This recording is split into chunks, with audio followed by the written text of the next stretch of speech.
Arrest किए गए हैं, गिरफ्तारी हुई है, आइडेंटिफाई किए गए हैं ये लोग किस प्रकार कौन है, जो कि जैसे आपने बताया। और सुगंध मजुमदार भी यही कह रहे हैं कि रोहिंग्या कम्युनिटी के लोग भी हैं वहां पर, और ये भी कहा जा रहा है कि ये टीएमसी लिंक्ड लोग हैं या लॉयलिस्ट हैं ये टीएमसी लीडर के, जिन पर ये रेड पड़ रही थी। क्या कुछ सामने आ रहा है, क्या कुछ इन्वेस्टिगेट, क्योंकि ये पहली बार नहीं है, हमने देखा हो कि मीडिया पर्सनल पर अटैक हुआ है टीएमसी के द्वारा या टीएमसी के गूंज द्वारा, जिस तरह के हमने देखे हैं तमाम तरह के इंसिडेंट्स सामने आए पहले भी। इस बार अभी हम क्या देख रहे हैं, क्या पुलिस ने किसी भी तरह का एक्शन लिया है?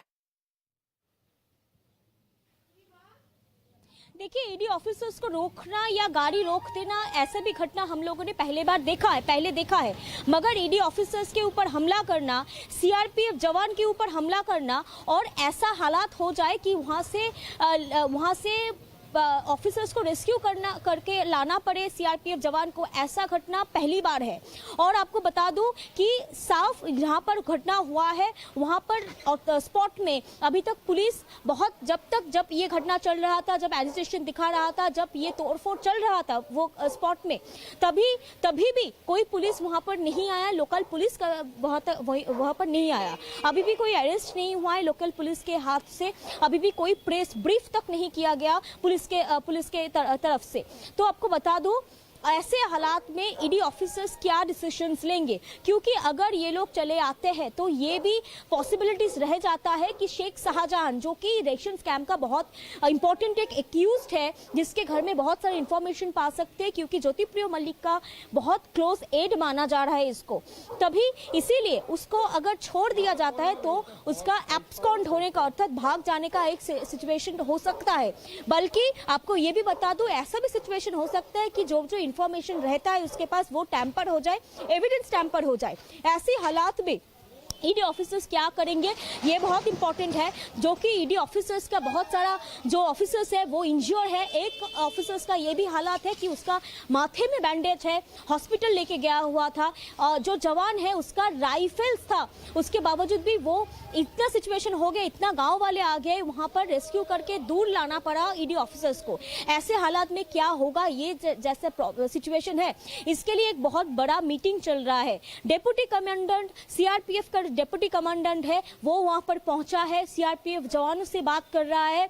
ऐसे हालात में ये भी पॉसिबिलिटीज उठ के आ रहा है कि ये भी किया जा सकता है कि यहां से कोलकाता से बहुत बड़ा टीम, सीआरपीएफ का बहुत बड़ा टीम उस गांव में भेज सकता है, और ईडी का जो नया टीम फॉर्म होगा, जो कि इस रेशन स्कैम में जो इन्वेस्टिगेशन कर रहा है, हायर ऑफिशियल्स भी आ सकते हैं। आपको ये भी बता दूं, जो हालात है अभी, हायर ऑफिशियल्स आने का बहुत बड़ा चांस है। और time to time ED officers पूरा जो सिचुएशन है वो हायर ऑफिशियल्स को बता रहे हैं। हायर ऑफिशियल्स से वीडियो कॉन्फ्रेंस भी हुआ है, ये जो सोर्स मुताबिक हम लोगों के पास खबर आ रहा है कि एक वीडियो कॉन्फ्रेंस हुआ है, वीडियो कॉल किया गया है ईडी दिल्ली ऑफिस के साथ, जो कि जब जो भी सिचुएशन है यहाँ का रेशन स्कैम में, वो लोग आके जैसे तोड़फोड़ हुआ, उन लोगों के ऊपर हमला हुआ और ईडी ऑफिसर्स का के इंज्योर है, ये सब सिचुएशन बताया गया है। और अभी तक अगर सिर्फ इसके बाद भी ये जो रेड सब जगह चल रहा है, EM बाईपास बोनगा में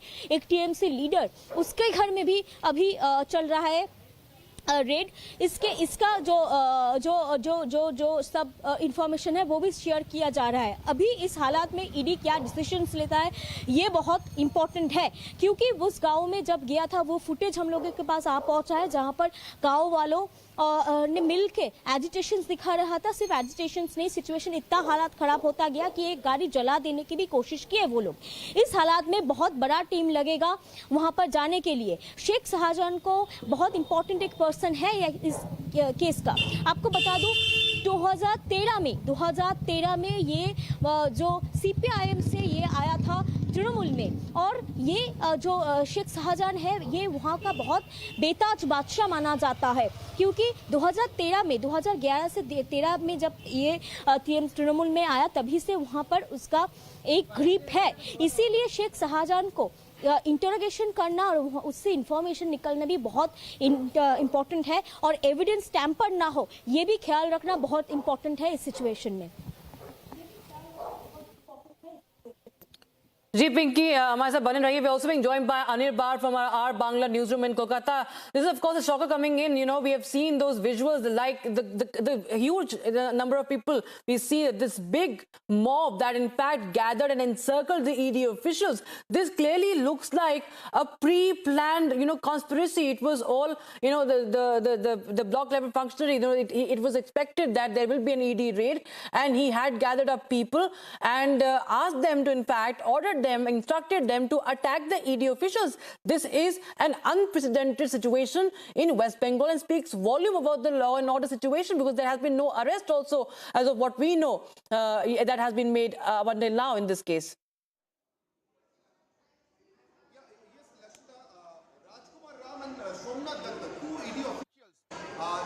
They have been admitted in a hospital.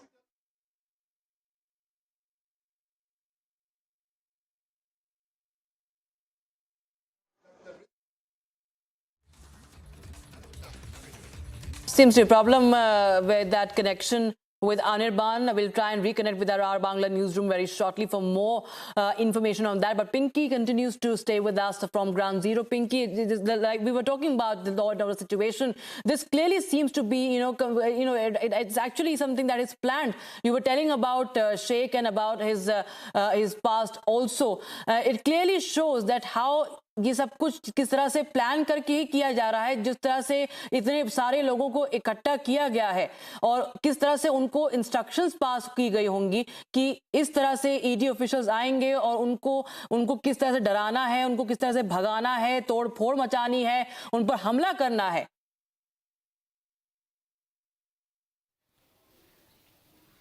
देखिए, ईडी ऑफिसर्स का मानना है कि ये सडनली नहीं हुआ है, बल्कि ये प्री प्लान्ड था और ये बल्कि कोई इंस्ट्रक्शंस के ऊपर हुआ है. कोई इंस्ट्रक्शन दे रहा था पीछे से कि कैसे भगाना है ईडी ऑफिसर्स को. जब ईडी ऑफिसर्स आएंगे, ईडी ऑफिसर्स का आने के बाद ताकि पूरा गांव वाले तुरंत जमा हो गए, इसको लेके ईडी ऑफिसर्स का एक मानना है, एक अंश का मानना है कि ये इंस्ट्रक्टेड है.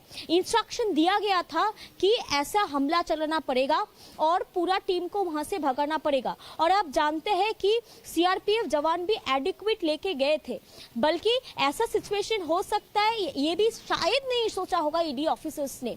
अभी भी जो खबर आया है, 2 ऑफिसर्स हॉस्पिटल में एडमिट किया गया है. उन लोगों का इंजरी बहुत गंभीर है, इसीलिए उन लोगों को हॉस्पिटल में एडमिट किया गया है. और हम लोगों ने वो भी फुटेज देखा जहां पर एक ऑफिसर का बैंडेज किया गया है.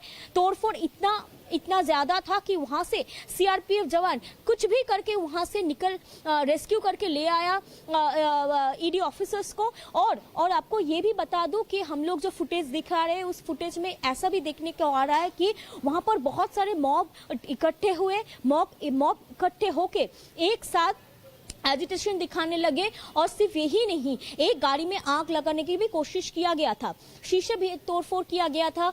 और जो स्टिक होता है, जो स्टिक को लेकर कि वो ईडी ऑफिसर्स की गाड़ी में तोड़फोड़ किया गया, शीशा तोड़ दिया गया. तो लगभग ऐसे भी आपको बोल सकती हूँ कि जो ड्राइवर्स थे इस गाड़ी का, ईडी ऑफिसर्स के साथ जो ड्राइवर्स जा रहे थे गाड़ी लेके, उस चालक को भी, उस चालक जो लोग थे उसको भी डराया गया कि तुम अभी से यहाँ से चले जाओ. बल्कि अभी सिचुएशन बहुत गंभीर है. और आपको ये भी बता दूं कि अभी तक कोई अरेस्ट नहीं हुआ है इसी केस में, और लोकल पुलिस से कोई भी प्रेस ब्रीफ अभी तक नहीं किया गया है. और इतना मामला गंभीर था कि जब तक ये सिचुएशन चल रहा था, मॉब अटैक किया, सीआरपीएफ जवान रेस्क्यू कर रहे थे ईडी ऑफिसर्स को. सिर्फ ईडी ऑफिसर्स क्यों, आपको ये भी बता दूं वहां पर बहुत सारे मीडिया पर्सन्स भी थे. वो लोग भी लिटरली वो लोग वहां से भाग आए, क्योंकि बहुत सारे मॉब मीडिया पर्सन्स के ऊपर भी हमला कर दिया, कैमरा तोड़फोड़ कर दिया, लाइव पानी में फेंक दिया. ऐसा भी हुआ तब कि बल्कि वहां से सबको लेकर रेस्क्यू करके सीआरपीएफ जवान वहां से आए. और अभी डेप्यूटी कमांडेंट वहां पर पहुंच गया है. डेप्यूटी कमांडेंट अब बल्कि हायर ऑफिशियल से बात कर रहे हैं. अभी पॉसिबिलिटीज आपको बता दूं, पॉसिबिलिटीज बहुत ज्यादा है कि बहुत सारा फोर्स कोलकाता या आसपास के जो कैंप है उस कैंप से जा सकता हैं और हायर्ड वीडियो ऑफिशियल्स भी आ सकते हैं। और आपको बता दूं, एक शेख शाहजहां को लेके बहुत सारा एलिगेशंस आ रहा है। कैसे एलिगेशंस? कुछ अंश का मानना है, इनफैक्ट पॉलिटिकली मानना है कि ये रोहिंग्या है। अब रोहिंग्या ये सिर्फ स्कैम को छुपाने के लिए, करप्शन को छुपाने के लिए, रेशन स्कैम को छुपाने के लिए, या इसके पीछे बहुत सारा बड़ा कुछ है, बड़ा कुछ इन्फ्लुएंशियल का ब्रेन है, ये भी ईडी ऑफिशियल्स का मानना है, क्योंकि पीछे से इंस्ट्रक्शन किया गया था। ये Anirban from our Bangla newsroom. Right, Anirban is also joining us from our Bangla newsroom. Anirban, what are you picking up as far as who are these people? Has there been any action taken on? Because this is really a shocking incident, what we are seeing that has been caught on camera, that ED officials who were there to conduct a raid, who were carrying out their duty, were in fact gheraoed, encircled by a mob of so many people and attacked and injured. Yes, Lakshita, and two of the ED officials, Rajkumar Ram and Somnath Datto, they have already been hospitalized and admitted in a hospital, private hospital near Salt Lake. Two of the ED officials, and the rest of the officials, they have fled from the spot only because of that mob which we were talking of. The mob was planfully planted just in front of the gate of the residence of Shahjahan Ali Molla, the Zilla Parishad executive from TMC. And this TMC guy, this Shahjahan Ali Molla, this infamous Shahjahan Ali Molla has been named in various cases in recent past and in remote past, especially for a key person of helping and facilitating the illegal settlements of Rohingyas from Bangladesh and from other countries in Sundarban, in remote places of Sundarbans in North 24 Parganas district of West Bengal. This same Shahjahan Ali Molla's residence was being raided by ED today in connection with the food scam. The food scam for that scam, you know that already our ex food minister of West Bengal, Jyotirmoy Mollik, is in ED custody. Already he is in judicial custody and ED custody. Alternatively, he was sent for medical checkup and medical custody for hospital also, SSKM hospital also. Now he is once again in judicial custody, and in that connection only, ED raided the house of Shahjahan Ali Molla today, the TMC, infamous TMC goon and leader. And in front of his residence, a local mob, ED officials and the drivers of the cars who were driving the ED cars, they are telling us that there were at least 2,000 to 3,000 people, mob of 2,000 to 3,000 people who attacked them. Whatever they have gone in their hand, the large bamboo sticks to the utensils from their home, whatever they have gone in their hand. But the attack was pre-planned, as the ED officials, whenever they started entering the village, the mob started surrounding them, and there was a whisper among the mob, who has come to our place, who has come to Shahjahan Ali's place. The local people, mob started crying, Shahjahan is the Bhagavan of Garib, that means he is the god of poor here. Why ED has come to arrest him? Why ED has come to raid his house? This is not fair. These kind of whispers were being carried out when they were actually in the way of Shahjahan Ali Molla's residence or his house. And at the end, they were attacked heavily. The telltelling bayans or the telltelling descriptions of the drivers of the ED cars is enough. They were saying that we were actually being gheraoed by the mob, and it is enough that we have come with our life outside from that place. Lakshita. Absolutely, of course. You know, BJP also upping the ante there, Anirban, isn't it? They're saying the democracy is failing again in the state, and they are also demanding a probe. In fact, the MOS for Home Affairs, Nishit Pramanik, has also said that we will investigate why is it happening, because there have been repeated incidents in the state of West Bengal. But what, of course, is, what leaves us to really think and wonder is that why has there been no action yet on anybody, and there's no word from the state government or even the authorities yet? Yes, still there is no action from the state police, either from the local police or from the district police. Nobody has contacted the ED officials. When I asked our ED sources here in Kolkata that whether you have gone to the local police station or whether you have been contacted by the local police or the district police personnel, they said, who will contact us? There were no police even after 12 kilometers, even after we came back 12 kilometers from the exact spot where we started raiding. Even after coming back 12 kilometers back, we don't have seen any police officer, any police personnel there in that place. Actually, the goons were roaming free in that place in front of the residence of Shahjahan Ali Mullah, and the police, West Bengal police, the state police, is actually in complicit as per the accusations of the opposition parties like BJP state president Shukanta Majumdar, who is also alleged that this very Shahjahan Ali Mullah, the settlers of Rohingyas in West Bengal, has attacked very planfully the ED officials. But in any way, in all ways, the law and order situation of West Bengal is in question, and a serious allegations are being leveled by the opposition parties, including BJP, the main opposition party here, that the law and order situation to even carry out an investigation which has been directed by, or which has been carried out by the order of the High Court or Supreme Court, is also being not welcome in West Bengal. So whether this state is within India or this is a separate island altogether in terms of law and order. Lakshita.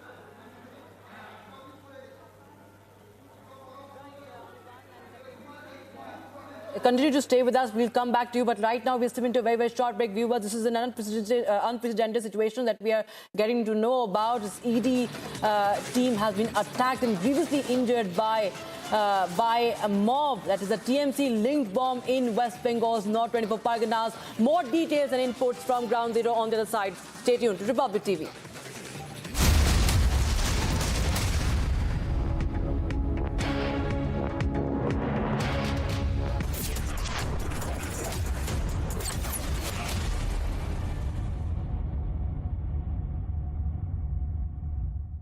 QS&THE, the world's foremost university rankings organizations, have ranked Amity amongst the top 3% universities globally, making it among the very few Indian universities to be included in both rankings.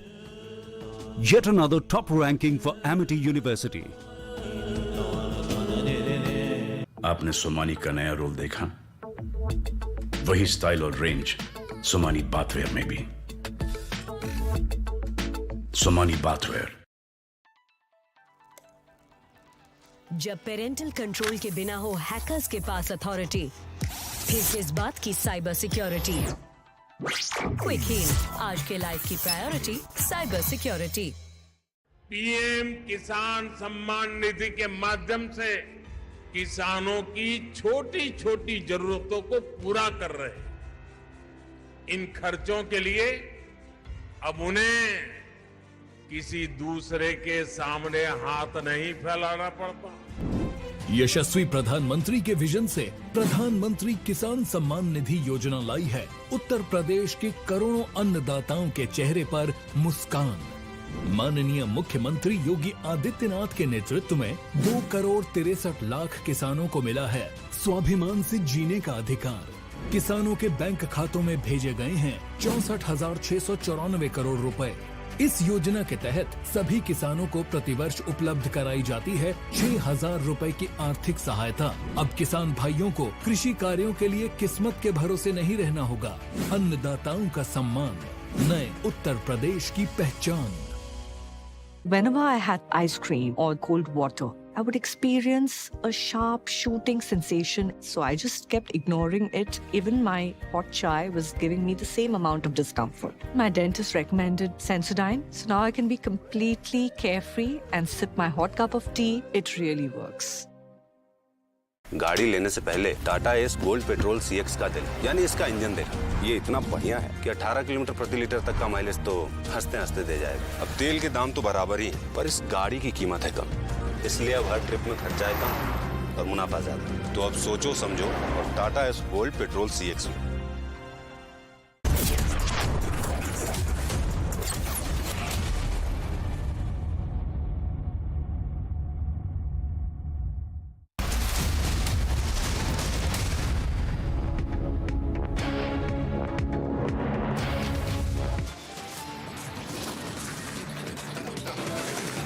Top headlines at 12:30. ED team allegedly attacked by TMC goons in Sandesh Kali area in West Bengal.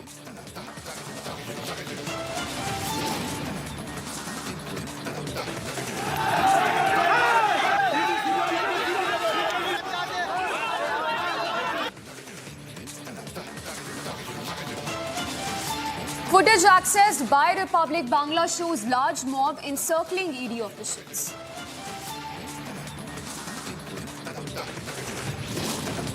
तो ED के साथ हो रहा है, ये सिर्फ ED के साथ नहीं हो रहा है, ये अपना बंगालियों का फ्यूचर दिखा रहा है। बंगालियों के साथ भी ऐसे आगे आने वाले समय में होने वाला है।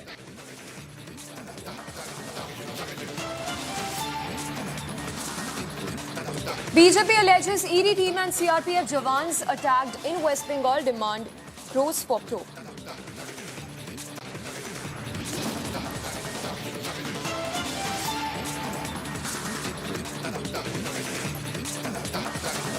Day after ED raids ex-Congress MLA from Haryana, massive seizures made by the agency.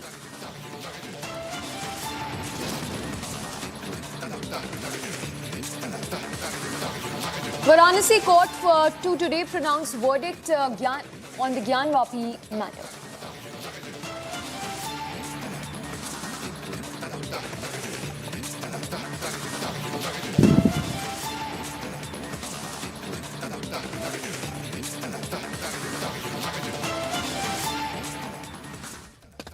Very good afternoon. It is 12:30. We are live and breaking. I'm Samiksha Srivastava. Our top focus this hour remains the unprecedented attack on the ED officials which happened in North 24 Parganas.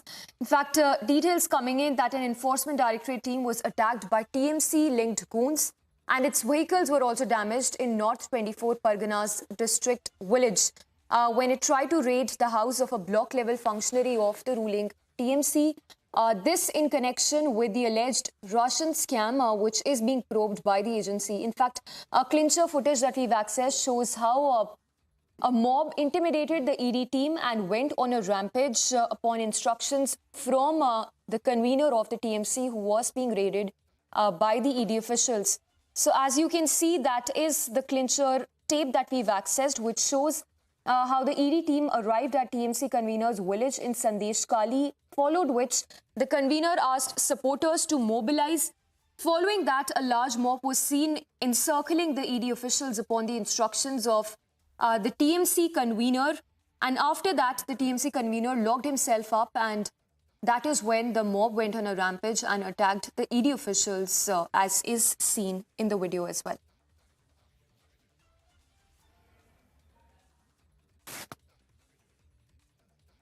So that is the clincher video, which shows exactly what happened and how things transpired since early morning. Let's go across to Anirban, who's joining us live from the Bangla newsroom.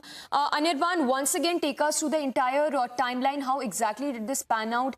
And tell us more about this TMC convener who has been under the radar of the ED officials who instructed the mob in the first place to mobilize and attack, allegedly attack the ED officials.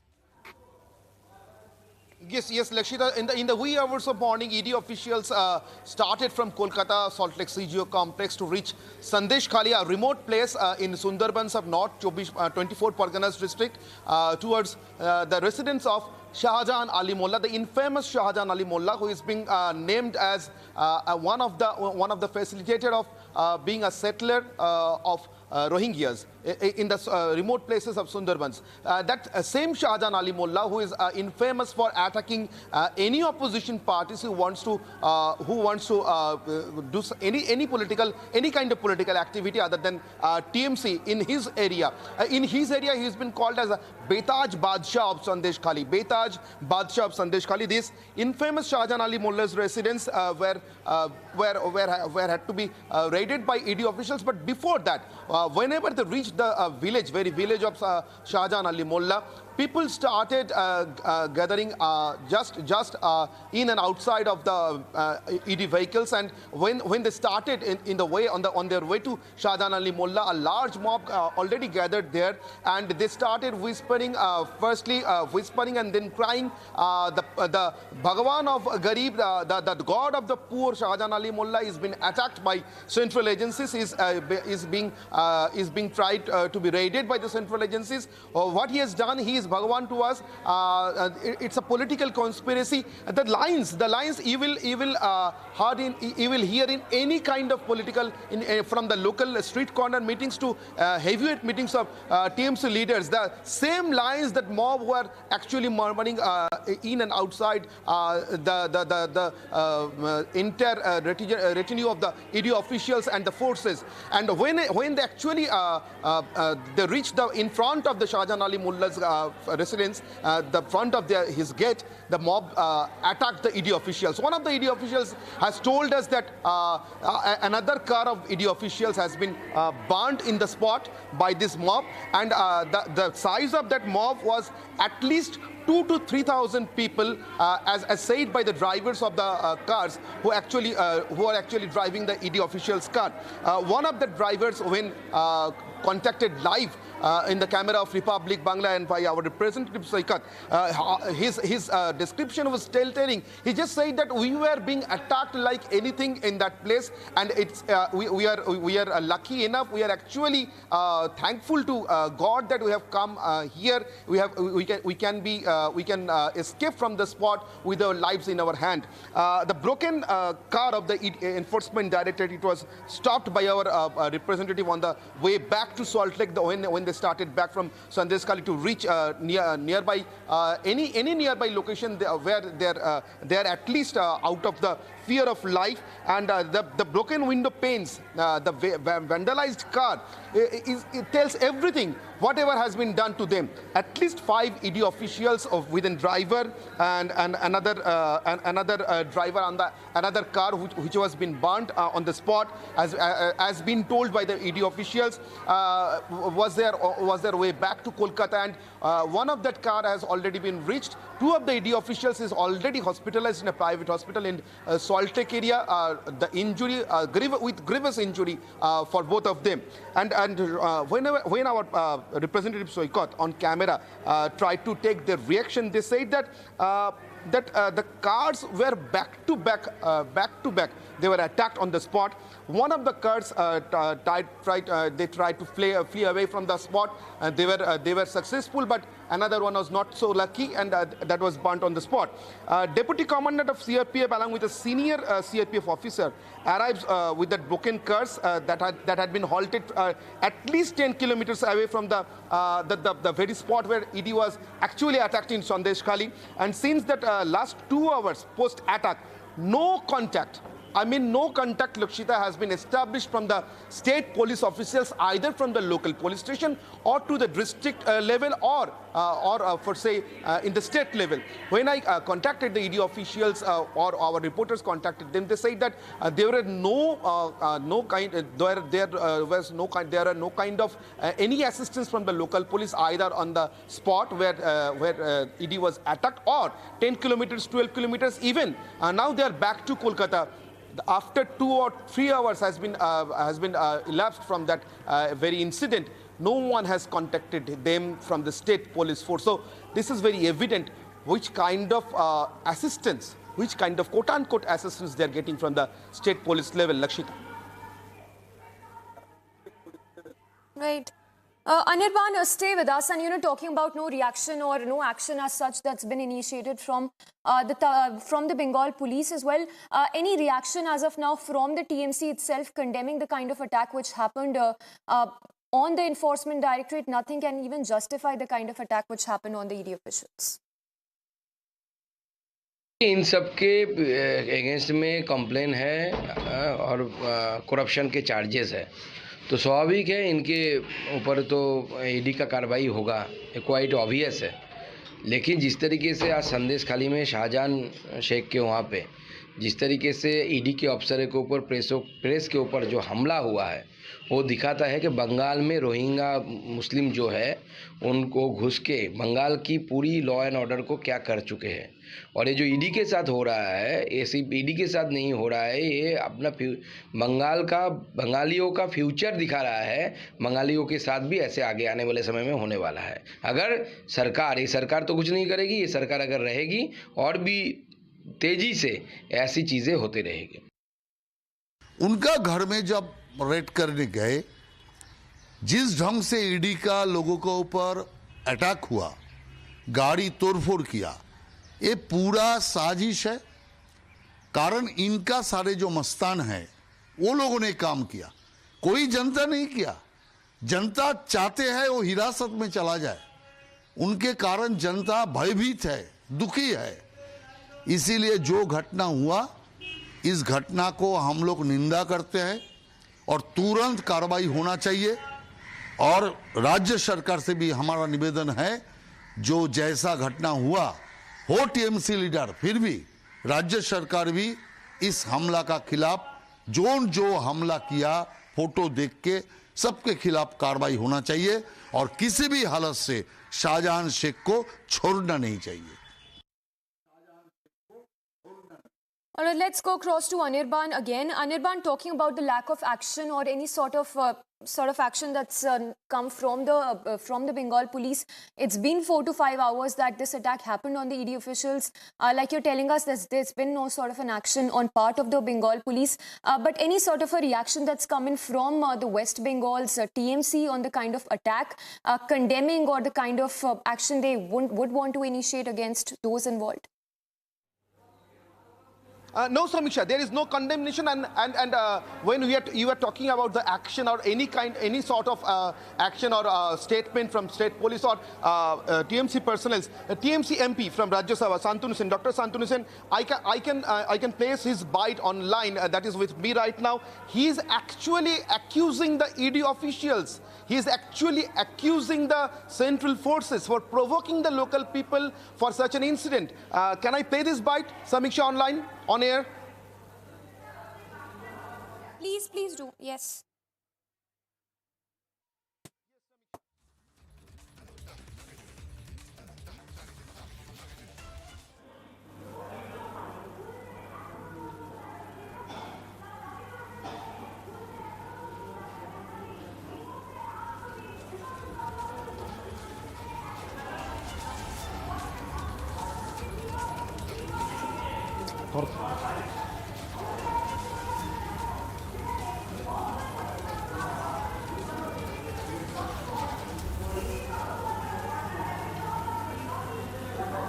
Is it audible? Is it audible, Samiksha?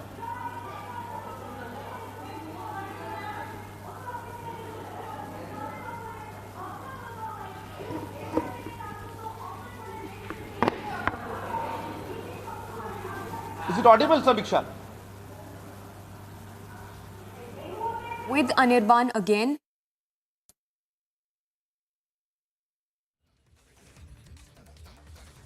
All right, we will try and connect with Anirban again, but just to tell our viewers, these are visuals that you see on your screens of the ED officer who was injured following that assault, and that car belonging to the ED officials that was vandalized by the mob at the behest of the convener of the TMC, who was under the radar of the Enforcement Directorate.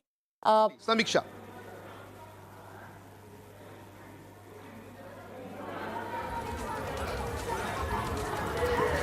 এই পার্থ, শান্তনু সেনের বাইকটা পাঠা।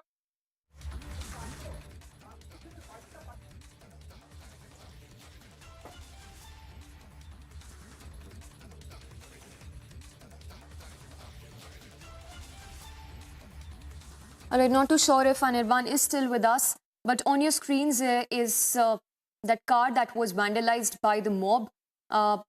Following those instructions apparently were given by TMC convener. This happened early this morning when physical assault was in fact happened on the ED officials. No word as of yet from the West Bengal police or even the TMC for that matter. Slipping into a very short break. On the other side, we'll continue with the coverage as we get you the latest on the attack on ED officials which happened in Mamta's Bastion. Also coming up on the other side, court to deliver verdict on Gyanvapi this afternoon.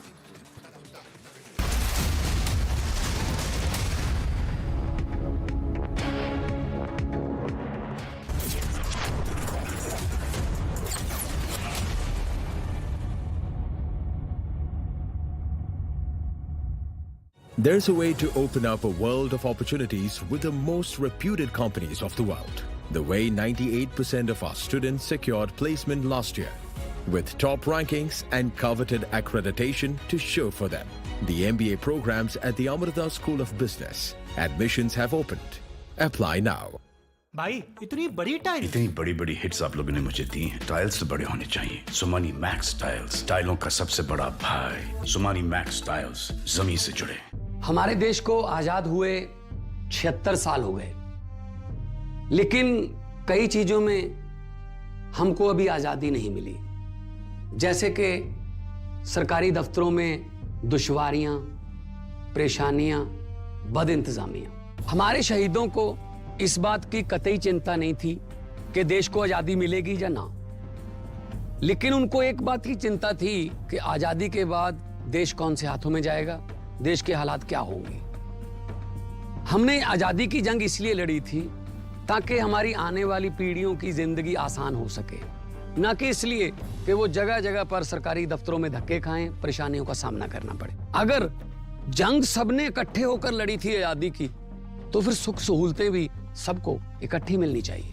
हम तो शहीदों के पांव की मिट्टी के एक धूल के तिनके के बराबर भी नहीं है, लेकिन ये बसंती रंग की पग शहीदों के सपनों और इरादों की हमें याद दिलाती रहती है कि हमारे देश में आम लोगों के सिर्फ दिन रात नहीं, हालात बदलने चाहिए। चुनाव के समय हम लोगों के पास जा सकते हैं, तो चुनाव के बाद सरकार बनती है, तो सरकार बनने के बाद भी सरकारों को जनता के पास जाना चाहिए, ना कि जनता सरकारी दफ्तरों में खज्जल खुआर हो। यही आजादी के असली मायने हैं। शहीद आजम सरदार भगत सिंह जी के सपनों को साकार करने के लिए पंजाब सरकार ने फैसला किया है कि पंजाब के लोगों को अब सरकारी दफ्तरों के चक्कर नहीं लगाने पड़ेंगे, बल्कि सरकारी दफ्तर खुद चल के लोगों के घर पर आएंगे। अब सरकारी दफ्तरों के चक्कर काटने की जरूरत नहीं, बस डायल करें 1076 और सरकारी सुविधाएं अपने घर पर ही पाएं। पंजाब की भगवंत मान सरकार आपके द्वार।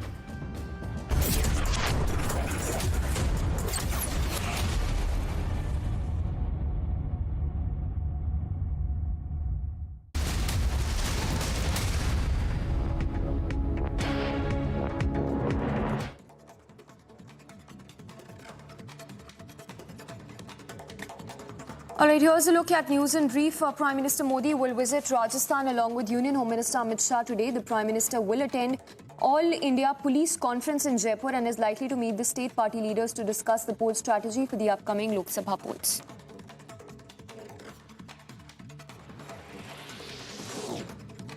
Varanasi Court likely to announce its verdict on whether the SEAL ASI report on the Gyanvapi complex should be made public.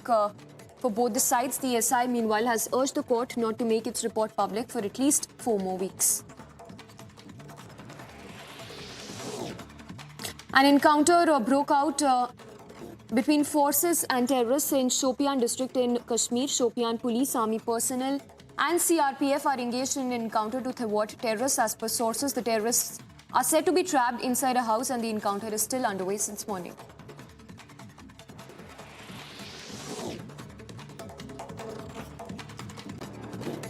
As India gears up for the Grand Ram Mandir inauguration on the 22nd, a meeting was called by Lucknow Commissionerate to discuss the travel routes for devotees. The officials said that the security and patrolling would be increased across Ayodhya.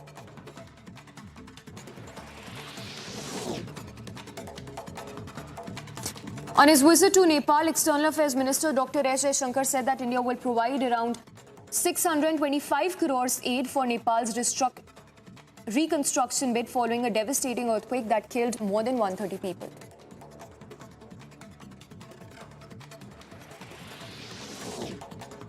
As temperature dips in the national capital, several trains are delayed due to poor visibility caused by dense fog. The cold wave continues to grip several states of northern India with dense fog.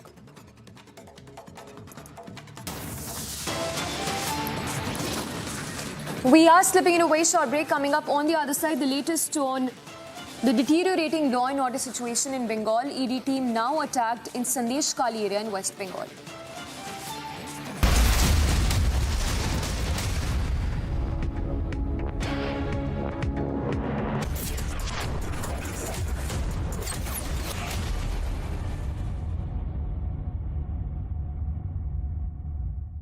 QSMTHE, the world's foremost university rankings organizations, have ranked Amity amongst the top 3% universities globally, making it among the very few Indian universities to be included in both rankings.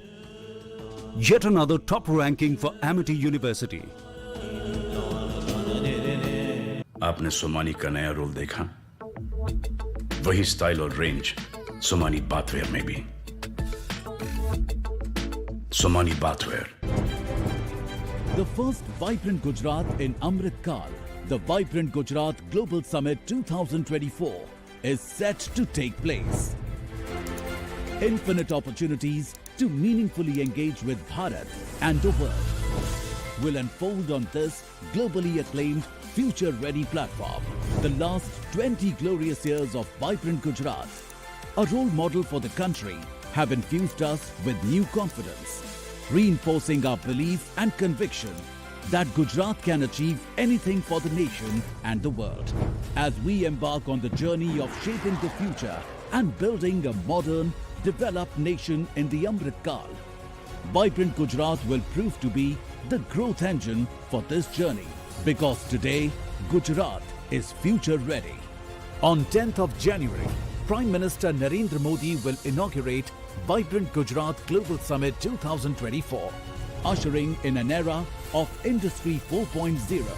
The country's largest global trade show will open a day earlier, on January 10th, where fruitful discussions will be held on the infinite possibilities of production in the aircraft sector, the potential of Dholera and global fintech hub at GIFT, along with brainstorming sessions on Vikasit Bharat at 2047. On January 11th, the discussions will revolve around game changers of the modern nation, such as semiconductor electronics, startups, e-commerce, tech ed, EV mobility. And on January 12th, Gujarat will engage in discussions with the world on technology, MSME, innovation and sustainability. The gateway to the future awaits your presence. Welcome to Vibrant Gujarat Global Summit 2024.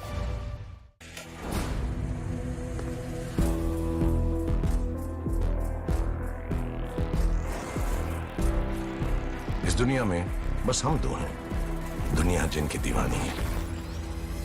आ रहे हैं हम दोनों।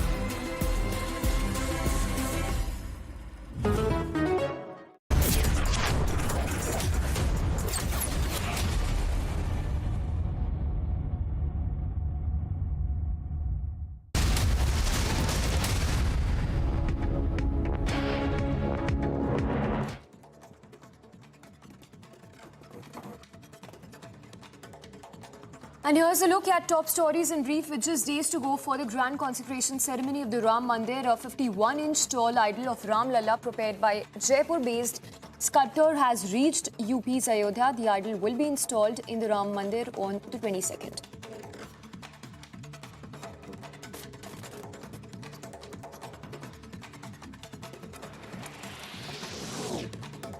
Rehearsals for the Republic Day parade are underway at Kartavya Path in the national capital. Contingent featuring all female officers was seen practicing for the upcoming 75th Republic Day celebrations.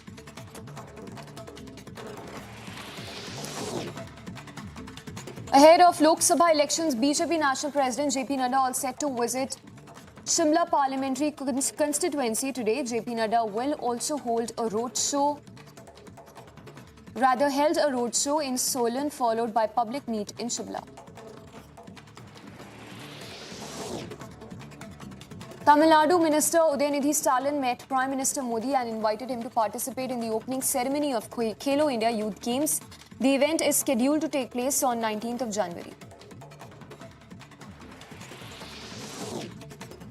BJP office in Jaipur decked up ahead of Prime Minister and Union Home Minister's visit to the city. Prime Minister will attend the 58th All India Police Conference.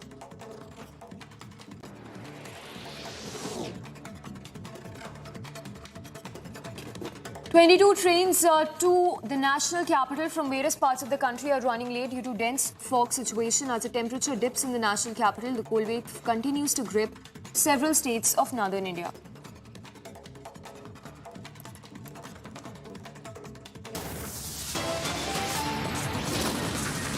Slipping away, short break. Coming up on the other side, we'll get you the clincher tape accessed by Republic Bangla, which shows large mob encircling the ED officials.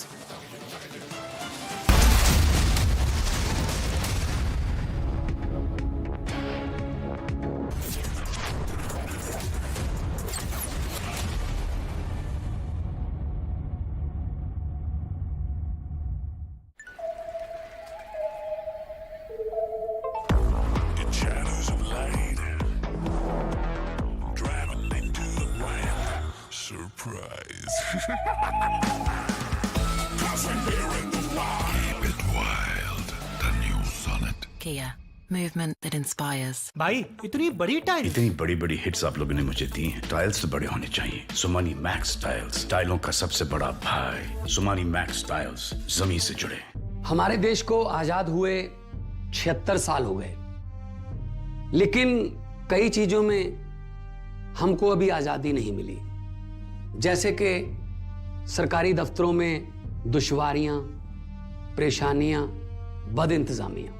हमारे शहीदों को इस बात की कतई चिंता नहीं थी कि देश को आजादी मिलेगी या ना, लेकिन उनको एक बात की चिंता थी कि आजादी के बाद देश कौन से हाथों में जाएगा, देश के हालात क्या होंगे।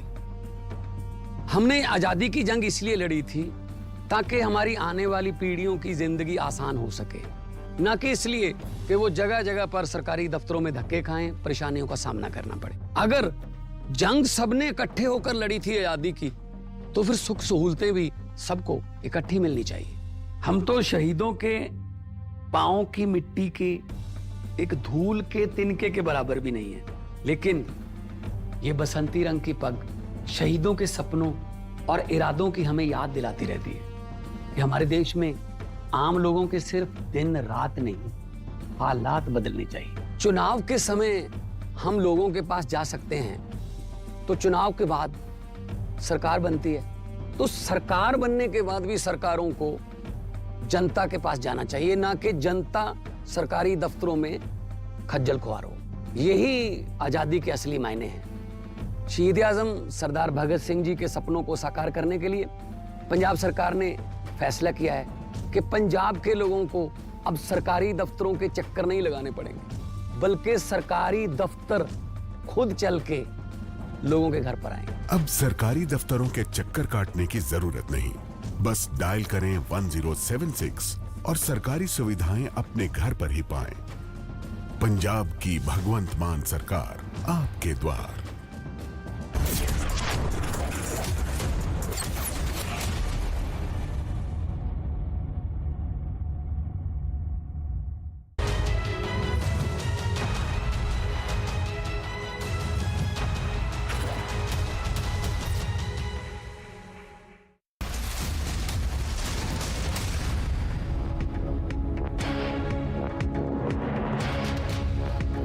Good afternoon, viewers. We are live on Breaking Republic TV. I'm Rakshita Mishra with you this Friday afternoon. We're getting you all the latest updates from West Bengal, where the ED team has been attacked by TMC goons. We'll get you all the latest updates from Ground Zero, but first, the headlines.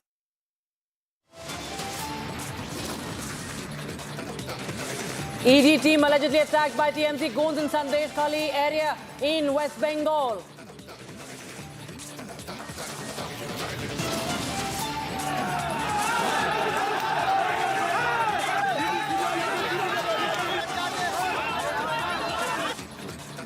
The ED officials.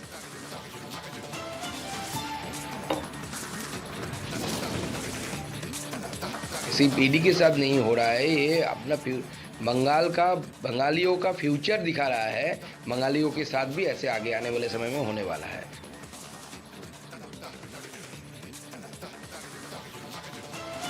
BJP alleges ED team and CRPF jawans attacked in West Bengal, demands probe.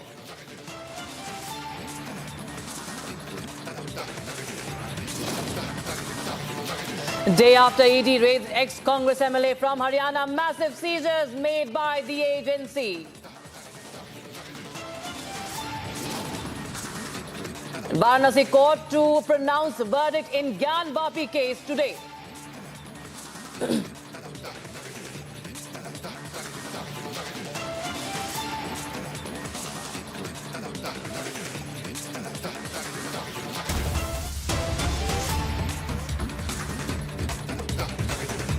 We start with breaking news coming in from Bengal. Now, Enforcement Directorate team has been attacked by TMC goons, and the vehicles also have been damaged in West Bengal's North 24 Parganas. Remember, 3 officers have been grievously injured. 3 ED officers have been grievously injured by this mob. And this was not a small mob, viewers. This is a mob of 1,000 to 2,000 people attacking the ED officials when they reached the location of Shah Jahan to conduct raids. That is the big update we're getting in right now.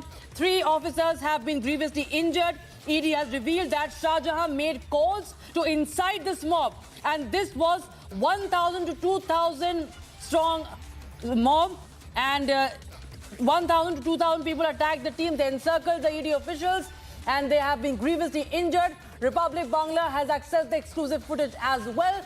We are bringing you all the latest updates live and breaking on Republic TV. This is something that has never been seen before. ED officers being attacked in the state of West Bengal. Absolute breakdown of law and order.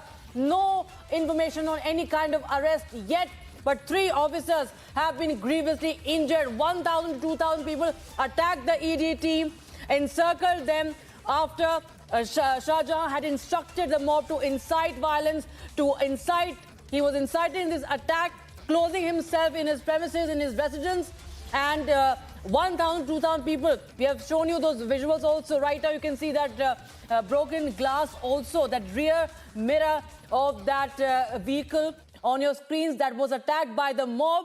ED officers, you can see there's bandaged head. The head was bleeding. You can see the scale of this attack and how it was clearly planned by the mob, and of course it was instructed all on the orders of Shah Jahan.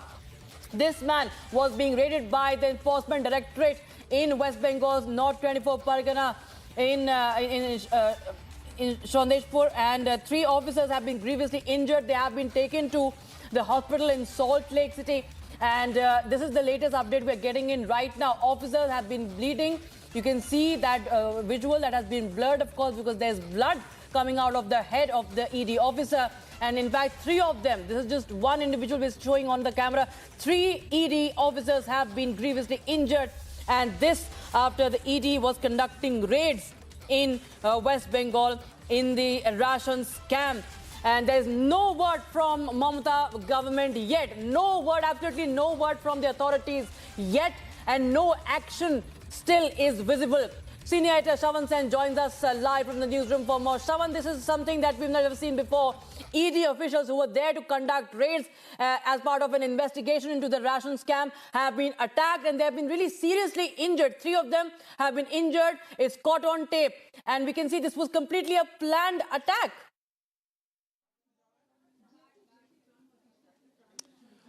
Well, in fact, Republic TV has now accessed this 2-page report which gives us full details of what really happened this morning. In fact, I'll just quickly take our viewers first with regards to what this scam is all about and why perhaps you would see this kind of nervousness within the party at this point in time. Remember, this is pertaining to the minister in charge of Forest Affairs who was arrested, and non-conventional and renewable energy minister Jyoti Priya Maulik. And it turns out that his close aide today, Shah Jahan Sheikh, who happens to be the Trinamool Congress convener at his premises where the searches were to be carried out. A total of 17 locations is what we are now being told by our sources within the Enforcement Directorate where the searches were supposed to be carried out. But what happened is the moment that the Enforcement Directorate team actually reached the residence of Shah Jahan, Shah Jahan immediately activated using his mobile phones and also communications that were at his disposal, arranged a mob outside his residence. Now, according to this report that has been accessed by Republic TV, I'm just quoting from the report. They say that in respect of 3 premises pertaining to Shah Jahan Sheikh, convener of Trinamool Congress, Sandeshkhali, North 24 Parganas, as soon as the search team arrived in 2 premises, in respect of 1 premises, residence of Shah Jahan Sheikh, entry of officers was denied. In fact, as we speak, it turns out that the Trinamool Congress convener is still present at his residence. He hasn't really allowed the Enforcement Directorate team to enter and carry out the searches. I'm continuing quoting from this particular report that has been accessed. Now, the officers, with the assistance of the CRPF personnel, tried to pursue to get the door opened. ED team has also tried to contact Shah Jahan Sheikh on his mobile numbers. However, he disconnected the phone. His mobile location at that time indicated that he was inside his house. I'm continuing with the incident report that has now been accessed by Republic TV, in which full details, factual details are now emerging. Now, according to the Enforcement Directorate team, they say that the team noticed within half an hour a crowd or mob of around 1,000 to 200,000 persons gathered there, surrounded the ED team and CRPF personnel. They started manhandling the ED team and the CRPF personnel, stone pelting and attacked the officers as well as CRPF personnel. 27 CRPF personnel were present there at the spot. They started sloganeering against the Enforcement Directorate and the central government. They attacked the vehicles and vehicles were badly damaged. Now, it is quite clear that this was premeditated. The fact of the matter is that the moment the searches were being carried out, there was a communication that was actually sent out so that the Enforcement Directorate is unable to carry out with their work. Now, what we are being also told by our sources from the Enforcement Directorate is that 3 officers were severely injured. This basically includes 1 officer who sustained serious head injury, is now being currently treated in the hospital in Kolkata. There are some more details that we are getting in with regards to today's searches, and they're important to point out. Perhaps you can just flash this right now with regards to first details coming in. Total of 17 locations where these searches were being carried out. And apart from Shah Jahan Sheikh, the other people important to this particular case whose premises are being searched by the Enforcement Directorate. One is Jyotsna Adhya, the Vice Chairman of a municipality, which is, she's also the ex-chairman of the Bongao municipality. We are also being told that apart from Shah Jahan Sheikh convener, there are 2 other places linked to other Trinamool Congress leaders who have also been searched.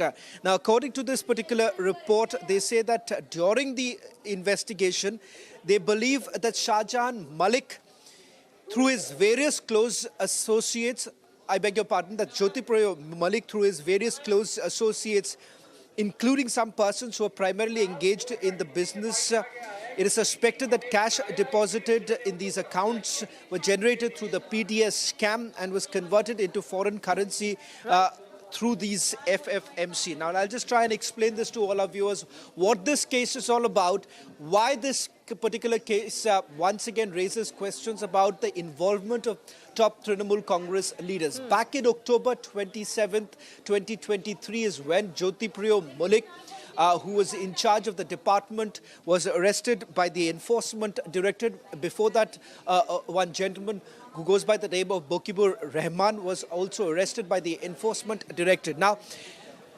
this is about siphoning of items, articles that were meant for the farmers. In fact, the public distribution system, whatever wheat or for that matter other items which are supposed to be distributed through the PTS system was actually siphoned off.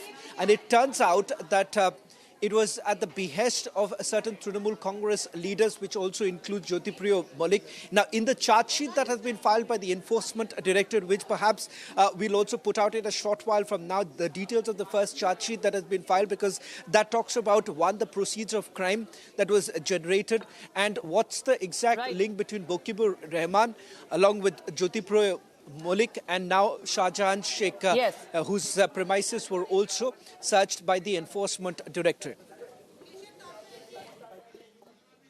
Absolutely, we can clearly see why they were fearful and in fact obstructing the ED, and not just obstructing, they went out and planned this attack. In fact, we're getting in more visuals and more dramatic visuals, Shravan. We're showing our viewers and accessing these exclusive visuals, really dramatic visuals coming in of this violent attack. This mob, 1,000 to 2,000 strong mob attacking ED officials. 3 of them very seriously injured, and they can be seen bleeding. Their head is bleeding, they're bandaged. There you have that visual. You can see those spoken and those, and they're also allowing several of the media persons as well on the ground. You can see them. This is not a small mob.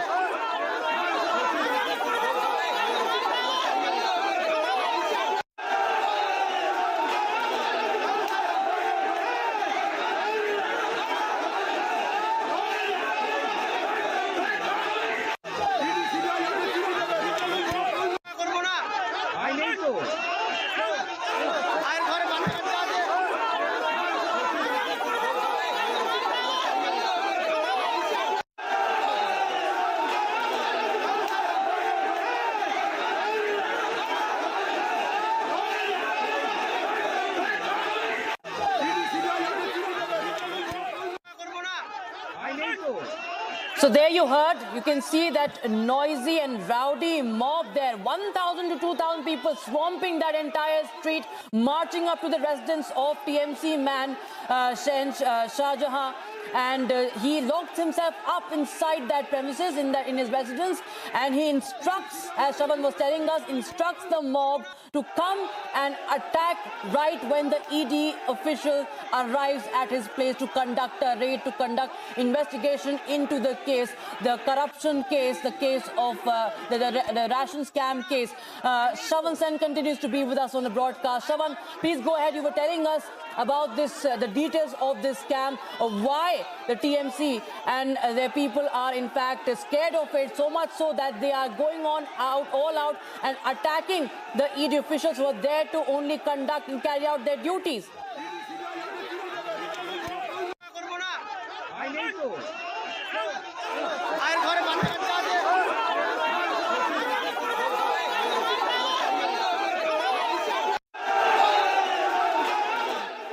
By the Enforcement Directorate, but clearly what sources within the agency have indicated is that it could range anything between 500 to 1,000 crores. Now that is the quantum of this particular scam, and yet another scam that has rocked the state of West Bengal. In the past too, we have essentially seen how the Enforcement Directorate has been blocked by the Trinamool Congress government, not just the Enforcement Directorate but the other federal agency, that's the Central Bureau of Investigation. Remember when a top cop in West Bengal was being probed by the Central Bureau of Investigation, you had nonetheless the Chief Minister herself camping outside the Central Bureau of Investigation's office. You've had other Trinamool Congress leaders, top Trinamool Congress leaders, the radar of the central agency, starting with senior leader like Abhishek Banerjee. Along with him, you do have several others who have been taken into custody. Partha Chatterjee happens to be one such leader. So if you take a look at the list of these scams that have been unearthed by the central agencies, it only, many would say it's absolutely mind-boggling as to how exactly the West Bengal government has actually tried to block all of this. And a result of this is what you see right now on your screens, ladies and gentlemen. Where exactly have you seen these kind of images really coming in, and why exactly?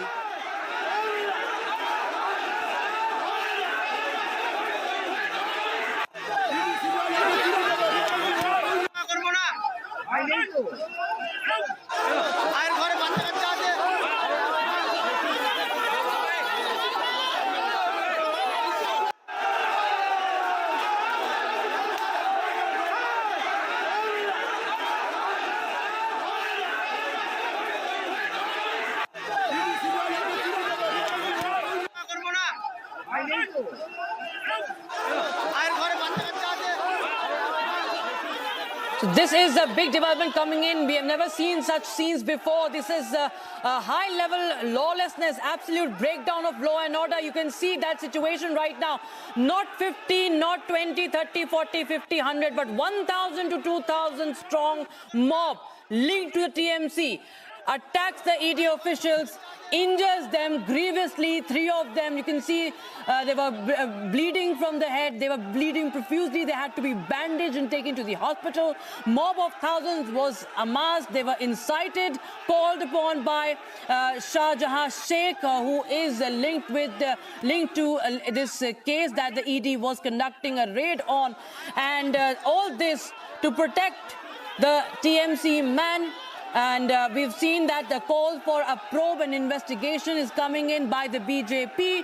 BJP's former state president, Rahul Sinha, saying that Shah Jahan Sheikh is a don and there are a lot of murder cases against him. Police does not take action against him because he's a TMC leader. And also we have Jagannath Sarkar, the BJP MP, saying that there should be emergency provisions in the state that should be invoked in such a situation. MOS for Home Affairs, Nishit Pramanik, also we saw him condemning the situation and saying that we will look into it, the government will look into this matter, as there are repeated incidents of lawlessness in the state of West Bengal. And viewers, we have seen media persons being attacked before.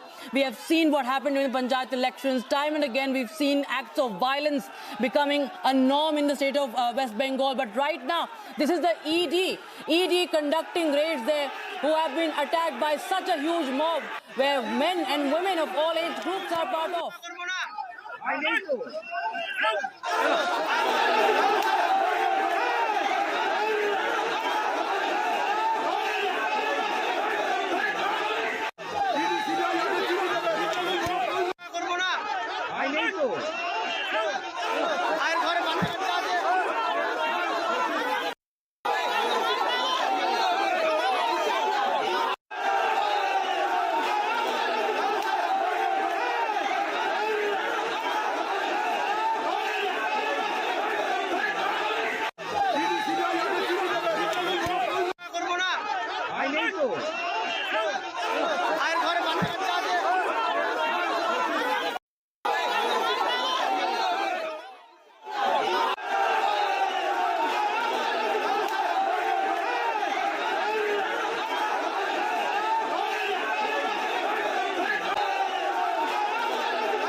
And more breaking developments coming in from West Bengal. Now the ED, we are learning, has reached out to Shah Jahan Sheikh. Shah Jahan, we are learning, is still disconnecting the calls. ED tries to contact Shah Jahan, but he continues to disconnect and dodge. Shah Jahan Sheikh refuses to come out of his residence. He has still locked himself up and dodging the ED officials, and he is not picking up the calls. This is the latest update we're getting in right now. It's a complete breakdown of law and order. What is happening right now? A mob attacks this man, Shah Jahan, who is a TMC man. He locks himself up as soon as the ED officials come in.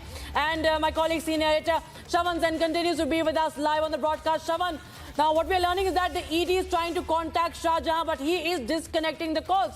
Tell us more about Shah Jahan and his role in the TMC, because we understand that he has had a history and he has a very notorious history in terms of even, illegal smuggling and cross-border illegal trade as well. He is known to be a kingpin of sorts as well. Tell us more about him and the latest update as far as ED reaching out to him is concerned.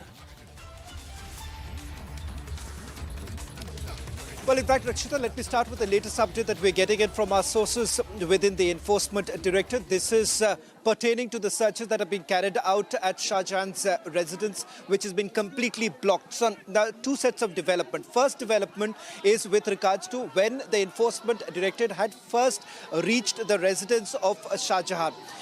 The moment the Enforcement Director reached the residence, a call was actually made to Shah Jahan to cooperate with the investigative agency.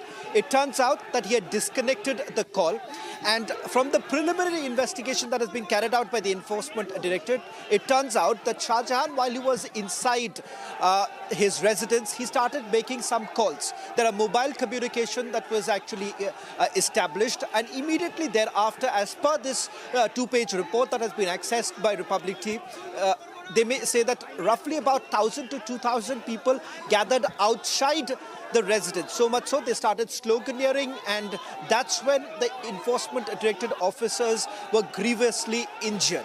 Now, thereafter, the latest update now coming in from our sources is that another attempt was actually made by the Enforcement Directorate to reach out to Shah Jahan, giving him the opportunity to cooperate with the agency. But it turns out that not only did he disconnect the call, but Enforcement Directorate officers were not allowed to even enter the premises. What we are going to check with our sister channel in a short while from now is whether at all the Enforcement Directorate has now left from his residence or not. That is some verification that we'll get to our viewers in a short while from now from our sister channel. Our reporters are on the ground, the biggest reporting team, getting you all the latest updates. But this, what we're getting in, is from our sources within the Enforcement Directorate here in the national capital. Because remember, this is a matter of great concern when you have the Enforcement Directorate officers who have been attacked.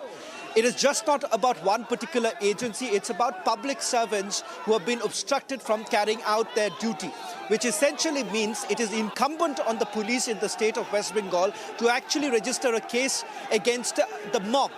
But having said that, this has not happened in the past. Whether at all the West Bengal police is going to act in a fair manner or not, it remains to be seen. Whether at all the Enforcement Directorate will actually reach out to the West Bengal police at this point in time is not known. But having said that, remember there are CRPF officials who are also present. As per this report that we have accessed, 27 people, 27 CRPF personnel were present outside the residence of Trinamool Congress convener Shah Jahan, and they were basically, overrun by over 2,000 people who were present there. Not the first time that we have seen such an incident actually taking place in the state of West Bengal, but it is unprecedented, and I think so we should go full frame with these images that have been accessed by Republic Bangla, where you can clearly see the moment the Enforcement Director reached the very spot, you had them being attacked. So let's go full frame once again with the images that have been accessed, multiple images that have been accessed and videos that have been accessed by Republic TV viewers, and you would get a sense of what's really happening. And beyond the political implications of it, it's important to understand that if at all an agency is prevented from carrying out their duties, and if this can be done in the manner it has been done in the state of West Bengal, then where is the question of law and order? This could actually happen in any other place. And if this does not come to an end, then questions or the allegations of lawlessness perhaps would only stick to the Mamata government.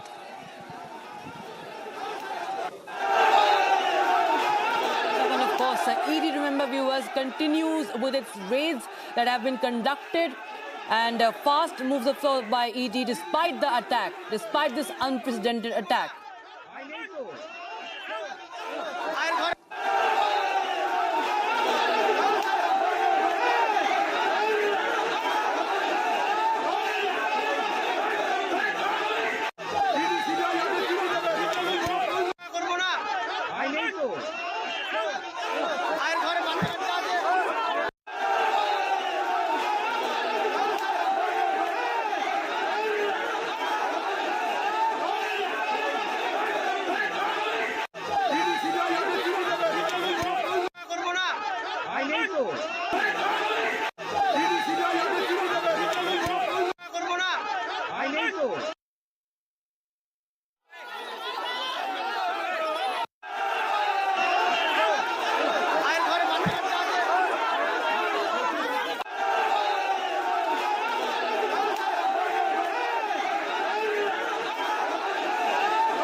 Short break on the other side. We continue with the latest updates coming in from the state of West Bengal. An unprecedented attack taking place on the Enforcement Directorate incident report accessed by Republic TV.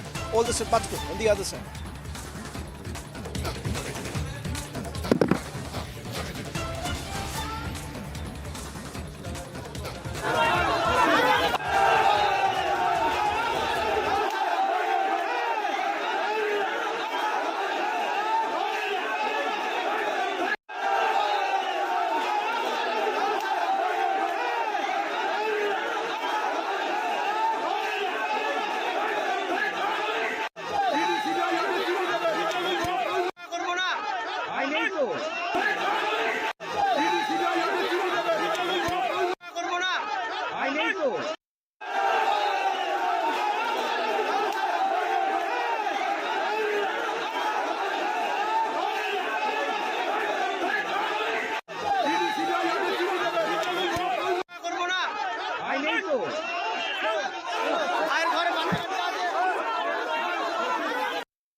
So more updates coming in. The vice chairman of Bongao municipality has been raided and searches continue at 17 locations, viewers. Despite the attack, despite the scenes, we have just witnessed 1,000 to 2,000 strong mob attacking the ED officials, but the raids continue in 17 locations in West Bengal. The search is being carried out by the Enforcement Directorate even as TMC incites the mobs and attacks the sleuths, the ED officials, injures them grievously. But we've seen that ED is also trying to establish contact with Shah Jahan Sheikh, who continues to dodge. He stays locked up inside his residence. He stays inside. He disconnects the call. He is only inciting, instructing that mob to create absolute mayhem, what we are witnessing right now in West Bengal. And we're also getting in more developments as we are tracking all the latest updates for you only on Republic TV. The mob going on a rampage, even as CRPF was completely overrun by it, because it's a very, very huge mob. 1,000 to 2,000 people in the part of that mob attacking the ED team. You can see that glass broken. You can see those scenes. Those are the scenes from various vantage points to tell you that what has transpired in West Bengal today. Absolute lawlessness in the state of West Bengal. ED team conducting raids, being attacked. But 17 locations, we are still witnessing ED raids. They're continuing. In fact, we're getting more updates. Also, there's a political war also breaking out on it. BJP asking, demanding for a probe, and Congress also attacking the Mamata government. Remember, India alliance partner. We know what's happening between the two partners. So this absolutely state of lawlessness and also the political face-off that is following. It's an unprecedented situation in West Bengal. Enforcement Directorate, 3 of the Enforcement Directorate officials have been attacked grievously by the mob. You can see right now that enraged mob that has been incited by the TMC man Shah Jahan Sheikh, and there have been this raid was being conducted in the ration scam, viewers, and TMC linked mob on your screens right now, Republic TV, getting you video after video exclusively accessed by Republic Bangla team on your screens right now. Those dramatic visuals which no other channel is showing you.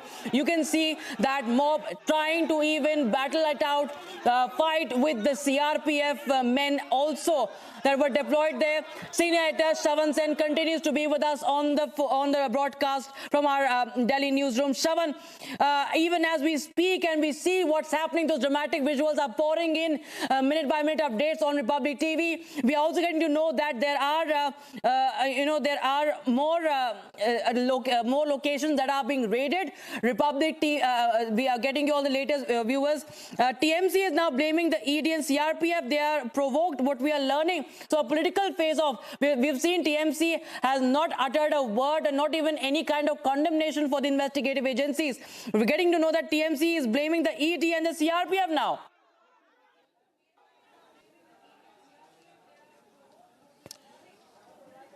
Well, it's the same pattern that we saw when the arrest of Parthu Chatterjee was actually taking place, and when the searches were carried out, wads of cash was recovered from the residence of a senior Trinamool Congress leader. But why exactly would the party actually protect someone like a convener who faces some very serious charges, not only by the Enforcement Directorate? And just for the benefit of our viewers to understand this, the Enforcement Directorate does not suo motu file any particular case. This FIR was actually registered by the West Bengal police themselves. In fact, multiple FIRs have been registered by the West Bengal police, and let me just quickly take you through what the Kolkata police actually found out in their own investigation. The difference here is that they perhaps did not want to pursue this entire matter, because in the FIR that has been registered by Kolkata police, a glimpse of what we did manage to get a short while back while going through the entire process. They have made a mention of the fact that it is the rice millers who made the money. The fact of the matter is that the public distribution system was completely corrupted by the people in the state of West Bengal. But all of that would not have been possible without some sort of political patronage. Now, the part of which the Kolkata police did not unearth was the part of political patronage. In fact, several areas were completely divided, zones were actually divided, and the rice millers, they were the ones who were making the money on behalf of certain political leaders.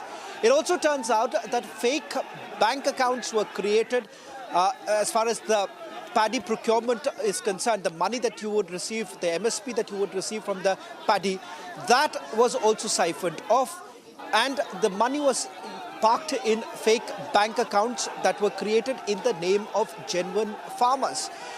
They themselves did not have access to the bank accounts. It is a cartel which had access to these bank accounts, and the government money was largely being siphoned off. The fact of the matter is that in the investigation that has been carried out by the Enforcement Directorate, it turns out that it is they, along with perhaps a few other private individuals and rice millers, who continued with this for over a period of time. That is the reason why the quantum of this particular scam, the Enforcement Directorate is indicating, could be anything between 500 to 1,000 crores.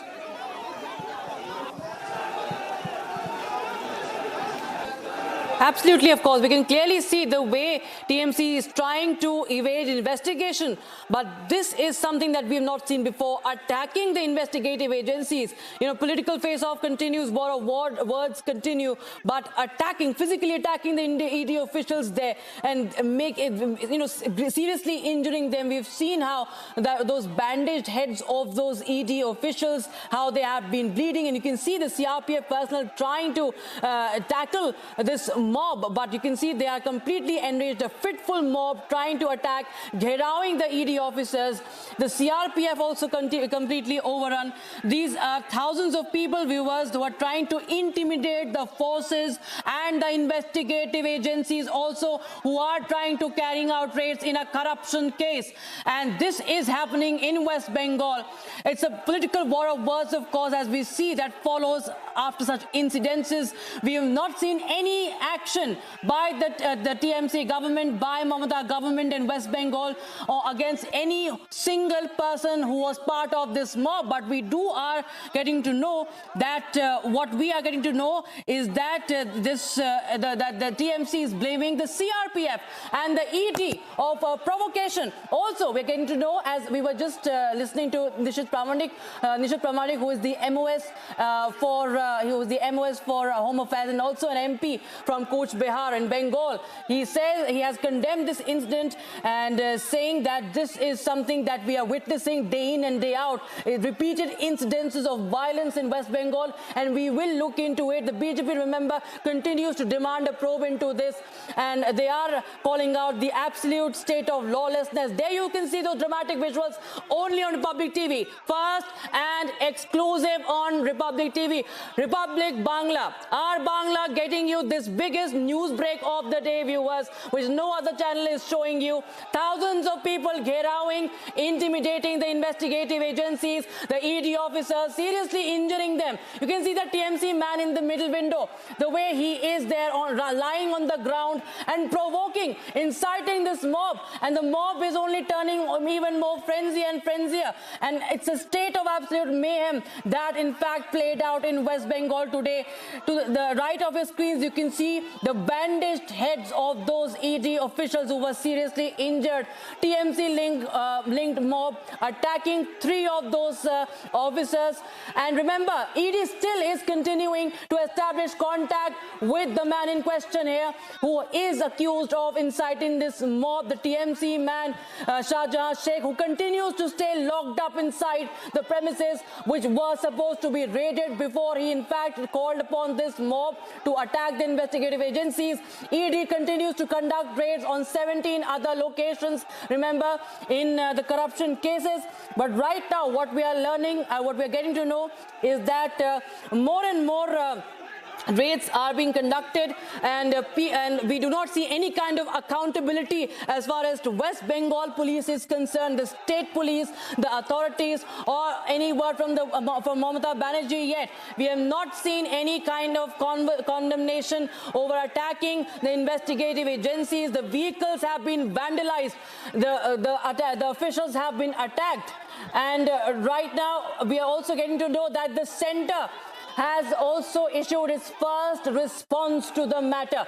Centre's first response to TMC-linked attack on the Enforcement Directorate coming out right now.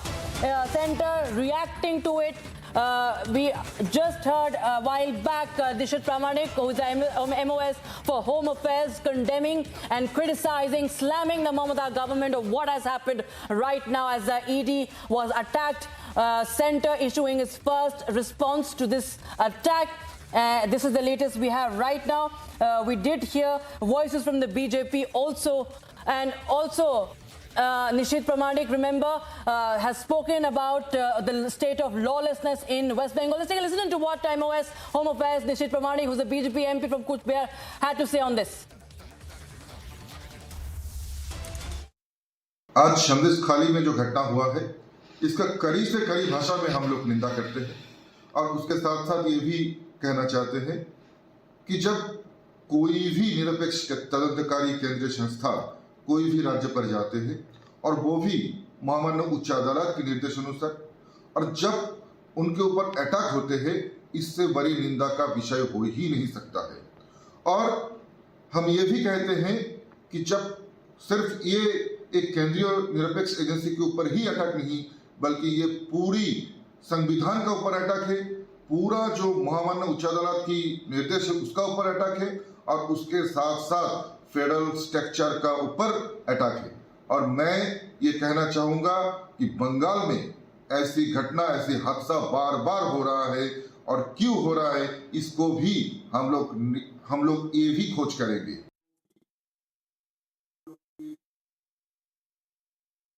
So that was BJP's Nishit Pramanik, who is the MOS for Home Affairs, and he's warning the TMC after the and then criticizing, lashing out against the Mamata Banerjee government. Remember, as we are getting you all the latest updates on this biggest news break of the day, our Bangla getting you all the exclusive visuals first and exclusive on Republic TV. This is an unprecedented situation in the state of West Bengal, viewers, where TMC-linked mob has attacked the ED. ED had arrived at Shah Jahan Sheikh's residence in North 24 Parganas of Kolkata, of West Bengal, I beg your pardon. And what we saw was a mob, and a mob was incited, and they did not only obstruct, but they also attacked 3 of those officers right now on your screens. They're bandaged heads. They were seriously injured. They're right now in the hospital, what we are told. But at the same time, Enforcement Directorate continues to contact Shah Jahan Sheikh,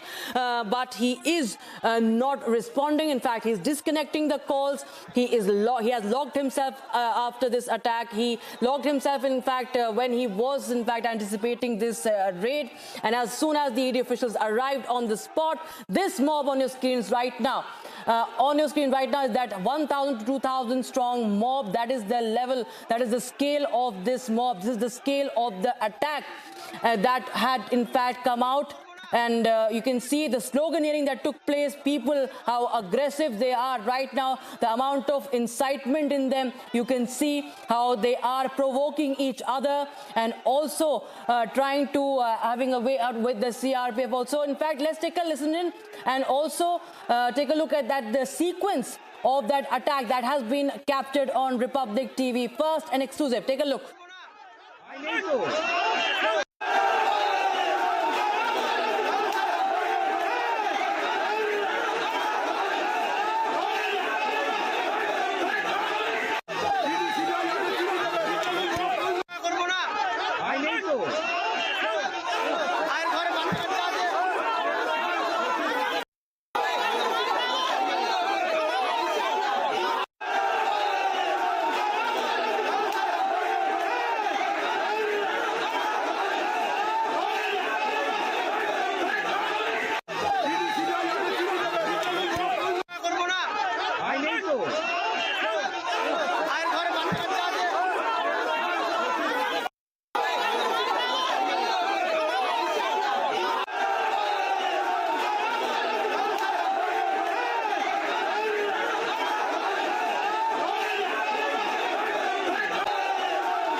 Coming in right now, viewers, to the right of your screens, more visuals and fresh visuals coming in. The ED officials injured, grievously injured. To the right of his screens, you can see them, how they have been injured by this mob that was incited by the TMC man.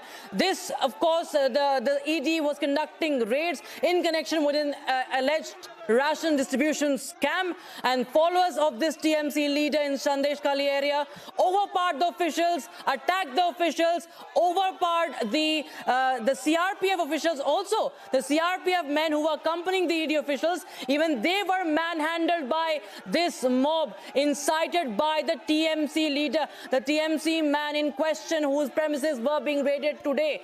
You can see those visuals which have not been seen ever before, the way an investigative agency has been attacked. This is happening in West Bengal. The politics, of course, continues to be played out. TMC, with no condemnation, is now blaming the ED and the CRPF for provocation.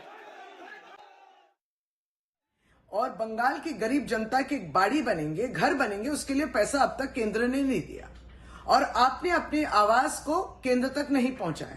आपने जिस क्षेत्र से आप निर्वाचित हैं, कूच बिहार से, वहां की जनता को मनरेगा के फंड्स मिल रहे हैं कि नहीं?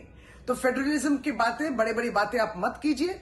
आप केंद्र से पूछिए कि फेडरलिज्म माने सेंटर और स्टेट को दोनों एक संग काम करना है। तो स्टेट के पास तो फंड अभी रेडी है, लेकिन सेंटर से अभी तक फंड नहीं आया।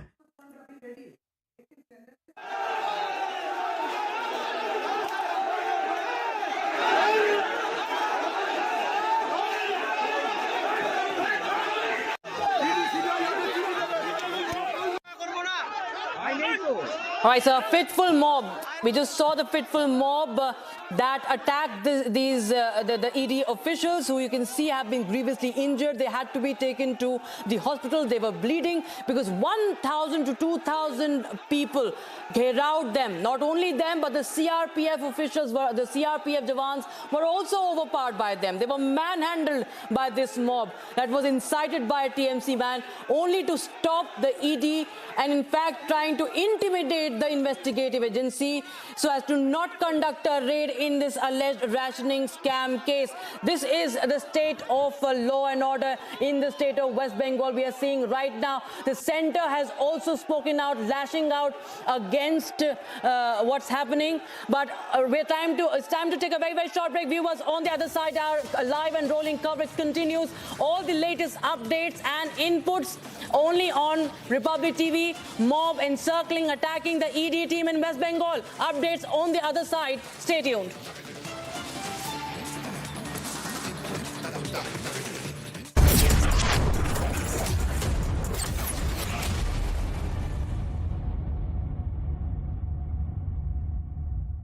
गोल का स्टाइलिश पंखा सिर्फ हवा ही नहीं देता, आपके आलीशान घर के कोने कोने में ठंडी हवा के झोंके पहुंचाता है। कूल फैंस के स्टाइलिश डिजाइन से घर को सुंदर बनाएं। 5 स्टार BLDC कूल फैन से बिजली भी बचाएं। समय आ गया है घर के पंखे बदलने का और कूल फैंस घर लाने का। हमारे देश को आजाद हुए 76 साल हो गए, लेकिन कई चीजों में हमको अभी आजादी नहीं मिली। जैसे कि सरकारी दफ्तरों में दुश्वारियां, परेशानियां, बद इंतजामिया। हमारे शहीदों को इस बात की कतई चिंता नहीं थी कि देश को आजादी मिलेगी या ना, लेकिन उनको एक बात की चिंता थी कि आजादी के बाद देश कौन से हाथों में जाएगा, देश के हालात क्या होंगे।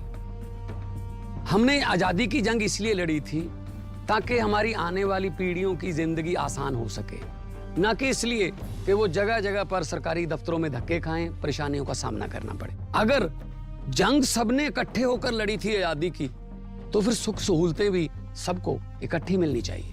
हम तो शहीदों के पांव की मिट्टी के एक धूल के तिनके के बराबर भी नहीं है, लेकिन ये बसंती रंग की पग शहीदों के सपनों और इरादों की हमें याद दिलाती रहती है कि हमारे देश में आम लोगों के सिर्फ दिन रात नहीं, हालात बदलने चाहिए। चुनाव के समय हम लोगों के पास जा सकते हैं, तो चुनाव के बाद सरकार बनती है, तो सरकार बनने के बाद भी सरकारों को जनता के पास जाना चाहिए, ना कि जनता सरकारी दफ्तरों में खज्जल खुआर हो।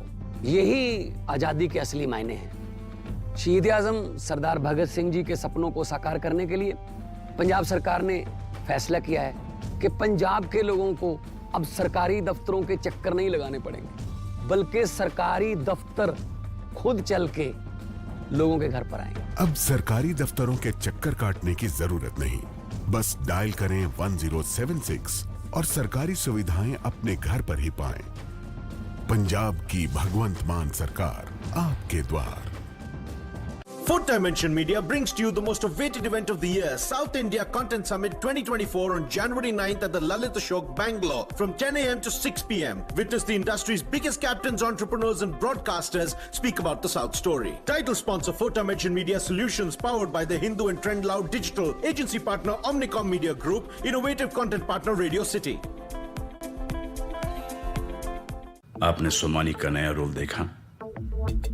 वही स्टाइल और रेंज सोमानी बाथवेयर में भी। Somani bathware.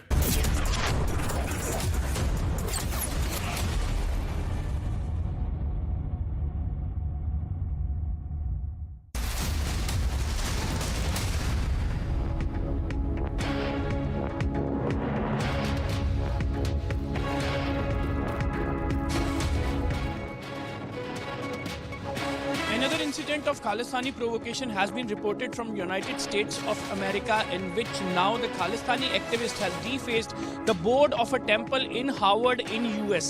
And in fact, this time they have written the pro-Khalistani slogans and anti-India slogans on the board of the temple. That is the Vijay Sherawali temple in Howard. And in fact, they completely defaced the board, the signboard of that temple. And this is another incident that has been reported after a week, when the shooting was being reported at the son of temple's priest in USA also. One after another, these incidents are being reported, and in fact the Hindu community is showing the major concern regarding these incidents, just because there are several temples that has been defaced by these pro-Khalistani elements and in fact attacked the high commissions of India. Indian diplomats has been attacked in the different countries including Canada and US, even in Europe also, and in fact the temples remain on the prime target of these Khalistani activists who actually try to run their own agenda in the different countries.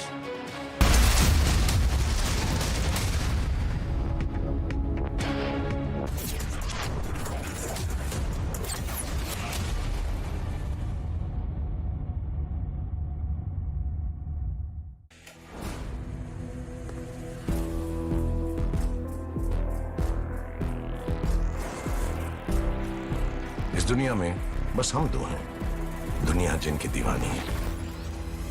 आ रहे हैं हम दोनों।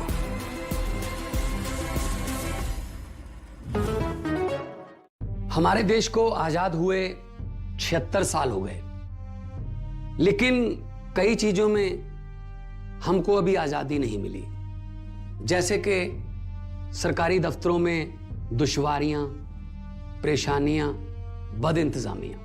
हमारे शहीदों को इस बात की कतई चिंता नहीं थी कि देश को आजादी मिलेगी या ना, लेकिन उनको एक बात की चिंता थी कि आजादी के बाद देश कौन से हाथों में जाएगा, देश के हालात क्या होंगे। हमने आजादी की जंग इसलिए लड़ी थी ताकि हमारी आने वाली पीढ़ियों की जिंदगी आसान हो सके, ना कि इसलिए कि वो जगह जगह पर सरकारी दफ्तरों में धक्के खाएं, परेशानियों का सामना करना पड़े। अगर जंग सबने इकट्ठे होकर लड़ी थी आजादी की, तो फिर सुख सहूलतें भी सबको इकट्ठी मिलनी चाहिए। हम तो शहीदों के पांव की मिट्टी के एक धूल के तिनके के बराबर भी नहीं है, लेकिन ये बसंती रंग की पग शहीदों के सपनों और इरादों की हमें याद दिलाती रहती है कि हमारे देश में आम लोगों के सिर्फ दिन रात नहीं, हालात बदलने चाहिए। चुनाव के समय हम लोगों के पास जा सकते हैं, तो चुनाव के बाद सरकार बनती है, तो सरकार बनने के बाद भी सरकारों को जनता के पास जाना चाहिए, ना कि जनता सरकारी दफ्तरों में खज्जल खुआर हो। यही आजादी के असली मायने हैं। शहीद आजम सरदार भगत सिंह जी के सपनों को साकार करने के लिए पंजाब सरकार ने फैसला किया है कि पंजाब के लोगों को अब सरकारी दफ्तरों के चक्कर नहीं लगाने पड़ेंगे, बल्कि सरकारी दफ्तर खुद चल के लोगों के घर पर आएंगे। अब सरकारी दफ्तरों के चक्कर काटने की जरूरत नहीं, बस डायल करें 1076 और सरकारी सुविधाएं अपने घर पर ही पाएं। पंजाब की भगवंत मान सरकार आपके द्वार। भाई इतनी बड़ी टाइल, इतनी बड़ी बड़ी हिट्स आप लोगों ने मुझे दी हैं। टाइल्स बड़े होने चाहिए। सोमानी मैक्स टाइल्स, टाइलों का सबसे बड़ा भाई। सोमानी मैक्स टाइल्स, जमीन से जुड़े।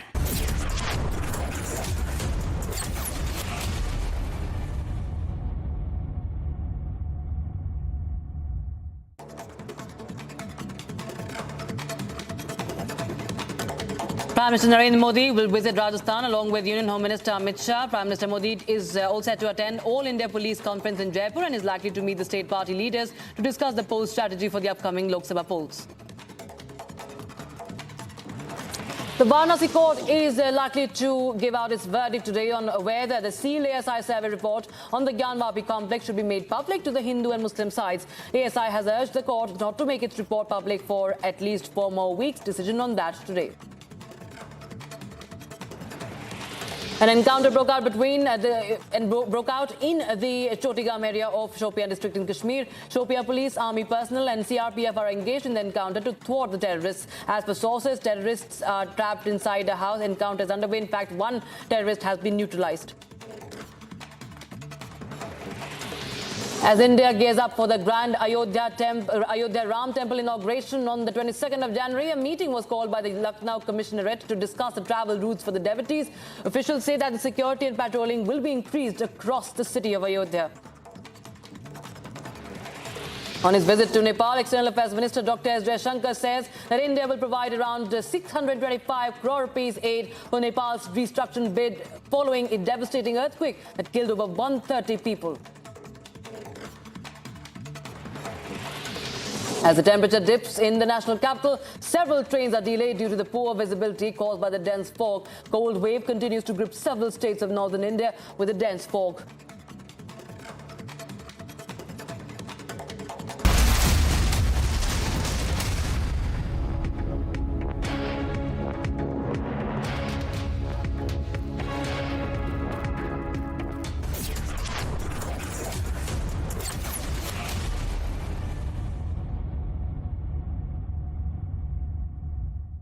QS and THE, the world's foremost university rankings organizations, have ranked Amity amongst the top 3% universities globally, making it among the very few Indian universities to be included in both rankings. Yet another top ranking for Amity University.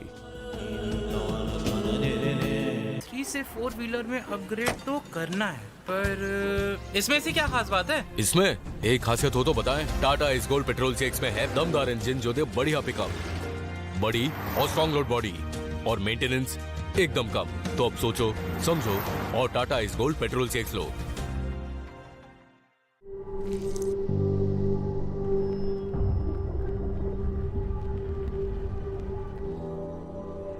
Helps beat sensitivity fast. Sensodyne Rapid Relief.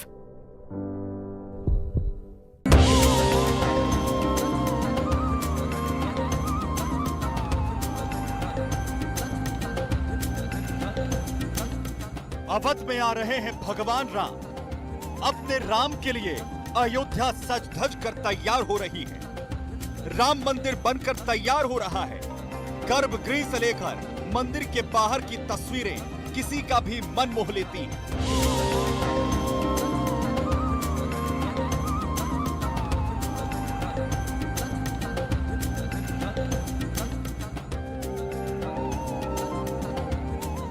Nepal की जनकपुरी से लेकर श्रीलंका और America से चीजें आ रही हैं जो भगवान राम के दरबार की शोभा बढ़ाएंगी।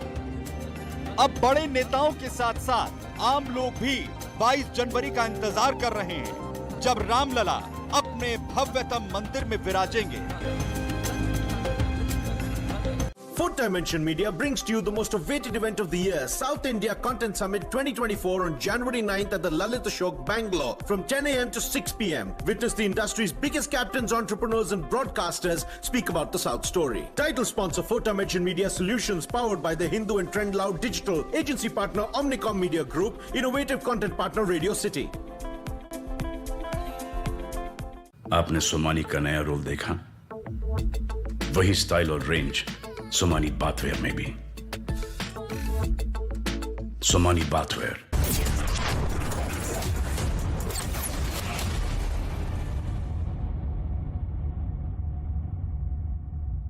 Brace yourselves for a revolutionary leap into the world of news with the Republic World app.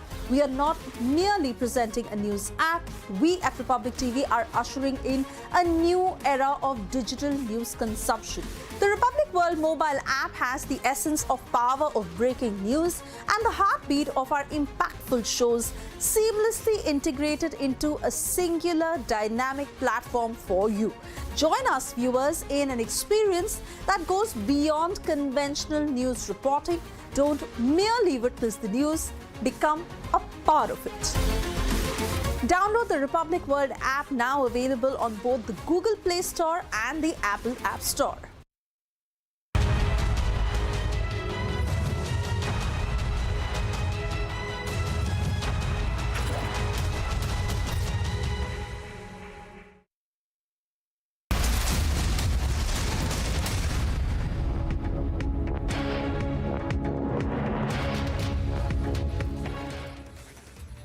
A very good afternoon. It's 2 p.m. We are live and breaking. I'm Samiksha Srivastava. We continue to get you the latest from the state of West Bengal, where the law and order situation remains in shambles after ED team was attacked by workers linked to the TMC. Tracking that very closely. First up, the top headlines.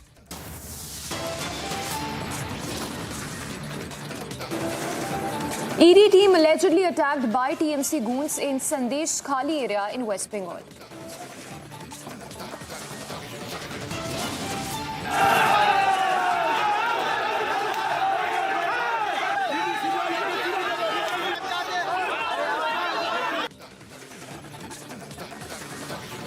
Footage accessed by Republic Bangla shows large mob encircling ED officials.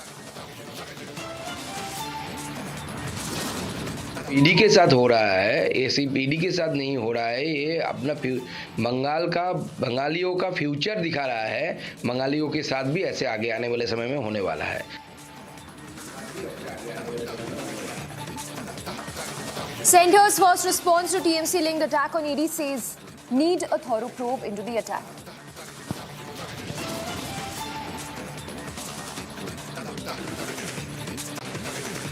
ED team attacked and hounded by TMC says that officials provoked the people.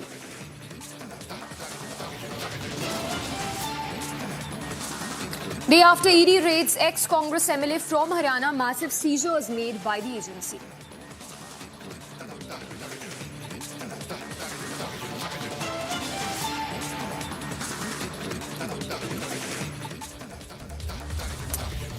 And we start first up with the latest from the state of West Bengal amid the unprecedented law and order situation in the state. It's a political storm that has now erupted with the Congress again completely cornering the TMC over the law and order situation in the state. In fact, we have that first response coming in from Adhir Ranjan Chaudhary, who sharpened his attack on the TMC. This in the backdrop of the attack which happened on the ED officials this morning. So it's a pointed attack by Adhir Ranjan Chaudhary of the Congress at the TMC over the attack which happened on the ED officials' team.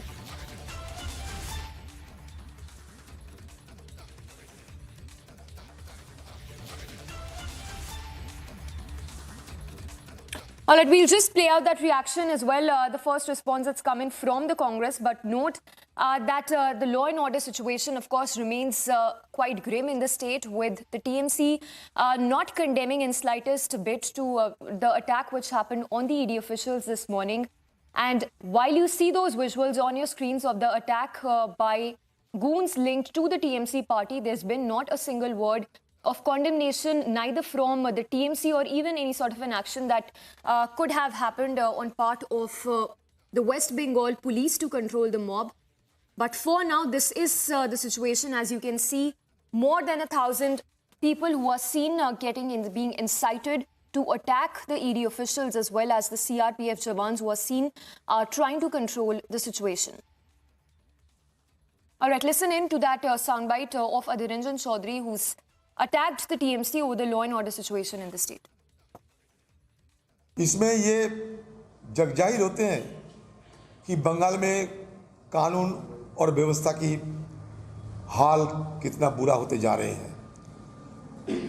मैं तो ये कहना चाहते हैं कि अगर ED इतना idiot कब से हुआ पता नहीं, उनको सारे फौजों को साथ में लेकर चलना चाहिए। आज तो जख्म हुए, अगले तारीख खून भी हो सकते, तो इसके लिए सतर्कता बरतते हुए ईडी वालों को और ज़्यादा फौज को शामिल करते हुए किसी के खिलाफ दाबोच करना या किसी को हिरासत में लेना, कोई संपत्तियों को बरामद करना, जो भी कदम उठाए साथ में भारी भरकम सिक्योरिटी फोर्सेस को लेना चाहिए।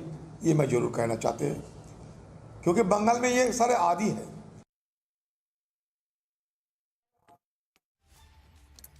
All right, so there you heard Adhiranjan Chaudhary of the Congress hitting out at the TMC, and as we speak, the visuals there that gives you a glimpse of the kind of situation that prevails across the state of West Bengal. While you see that mob that was incited by the goons said to be linked to the TMC, visuals also coming in of how the ED officials sustained those injuries after they were attacked by goons linked to the TMC. And as we speak, there's not been a single sort of action that could have happened on part of the West Bengal police. But the visuals paint the grim picture, as is evident from this, what is being seen. No action on part of the West Bengal police. Meanwhile, it's an all-out political controversy that has erupted, with the Congress now completely cornering the TMC over the law and order situation, the violence that is seen in the visuals as well. In fact, the visuals on your screens where you see how a mob intimidated the ED team and then went on a rampage. This while the Enforcement Directorate officials had gone to this village in North 24 Parganas to conduct raids at a convener of the TMC in relation to the ration scam, which is being probed by the central agency. So it's complete chaos, complete mayhem, a breakdown of law and order situation, as is evident from the visuals. The convener who incited the mob forced them to attack the ED officials.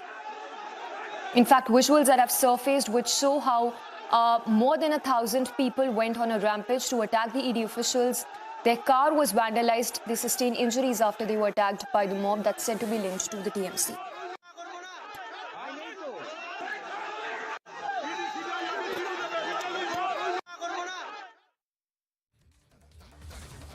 Now note, several reactions have also been coming in from the BJP that has cornered the Mamata Banerjee government, questioning the law and order situation in the state.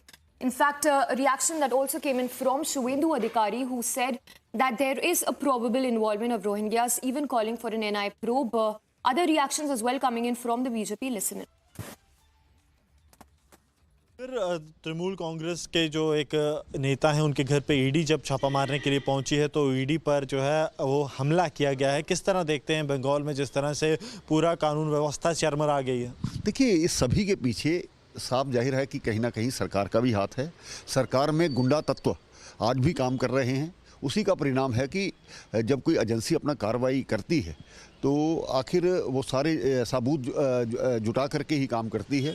तो इस प्रकार से पत्रकारों पर हमला करना, police पर हमला करना, आखिर उनको भी ये जानकारी होनी चाहिए पुलिस के आगे कोई जीत नहीं सकता है और पत्रकार आपकी क्या हालत कर सकते हैं। लेकिन उससे बचने के लिए उन्होंने जो कार्रवाई की है, लोगों को भड़काया है, ये उनको मुझे लगता है आने वाले समय में महंगा पड़ेगा। This is very unfortunate. It's condemnable. It is interference in the investigative process.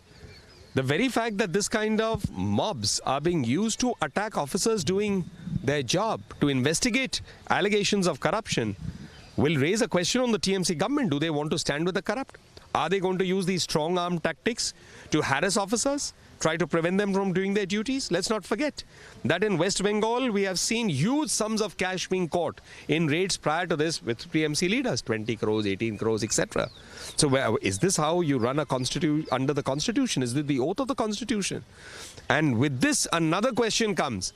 It confirms that the West Bengal government is using these tactics against other political parties during elections and in intimidating them.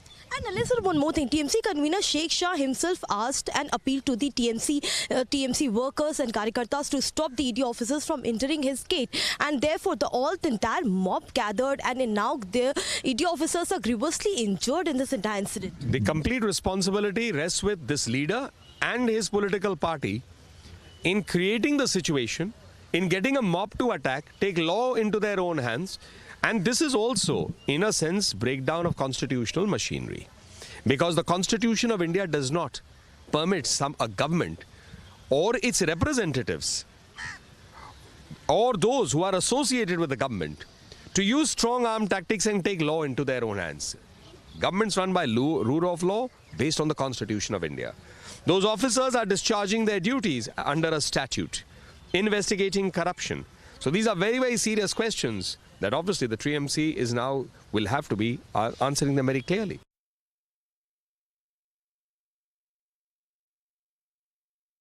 Bengal में कानून का राज नहीं है। जो central agency भी वहां जाती है उसके ऊपर भी हमला होता है। ईडी पे हमला हो गया। पहले एक बार फौज के ऊपर भी ममता जी ने बहुत बड़ा सवाल उठा दिया था जब वो ड्रिल हो रही थी।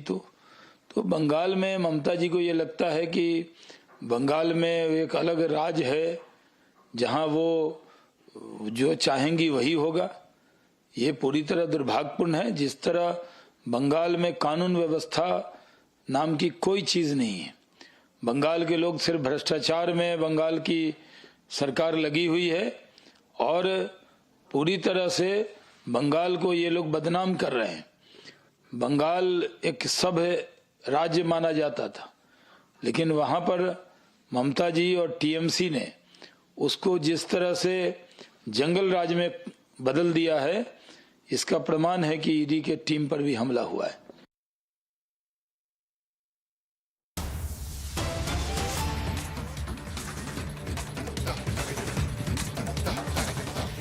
All right, so there you heard, while the BJP is saying that there needs to be a thorough probe, the TMC continues to pin blame on the ED officials. Now this, even as the video clearly shows how the mob was incited by goons linked to the TMC party. It's the TMC, the ruling party in the state of West Bengal, that has in turn blamed the ED officials and the CRPF, alleging provocation by the Enforcement Directorate.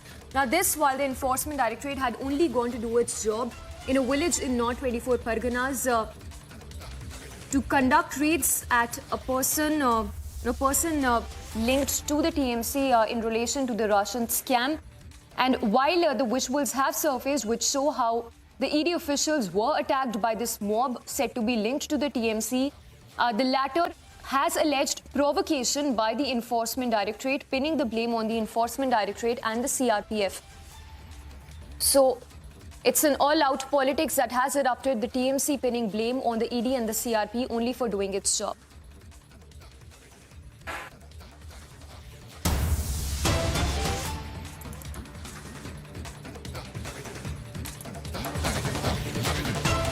All right, in more news break coming in, this one in relation to the attack on the ED officials, BJP West Bengal president has now written to Home Minister Amit Shah, asking him to take stock of the kind of unprecedented situation being seen in the state of West Bengal. So it's absolute breakdown of law and order, and while that situation has been deteriorating by the day, West Bengal BJP chief has now written to Union Home Minister to take stock of the mayhem, as is evident from the visuals that have surfaced. It's Sukanta Majumdar who's written to Union Home Minister demanding an NI probe into the incident of attack on ED officials during a raid at TMC leader Shah Jahan Sheikh's residence in Sandesh Khali area in North 24 Parganas. Now note, this is something which was even spoken about by Shubhendu Adhikari earlier today, calling for a probe to be initiated by the National Investigation Agency. Not just this, Shubhendu Adhikari also alleged that there could be a possible involvement of Rohingyas in the attack on the ED officials. In the latest, it's Bengal BJP chief who has written to Union Home Minister to take stock of the law and order situation as is being seen in the state of Bengal. So it is the absolute breakdown of law and order. It's in shambles, as is evident on the screens. You see how the ED officials were attacked by this mob said to be linked to the TMC party. And while that attack happened, a reaction that's now coming from the TMC, which instead of condemning this attack on the ED officials has gone on to pin the blame on the CRPF as well as the ED officials. So while it is absolute pandemonium as is being seen in those visuals also when we talk about the law and order situation in Bengal, Bengal BJP chief who is now written to the Union Home Minister saying that there is a need for National Investigation Agency to step in at this stage and probe into what really transpired since early this morning. In fact, visuals on your screens where you see how the ED officer was seen bleeding.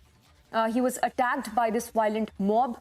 This after ED had come at TMC convener's village in Sandesh Kali region in North 24 Parganas. The convener asked his supporters, rather people in the village, to mobilize in large numbers. He incited the people in the village to attack the ED officials, and that is the moment when the large mob encircled the ED officials. The mob was even seen chasing the ED officials and the CRPF Jawans. Following that, the TMC's convener Sheikh Shah Jahan locked himself up, and all of this happened under the nose of the West Bengal police. In fact, visuals on your screens which bring to you the exact sequence of events as they transpired since early morning.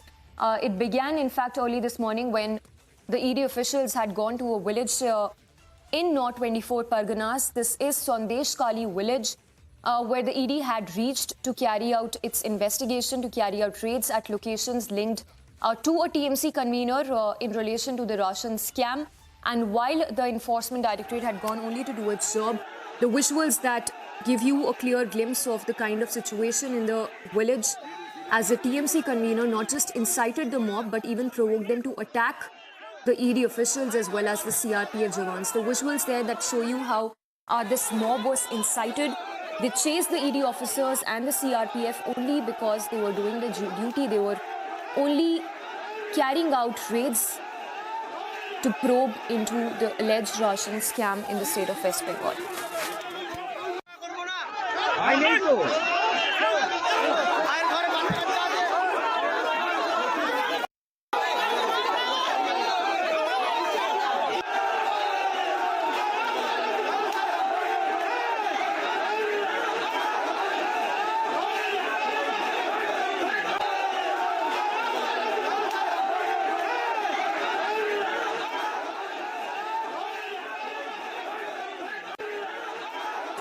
All right, so this is in North 24 Parganas. The village is Sandesh Kali, where ED was seen at ED had gone to conduct raids at TMC convener's village in relation to the ration scam, following which the TMC convener allegedly provoked the villagers, asked the supporters to mobilize in large numbers. After that, the large mob was seen encircling the ED officials. They chased the ED officers as well as the CRPF, and all of this while ED and CRPF had only gone to this village to do their duty to carry out raids in connection with the ration scam.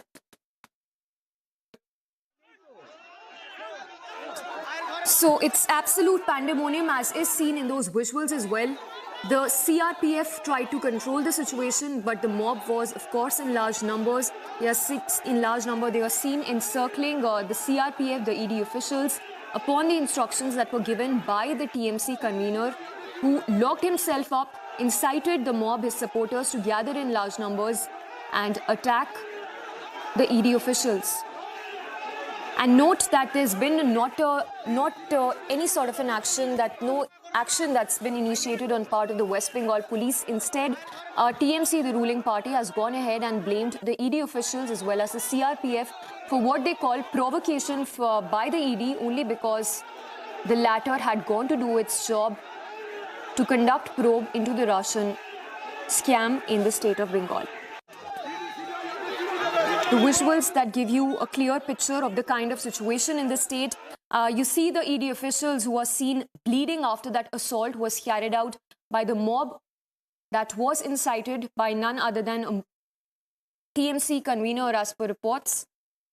But visuals that show you how the ED officer is seen bleeding with bandaged head. In the latest, the Bengal BJP chief has now written to the Union Home Minister to take stock of the situation, to initiate a thorough probe. And this, as Shuvendu Adhikari earlier in the day had even called for a thorough probe. He'd called for an NI-led probe into this whole incident.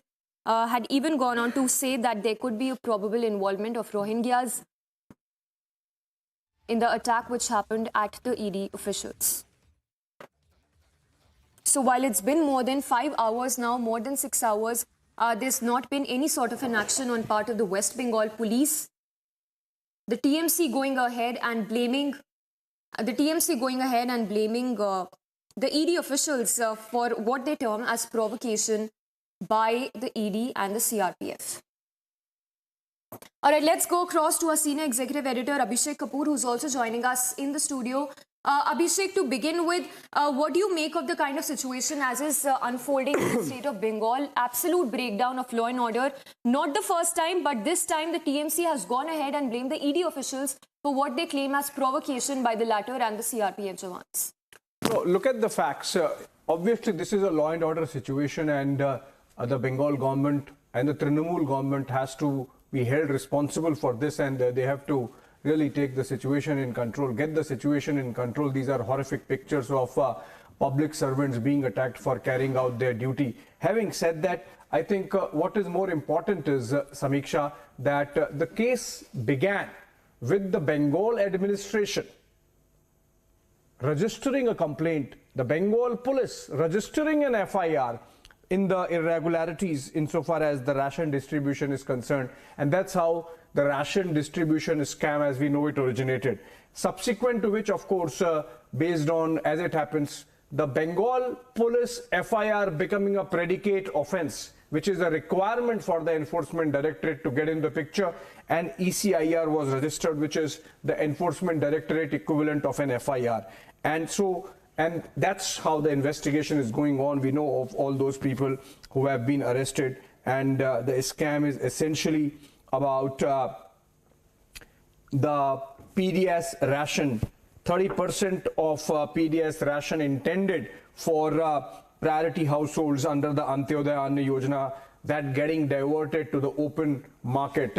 It is a classic PDS scam that existed earlier prior to the digitization of records and data, but it seems in the case of Bengal, even that has been short-circuited, and ways found to get ration out of the PDS system into the open market. Remember the arbitrage. This is a scam of arbitrage in the sense that the ration, the food grains, whatever edible material available under the PDS system is heavily subsidized, we know, and this is Antyodaya Anna Yojana, which is for the poorest of the poor households.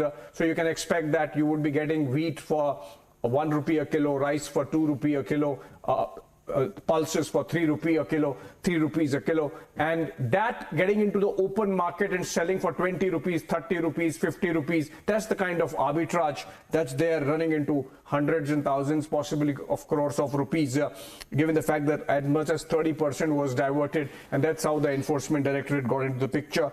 And so obviously this is something which has to be investigated. Remember, again, needs to be reiterated that the origins of the scam are in a Bengal administration complaint, based on which the Bengal police registered a complaint, based on which it became a predicate offense, and the Enforcement Directorate got into the picture. And now those associated with the TMC attacking ED teams and creating a law and order situation of the kind that we are seeing in these pictures clearly reflects poorly on those in charge, and hopefully something would be done about this at the soonest, at least get the law and order situation in control.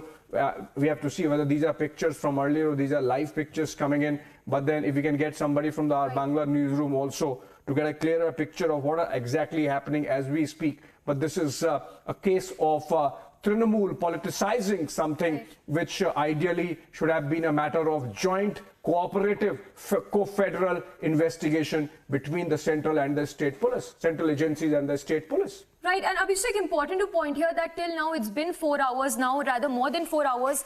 There's been no sort of an action on part of the West Bengal police. Rather, they've gone on to blame the ED one.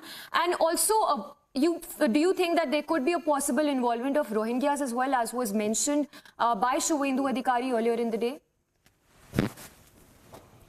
Well, when it comes to Bengal, Rohingyas is a very serious practical problem. Just a few weeks back, we had a Trinamool leader talking about regularizing some of those illegal Rohingya immigrants by providing them Aadhaar card, ration card, etc. So these issues get really interlinked and really enmeshed when it comes to Bengal, and it's unfortunate that this is allowed. But then in this case, the manner in which this organized crime was happening, remember, pilferage of PDS, ration, food, is not possible without patronage. So obviously there is patronage, and this is the same scam in which Jyoti Priya Malik, who is presently Minister in charge of Forest Affairs and Non-Conventional Renewable Energy Sources of Bengal, and he was earlier Minister in charge of Food and Civil Supplies Department, the department in which under which PDS comes, and is under the scanner, I think, was arrested also. So I think this is obviously a scam which has linkages cutting across Trinamool, as in the political party, the leadership, the government, the minister, those associated with the party on the ground, the cadres, and the element of patronage which would have gone into making this a scam that it became. So I think it's really important that, and the matter of course has been supervised directly by the Kolkata High Court. So it's not just Enforcement Directorate getting into the picture, the investigation is actually monitored by the Kolkata High Court also, origins in the Bengal police FIR, all this, and despite that, if some elements are allowed to take law and order into their hands, as we are seeing happening in these pictures, is really unfortunate, right, Samiksha, and hopefully a quick notice would be taken by Nobonno and action taken. Right. Abhishek, requesting you to keep staying with us. We have to step in a very short break. On the other side, we'll keep getting you the latest. For now, there's no... but remains to be seen how this pans out. Slipping into a very short break for now.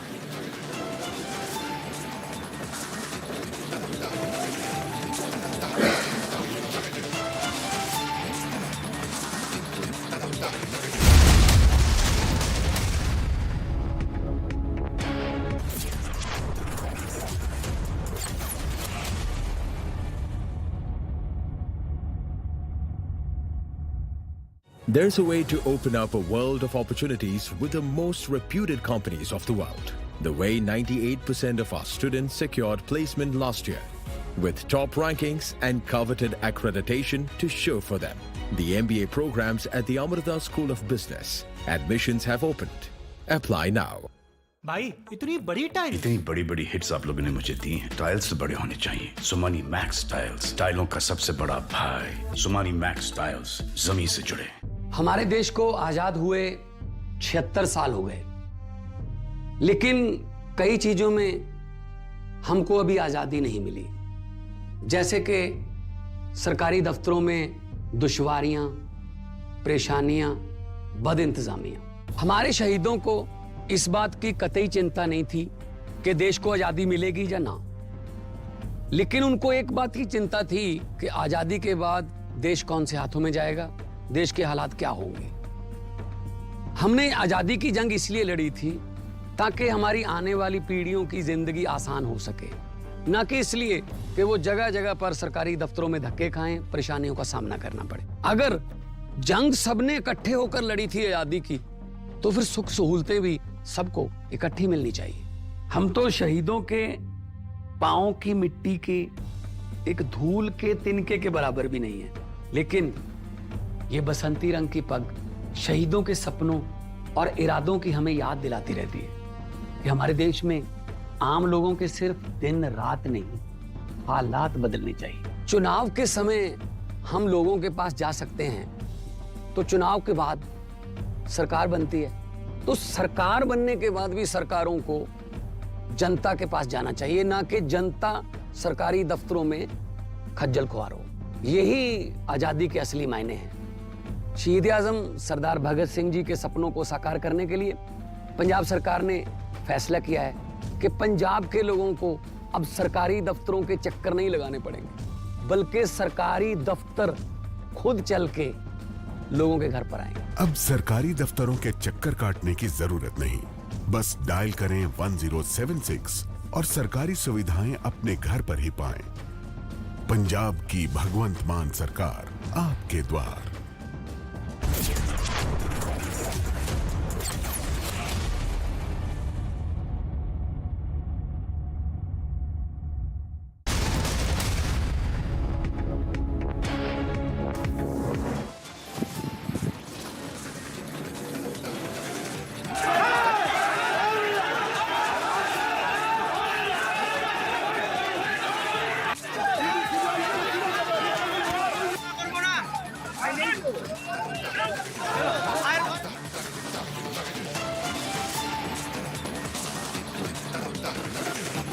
ED attacked by TMC goons in Sandesh Kali area in West Bengal.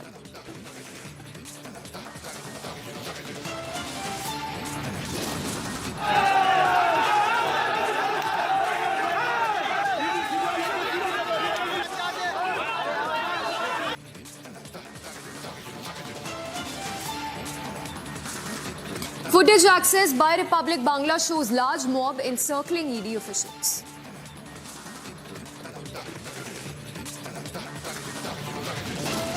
ED के साथ हो रहा है, ये सिर्फ ED के साथ नहीं हो रहा है, ये अपना बंगालियों का फ्यूचर दिखा रहा है। बंगालियों के साथ भी ऐसे आगे आने वाले समय में होने वाला है।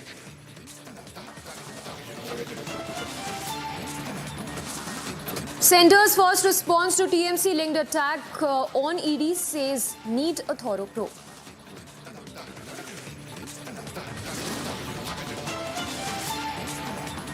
ED team attacked and hounded by TMC says that officials provoked the people.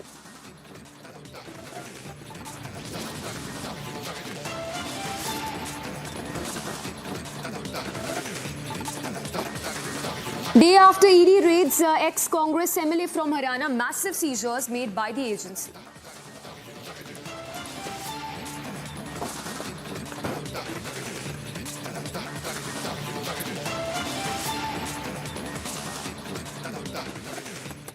All right, we continue to get you the latest on the attack on the ED officials that happened early this morning in Mamta's Bastion in North 24 Parganas district. In fact, details coming in, source-based information that is just coming in, that the TMC man blocking ED benefited in scam. The TMC man inciting the mob was in touch with TMC minister as well. So that is the latest coming in, source-based information on the attack that was carried out on the ED officials earlier today in West Bengal's North 24 Parganas. A source-based information that is coming in that the TMC man who blocked ED apparently benefited in the scam, and that TMC man even incited mob. The mob was in constant touch with a minister in West Bengal government. All right, let's first go across to Shravan Sen, who's joining us from the Delhi newsroom. Shravan, to you first, if you can once again put this into context. Sources telling Republic that the TMC man blocking the ED officials benefited in the ration scam.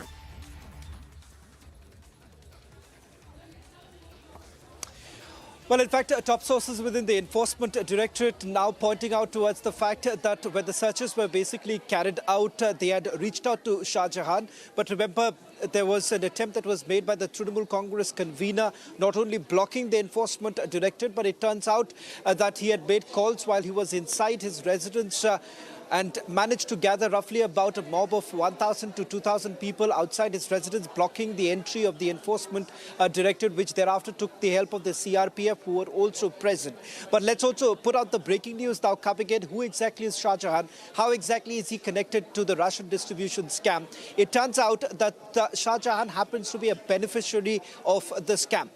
In fact, he was also in touch with the Trinamool Congress minister. Apart from that, Bakibur Rahman, who's also been arrested by the enforcement directorate. The arrest of Bakibur Rahman took place in the month of October in 2023, against whom the charge sheet has also been filed. Remember, the big arrest that actually took place in the Russian scam was that of Minister in charge Jyoti Malik, and the charges that have been leveled against them is that, one, they had opened fake bank accounts, and these bank accounts were essentially opened to siphon off government funds. Shell entities have also been, floated by the Trinamool Congress minister, the allegation that is leveled against him. And the purpose of opening up these shell entities were to basically divert the proceeds of crime. Let's also put out more details with regards to the two-page report that has been accessed by Republic TV. It's the incident report.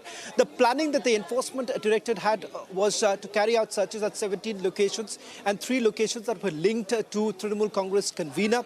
We are being told that as of now, the searches still continue, barring the 3 locations that have been linked to Trinamool Congress convener, because one, despite multiple attempts that have been made by the enforcement directorate to reach out to the Trinamool Congress convener, it turns out that he has completely blocked the enforcement directorate. What happens next, that is not known at this point in time, but as per the standard operating procedure of the enforcement directorate, given the fact that at least 3 of their officers have been grievously injured, the FIR would be registered in the coming few hours. And a full report would be submitted to the Delhi headquarters here of the enforcement directorate by late evening. As of now, a preliminary report has already been submitted to the enforcement directorate's headquarters here in the national capital. What's important to point out here is that we are talking about a ration distribution scam which could be pegged between 500 to 1,000 crores. As the investigation is still underway, it turns out that the enforcement directorate has been able to come across some new leads. Now, what are these leads that we are really talking about? One, the fact that that Shah Jahan. In fact, I'm told that the West Bengal governor has also spoken. He's released an audio statement. Let's listen.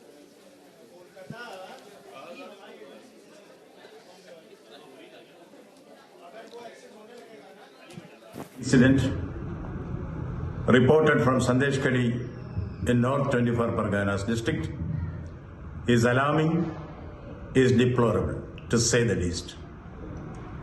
It is the bounden duty of a civilized government to stop barbarism and vandalism in a democracy. If government fails in its basic duty, then the Constitution of India will definitely take its course.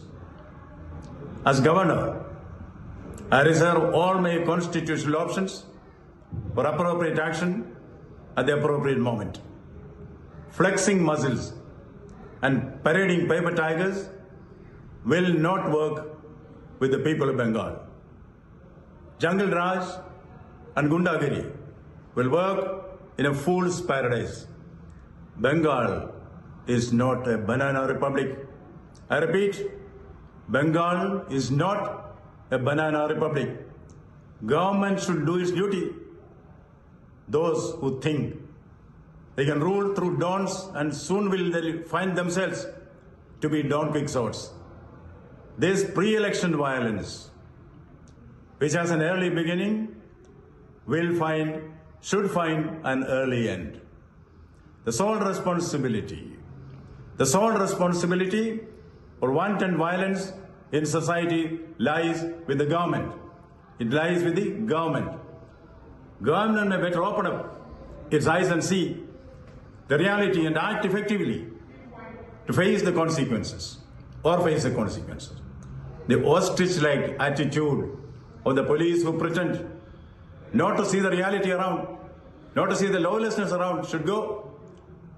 The perpetrators of violence, and more so, their political abettors, will soon be made to realize you can fool some people for all times and all people for some times, but not all people for all times, not all people for all times. It is high time that we call stops to violence and hooliganism. In Bengal, violence will come to an end.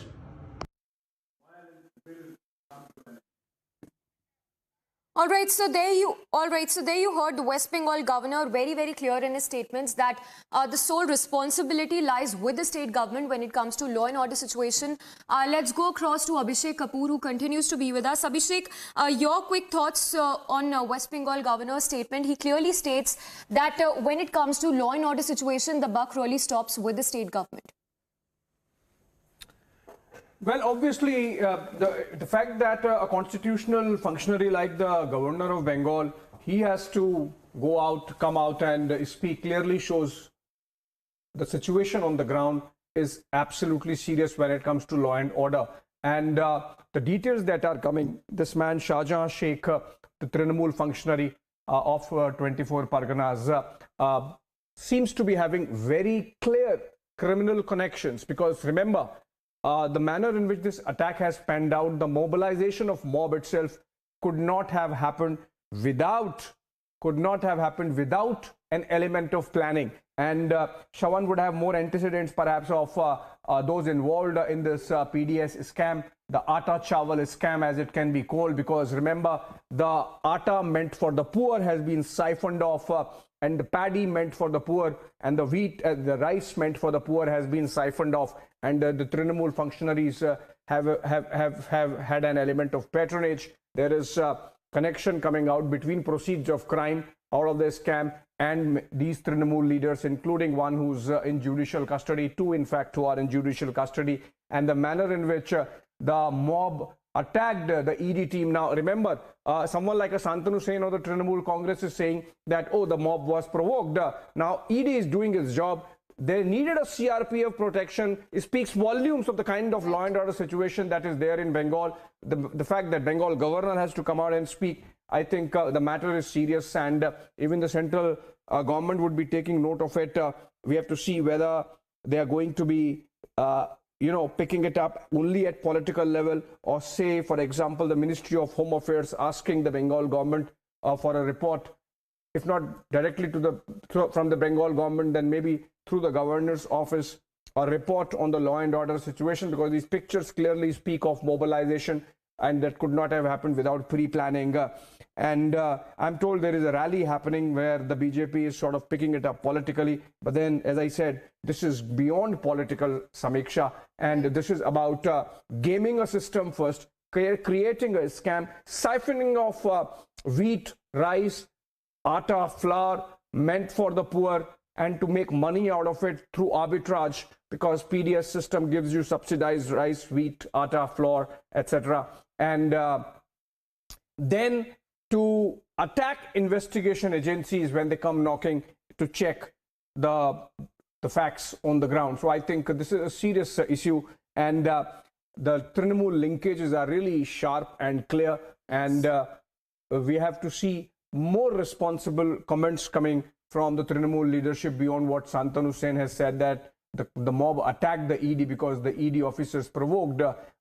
4 or 5 ED officers accompanied by 15 or 20 CRPF men. They were not there to provoke. They were there to question Shahjahan, who locked himself inside, did not receive any phone calls of the Enforcement Directorate team, and instead mobilized this mob so that the ED team could be intimidated, attacked, injured, and at least one officer, I am told, is serious. And let's see if this goes beyond the governor making a statement, because even that itself is serious, and the government, perhaps the Bengal government, would take note of the fact that a constitutional functionary has to come out and make a statement. But I think what is important is that in this instance, the Bengal government has been really caught indulging with these hooligans who have created a law and order situation, and ultimately law and order being a state subject, the responsibility rests with the Home Minister, obviously, in this case the Chief Minister as well, Mamata Banerjee, and we expect more responsible statements coming in from Trinamool leadership beyond what Shantanu Sen has said till now? Right. Abhishek, stay with us. Let's go across to Shravan also, who has more details. Shravan, from the latest that we are learning is that the ED headquarters has received a report from the West Bengal unit. A consolidated report, as we understand, will be submitted after searches are completed. Anything we are learning as to what this report entails, which the Bengal BJP unit has apparently submitted to the ED headquarters?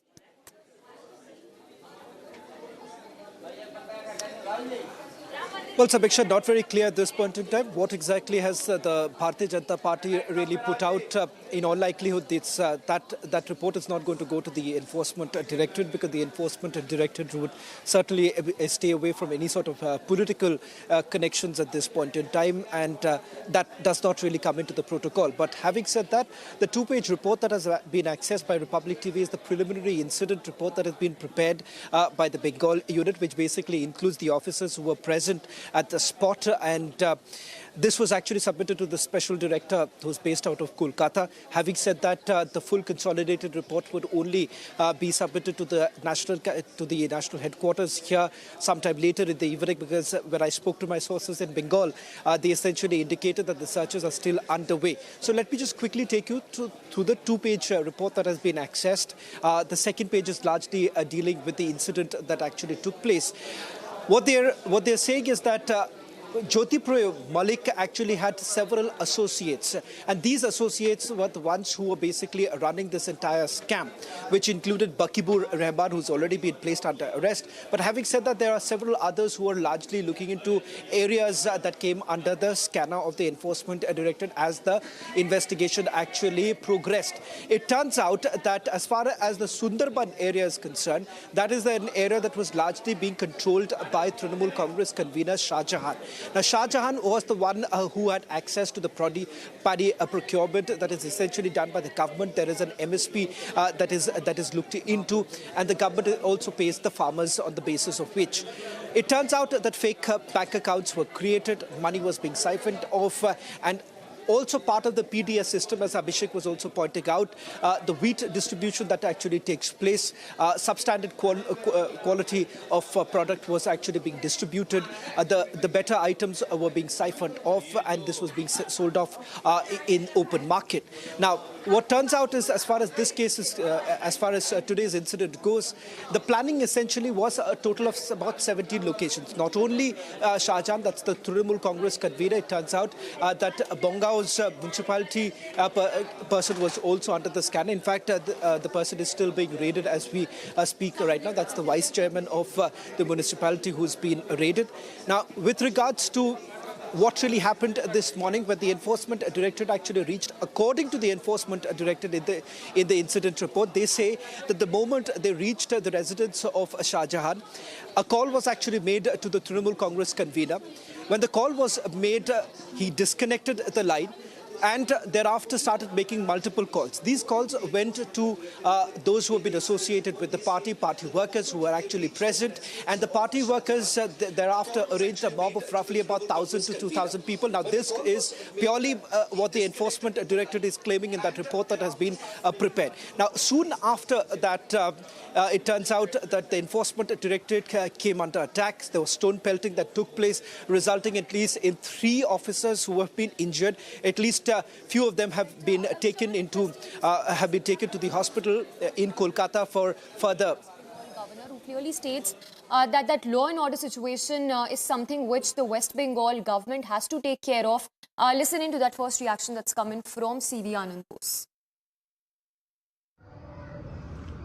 The ghastly incident reported from Sandeshkhali in North 24 Parganas district is alarming, is deplorable, to say the least.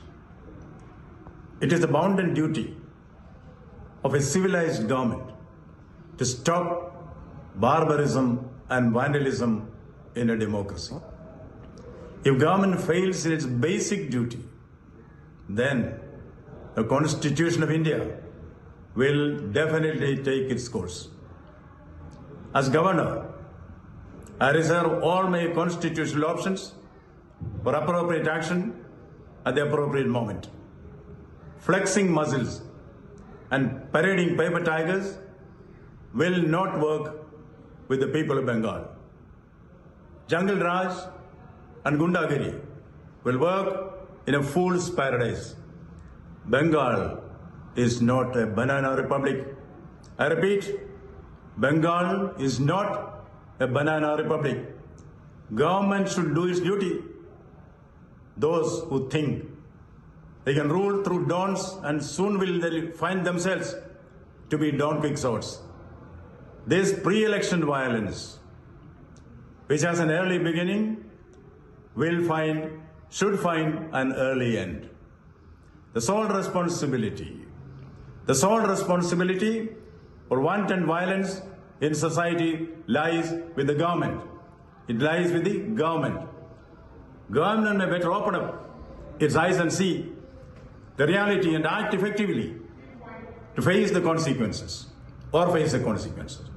The ostrich-like attitude of the police who pretend not to see the reality around, not to see the lawlessness around should go. The perpetrators of violence, and more so, their political abettors, will soon be made to realize you can fool some people for all times and all people for some times, but not all people for all times, not all people for all times. It is high time that we call stops to violence and hooliganism. In Bengal, violence will come to an end.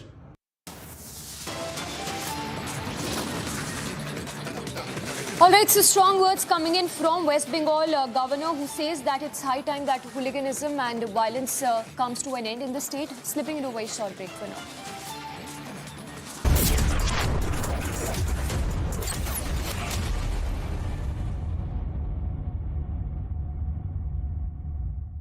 QS&THE, the world's foremost university rankings organizations, have ranked Amity amongst the top 3% universities globally, making it among the very few Indian universities to be included in both rankings.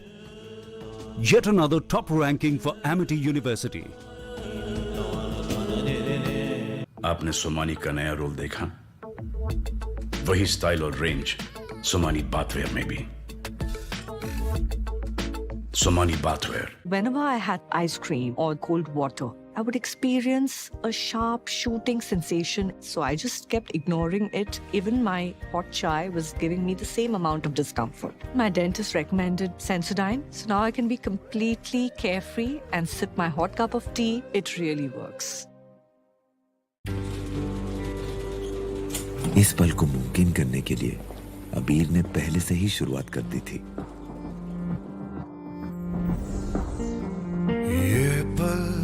ये पल सच हुआ, ये पल पलकों पे सूरज सा उगा, ये पल मानो रुक सा. और म्यूचुअल फंड से शुरुआत करना समझदारी की निशानी है. म्यूचुअल फंड निवेश बाजार जोखिमों के अधीन है. योजना से जुड़े सभी दस्तावेजों को ध्यान से पढ़ें.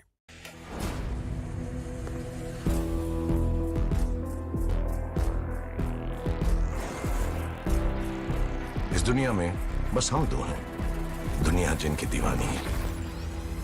आ रहे हैं हम दोनों.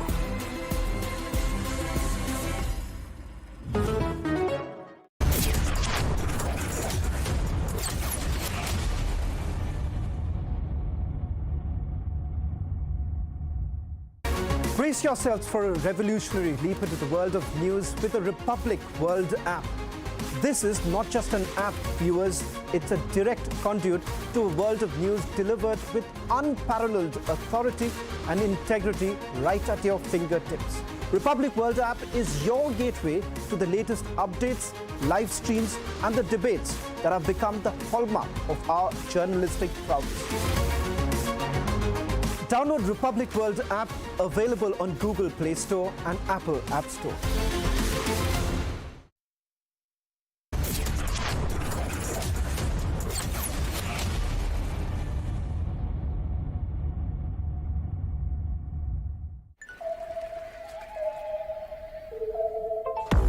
In shadows of light, driving Keep it wild. The new Sonnet. Kia, movement that inspires. आपने सोमानी का नया रोल देखा? वही स्टाइल और रेंज सोमानी बाथवेयर में भी। सोमानी बाथवेयर। हमारे देश को आजाद हुए 76 साल हो गए, लेकिन कई चीजों में हमको अभी आजादी नहीं मिली। जैसे कि सरकारी दफ्तरों में दुश्वारियां, परेशानियां, बदइंतजामियां। हमारे शहीदों को इस बात की कतई चिंता नहीं थी कि देश को आजादी मिलेगी या ना, लेकिन उनको एक बात की चिंता थी कि आजादी के बाद देश कौन से हाथों में जाएगा, देश के हालात क्या होंगे। हमने आजादी की जंग इसलिए लड़ी थी ताकि हमारी आने वाली पीढ़ियों की जिंदगी आसान हो सके, ना कि इसलिए कि वो जगह जगह पर सरकारी दफ्तरों में धक्के खाएं, परेशानियों का सामना करना पड़े। अगर जंग सबने इकट्ठे होकर लड़ी थी आजादी की, तो फिर सुख सहूलतें भी सबको इकट्ठी मिलनी चाहिए। हम तो शहीदों के पांव की मिट्टी के एक धूल के तिनके के बराबर भी नहीं है, लेकिन ये बसंती रंग की पग शहीदों के सपनों और इरादों की हमें याद दिलाती रहती है कि हमारे देश में आम लोगों के सिर्फ दिन रात नहीं, हालात बदलने चाहिए। चुनाव के समय हम लोगों के पास जा सकते हैं, तो चुनाव के बाद सरकार बनती है, तो सरकार बनने के बाद भी सरकारों को जनता के पास जाना चाहिए, ना कि जनता सरकारी दफ्तरों में खज्जल खुआर हो। यही आजादी के असली मायने हैं। शहीद आजम सरदार भगत सिंह जी के सपनों को साकार करने के लिए पंजाब सरकार ने फैसला किया है कि पंजाब के लोगों को अब सरकारी दफ्तरों के चक्कर नहीं लगाने पड़ेंगे, बल्कि सरकारी दफ्तर खुद चल के लोगों के घर पर आएंगे। अब सरकारी दफ्तरों के चक्कर काटने की जरूरत नहीं, बस डायल करें 1076 और सरकारी सुविधाएं अपने घर पर ही पाएं। पंजाब की भगवंत मान सरकार आपके द्वार।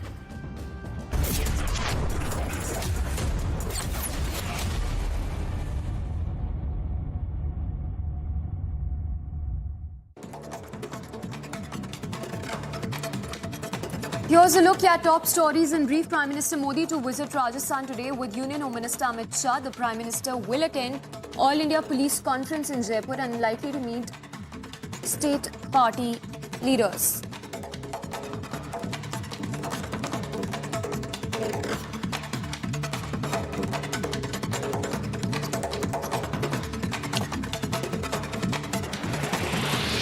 In 1993 Mumbai bomb blast accused Dawood Ibrahim's 4 properties to be auctioned today. Dawood's properties will be under hammer at a reserved price of just over 19 lakh rupees.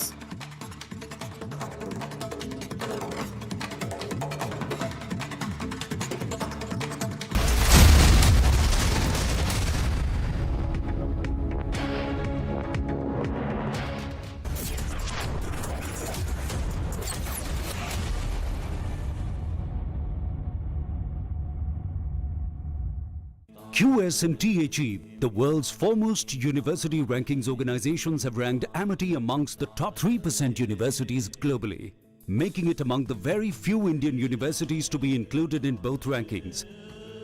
Yet another top ranking for Amity University.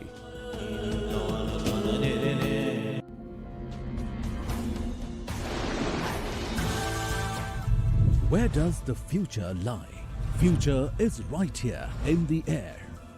In the hopes, powered by original thoughts and ideations, the future lies in the bedrock principles of this place. The future lies in the futuristic vision of this place. The future thrives in conservation of nature here. The future lies in the perseverance of people in this place. The future is emerging right here on this unique global platform. The future is in the interest of all nations present on this global platform. This platform is the reflection of our philosophy of Sabka Saath, Sabka Vikas, Sabka Vishwas, Sabka Prayas. Vibrant Gujarat Global Summit is a paragon of unity, trust and collective efforts. A bright future was envisioned on this platform.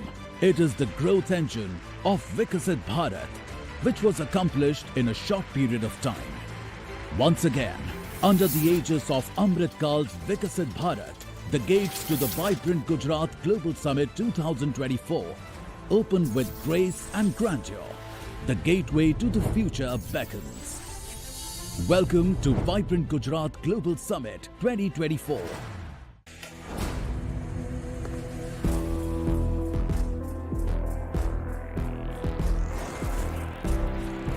इस दुनिया में बस हम दो हैं, दुनिया जिनकी दीवानी है। आ रहे हैं हम दोनों।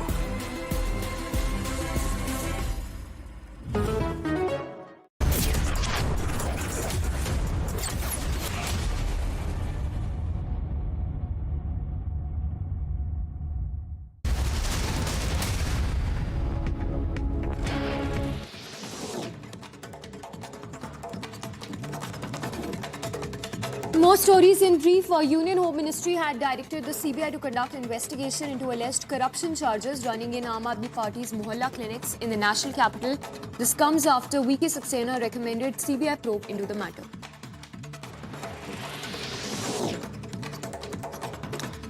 Shortly after JP Nadda's roadshow in Shimla's Solan, in Himachal Solan, the BJP National President JP Nadda held a public meet and said that the BJP has broken all records in the assembly elections which show the unwavering faith of people in Prime Minister Modi's leadership.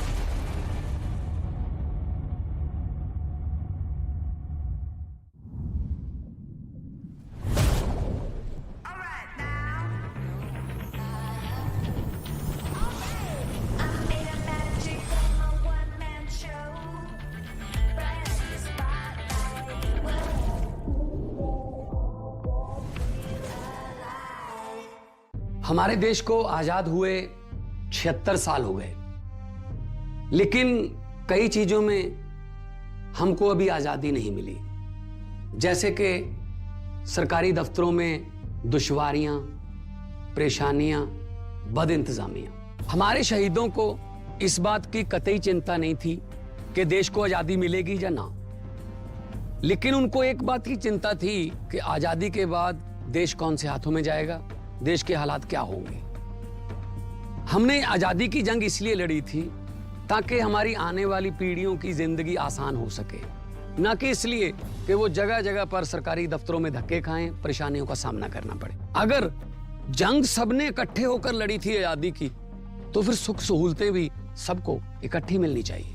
हम तो शहीदों के पांव की मिट्टी के एक धूल के तिनके के बराबर भी नहीं है, लेकिन ये बसंती रंग की पग शहीदों के सपनों और इरादों की हमें याद दिलाती रहती है कि हमारे देश में आम लोगों के सिर्फ दिन रात नहीं, हालात बदलने चाहिए। चुनाव के समय हम लोगों के पास जा सकते हैं, तो चुनाव के बाद सरकार बनती है, तो सरकार बनने के बाद भी सरकारों को जनता के पास जाना चाहिए, ना कि जनता सरकारी दफ्तरों में खज्जल खुआर हो।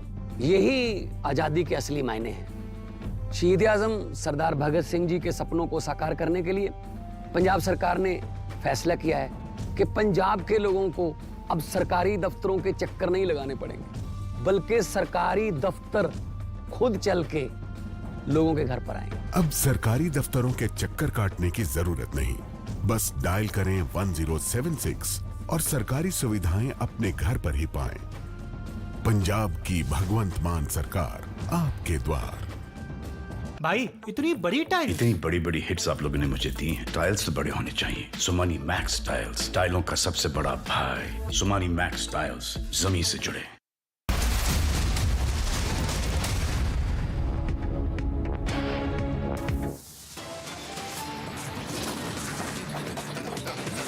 Top headlines this afternoon. Unprecedented lawlessness in Mamta-run Bengal. ED team encircled, assaulted, made to bleed in Sandesh Khali area of North 24 Parganas. Sources say Mamta's locked doors on ED team asked supporters to encircle them.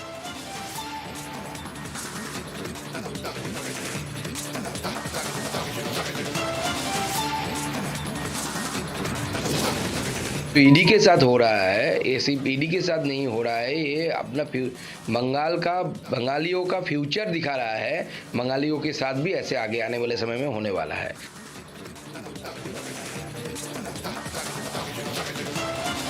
ED headquarters receive attack report from Bengal unit. Center calls for a thorough investigation.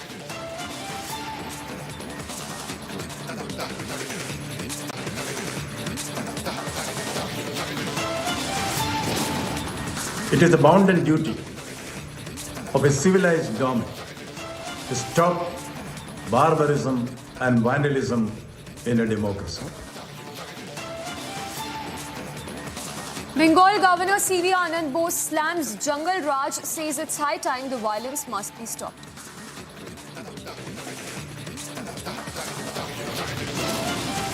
The officers of Central Investigating Agency surrounded by the central forces. They provoked the local people badly, that's why there was a counter reaction spontaneously.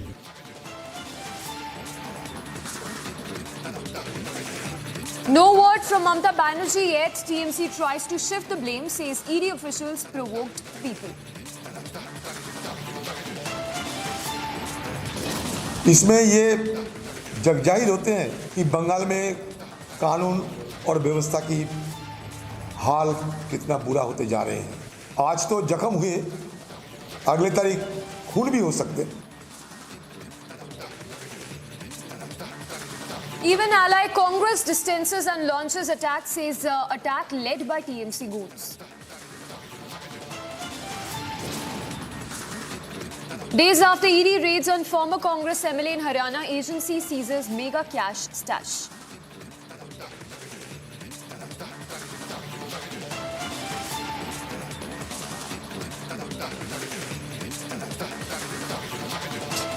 And we start this edition of 3 p.m. live and breaking with the latest that's coming in on West Bengal attack. In fact, Republic has learned that West Bengal governor will now summon Chief Secretary in relation to the attack that was carried out on ED's team in Sandesh Khali region in North 24 Parganas. So that is the latest coming in. Republic learning about the West Bengal governor who is going to summon the Chief Secretary of the state in relation to the attack on ED team in Sandesh Khali region in North 24 Parganas. So, West Bengal governor taking stock of the deteriorating law and order situation in Bengal. Chief Secretary of West Bengal will now be summoned by the West Bengal Governor C.V. Anand Bose. Note that the statement that earlier came from C.V. Anand Bose clearly mentions that there is rampant violence in the state, and it's high time that violence comes to an end. Also making it very, very clear that it's the state government that should take care of the law and order situation in the state, and maintaining that there must be a thorough probe into the attack on ED officials. So the latest that is coming in is that the West Bengal governor has summoned the Chief Secretary who is going to be questioned in relation to the law and order situation, particularly in the North 24 Parganas, where the ED team was attacked by a mob said to be linked with the TMC party. In fact, the visuals on your screens continuously of what really transpired in this village of Sandesh Khali in North 24 Parganas. The ED team had gone to this village to carry out searches in relation to the Russian scheme, and that is when TMC convener had asked his supporters, the villagers, to mobilize in large numbers and incited them to carry out this attack on the ED team. So while the situation points to the deteriorating law and order in the state, there's been no word from the TMC top brass and no action from the West Bengal police as well. So while the BJP has called for a thorough probe into this, the West Bengal chief has written to the Union Home Minister. The TMC maintains that it is the ED and the CRPF that provoked the mob.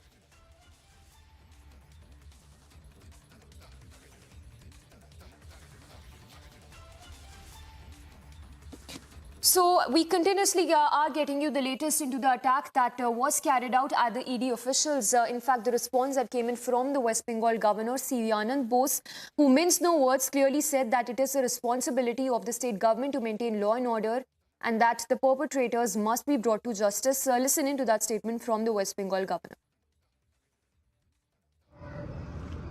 The ghastly incident reported from Sandeshkhali in North 24 Parganas district is alarming, is deplorable, to say the least.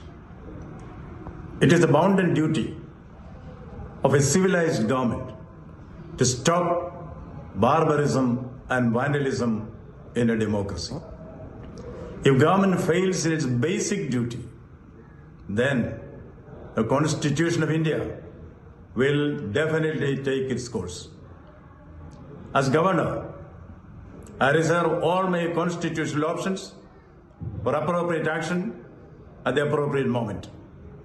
Flexing muscles and parading paper tigers will not work with the people of Bengal.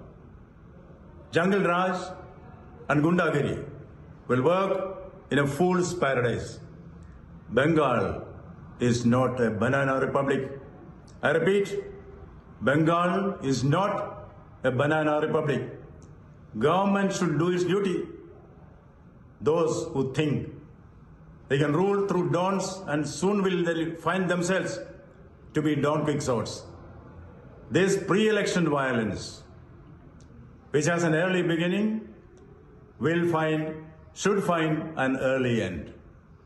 The sole responsibility for wanton violence in society lies with the government. It lies with the government. Government may better open up its eyes and see the reality and act effectively to face the consequences. The ostrich-like attitude of the police who pretend not to see the reality around, not to see the lawlessness around should go. The perpetrators of violence, and more so, their political abettors, will soon be made to realize you can fool some people for all times and all people for some times, but not all people for all times, not all people for all times. It is high time that we call stops to violence and hooliganism. In Bengal, violence will come to an end. All right, so there you heard CV Anand Bose, the West Bengal governor, saying that violence must end in the state of Bengal. Meanwhile, the visuals on your screens which show you what really transpired this morning, the visuals of the bleeding ED official who was attacked by a mob, incited by TMC-linked workers. The visual shows how the TMC convener had instructed the mob to carry out this attack on the ED officials. And as you can see, that is the visual on your screens where you see the ED official being taken to a private hospital in Kolkata after that assault that was carried out by a mob allegedly incited by TMC convener. So the ED officer who's seen bleeding, he's taken to a private hospital. He's seen with a bandaged head. This after the ED team was attacked in a village in Sandesh, that's the Sandesh Khali village in North 24 Parganas. So tracking the latest, in fact, the BJP meanwhile has attacked the TMC for lack of action and not even condemning this attack which happened on the ED officials. Also note that BJP has called for an NI-led probe into the attack on the ED officials which happened this morning. Listen into the reactions that have been coming in from the BJP questioning the law and order situation in the state of Bengal. आज संदेश खाली में जो घटना हुआ है इसका कड़ी से कड़ी भाषा में हम लोग निंदा करते हैं और उसके साथ साथ ये भी कहना चाहते हैं कि जब कोई भी निरपेक्ष तदंतकारी केंद्रीय संस्था कोई भी राज्य पर जाते हैं और वो भी महामान्य उच्च अदालत के निर्देशानुसार और जब उनके ऊपर अटैक होते हैं इससे बड़ी निंदा का विषय हो ही नहीं सकता है। और हम ये भी कहते हैं कि जब सिर्फ ये एक केंद्रीय निरपेक्ष एजेंसी के ऊपर ही अटैक नहीं बल्कि ये पूरी संविधान का ऊपर अटैक है, पूरा जो महामान्य उच्च अदालत की निर्देश है उसका ऊपर अटैक है और उसके साथ साथ फेडरल स्ट्रक्चर का ऊपर अटैक है। और मैं ये कहना चाहूंगा कि बंगाल में ऐसी घटना, ऐसी हादसा बार बार हो रहा है और क्यों हो रहा है इसको भी हम लोग ये भी खोज करेंगे। इन सब के अगेंस्ट में कंप्लेन है और करप्शन के चार्जेस है, तो स्वाभाविक है इनके ऊपर तो ईडी का कार्रवाई होगा, क्वाइट ऑब्वियस है। लेकिन जिस तरीके से आज संदेश खाली में शाहजहां शेख के वहाँ पे जिस तरीके से ईडी के अफसर के ऊपर प्रेस के ऊपर जो हमला हुआ है वो दिखाता है कि बंगाल में रोहिंग्या मुस्लिम जो है उनको घुस के बंगाल की पूरी लॉ एंड ऑर्डर को क्या कर चुके हैं। और ये जो ईडी के साथ हो रहा है, ये सिर्फ ईडी के साथ नहीं हो रहा है, ये अपना बंगालियों का फ्यूचर दिखा रहा है। बंगालियों के साथ भी ऐसे आगे आने वाले समय में होने वाला है। अगर ये सरकार तो कुछ नहीं करेगी, ये सरकार अगर रहेगी और भी तेजी से ऐसी चीजें होती रहेगी। ये राशन स्कैम आप सोचिए कि 30% जो राशन पीडीएस डिस्ट्रीब्यूशन के लिए जो सामग्री आया था उसमें से 30% तृणमूल सरकार, उसके मंत्री के चेले चपेटे, पूरा एक गिरोह, इन्होंने ओपन मार्केट में इसको बिक दिया 30% राशन। तो इसके ऊपर जांच हो रहा है, तलाशी हो रहा है। और आज संदेश खाली में जो हुआ, ये मैं आज से नहीं 2019 से कह रहा हूं, Shahjahan Sheikh is a threat to public peace in that area. ये पूरा वहाँ एक बड़ा माफिया है और ये अभिषेक बैनर्जी जो तृणमूल कांग्रेस के जनरल सेक्रेटरी है उसका बहुत करीबी है, उसको पूरा खुली छूट दिया गया है साउथ 24 परगनास में। वहाँ वो इलीगल कई सारे काम, ट्रैफिकिंग करता है, वहाँ पूरा लॉ एंड ऑर्डर वही कंट्रोल करता है।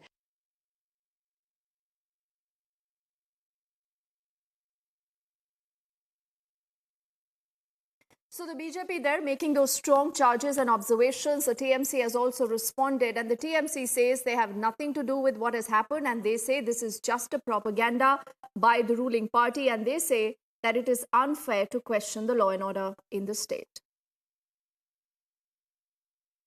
What happened in Sandesh Khali, any kind of violence is not supported by Trinamool Congress. But the villagers were complaining that they were provoked by the central forces which were accompanying the investigative agencies.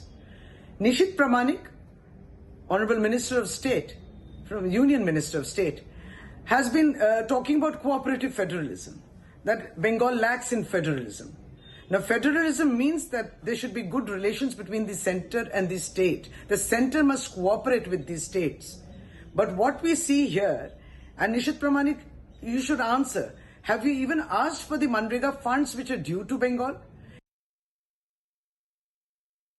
The officers of Central Investigating Agency surrounded by the central forces, they provoked the local people badly. That's why there was a counter reaction spontaneously. The real fact is the people of India, they are totally frustrated seeing this deep-rooted conspiracy engineered and monitored by Delhi on daily basis, and that too in case of Trinamool Congress so far in our state of West Bengal is concerned. People of Bengal, they are witnessing this big conspiracy almost on daily basis. On the contrary, the person who is posting all these stuffs in the social media, he is topping the list of corruption. He was found taking money before camera.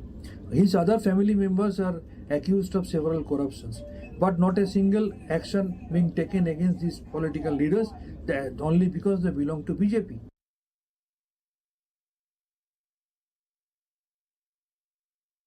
So we've heard reactions from the TMC and then also from the BJP. There, the TMC says that we are not to be blamed. They instead say that the central forces here are to be blamed, also saying that this has been an act of vendetta by the ruling dispensation. On the other side, in fact, on the extreme right, you're looking at those very dramatic images that have been captured by cameras and all the action that you have seen, even leading to injuries to few of the men of the Enforcement Directorate team. Now, the ED sources indicate that these are all men involved in the violence related to the TMC, but the TMC says we are not to be blamed.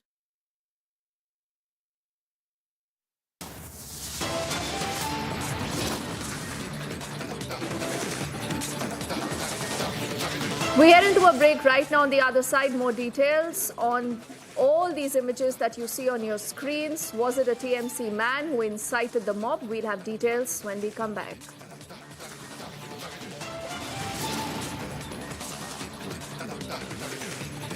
ED headquarters also receive an attack report from the Bengal unit. The centre calls for a thorough investigation.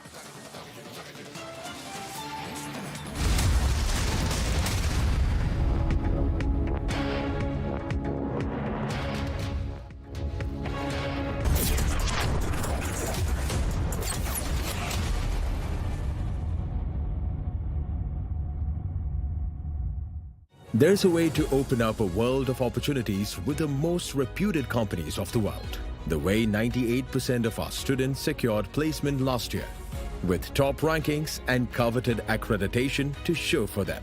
The MBA programs at the Amrita School of Business. Admissions have opened. Apply now. आपने सोमानी का नया role देखा? वही style और range Somani bathware में भी।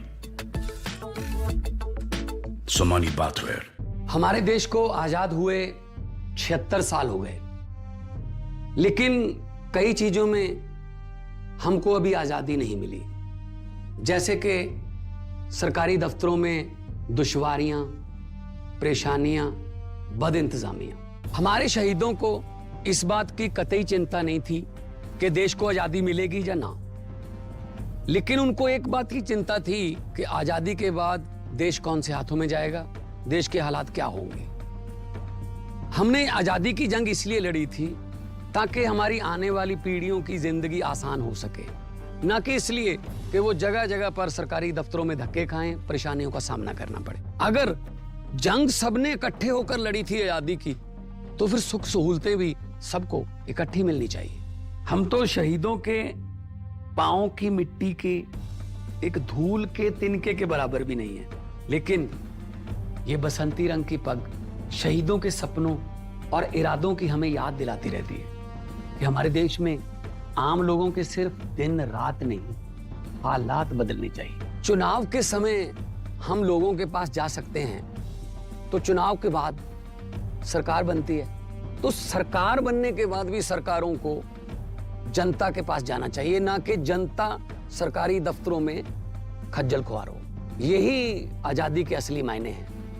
शहीद आजम सरदार भगत सिंह जी के सपनों को साकार करने के लिए पंजाब सरकार ने फैसला किया है कि पंजाब के लोगों को अब सरकारी दफ्तरों के चक्कर नहीं लगाने पड़ेंगे, बल्कि सरकारी दफ्तर खुद चल के लोगों के घर पर आएंगे। अब सरकारी दफ्तरों के चक्कर काटने की जरूरत नहीं, बस डायल करें 1076 और सरकारी सुविधाएं अपने घर पर ही पाएं।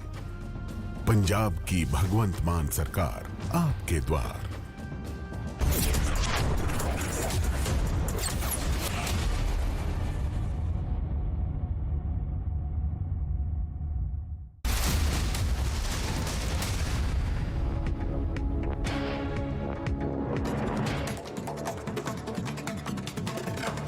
The accused in the Parliament security breach case were presented at the Patiala House Court today. The court has extended their custody for the next 8 days.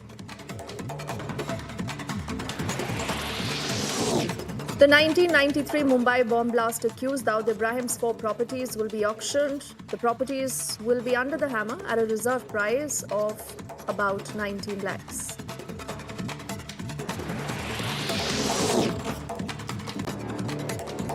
The Union Home Ministry has directed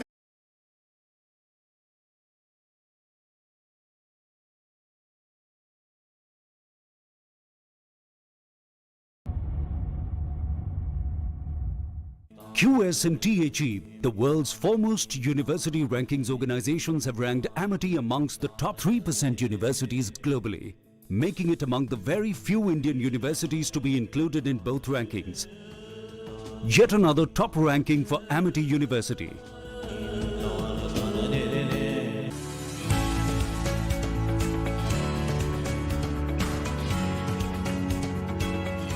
film अनुकूल नीति, single window system, online shooting की अनुमति और subsidy की सुविधा ने उत्तर प्रदेश को बनाया है देश का मोस्ट फिल्म फ्रेंडली स्टेट। 80 फिल्मों को सब्सिडी के तौर पर दिए गए हैं 44 करोड़ रुपए।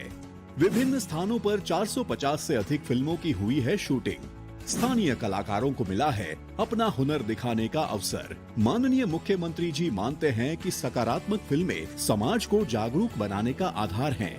इसी के अनुरूप माननीय मुख्यमंत्री जी की पहल पर विश्व स्तरीय सुविधाओं से लैस इंटरनेशनल फिल्म सिटी की स्थापना की जा रही है। Film studio, hotels, malls, theme park, mixing और रिकॉर्डिंग स्टूडियो जैसी सुविधाएं फिल्म उद्योग के माध्यम से आकर्षित करेंगी पूंजी निवेश। मोस्ट फिल्म फ्रेंडली स्टेट, नए भारत का नया उत्तर प्रदेश। भाई इतनी बड़ी टाइल, इतनी बड़ी बड़ी हिट्स आप लोगों ने मुझे दी हैं। टाइल्स तो बड़े होने चाहिए। सुमानी मैक्स टाइल्स, टाइलों का सबसे बड़ा भाई। सुमानी मैक्स टाइल्स, जमीन से जुड़े।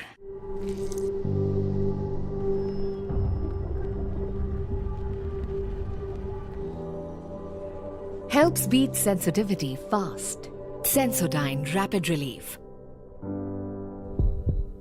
गोल्ड का स्टाइलिश पंखा सिर्फ हवा ही नहीं देता, आपके आलीशान घर के कोने कोने में ठंडी हवा के झोंके पहुंचाता है। कूल फैंस के स्टाइलिश डिजाइन से घर को सुंदर बनाएं। 5 स्टार BLDC कूल फैन से बिजली भी बचाएं। समय आ गया है घर के पंखे बदलने का और कूल फैंस घर लाने का।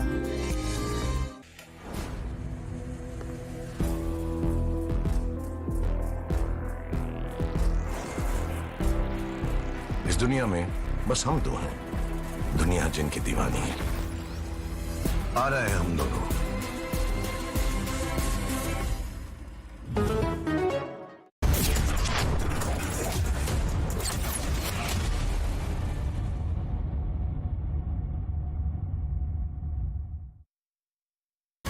Brace yourselves for a revolutionary leap into the world of news with the Republic World app. We are not merely presenting a news app. We at Republic TV are ushering in a new era of digital news consumption. The Republic World mobile app has the essence of power of breaking news and the heartbeat of our impactful shows seamlessly integrated into a singular dynamic platform for you. Join us, viewers, in an experience that goes beyond conventional news reporting. Don't merely witness the news, become a part of it. Download the Republic World app, now available on both the Google Play Store and the Apple App Store.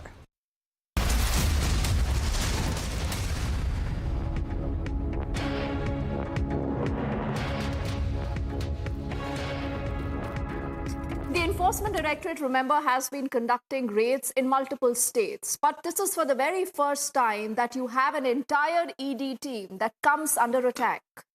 If you're wondering what is the state we are talking about, the state, ladies and gentlemen, is the state of West Bengal.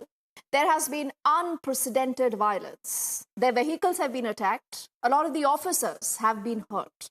These are images that, again, should put all of us to shame. But the state of Bengal does have a history of political violence. The TMC says we have nothing to do with this violence. We are tracking that story and much more as we first up get you the headlines we begin the show with.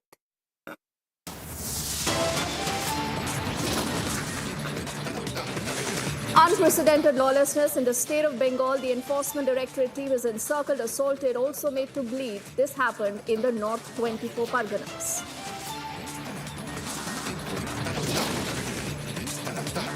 Sources say Mamata Banerjee's leader locked doors on the ED team, asked supporters then to encircle the entire team.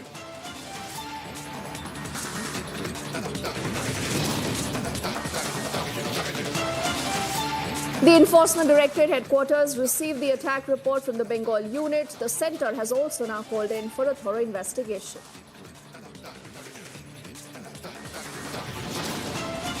Duty of a civilized government to stop barbarism and vandalism in a democracy. That is the governor. He slams the jungle Raj, says it's high time this violence needs to stop.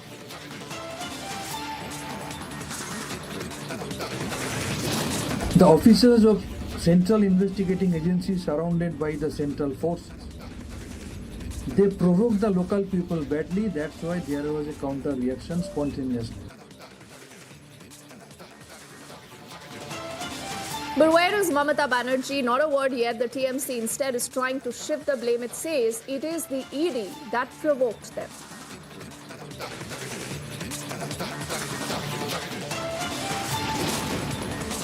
जब जाहिर होते हैं कि बंगाल में कानून और व्यवस्था की हाल कितना बुरा होते जा रहे हैं। आज तो जख्म हुए, अगले तारीख खून भी हो सकते हैं। Even Mamata's ally, the Congress, distancing and launching the attack. They say the attack has been led by the goons of the Trinamool Congress.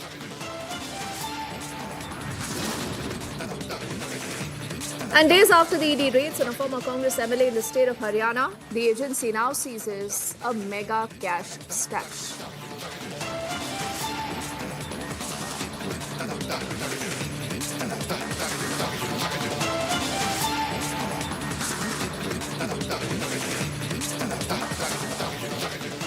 So first up, let's begin with our focus on the state of West Bengal. The state does have a good amount of history of political violence, and a violence that many would say has been normalized by different political parties in the state.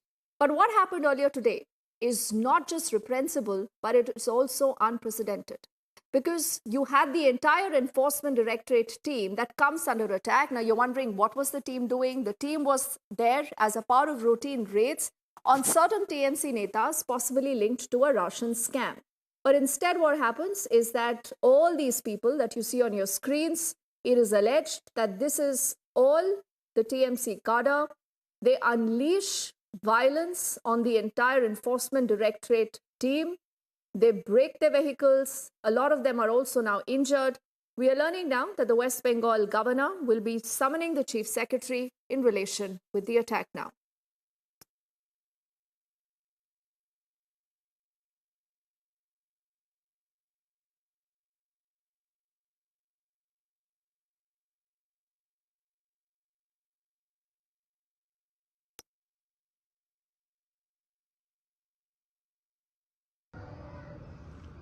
The ghastly incident reported from Sandesh Khali in North 24 Parganas district is alarming, is deplorable, to say the least.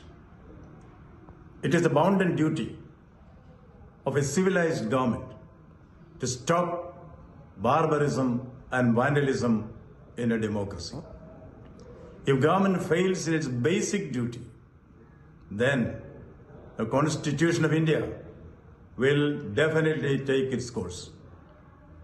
As governor, I reserve all my constitutional options for appropriate action at the appropriate moment. Flexing muscles and parading paper tigers will not work with the people of Bengal. Jungle Raj and Gundagiri will work in a fool's paradise. Bengal is not a banana republic. I repeat, Bengal is not a banana republic. Government should do its duty. Those who think they can rule through dons and soon will they find themselves to be Don Quixotes. This pre-election violence, which has an early beginning,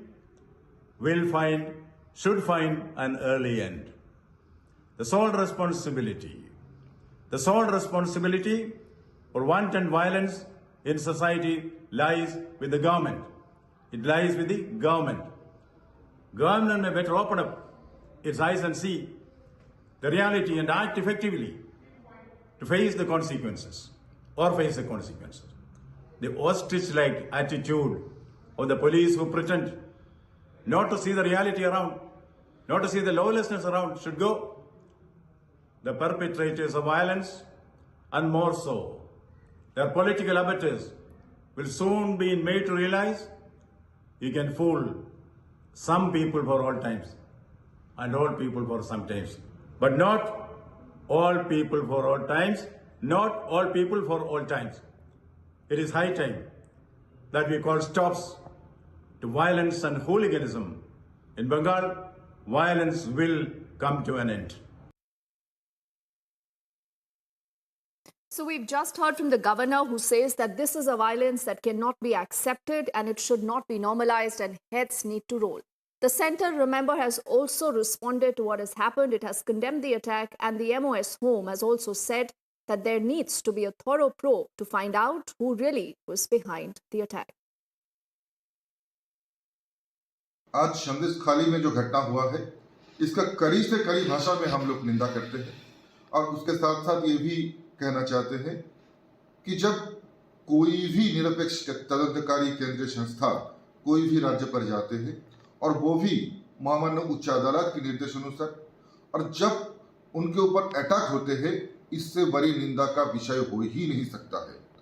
और हम ये भी कहते हैं कि जब सिर्फ ये एक केंद्रीय निरपेक्ष एजेंसी के ऊपर ही अटैक नहीं, बल्कि ये पूरी संविधान का ऊपर अटैक है, पूरा जो महामान्य उच्च अदालत की निर्देश है उसका ऊपर अटैक है, और उसके साथ साथ फेडरल स्ट्रक्चर का ऊपर अटैक है। और मैं ये कहना चाहूँगा कि बंगाल में ऐसी घटना, ऐसी हादसा बार बार हो रहा है, और क्यों हो रहा है इसको भी हम लोग ये भी खोज करेंगे। इन सब के अगेंस्ट में कंप्लेन है और करप्शन के चार्जेस है, तो स्वाभाविक है इनके ऊपर तो ईडी का कार्रवाई होगा, क्वाइट ऑब्वियस है। लेकिन जिस तरीके से आज संदेश खाली में शाहजहान शेख के वहाँ पे जिस तरीके से ईडी के अफसर के ऊपर प्रेस के ऊपर जो हमला हुआ है, वो दिखाता है कि बंगाल में रोहिंग्या मुस्लिम जो है उनको घुस के बंगाल की पूरी लॉ एंड ऑर्डर को क्या कर चुके हैं। और ये जो ईडी के साथ हो रहा है, ये सिर्फ ईडी के साथ नहीं हो रहा है, ये अपना बंगालियों का फ्यूचर दिखा रहा है। बंगालियों के साथ भी ऐसे आगे आने वाले समय में होने वाला है। अगर ये सरकार तो कुछ नहीं करेगी, ये सरकार अगर रहेगी और भी तेजी से ऐसी चीज़ें होती रहेगी। फिर तृणमूल कांग्रेस के जो एक नेता हैं, उनके घर पे ईडी जब छापा मारने के लिए पहुंची है तो ईडी पर जो है वो हमला किया गया है। किस तरह देखते हैं बंगाल में जिस तरह से पूरा कानून व्यवस्था चरमरा गई है? देखिए, इस सभी के पीछे साफ जाहिर है कि कहीं ना कहीं सरकार का भी हाथ है। सरकार में गुंडा तत्व आज भी काम कर रहे हैं। उसी का परिणाम है कि जब कोई एजेंसी अपना कार्रवाई करती है तो आखिर वो सारे सबूत जुटा करके ही काम करती है। तो इस प्रकार से पत्रकारों पर हमला करना, पुलिस पर हमला करना, आखिर उनको भी ये जानकारी होनी चाहिए पुलिस के आगे कोई जीत नहीं सकता है और पत्रकार आपकी क्या हालत कर सकते हैं। लेकिन उससे बचने के लिए उन्होंने जो कार्रवाई की है, लोगों को भड़काया है, ये उनको मुझे लगता है आने वाले समय में महंगा पड़ेगा। This is very unfortunate. It's condemnable. It is interference in the investigative process. The very fact that this kind of mobs are being used to attack officers doing their job, to investigate allegations of corruption, will raise a question on the TMC government. Do they want to stand with the corrupt? Are they going to use these strong arm tactics to harass officers, try to prevent them from doing their duties? Let's not forget that in West Bengal, we have seen huge sums of cash being caught in raids prior to this with TMC leaders, 20 crores, 18 crores, etc. So is this how you run a under the Constitution? Is this the oath of the Constitution? And with this, another question comes. It confirms that the West Bengal government is using these tactics against other political parties during elections and in intimidating them. And sir, one more thing, TMC convener Sheikh Shah himself asked and appealed to the TMC workers and Karyakartas to stop the ED officers from entering his gate, and therefore the entire mob gathered, and now the ED officers are grievously injured in this entire incident. The complete responsibility rests with this leader and his political party in creating the situation, in getting a mob to attack, take law into their own hands. And this is also, in a sense, breakdown of constitutional machinery. Because the Constitution of India does not permit a government or its representatives or those who are associated with the government to use strong arm tactics and take law into their own hands. Governments run by rule of law based on the Constitution of India. Those officers are discharging their duties under a statute, investigating corruption. So these are very, very serious questions that obviously the TMC will have to be answering them very clearly. Bengal में कानून का राज नहीं है, जो central agency भी वहाँ जाती है उसके ऊपर भी हमला होता है। ईडी पे हमला हो गया। पहले एक बार फौज के ऊपर भी ममता जी ने बहुत बड़ा सवाल उठा दिया था जब वो ड्रिल हो रही थी। तो बंगाल में ममता जी को ये लगता है कि बंगाल में एक अलग राज है जहाँ वो जो चाहेंगी वही होगा। ये पूरी तरह दुर्भाग्यपूर्ण है। जिस तरह बंगाल में कानून व्यवस्था नाम की कोई चीज नहीं है। बंगाल के लोग सिर्फ भ्रष्टाचार में बंगाल की सरकार लगी हुई है और पूरी तरह से बंगाल को ये लोग बदनाम कर रहे हैं। बंगाल एक सभ्य राज्य माना जाता था, लेकिन वहां पर ममता जी और टीएमसी ने उसको जिस तरह से जंगल राज में बदल दिया है, इसका प्रमाण है कि ईडी के टीम पर भी हमला हुआ है। So you've heard a string of those reactions that actually have come in from the BJP. All of them say that this is something that is unprecedented, Abhishek. It needs to be investigated thoroughly. Do we have any word that has come in from the Enforcement Directorate yet? Because sources do indicate that the ED believes that all these are men related to the TMC. Well, not from the ED, but then if you read between the lines, the governor's statement by itself is very strongly worded, Deepthi. And he has said very clearly that if the Bengal government does not take care of the law and order situation, then constitutional scheme of things would take over, that I would intervene. Now, it cannot get stronger than that when the governor is sort of warning that if the law and order situation is not tackled, which is a state subject, then the governor intervenes, which obviously means the center intervenes. So having said that, I think what we are seeing is an absolute lack of coordination between agencies or absolute willful lack of cooperation by the Bengal establishment with the central agencies, given the fact that the ED team of officials had to carry a CRPF protection with them, and even that came under attack. Now, the TMC has said that there was a provocation from the Enforcement Directorate. Now, they are going to carry out a search and raid. Obviously, that's a legal enforcement job. It does not amount to provocation. So this is spin of provocation that's coming clearly shows that there is an element of indulgence by the Trinamool leadership with the kind of action or absence of law and order we have seen on the ground, unfortunately. And that's why those strong words by the governor really gain salience. Deepthi, I believe if the warning is read properly, the Bengal administration would react a little more quickly and little more promptly than they have done till now, with the kind of pictures we have seen coming in from Sandesh Khali in North 24 Parganas. The fact that Shahjahan Sheikh happens to be a TMC operative or a TMC district level leader, and the fact that he could mobilize a mob in a manner to deny the Enforcement Directorate and the security team accompanying them access to him clearly shows that law and order is on a weak wicket when it comes to Bengal, and the situation that has happened in North 24 Parganas clearly calls for an intervention from Nabanno, by which I mean the topmost levels of the state administration, and the chief minister also happens to be the home minister in the state. And this is a scam which has been, remember, being investigated by the Enforcement Directorate only after the Bengal police itself had registered multiple FIRs of pilferage of a public distribution system food stock, which is the PDS food stock, which otherwise should be given to the poorest of the poor, the atta chawal for ₹1, ₹2 a kilo. But then this was siphoned off from the PDS system and sold in open markets at market rates, and then the arbitrage money essentially becoming a proceeds of crime for which a Trinamool leader, a minister, sitting minister, Jyotipriya Malik, in fact, is in judicial custody and behind bars since October of last year. So obviously, there is an element of a scam.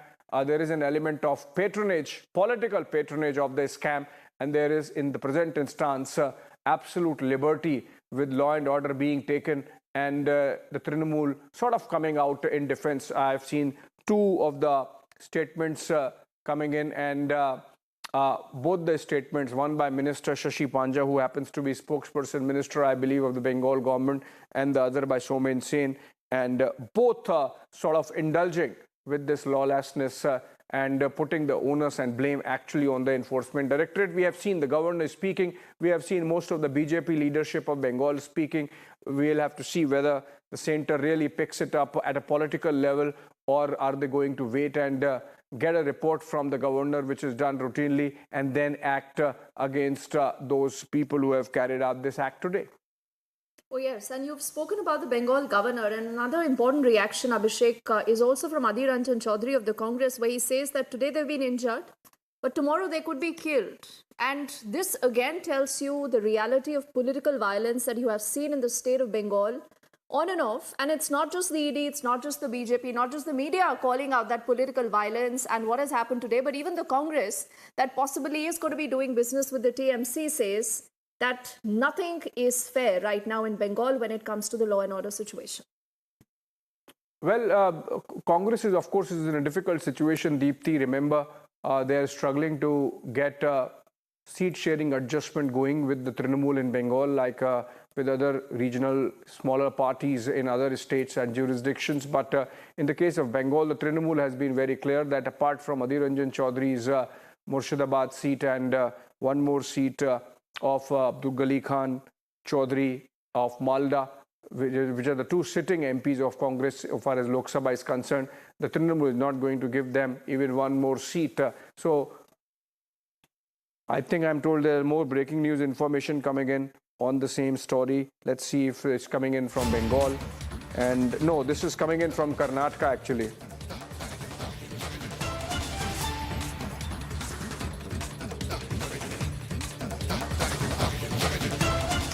Okay, Abhishek, we are just shifting gears. This is the other story that Republic has tracked very closely, and this is coming in from Karnataka. We are learning bail has been granted to Shrikant Pujari. He was arrested after the government there reopened a 31-year-old case against car sevaks. There has been a lot of public furore, after which you have seen some bit of action coming in. There is a bail that has been granted to Shrikant Pujari. Prajwal, I'm told, is joining us. He has more details. Prajwal, what more do we know? Are there conditions on which this bail has been granted? What has happened in the court?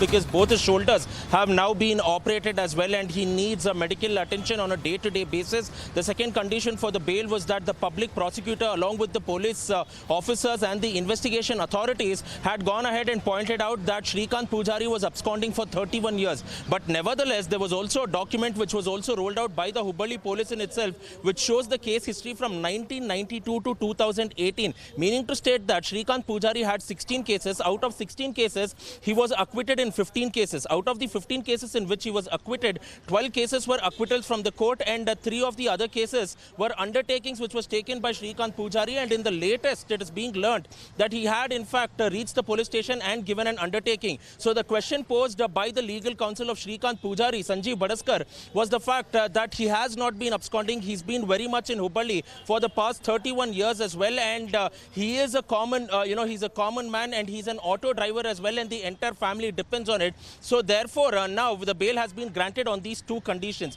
Apart from which, we're also understanding that, he will have to be called in whenever he's called in or summoned by the cops. He will have to go ahead and attend the investigation as well. So this is the one condition that has been put. There is still uncertainty whether there has been any sort of bond amount that has been paid to get out Shrikant Pujari on bail as well. So we will need to wait in for an official confirmation from the lawyer whether there has been any sort of amount which has been given to bail him out.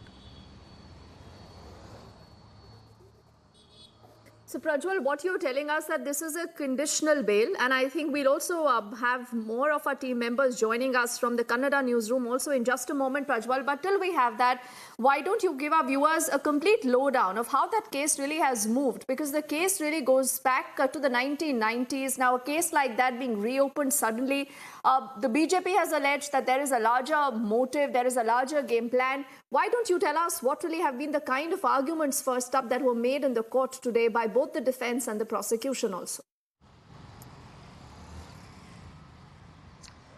First and foremost, Deepthi, before delving into the legal aspect, Shrikant Pujari was arrested on the 29th of December, which was a Friday, and on the 30th of December, it was a Saturday as well, and it was a half day, and therefore they were not able to move in for the bail. The time and the time is being questioned now by his legal counsel Sanjeev Badaskar, stating that this is an absolute vendetta against Karsevaks in the state of Karnataka, and Shrikant Pujari was an innocent man, and the timing of it has been questioned. Secondly, on the 2nd of January, there was also many documents which was released by the government of Karnataka. In fact, 2 days ago, it was Chief Minister Siddaramaiah who had released a document calling Shrikant Pujari a notorious and a habitual offender, and a list of cases, 16 cases to be very precise, was mentioned by him. But also what is interesting is the fact that in that particular document, it has clearly been shown that he has been acquitted in 15 cases which the government conveniently forgot to mention. So the question now being raised is, did the Home Department do this on purpose, or was the Chief Minister of Karnataka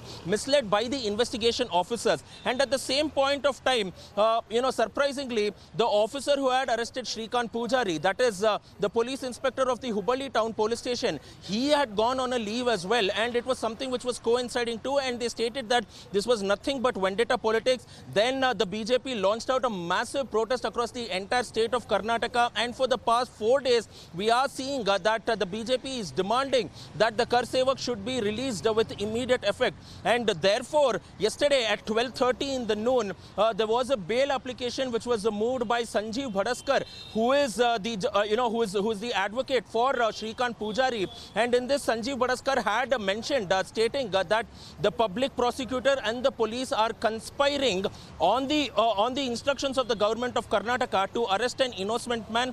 He's also gone ahead and pointed out the medical condition, and he's also said that in the initial FIR which was filed in 1992, Shrikant Pujari's name was not mentioned, and it was added only in the charge sheet in 1993, which was mentioned as well, and an open warrant was issued in 1995. So if an open warrant was issued way back in 1995, why didn't the cops act then and there, and why did they have to wait for the past 28 years to go ahead and act on this? So this is purely legal as well. Apart from that, we are also looking in at the medical condition as well, where we get to understand that the doctor of Shrikant Pujari had also given in these details, saying that he has been operated on both his shoulders, and therefore he will be needing medical treatment too. So looking at all of these conditions, the court has now granted bail. It also questioned the public prosecutor, stating that if you say that Shrikant Pujari is an habitual offender, the cases have already been closed. So what is your merit for ground? You also have gone, the public prosecutor and the police department stated that if a bail is granted to Shrikant Pujari, he may go absconding. But the basic question is, this individual was staying in Hubballi for the past 31 years, and there was absolutely no chance to go absconding as well. So in the name of long pending cases, innocent should not be targeted, was the opinion of the court. So therefore, a conditional bail has now been granted to him as well, and this is definitely a massive development.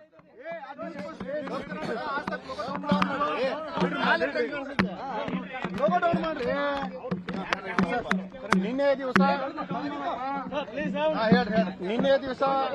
1ನೇ ಜಿಲ್ಲಾ ನ್ಯಾಯಾಲಯದಲ್ಲಿ ಶ್ರೀಕಾಂತ್ ಪೂಜಾರಿ ಅವರ ಪರವಾಗಿ ಮತ್ತು ಎಳೆಯಾಗಿ ಯಾಕೆ 31 ವರ್ಷ ಅವನನ್ನ ಬಂಧನ ಮಾಡಲಿಕ್ಕೆ ಯಾಕೆ 31 ವರ್ಷ ಪೊಲೀಸನವರು ತೆಗೆದುಕೊಂಡಿದ್ರು ಅನ್ನೋದನ್ನ ನಾವು ಎಳೆಯಾಗಿ ಬಿಡಿಸಿ ಹೇಳಿದ್ವಿ.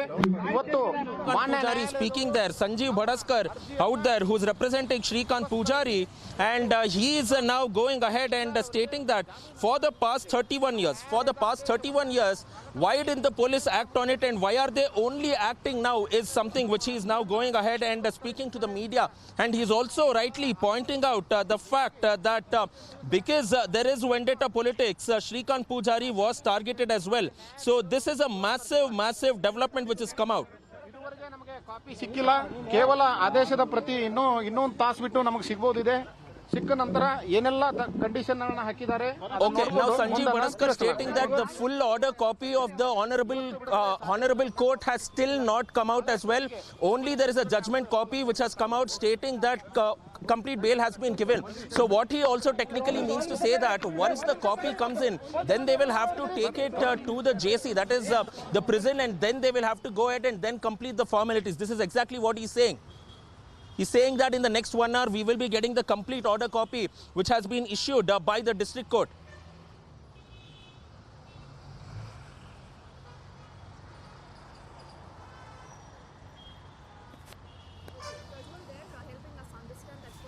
reaction also that has come in from the legal team.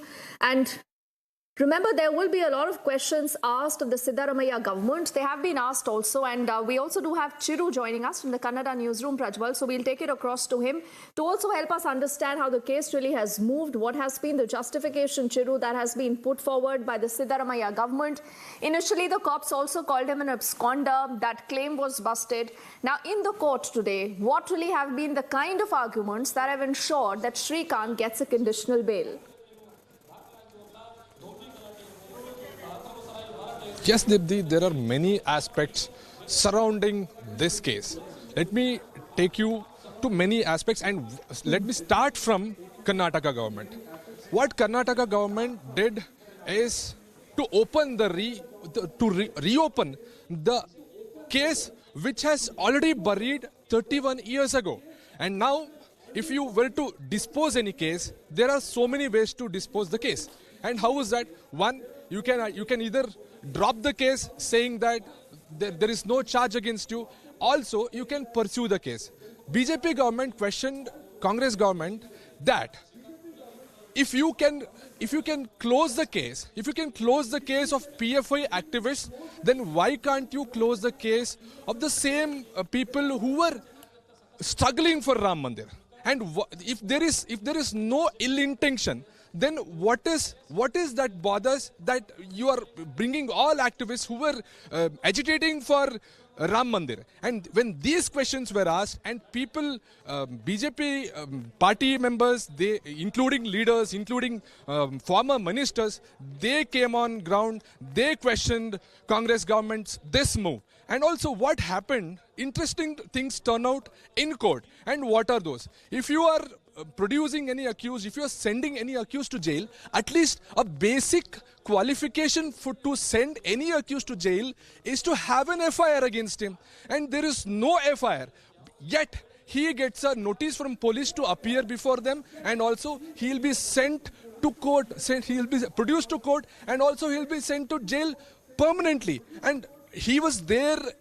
That person who is about to release now was in jail for at least 5 days with no FIR mentioned against him as per his lawyer, his advocate. And after this, court actually considers on 2 grounds that it is a constitutional right of any accused that he has Article 21.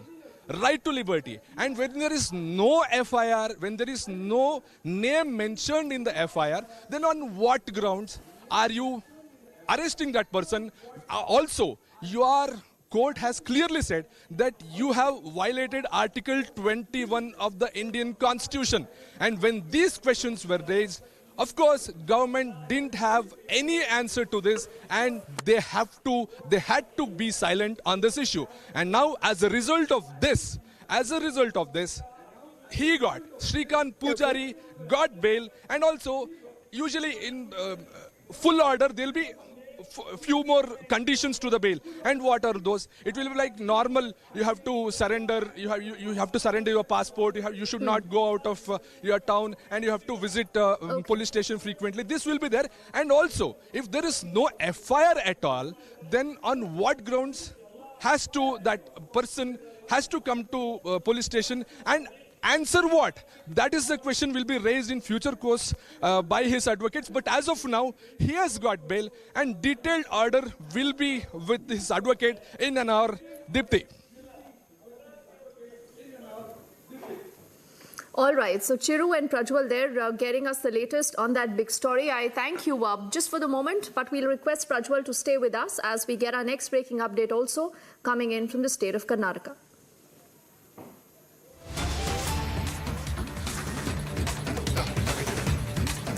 Now in Karnataka, the CBI has approached the High Court of the government's move to transfer the disproportionate asset case against the Deputy Chief Minister D.K. Shivkumar to the Lok Ayukt. This case, remember, was moved to the Lok Ayukt earlier, and the CBI has challenged the Karnataka government move to take away the D.K. Shivkumar probe sanction, and the High Court, I think, is going to be hearing the matter very, very shortly, is what we are learning. Prajwal continues to stay with us. Prajwal, what more do we know about this?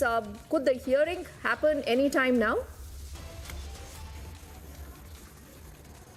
Deepthi, it looks very unlikely at this point of time because there are around 3 or 4 cases which are pending right in front of the judge who has already received this request by the CBI as well. But to just go ahead and give an overview, this is the disproportionate assets case of DK Shivkumar to the tune of 74 crore rupees, which was lodged in initially by the Income Tax Department. Later, it was handed over to the Enforcement Directorate in 2018. But in 2020, it was the Central Bureau of Investigation which took over this particular case and had started fighting it legally in the state of Karnataka. Remember that on the 15th of December, the Karnataka High Court had in fact gone ahead and quashed a case in regarding to the summons which was issued by the CBI, because there was also a stay which was brought in by DK Shivkumar too. But after which we are getting to understand that the government of Karnataka, mainly the cabinet, had now decided to hand over this particular CBI case to the Lokayukta as well. So the question that has now been posed by the CBI after obtaining this particular cabinet note which was passed in by the cabinet clearly shows that there has been a change of jurisdiction from center to the state as well, which is not right on their part as well. And this is something the CBI questioned, and therefore they put in this particular petition. It is not only the Central Bureau of Investigation but also a BJP MLA Basangauda Patil Yatnal too going ahead and questioning on the same lines whether the government of Karnataka, state government, will have the jurisdiction to transfer case from a central agencies to a local anti-corruption body, which is the Lokayukta in the state of Karnataka. So we will need to wait and watch whether it will come or not, because we get to understand that the courts will be wrapping up proceedings by 4:30 to 5 as well, and there are still 3 cases pending before his case will be coming in. So it is likely to happen tomorrow, or there might even be a further date which might be mentioned as well. So therefore, definitely some sort of some sort of problem for DK Shivkumar as well. But the Deputy Chief Minister has also spoken that there is absolutely nothing to worry, because it will be the government of Karnataka which will now be going ahead and answering to whatever the CBI has stated, and it will ultimately be left to the Honorable High Court of Karnataka to decide whether to transfer the case to the Lokayukta or let the CBI continue over it.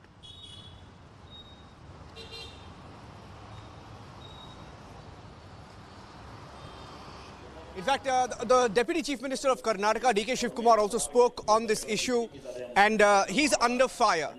His assets are under investigation. Here's what he said to the CBI's move to go to the court and challenge what the state government tried to do. They essentially tried to take the case back and ensure that it's investigated within Karnataka. Here is his response to legal developments today.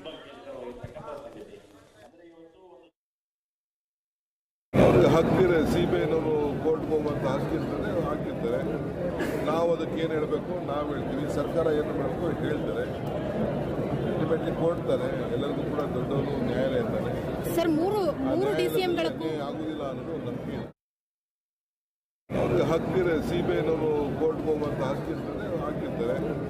ನಾವು ಅದಕ್ಕೆ ಏನು ಹೇಳಬೇಕು ನಾವು ಹೇಳ್ತೀವಿ, ಸರ್ಕಾರ ಏನು ಮಾಡಬೇಕು ಹೇಳ್ತಾರೆ. ಅಲ್ಟಿಮೇಟ್ಲಿ ಕೋರ್ಟ್ ತಾನೆ, ಎಲ್ಲರಿಗೂ ಕೂಡ ದೊಡ್ಡವರು ನ್ಯಾಯಾಲಯ ಅಂತಾನೆ. ಸರ್, ಮೂರು ಡಿಸಿಎಂಗಳಕ್ಕೂ ಆಗುದಿಲ್ಲ ಅನ್ನೋದು ನಂಬಿಕೆ. Prajwal continues to be with us from Bengaluru, tracking the developments. It's a day of back-to-back news breaks here in Karnataka. Just a few seconds back, you had the bail granted to the car sevak, where the state government is increasingly facing fire for not putting the full facts out and reopening a 31-year-old case and arresting a car sevak in a 31-year-old case. And the Deputy Chief Minister now also facing the heat. He's been facing the heat for quite some time now. Prajwal, now that the CBI, of course, has moved the court, it is a procedural issue.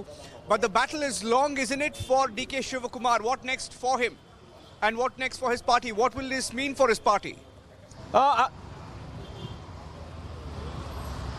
Absolutely, because if we are going ahead and looking at DK Shivkumar's case as well, it's a double-edged sword too, because remember that there was a relief which was granted by the Karnataka High Court on the 15th of December, but it also essentially pointed out that the stay which was brought in by DK Shivkumar's legal team was also vacated at the same point of time once the summons plea issued by the CBI was quashed by the Karnataka High Court too. So this is a double-edged sword for him if we are speaking from the legal perspective and the context as well.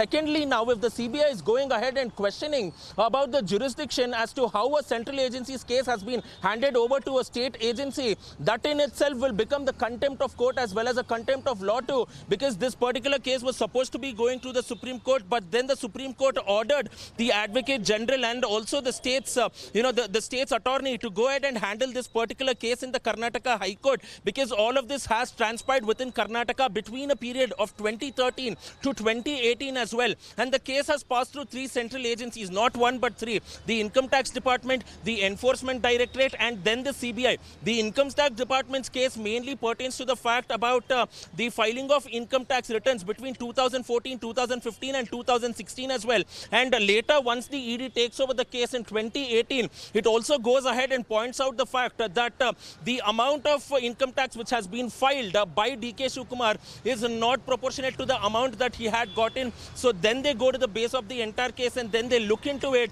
and they find out that his wealth has increased 3 times as well. So when the source of the income was looked into, the Enforcement Directorate also roped in the Central Bureau of Investigations as well. So this is definitely a huge legal tussle as well. Central agencies being involved, but the state government clearly goes ahead and states that now we'll be transferring the case to Lokayukta. Does the state government even have the gambit? Does it even have the power to go ahead and transfer a case which is being handled by the central agency to a state agency? This will be a conflict of interest as well, because remember that it is also the Karnataka government, which is the Congress party, which is in power in the state of Karnataka.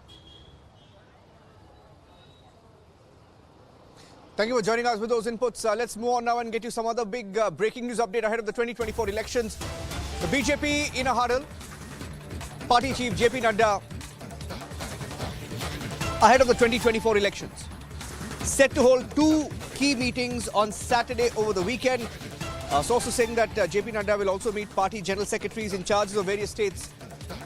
The BJP has already planned that after the inauguration of the Ram Mandir on the 22nd of January, the party will be going all out, which means they will use that momentum going into the 2024 elections. JP Nadda meeting party general secretaries, top leaders over the next 2 days.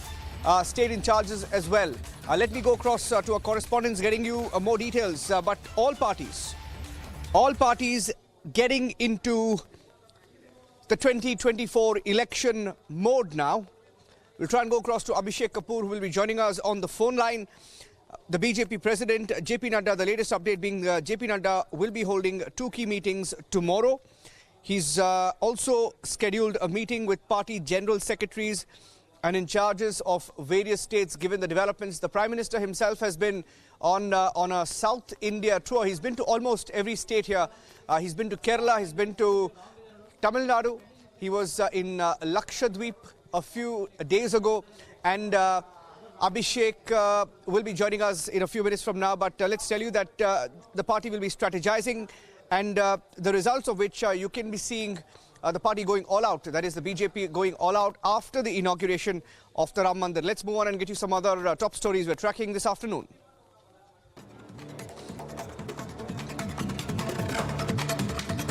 The wanted Hizbul Mujahideen terrorist Javed Mattu, who was arrested by the Delhi Police Special Cell yesterday, has been produced before the Patiala House Court in Delhi. Police seized a pistol, magazine, stolen vehicle from Mattu.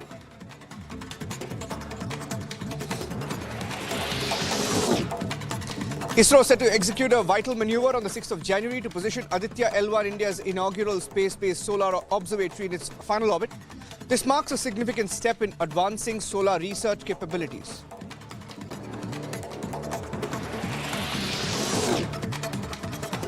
Delhi BJP President Virendra Sachdeva has praised the decision to order a CBI inquiry into the supply of substandard medicines in Delhi government hospitals, saying that the commission is looking into the allegations, and Delhi Chief Minister Arvind Kejriwal and his ministers received kickbacks, and that too will be revealed, is what the BJP is claiming. अब ये भी पता चलेगा कि कौन सी कंपनियां जिनके tenders खत्म हो गए थे उनको एक्सटेंशन क्यों दी गई, अस्पतालों में नकली दवाइयां क्यों दी गई, दिल्ली सरकार के मुख्यमंत्री अरविंद केजरीवाल और उनके मंत्रियों को कितनी कमीशन मिली, कितने करोड़ का घोटाला है, दिल्ली की लोगों की जान से खेलने की कोशिश की गई।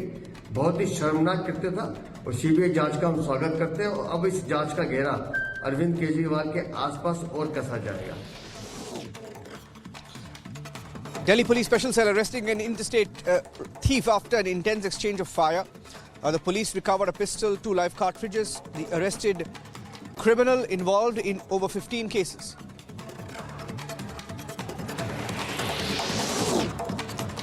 Prime Minister Modi has written to the Japanese counterpart Fumio Kishida following the recent earthquake in Japan, expressing condolences. Prime Minister Modi also said that India stands in solidarity with Japan, ready to extend all possible assistance.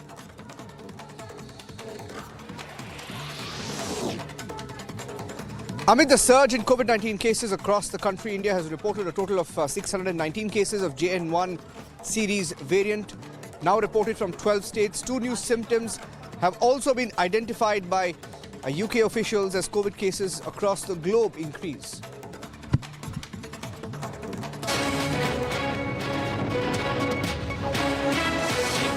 Has been reported from United States of America, in which now the Khalistani activist has defaced the board of a temple in Howard in US. And in fact, this time they have written the pro-Khalistani slogans and anti-India slogans on the board of the temple. That is the Vijay Sherawali temple in Howard, and in fact they completely defaced the board, the signboard of that temple. And this is another incident that has been reported after a week when the shooting was being reported at the son of temple's priest in USA also. One after another, these incidents are being reported, and in fact the Hindu community is showing the major concern regarding these incidents, just because there are several temples that has been defaced by these pro-Khalistani elements and in fact attacked the high commissions of India. Indian diplomats has been attacked in the different countries including Canada and US, even in Europe also, and in fact the temples remain on the prime target of these Khalistani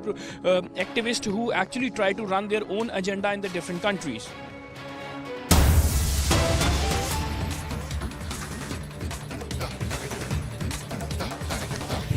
Getting in some more details now on the Gyanvapi verdict. The court will announce tomorrow. We are hearing that it will be tomorrow when the court will decide whether the ASI report can be made public. This is the Gyanvapi mosque survey which took place a few months ago, and the court was scheduled to deliver a verdict this week. Earlier this week was deferred, and now getting in more details that it will be revealed. It will be revealed, or rather the verdict will be out on Saturday. That's tomorrow. And on Wednesday, the ASI had also pleaded with the court not to make the report survey public for at least 4 weeks, but they had not stated any reasons for saying that the report should not be made public. And the ruling on part of the ASI on the making of the report of the ASI and whether the details of the ASI report should be made public. This was a scientific survey that was conducted on the Gyanvapi mosque premises, pictures of which were also accessed by Republic TV. The Gyanvapi mosque itself in Varanasi, and the report was made by the ASI, submitted the survey report in the district court last month, and the verdict we are hearing will be out tomorrow. The court is expected to deliver its final judgment. That's tomorrow. And the verdict will be on the issue of making the report public. And earlier this week, the ASI also filed an application seeking deferment of the same by about 4 weeks. The ASI also pleaded that it's been asked by the Allahabad High Court to submit the survey report in another similar petition pending there, which would take some time. And until then, the report should not be made public.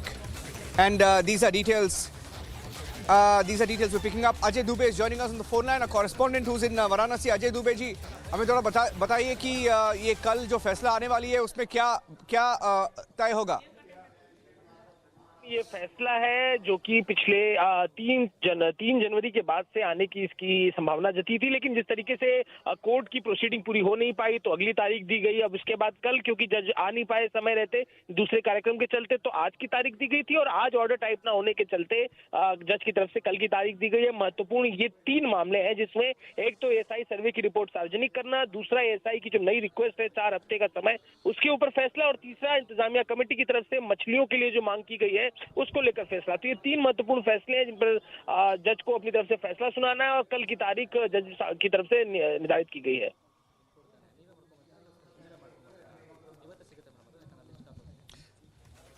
Right. Thank you for joining us, Ajay, with those details. getting in news in connection with the Gyanvapi verdict, which was due, and the Hindu Council had said that the Varanasi court will decide on Saturday on making the SI survey report public, and the court will now decide, and we are hearing that the verdict perhaps could be out tomorrow. The Varanasi court decision is likely on Saturday, and that verdict will decide whether the ASI report on Gyanvapi. There was a survey conducted in the Gyanvapi mosque premises. Some of the pictures which Republic TV also accessed, which showed Hindu emblems, etc., and signs of a temple being there in the first place. Those were some signs that the pictures revealed. The final report expected tomorrow, or rather the verdict of the final report expected tomorrow. We'll take a short break now, and when we come back, that big headline from Bengal, Republic TV tracking the latest on the attack on the Enforcement Directorate team. We're getting you the full report. Unprecedented lawlessness in Bengal. ED team, Enforcement Directorate team circled, assaulted, made to bleed, and the Trinamool Congress is defending the attack.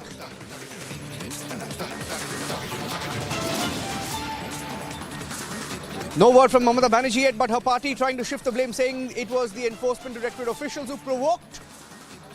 She's almost saying that they asked for the attack.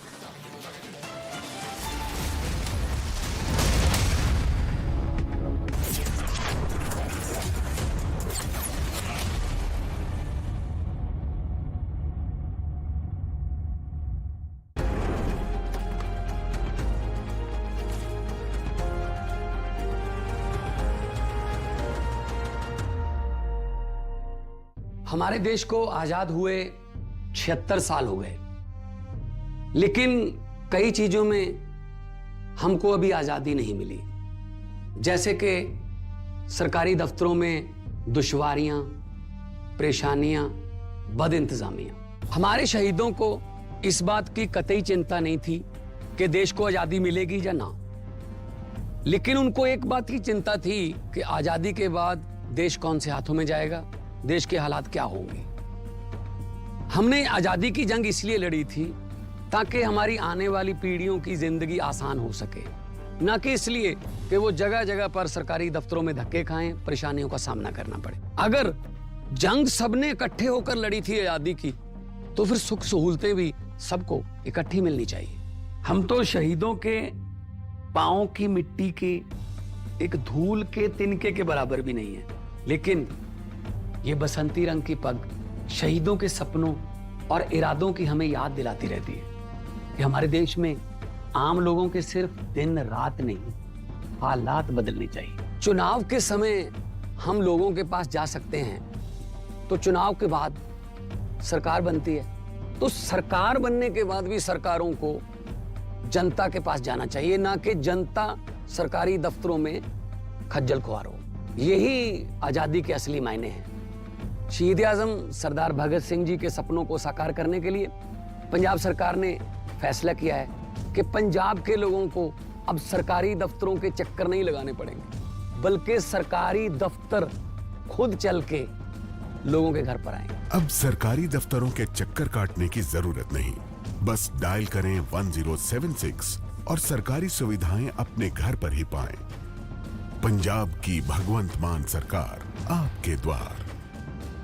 आपने सोमानी का नया role देखा, वही style और range Somani bathware में भी। Somani bathware.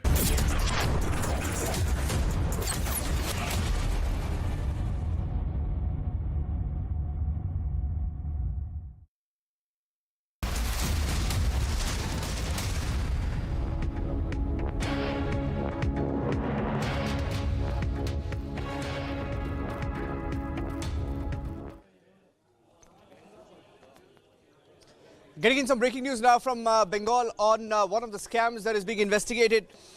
It's a big Republic TV exclusive. Cash transactions, proof of which are in the chart sheet right now. Cash transaction proof has been established against Bengal Minister Jyotipriya Malik, who was arrested in the ration scam.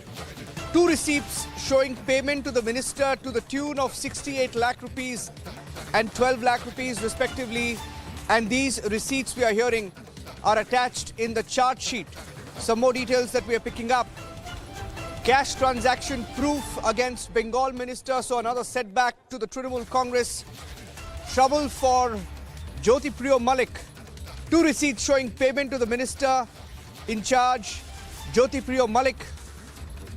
The minister allegedly was paid about 68 lakh rupees and 12 lakh rupees respectively. So 2 receipts of 80 lakhs in all. And these receipts have now been attached as annexure in the charge sheet. The charge sheet has been now filed against Bengal Minister Jyotipriya Malik. It's a big breaking news update that's now coming in from Bengal. And we'll try and go across to Shravan also joining us with the details. Shravan accessing details of the charge sheet of the cash transaction and the proof of the cash transaction, as several senior Trinamool Congress leaders have come under scanner in different scams.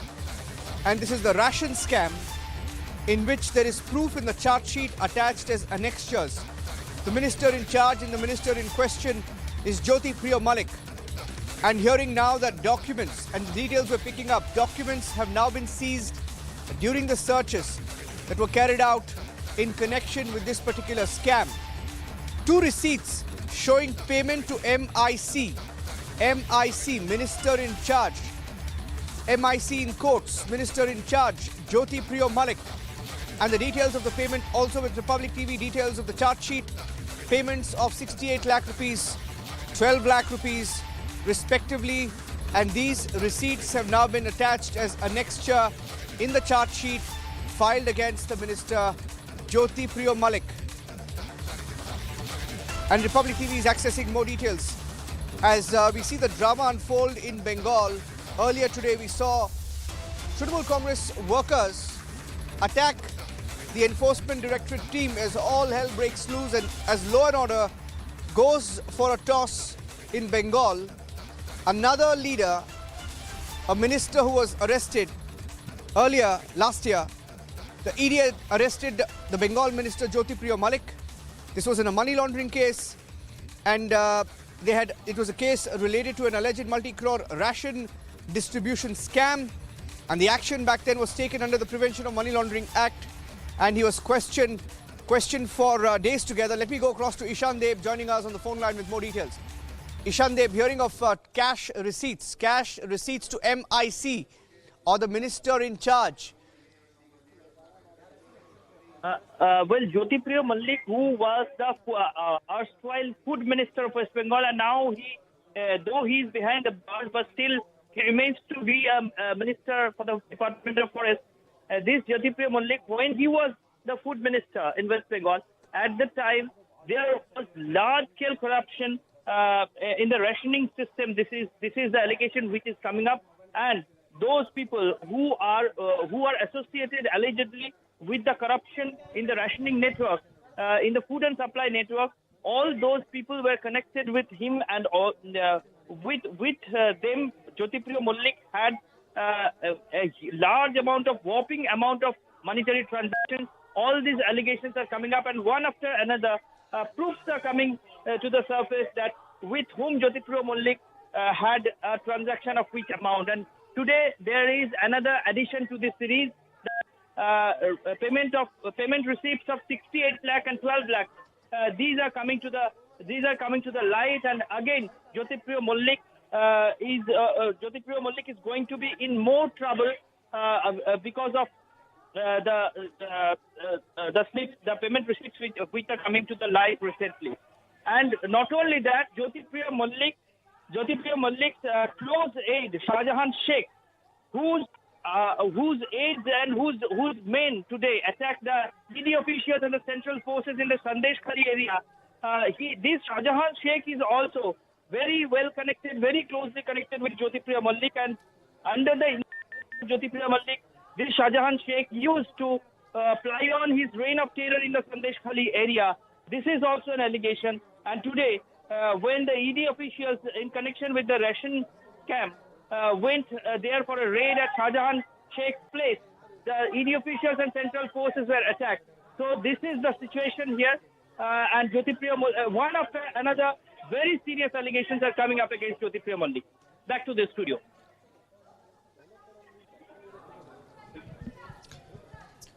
All right.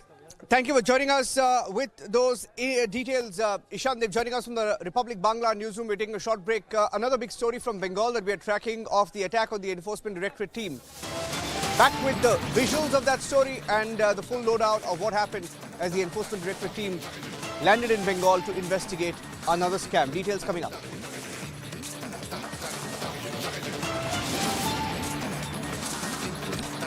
Days after Enforcement Directorate raids on former Congress MLA in Haryana, agency has seized a cash stash. We have details and pictures coming up.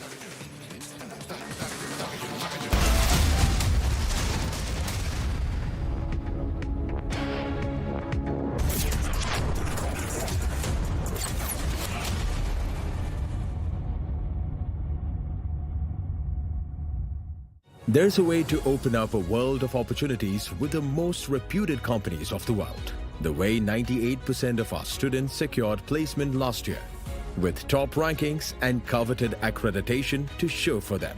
The MBA programs at the Amrita School of Business. Admissions have opened. Apply now. हमारे देश को आजाद हुए 76 साल हो गए, लेकिन कई चीजों में हमको अभी आजादी नहीं मिली, जैसे कि सरकारी दफ्तरों में दुश्वारियां, परेशानियां, बदइंतजामियां। हमारे शहीदों को इस बात की कतई चिंता नहीं थी कि देश को आजादी मिलेगी या ना, लेकिन उनको एक बात की चिंता थी कि आजादी के बाद देश कौन से हाथों में जाएगा, देश के हालात क्या होंगे। हमने आजादी की जंग इसलिए लड़ी थी ताकि हमारी आने वाली पीढ़ियों की जिंदगी आसान हो सके, ना कि इसलिए कि वो जगह जगह पर सरकारी दफ्तरों में धक्के खाएं, परेशानियों का सामना करना पड़े। अगर जंग सबने इकट्ठे होकर लड़ी थी आजादी की, तो फिर सुख सहूलतें भी सबको इकट्ठी मिलनी चाहिए। हम तो शहीदों के पांव की मिट्टी के एक धूल के तिनके के बराबर भी नहीं है, लेकिन ये बसंती रंग की पग शहीदों के सपनों और इरादों की हमें याद दिलाती रहती है कि हमारे देश में आम लोगों के सिर्फ दिन रात नहीं, हालात बदलने चाहिए। चुनाव के समय हम लोगों के पास जा सकते हैं, तो चुनाव के बाद सरकार बनती है, तो सरकार बनने के बाद भी सरकारों को जनता के पास जाना चाहिए, ना कि जनता सरकारी दफ्तरों में खज्जल खुआर हो।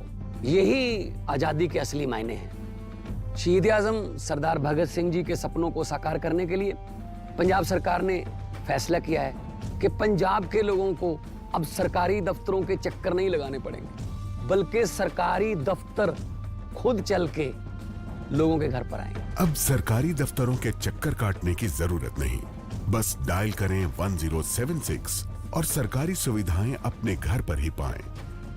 पंजाब की भगवंत मान सरकार आपके द्वार। भाई इतनी बड़ी टाइल, इतनी बड़ी बड़ी हिट्स आप लोगों ने मुझे दी हैं। टाइल्स तो बड़े होने चाहिए। सोमानी मैक्स टाइल्स, टाइलों का सबसे बड़ा भाई। सोमानी मैक्स टाइल्स, जमीन से जुड़े।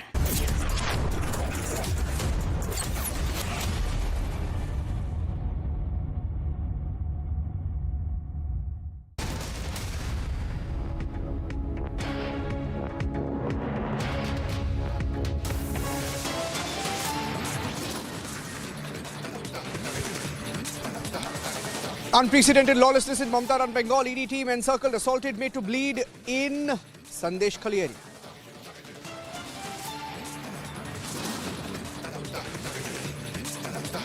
Sources saying that the Trinamool Congress leader locked the doors on the Enforcement Directorate team, asked supporters to encircle them.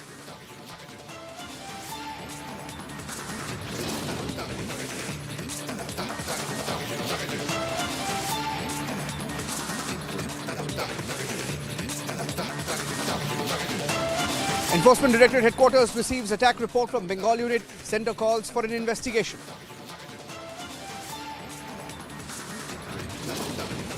The duty of a civilized government to stop barbarism and vandalism in a democracy.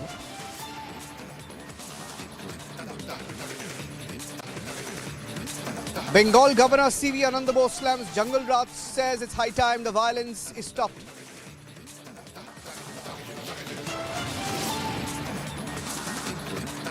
Getting agencies surrounded by the central force. They provoked the local people badly. That's why there was a counter reaction spontaneously.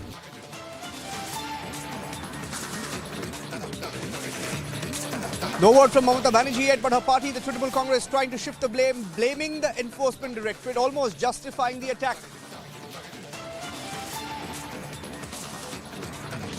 ये जगजाहिर होते हैं कि बंगाल में कानून और व्यवस्था की हाल कितना बुरा होते जा रहे हैं। आज तो जख्म हुए, अगले तारीख खून भी हो सकते हैं।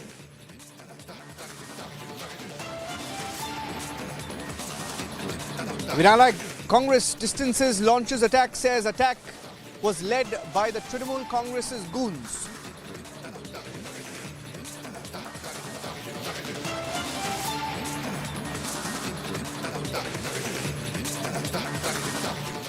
And getting in the latest on the horrific attack on the Enforcement Directorate team when members of the agency were beaten black and blue, made to bleed in West Bengal by goons reportedly belonging to the Trinamool Congress. The West Bengal governor has spoken.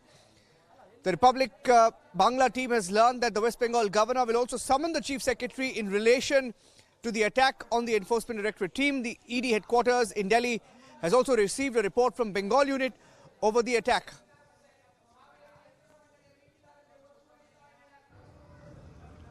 The ghastly incident reported from Sandeshkhali in North 24 Parganas district is alarming, is deplorable, to say the least. It is the bounden duty of a civilized government to stop barbarism and vandalism in a democracy. If government fails in its basic duty, then the Constitution of India will definitely take its course. As governor, I reserve all my constitutional options for appropriate action at the appropriate moment. Flexing muscles and parading paper tigers will not work with the people of Bengal. Jungle Raj and Gundagiri will work in a fool's paradise. Bengal is not a banana republic. I repeat, Bengal is not a banana republic. Government should do its duty. Those who think they can rule through dawns and soon will they find themselves to be Don Quixotes. This pre-election violence, which has an early beginning, should find an early end. The sole responsibility for wanton violence in society lies with the government. It lies with the government. Government may better open up its eyes and see the reality and act effectively to face the consequences. The ostrich-like attitude of the police who pretend not to see the reality around, not to see the lawlessness around should go. The perpetrators of violence, and more so, their political abettors, will soon be made to realize you can fool some people for all times and all people for some times, but not all people for all times, not all people for all times. It is high time that we call stops to violence and hooliganism. In Bengal, violence will come to an end.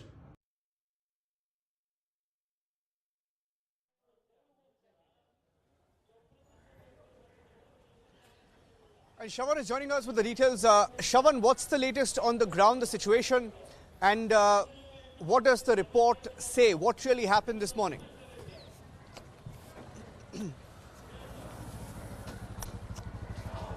Well, Nirajat, we've also accessed some details of the charge sheet. I'm not very sure if we are breaking this right away. In fact, if we are, then we'll also take our viewers through the latest details that we've accessed in terms of where it all started. And the key character, if I may say so, is the minister in charge, Jyotipriya Malik, who was arrested in the month of October in 2023. Now, the connection with Jyotipriya Malik and Shah Jahan, who's the Trinamool Congress convener in the Sundarban areas. Remember, the searches that were being carried out early this morning. Let's begin with that. The searches were basically planned for at least about 17 locations, which also included 3 locations of Shah Jahan, and this was in Sundarban area, in Sundarkhali area, where the searches were supposed to be carried out. It turned out the moment that the Enforcement Directorate actually reached the residence of Shah Jahan, a call was actually made to Shah Jahan so that he would have opened the doors and the searches would have been carried out because he had locked himself. Multiple attempts were made by the Enforcement Directorate. He refused to answer a single call. But rather than cooperating with the Enforcement Directorate, what Shah Jahan essentially did was made those calls to a few other workers of the Trinamool Congress and a few other people who were there, and a mob was gathered outside his residence, according to the Enforcement Directorate's incident report that has also been accessed by Republic TV, in which they make a mention of the fact that roughly about 1,000 to 2,000 people had gathered outside the residence, preventing the Enforcement Directorate and 27 CRPF personnel from carrying out their own duties. So much so that it led to stone pelting, sloganeering, and also the sloganeering was against the Enforcement Directorate and against the centre. In the process, 3 of the Enforcement Directorate officers were grievously injured, is what we are being told. As far as Shah Jahan is concerned, he turns out to be the right-hand man of the minister himself, and along with him, the rice miller who was taken into custody. रक्षा करूंगा। ममता बनर्जी ने भी भारत के संविधान की ही शपथ ली है, और जब कानून का पालन करते हुए जो घोटाले पश्चिम बंगाल में हुए हैं, जिनको रोकने का दायित्व ममता बनर्जी का था, उसकी जांच करने के लिए ईडी के अधिकारी जाते हैं तो उन पे जानलेवा हमला होता है, और बताया जा रहा है कि 2 से 3 ईडी के अधिकारी हैं जो चोटिल हैं, जिनको गंभीर चोटें लगी हैं और अस्पताल गए।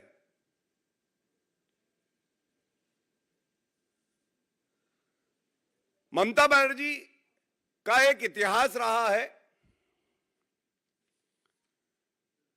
और तथ्यों के आधार पर मैं आपको बताता हूं। याद करिए, 2 मई 2021 पश्चिम बंगाल के विधानसभा चुनाव के परिणाम आ रहे थे। ऐसी हिंसा हुई, हत्याएं हुई, बलात्कार हुए, घर जलाए गए, क्योंकि जितने गुंडे हैं उनको यह बात पता है कि हमें डरने की आवश्यकता नहीं है, हमें मुख्यमंत्री ममता बनर्जी का संरक्षण प्राप्त है। और मैं ये कहता हूं आज इस मंच से, और बड़ी जिम्मेदारी से कहता हूं, ममता बनर्जी को हक नहीं है कि वो एक दिन भी अपनी कुर्सी पे बनी रहे, उनको इस्तीफा देना चाहिए। ममता बनर्जी, जिम्मेदारी लेने से आप इतना घबराती क्यों? आपके पास जानकारी होनी चाहिए कि जो ईडी अफसर थे, कानून के रक्षक, ये वहां की पुलिस को कॉल करते हैं कि मदद चाहिए। टीएमसी के गुंडों ने जानलेवा हमला कर दिया है। टीएमसी लीडर शाहजहां शेख, इनके यहां ईडी छापा मार रही थी। पहले तो कोई घर से निकला नहीं, उसके बाद यह जानलेवा हमला हो जाता है। आप सोचिए कितना चिंताजनक है। पुलिस ने ईडी के अफसरों से बात करने से मना कर दिया। तो मैं ये कहूंगा, शाहजहां शेख, मामला तो शाहजहां शेख का है, पर शह किसकी है? ये शेखी किसकी है कि मैं कानून से ऊपर हूं? ये तो अराजक ममता बनर्जी की ही है। और ममता बनर्जी, आपको ये गलतफहमी हो गई है कि जो कानून के रक्षक हैं, जो ईमानदार अफसर अपना कार्य करेंगे, उनको आपके गुंडे पीटेंगे। तो मैं आपको ये बता दूं इस मंच से, कानून का जब डंडा चलेगा तो ये जितने गुंडे हैं ना, इनको नानी याद आ जाएगी, इनको आप बचा नहीं पाएंगे। ये लड़ाई कानून के डंडे और ममता के गुंडों के बीच में है, और जीत हमेशा कानून की होती है, वर्दी की होती है। हमारे जो अफसर ईमानदारी से अपना कार्य कर रहे हैं, उनकी होती है, और इस बार भी उन्हीं की जीत होगी।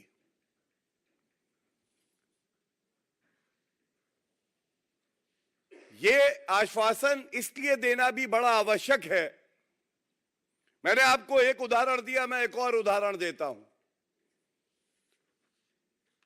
ये जो मैं आपको तस्वीर दिखाऊंगा, ये न्यूज जब सुप्रीम कोर्ट में मामला चल रहा था पश्चिम बंगाल के पंचायत चुनाव का, तो सुप्रीम कोर्ट ने क्या कहा था?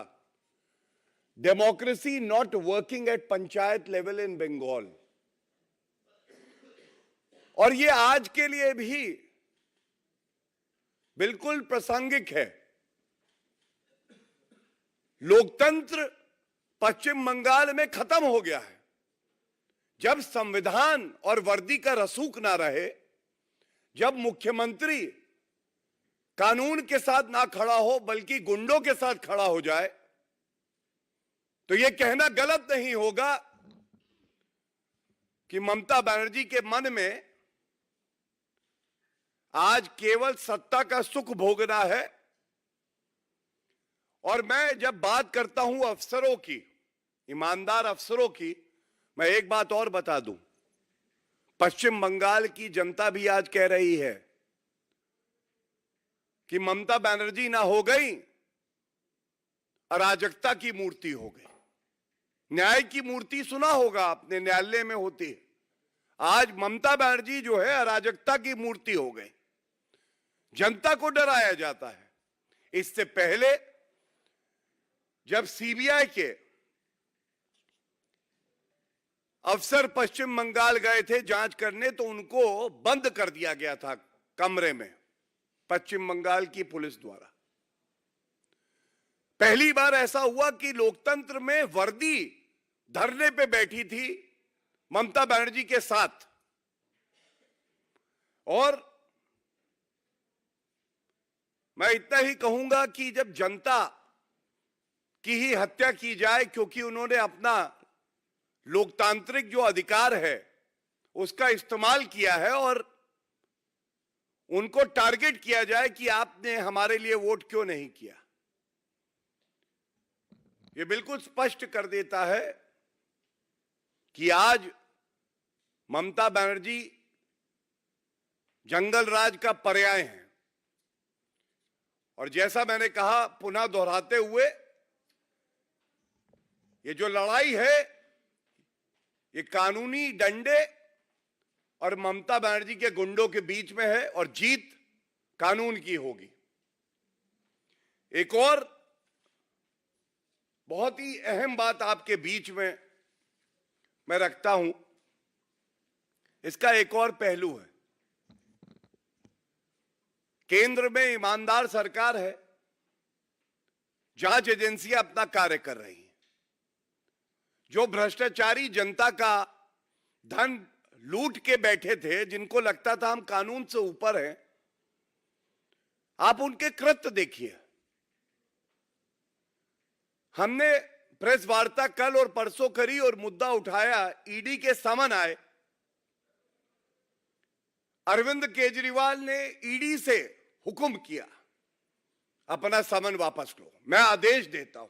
भ्रष्टाचारी नंबर 1, कट्टर बेईमान अरविंद केजरीवाल ईडी को आदेश देते हैं।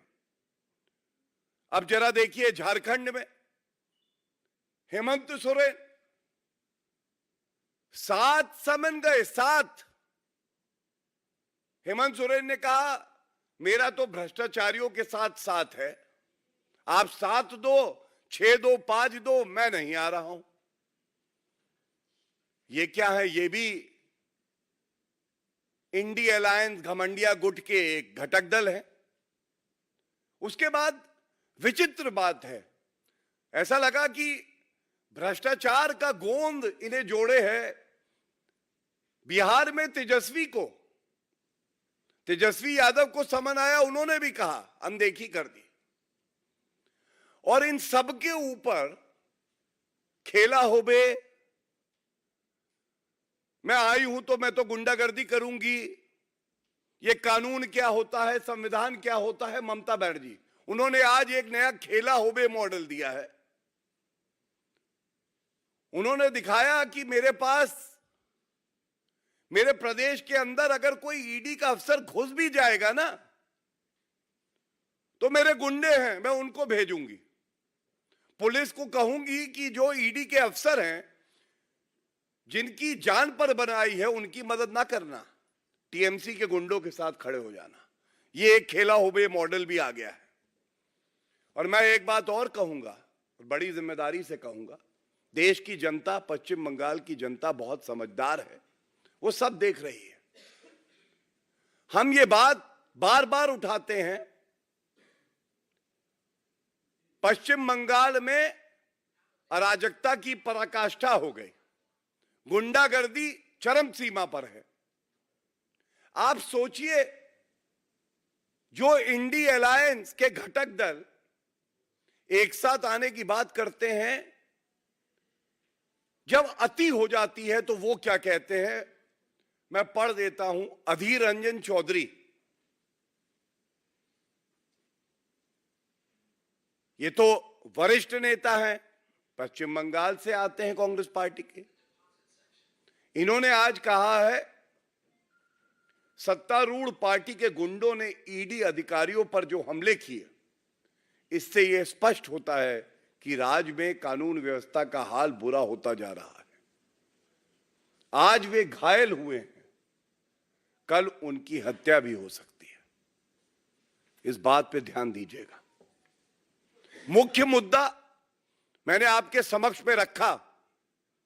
भारतीय जनता पार्टी में इतना दमखम है कि हम पश्चिम बंगाल की जनता की लड़ाई, ईमानदार अफसरों की लड़ाई पुरजोर तरीके से लड़ेंगे। लेकिन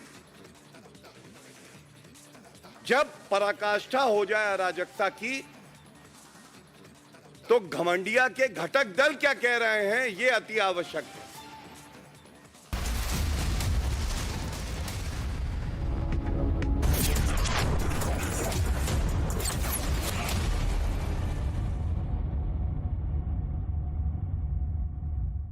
आपने सोमानी का नया रोल देखा, वही स्टाइल और रेंज सोमानी बाथवेयर में भी। Somani bathware, The first Vibrant Gujarat in Amrit Kal, the Vibrant Gujarat Global Summit 2024 is set to take place. Infinite opportunities to meaningfully engage with Bharat and the world will unfold on this globally acclaimed future-ready platform. The last 20 glorious years of Vibrant Gujarat, a role model for the country, have infused us with new confidence, reinforcing our belief and conviction that Gujarat can achieve anything for the nation and the world. As we embark on the journey of shaping the future and building a modern, developed nation in the Amrit Kal, Vibrant Gujarat will prove to be the growth engine for this journey. Because today, Gujarat is future ready. On 10th of January, Prime Minister Narendra Modi will inaugurate Vibrant Gujarat Global Summit 2024, ushering in an era of Industry 4.0. The country's largest global trade show will open a day earlier, on January 10th, where fruitful discussions will be held on the infinite possibilities of production in the aircraft sector, the potential of Dholera and global fintech hub at GIFT, along with brainstorming sessions on Vikasit Bharat at 2047. On January 11th, the discussions will revolve around game changers of the modern nation, such as semiconductor electronics, startups, e-commerce, tech ed, EV mobility, And on January 12th, Gujarat will engage in discussions with the world on technology, MSME, innovation and sustainability. The gateway to the future awaits your presence. Welcome to Vibrant Gujarat Global Summit 2024.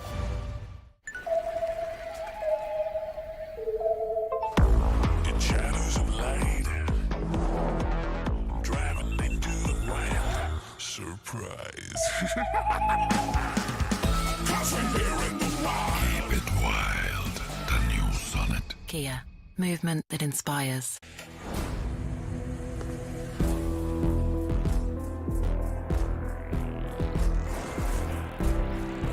इस दुनिया में बस हम दो हैं, दुनिया जिनकी दीवानी है। आ रहे हैं हम दोनों।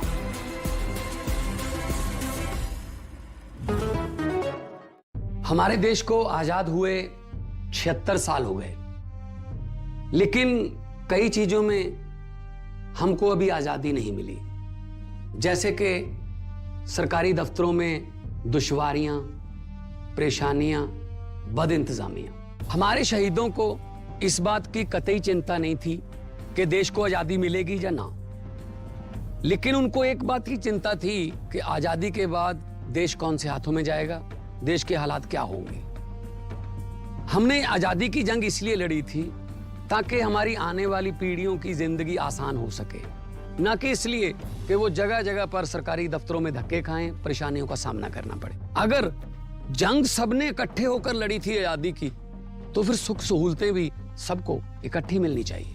हम तो शहीदों के पांव की मिट्टी के एक धूल के तिनके के बराबर भी नहीं है, लेकिन ये बसंती रंग की पग शहीदों के सपनों और इरादों की हमें याद दिलाती रहती है कि हमारे देश में आम लोगों के सिर्फ दिन रात नहीं, हालात बदलने चाहिए। चुनाव के समय हम लोगों के पास जा सकते हैं, तो चुनाव के बाद सरकार बनती है, तो सरकार बनने के बाद भी सरकारों को जनता के पास जाना चाहिए, ना कि जनता सरकारी दफ्तरों में खज्जल खुआर हो। यही आजादी के असली मायने हैं। शहीद आजम सरदार भगत सिंह जी के सपनों को साकार करने के लिए पंजाब सरकार ने फैसला किया है कि पंजाब के लोगों को अब सरकारी दफ्तरों के चक्कर नहीं लगाने पड़ेंगे, बल्कि सरकारी दफ्तर खुद चल के लोगों के घर पर आएंगे। अब सरकारी दफ्तरों के चक्कर काटने की जरूरत नहीं, बस डायल करें 1076 और सरकारी सुविधाएं अपने घर पर ही पाएं। पंजाब की भगवंत मान सरकार आपके द्वार। भाई इतनी बड़ी टाइल, इतनी बड़ी बड़ी हिट्स आप लोगों ने मुझे दी हैं। टाइल्स तो बड़े होने चाहिए। सुमानी मैक्स टाइल्स, टाइलों का सबसे बड़ा भाई। सुमानी मैक्स टाइल्स, जमीन से जुड़े।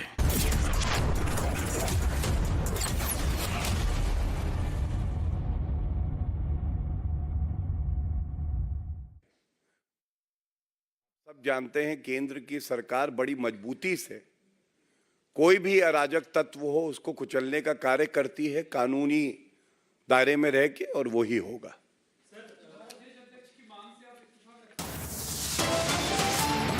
और कोई प्रश्न है तो प्लीज बताइए।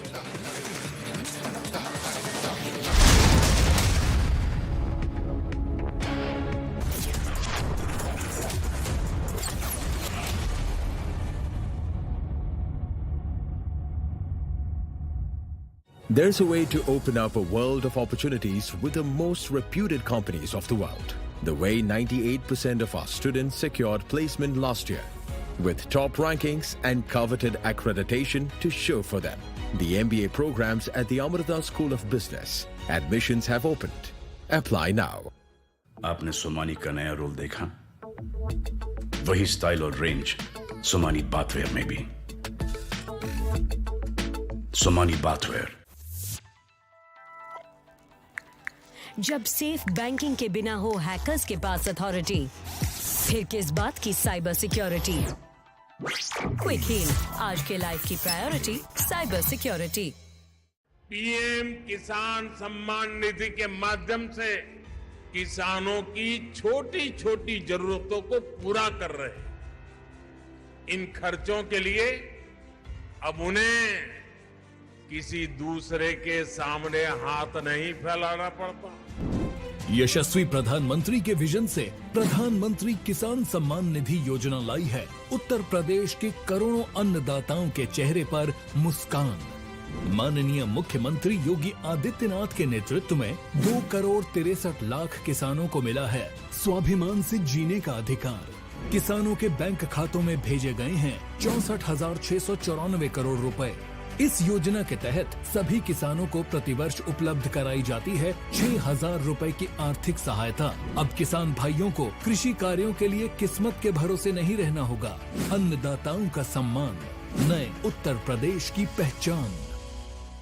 Whenever I had ice cream or cold water, I would experience a sharp shooting sensation. So I just kept ignoring it. Even my hot chai was giving me the same amount of discomfort. My dentist recommended Sensodyne. So now I can be completely carefree and sip my hot cup of tea. It really works. भाई इतनी बड़ी tile, इतनी बड़ी बड़ी hits आप लोगों ने मुझे दी हैं। टाइल्स तो बड़े होने चाहिए। सुमानी मैक्स टाइल्स, टाइलों का सबसे बड़ा भाई। सुमानी मैक्स टाइल्स जमीन से जुड़े। गाड़ी लेने से पहले Tata S gold petrol CX का दिन, यानी इसका इंजन देखो, ये इतना बढ़िया है कि 18 किलोमीटर प्रति लीटर तक का माइलेज तो हंसते हंसते दे जाएगा। अब तेल के दाम तो बराबर ही है, पर इस गाड़ी की कीमत है कम, इसलिए अब हर ट्रिप में खर्चा है कम और मुनाफा ज्यादा। तो अब सोचो समझो और Tata S gold petrol CX लो। हमारे देश को आजाद हुए 76 साल हो गए, लेकिन कई चीजों में हमको अभी आजादी नहीं मिली। जैसे कि सरकारी दफ्तरों में दुश्वारियां, परेशानियां, बदइंतजामियां। हमारे शहीदों को इस बात की कतई चिंता नहीं थी कि देश को आजादी मिलेगी या ना, लेकिन उनको एक बात की चिंता थी कि आजादी के बाद देश कौन से हाथों में जाएगा, देश के हालात क्या होंगे। हमने आजादी की जंग इसलिए लड़ी थी ताकि हमारी आने वाली पीढ़ियों की जिंदगी आसान हो सके, ना कि इसलिए कि वो जगह जगह पर सरकारी दफ्तरों में धक्के खाएं, परेशानियों का सामना करना पड़े। अगर जंग सबने इकट्ठे होकर लड़ी थी आजादी की, तो फिर सुख सहूलतें भी सबको इकट्ठी मिलनी चाहिए। हम तो शहीदों के पांव की मिट्टी के एक धूल के तिनके के बराबर भी नहीं है, लेकिन ये बसंती रंग की पग शहीदों के सपनों और इरादों की हमें याद दिलाती रहती है कि हमारे देश में आम लोगों के सिर्फ दिन रात नहीं, हालात बदलने चाहिए। चुनाव के समय हम लोगों के पास जा सकते हैं, तो चुनाव के बाद सरकार बनती है, तो सरकार बनने के बाद भी सरकारों को जनता के पास जाना चाहिए, ना कि जनता सरकारी दफ्तरों में खज्जल खुआर हो। यही आजादी के असली मायने हैं। शहीद आजम सरदार भगत सिंह जी के सपनों को साकार करने के लिए पंजाब सरकार ने फैसला किया है कि पंजाब के लोगों को अब सरकारी दफ्तरों के चक्कर नहीं लगाने पड़ेंगे, बल्कि सरकारी दफ्तर खुद चल के लोगों के घर पर आएंगे। अब सरकारी दफ्तरों के चक्कर काटने की जरूरत नहीं, बस डायल करें 1076 और सरकारी सुविधाएं अपने घर पर ही पाएं। पंजाब की भगवंत मान सरकार आपके द्वार।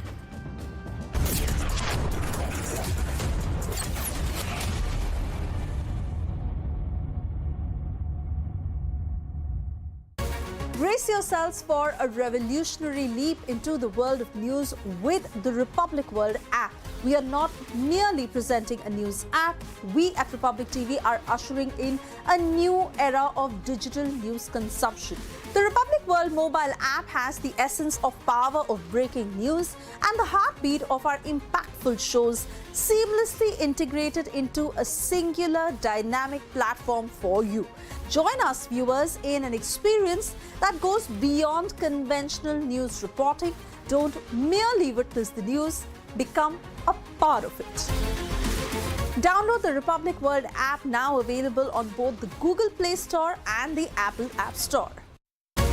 Brace yourselves for a revolutionary leap into the world of news with the Republic World app. This is not just an app, viewers, it's a direct conduit to a world of news delivered with unparalleled authority and integrity right at your fingertips. Republic World app is your gateway to the latest updates, live streams and the debates that have become the hallmark of our journalistic prowess. Download Republic World app, available on Google Play Store and Apple App Store.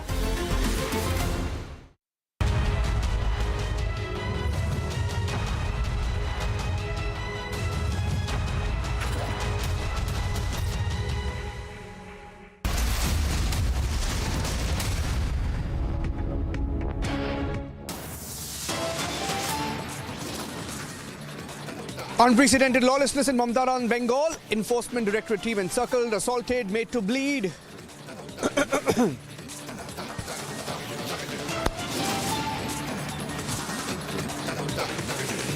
Sources say the Trinamool Congress leader locked doors on the Enforcement Directorate team, asked his supporters to encircle and attack.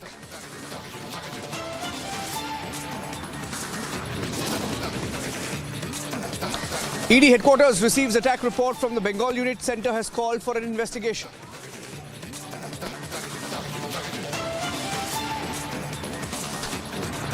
It is the bounden duty of a civilized government to stop barbarism and vandalism in a democracy.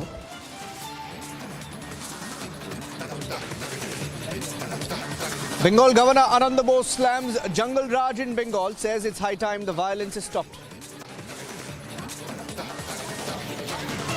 The officers of Central Investigating Agency surrounded by the central forces. They provoked the local people badly, that's why there was a counter reaction spontaneously.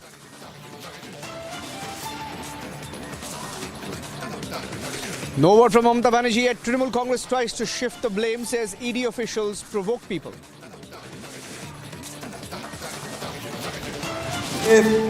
जग जाहिर होते हैं कि बंगाल में कानून और व्यवस्था की हाल कितना बुरा होते जा रहे हैं। आज तो जख्म हुए, अगले तारीख खून भी हो सकते हैं।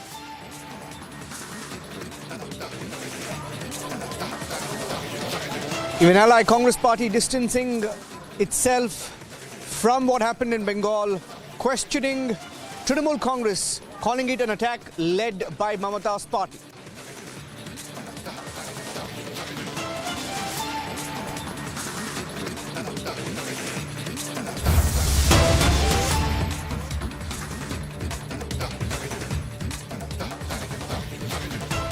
Let's begin this edition of the news with this quick breaking update coming in. We are learning an FIR already now has been registered against the NCP leader Jitendra Awad for his meat-eater remark against Lord Ram. So that is the latest. Sandeep is also joining us. He has more details on that. Sandeep, can you tell us more about the particular sections that also have been invoked in this FIR? So yes, 295A of IPC has been pressed against NCP leader of Sharad Pawar faction, Jitendra Awad, by the Pune police. Remember, the case was filed by the BJP chief of Pune, and in fact, after the complaint was filed, the Pune police has now registered the case in this very matter, and in fact have booked Jitendra Awad. It will be very much crucial to see whether any kind of arrest has been possible or not, whether it is bailable or not. But yes, this is the first action that is being seen by the Maharashtra police against Jitendra Awad. Remember, the kind of statement that Jitendra Awad has given previously against Lord Rama was in fact very objectionable, and following which there was a huge outrage across the country. Not only the priest and the saints in India, but also all the political parties had criticized the statement given by Awad.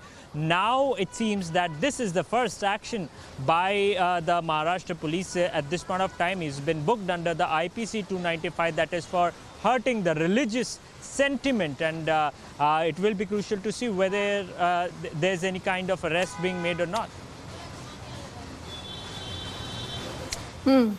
And you know, Sandeep, this is a story obviously that has touched a lot of raw nerves. What he said was clearly not in the right stride. And what is making matters worse, Sandeep, for him is that he does not even apologize. He does not even say that I said something wrong, I'm willing to take back my comments. But what about the party? Does the party stand? Does the party back the comment that has been made by its leader?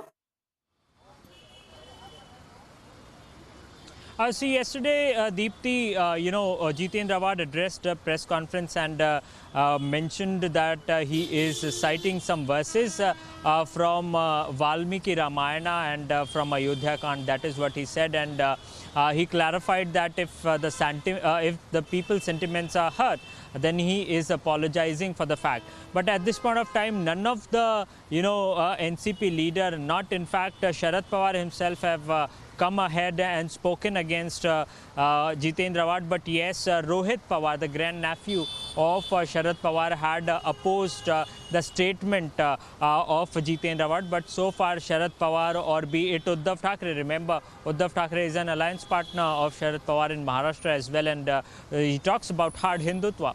But so far, there is no statement from Sharad Pawar, neither from Uddhav Thackeray. The BJP is also joining us. And do remember, this particular image that you see on your screens is where you have the entire BJP delegation being led by Ram Kadam, who's actually presented and urged the police there to lodge their FIR. Ram Kadam ji, good evening, sir, and thank you for speaking to us on Republic.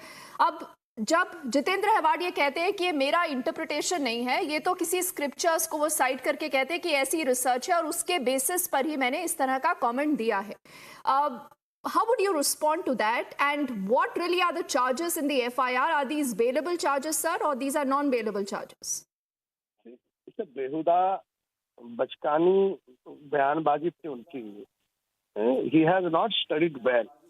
Actually, the real Valmiki Ramayana has only 24,000 shlokas, whereas there is one more Valmiki Ramayana which is called Uttarardhaka Ramayana, which is not acceptable by all sadhus, which was fabricated by all these Muslim rulers who came in this country and who forcefully asked Hindus to convert their religion. That was their mischief. And Mr. Awar was showing those documents, those not, you can say, not trustable documents to everyone, whereas he was blaming that Lord Rama used to eat non-veg, he used to drink, he used to see dance. What is this nonsense? Who has asked him whether Lord Rama used to eat what? He has nothing to do with that. He just wanted to indulge into appeasement politics. And that's the reason why, time and again, if you notice, is all these statements for the past 1 year, those statements are against Hindus, against Hindu religion, against Sanatan Dharma. Why it is so? And why Mr. Sharad Pawar was quiet? Now, he has not spoken anything. Not even Uddhav Thackeray. You know, this is exactly what I wanted to ask you about Sharad Pawar. Someone, sir, who understands politics, he understands the larger import of what his netas are saying. Do you believe that Sharad Pawar needs to act? He needs to precisely tell us whether he backs this particular comment? And if Jitendra Award is willing to apologize, will you take back the FIR? No. Will not take back FIR at all. He should be punished. He should be arrested. And that is one. And the second point, which is very important, this morning I wrote letter to Mr. Sharad Pawar why he kept mum, why he is not speaking anything about it. And when he has been not speaking anything about it, it means he is supporting to Mr. Award. And if he is supporting to Mr. Award, it means that he has instigated Mr. Award to speak like this. You know, it's very simple. Because Mr. Pawar is Mr. Award's guru, and if Mr. Award is saying such a, wrong statement against all Hindu religion, it is not so simple. So, ye dono ki mili bhagat hai. You cannot say this is only Mr. Award. This is the face of Mr. Sharad Pawar, which is absolutely against Hindus, against Ram devotees, against Sanatan Dharma.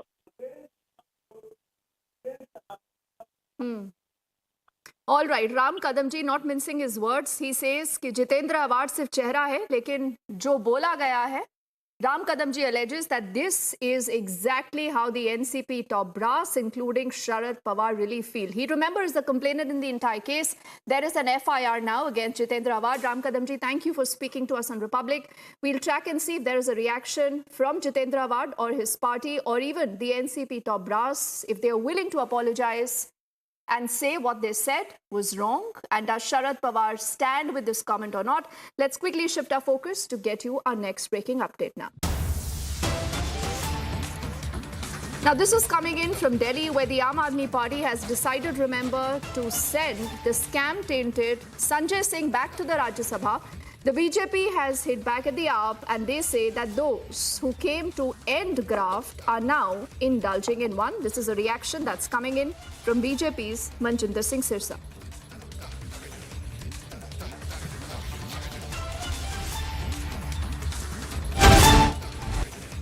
Arvind Kejriwal ji जो देश की राजनीति बदलने आए थे, बदलते बदलते बदलते इतना ही बदल गए कि खुद भी करप्शन और बेईमानी में लिप्त हो गए और अपने शराब घोटाले के साथी, करप्शन के साथी, उनके करप्शन के पैसों के राजदार संजय सिंह, जो कि शराब घोटाले की करप्शन के चलते जेल में हैं, उनको राज्यसभा में दोबारा भेज रहे हैं।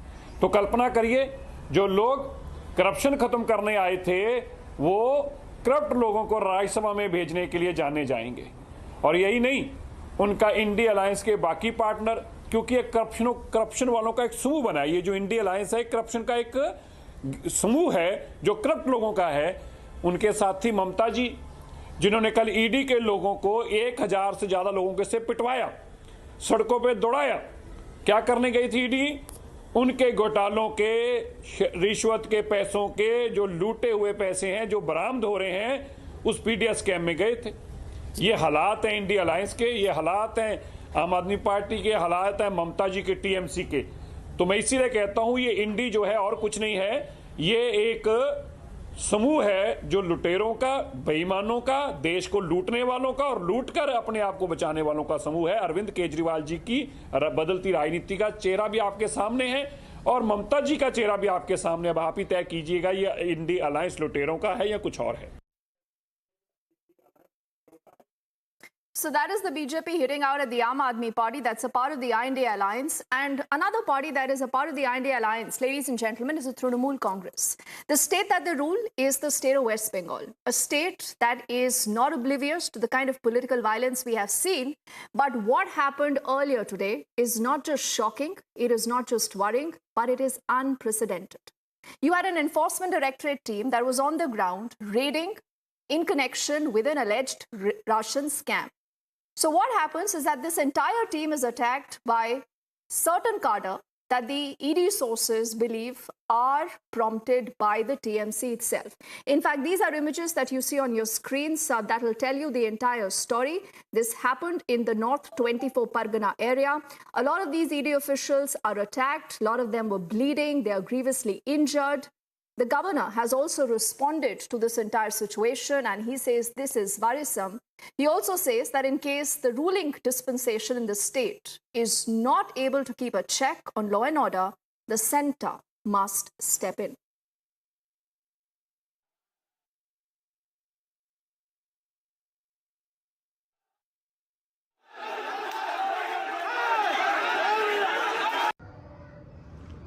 The ghastly incident reported from Sandeshkhali in North 24 Parganas district is alarming, is deplorable, to say the least. It is the bounden duty of a civilized government to stop barbarism and vandalism in a democracy. If government fails in its basic duty, then the Constitution of India will definitely take its course. As governor, I reserve all my constitutional options for appropriate action at the appropriate moment. Flexing muscles and parading paper tigers will not work with the people of Bengal. Jungle Raj and Gundagiri will work in a fool's paradise. Bengal is not a banana republic. I repeat, Bengal is not a banana republic. Government should do its duty. Those who think they can rule through dawns and soon will they find themselves to be Don Quixotes.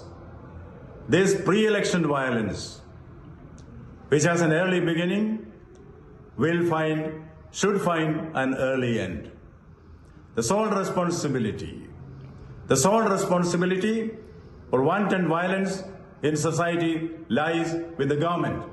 It lies with the government. Government may better open up its eyes and see the reality and act effectively to face the consequences. The ostrich-like attitude of the police who pretend not to see the reality around, not to see the lawlessness around should go.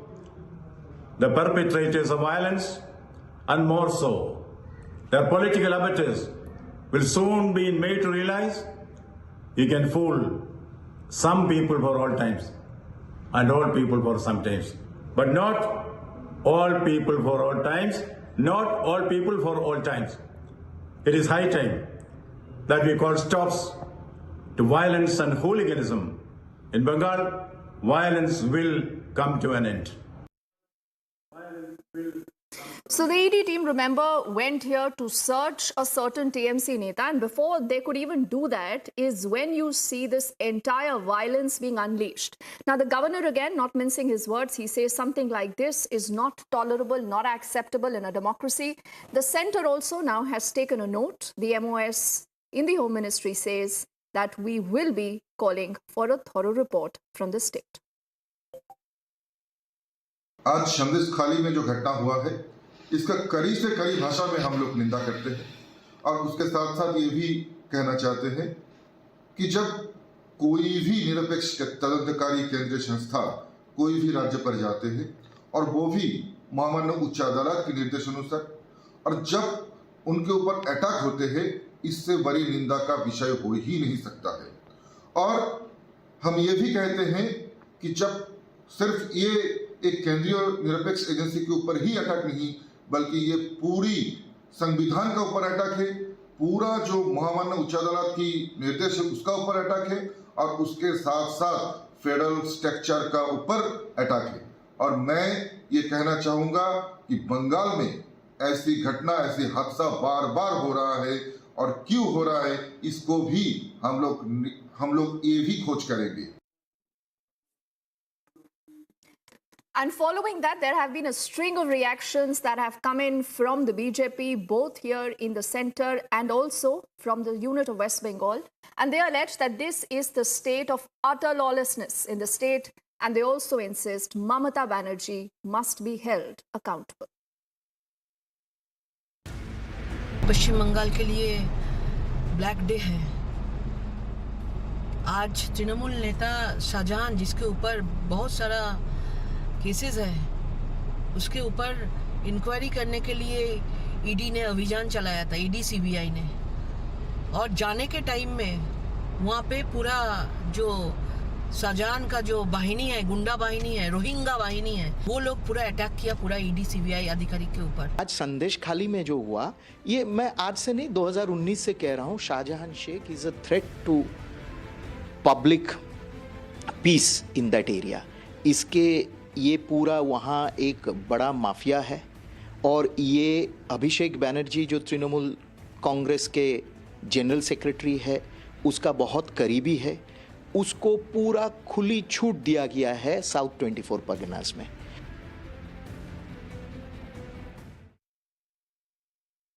And Mamata Banerjee till now has not responded, but there have been a few reactions that have come in from the TMC. But what they do, as always, is distance themselves from what has happened so far. Not just this, they also say don't blame us. But they are putting the blame squarely on the Enforcement Directorate and their officials. And they insist it is them who provoked. What happened in Sandesh Khali, any kind of violence is not supported by Trinamool Congress. But the villagers were complaining that they were provoked by the central forces which were accompanying the investigative agencies. The real fact is the people of India, they are totally frustrated. Seeing this deep-rooted conspiracy engineered and monitored by Delhi on daily basis, and that too in case of Trinamool Congress so far in our state of West Bengal is concerned. People of Bengal, they are witnessing this big conspiracy almost on daily basis. On the contrary, the person who is posting all these stuffs in the social media, he is topping the list of corruption. He was found taking money before camera. And if you thought it is just the BJP hitting back at the Trinamool Congress, you must listen in to the next reaction we play out. This is to the Congress's Adhir Ranjan Chaudhary, who clearly has an axe to grind against Mamata Banerjee. And he says this time these men have only been attacked. The next time, he says they can be murdered. And this again, he says, is a clear testimony to the fact that the entire law and order in the state has crumbled. इसमें ये जगजाहिर होते हैं कि बंगाल में कानून और व्यवस्था की हाल कितना बुरा होते जा रहे हैं। मैं तो ये कहना चाहते हैं कि अगर ईडी इतना इडियट कब से हुआ पता नहीं, उनको सारे फौजों को साथ में लेकर चलना चाहिए। आज तो जख्म हुए, अगले तारीख खून भी हो सकते, तो इसके लिए सतर्कता बरतते हुए ईडी वालों को और ज़्यादा फौज को शामिल करते हुए किसी के खिलाफ दाबोच करना या किसी को हिरासत में लेना, कोई संपत्तियों को बरामद करना, जो भी कदम उठाए साथ में भारी भरकम सिक्योरिटी फोर्सेस को लेना चाहिए। ये मैं जरूर कहना चाहते हैं, क्योंकि बंगाल में ये सारे आदी हैं। And another reaction that again tells you that all is not well between the TMC and the Congress. Both are part, remember, of the India alliance. But clearly, the story has a larger narrative also of the utter lawlessness that you are seeing in the state of West Bengal. We'll keep getting you more details of that big story as and when we have them. It's time for us to head into a quick break right now.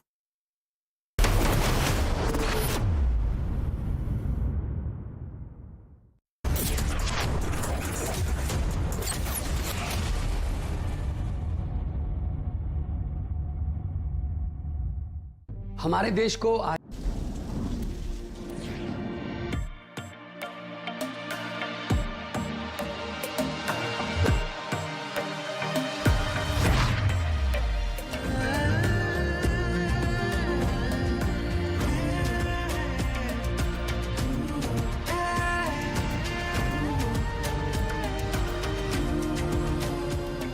जहां यादगार होता है हर एक किस्सा, eco retreat Odisha.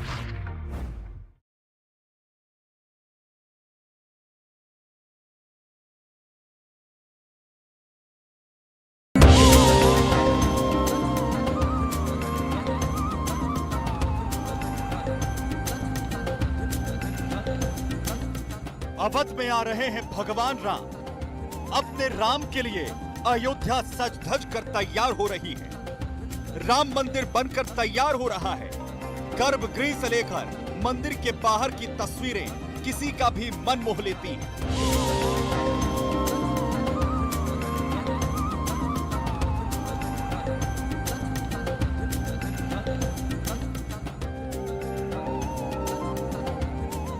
Nepal की जनकपुरी से लेकर श्रीलंका और अमेरिका से चीजें आ रही हैं जो भगवान राम के दरबार की शोभा बढ़ाएंगी। अब बड़े नेताओं के साथ साथ आम लोग भी 22 जनवरी का इंतजार कर रहे हैं, जब रामलला अपने भव्यतम मंदिर में विराजेंगे।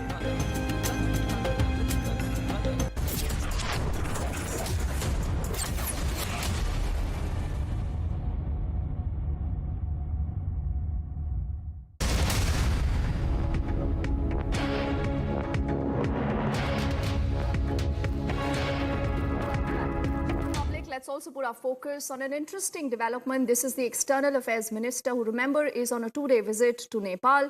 And Nepal and New Delhi, remember, are expected to ink a lot of productive agreements. But he also does say that this is about people-to-people contact also between the two countries. That makes the relationship even more special.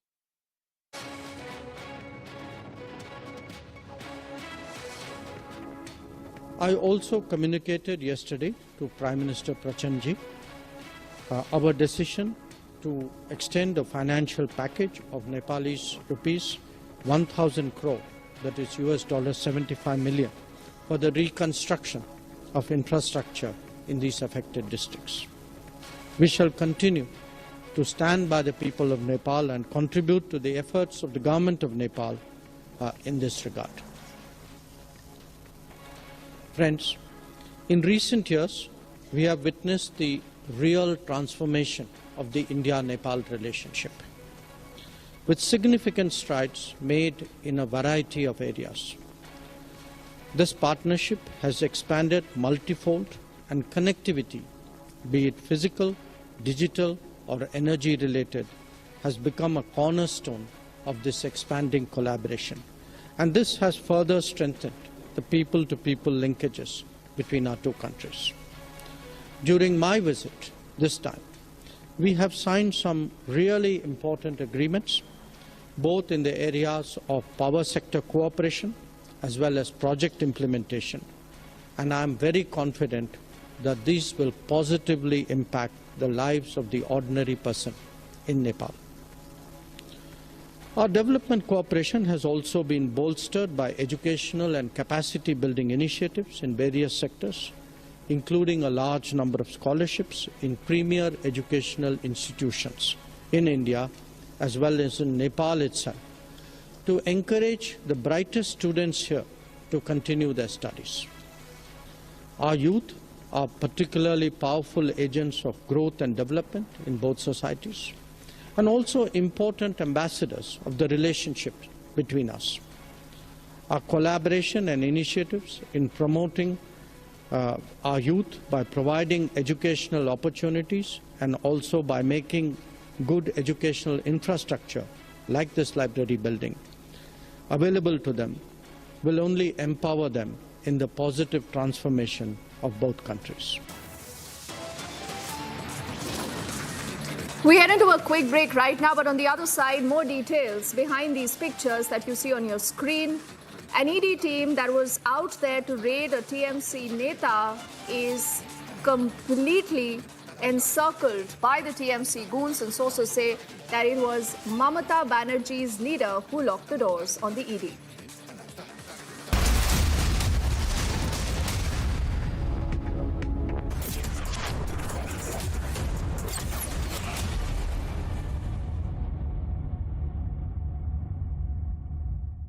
हमारे देश को आजाद हुए 76 साल हो गए, लेकिन कई चीजों में हमको अभी आजादी नहीं मिली, जैसे कि सरकारी दफ्तरों में दुश्वारियां, परेशानियां, बदइंतजामियां। हमारे शहीदों को इस बात की कतई चिंता नहीं थी कि देश को आजादी मिलेगी या ना, लेकिन उनको एक बात की चिंता थी कि आजादी के बाद देश कौन से हाथों में जाएगा, देश के हालात क्या होंगे। हमने आजादी की जंग इसलिए लड़ी थी ताकि हमारी आने वाली पीढ़ियों की जिंदगी आसान हो सके, ना कि इसलिए कि वो जगह जगह पर सरकारी दफ्तरों में धक्के खाएं, परेशानियों का सामना करना पड़े। अगर जंग सबने इकट्ठे होकर लड़ी थी आजादी की, तो फिर सुख सहूलतें भी सबको इकट्ठी मिलनी चाहिए। हम तो शहीदों के पांव की मिट्टी के एक धूल के तिनके के बराबर भी नहीं है, लेकिन ये बसंती रंग की पग शहीदों के सपनों और इरादों की हमें याद दिलाती रहती है कि हमारे देश में आम लोगों के सिर्फ दिन रात नहीं, हालात बदलने चाहिए। चुनाव के समय हम लोगों के पास जा सकते हैं, तो चुनाव के बाद सरकार बनती है, तो सरकार बनने के बाद भी सरकारों को जनता के पास जाना चाहिए, ना कि जनता सरकारी दफ्तरों में खज्जल खुआर हो। यही आजादी के असली मायने हैं।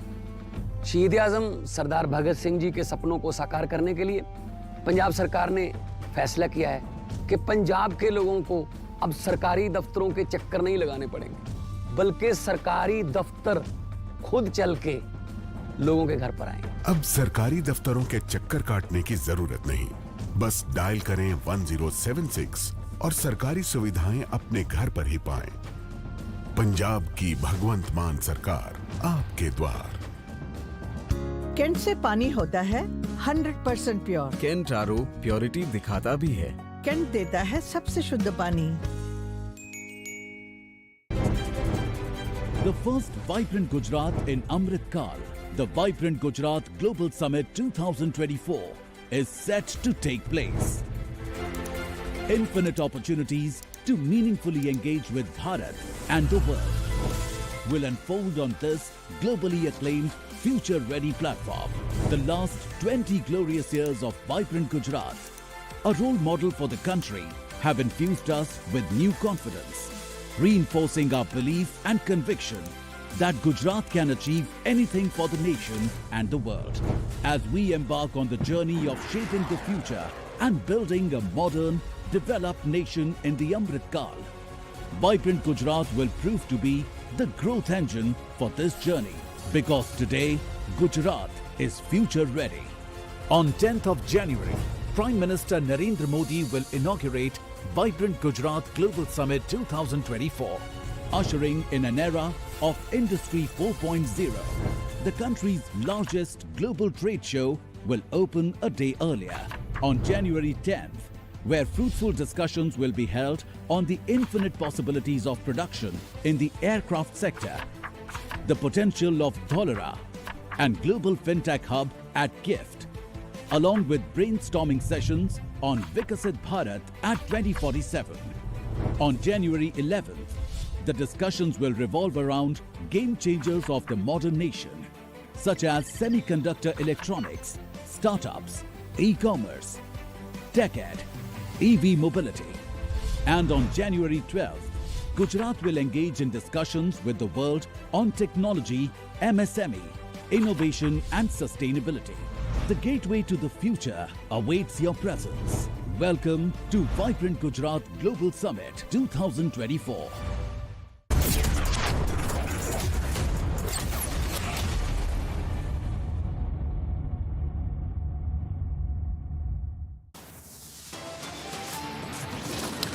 Unprecedented lawlessness in Mamataran, Bengal. ED team encircled, assaulted, made to bleed in Sandesh Khali area.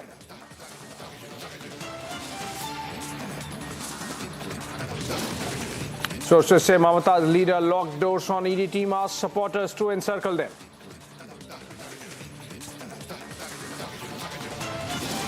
ED headquarters receive attack report from Bengal unit. Center calls for thorough investigation.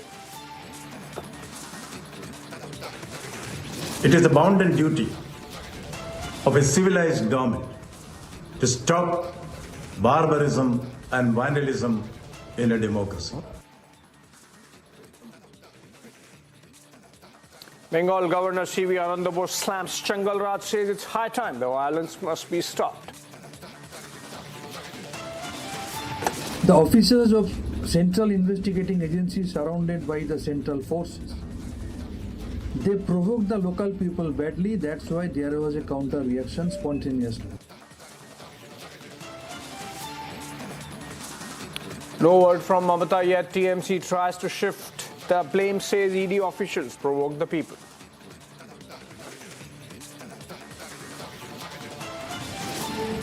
जग जाहिर होते हैं कि बंगाल में कानून और व्यवस्था की हाल कितना बुरा होते जा रहे हैं। आज तो जख्म हुए, अगले तारीख खून भी हो सकते हैं। Even ally Congress distances and launches attack, says attack led by TMC goons.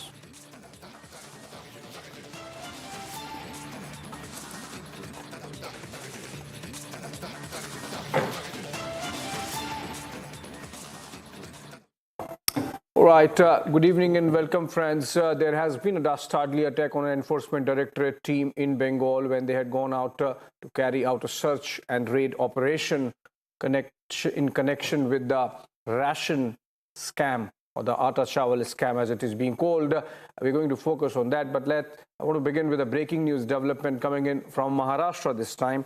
And it seems ahead of the Ram Mandir inauguration, the India Alliance has made yet another anti-Hindu remark. NCP Supremo and a key India Alliance leader, Sharad Pawar, has now said that the BJP believes in cow and Gomutra and wants to spread fascism. He's connecting cow and Gomutra with fascism and the BJP. Sharad Pawar, remember, it was Sharad Pawar's leader, Jitendra Avhad, who had only yesterday rigged up the issue of food habits of Lord Ram and attracted a lot of controversy. And now Sharad Pawar really is stepping on the pedal. BJP believes in cow and Gomutra and fascism. That's Sharad Pawar. He could have stuck to BJP and fascism, but brings in cow and Gomutra, brings in religious angle. And so it seems that India Alliance has this as a strategy. Let's listen in.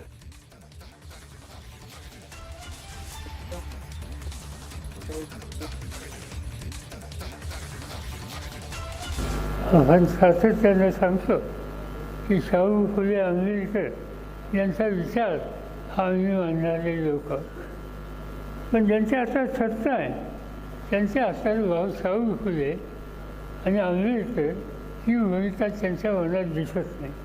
पण दिसतंय काय? गाय, गोमूत्र, गोदूरकर या आदेशाचे प्रमुख या लोकांची विचारधारा आणि यांच्यावरचे कार्यक्रम यालाच महत्त्व द्यायची भूमिका आज त्या ठिकाणी आणलेली आहे. आणि त्याचं कारण हिंदुत्वावर आधारित फॅसिलिटीजम हे या देशामध्ये आणण्याचा प्रयत्न या सगळ्यांचा आहे. आणि त्यासाठी त्यांनी काही कार्यक्रम हातात घेतले. 5 कार्यक्रम हातामध्ये घेतलेले आहेत. एक, सर्व क्षेत्रात खाजगीकरण, निर्बंध नफेखोरीला प्रोत्साहन. 2, खोट्या प्रचारातून मुस्लिम समाजाबद्दल द्वेष वाढवणं, धार्मिक ध्रुवीकरण करणं.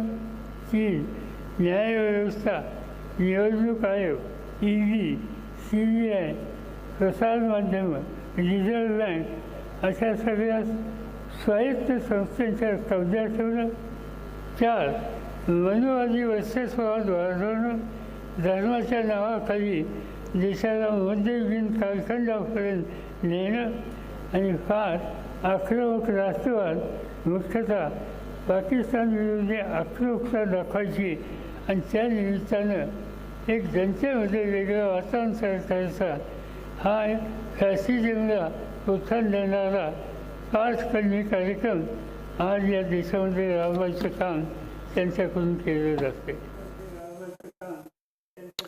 All right, Sandeep is joining us live from Mumbai. Sandeep, what was the context in which Sharad Pawar has said what he has said about BJP fascism and cow? I think Jitendra Awad of his party is facing action with an FIR getting filed in Pune, but then Sharad Pawar clearly not backing off. He's in fact upping the ante. What was the context in which he has made this comment, Sandeep?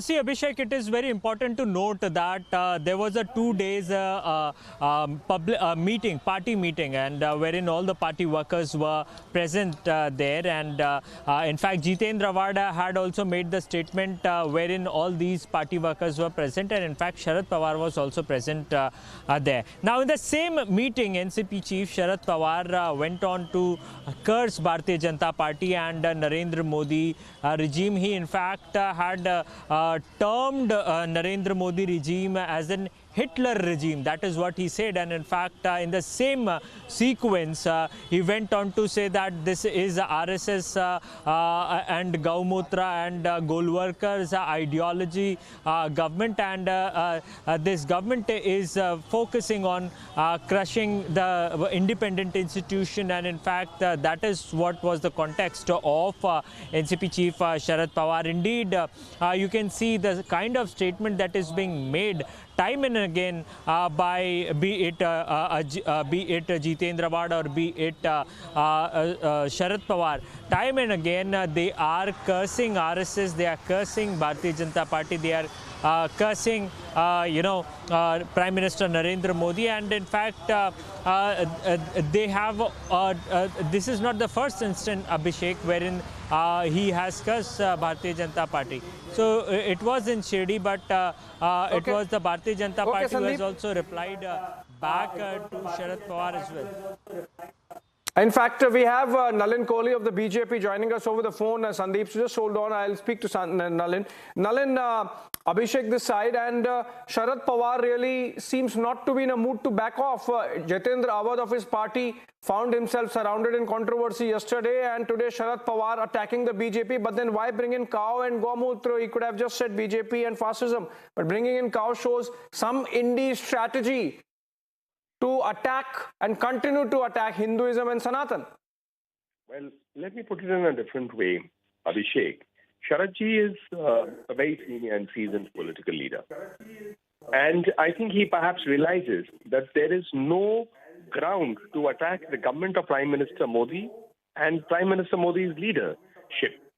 So therefore, when you see a government performing, a government that is coming in with schemes that people are accepting, it is reaching people, development is taking place, when the economy has moved under Prime Minister Modi from number 10 to the 5th largest economy, When these kind of developments are there where India's prestige has gone up, beneficiaries are getting those benefits directly, then what do you have an agenda to attack? So you have to manufacture an agenda. And Sharadji, perhaps being such a senior political leader, understands the limitations of taking on the performance and delivery of Prime Minister Modi's government. And he finds that it is tough perhaps to take on the leadership of Prime Minister Modi.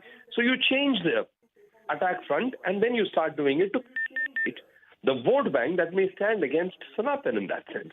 That is why there is a pattern taking place across the country in which leader after leader of the so-called India Alliance, as part of, it seems to be a concerted strategy, are on a daily basis attacking either gods and goddesses or attacking the entire Sanatan religion by calling it like a disease, or like Sharadji today has gone ahead and made these statements. All right. Thank you so much. Nalin Kohli there, BJP national spokesperson, joining us, giving a perspective and a reaction on why Sharad Pawar would say what he has said. And on that note, we move on. And another important story coming in of another important breaking development, which is Congress party reacting to Chinese media praising Prime Minister Modi. The Congress, in fact, seems to be sulking that the Chinese have praised the Prime Minister and his Modi model of economics. Leader Jairam Ramesh of the Congress party, who is also its communication chief, has now said that the Prime Minister's cheerleaders and drum beaters are proudly propagating the official Chinese media comments on him. In fact, Jairam Ramesh goes on to tag an entire statement in which he seems to be questioning the economic situation of the country, even as the main objective seems to be to counter the Chinese media. The PM's cheerleaders and drum beaters are ecstatic on the official Chinese media's praise. And then Jairam Ramesh goes on to attack Prime Minister for giving a clean chit on the issue of aggression in Ladakh, or the Chinese aggression in Ladakh. And then he has mentioned about the joint military drills in Russia with the Chinese troops. He has said he has allowed China to gain influence in Maldives. And Jairam Ramesh goes on to say that the government has facilitated rapid imports from China despite promises of Make in India. And in that backdrop, for China to be praising the Prime Minister, according to Congress party, seems to be a quid pro quo, or that's the suggestion by Jairam Ramesh. I am told BJP's Tom Vadakkan is joining us over the phone. Mr. Vadakkan, very good afternoon. And Jairam Ramesh taking on the government and targeting the Prime Minister on the issue of Chinese media, praising the Prime Minister, saying that it seems that all the facilitation of Chinese imports of Chinese joint military exercises via SCO that the Modi government has done seems to be coming for praise indirectly by the Chinese, not the economic model per se. Mr. Vadakkan. The economic model is for the world to see. If anybody is blind to it, it's the Congress party. Jairam Ramesh, who's been pioneering the Chinese cause, is extremely worried that the Chinese are also praising. In fact, the change of route, if you look at it, why shouldn't Rahul Gandhi have come through Arunachal Pradesh? Now, these are questions that Jairam needs to answer. It's being asked in public domain. And I am surprised that he has no answers for this. There are many questions that Jairam needs to answer, which I think the public will ask and question him on these things. If Chinese have praised, there have been praise from Australia, there's been praise from US, there's been praise from UAE. This has been across globally. If Jairam Ramesh wants to be an ostrich, well, that's his choice. Okay, you're saying the Congress party is having an ostrich-like approach on the China issue? It is not just the China issue, it is the economic when some countries are praising India's economic growth, and even if China is doing it, what's bothering Jairam Ramesh? That's the question. Okay, fair enough. It seems it's going to be a debate in the evening because when it comes to China, even Congress have some skeletons in the cupboard. Thank you so much, Tom Vadakan, for joining us on that note. And we now slip into a short break. And we come back on the other side with the focus of our newsreel this evening, which is the attack on the ED team in Bengal. And the sources say Trinamool supporters were asked to carry out the attack.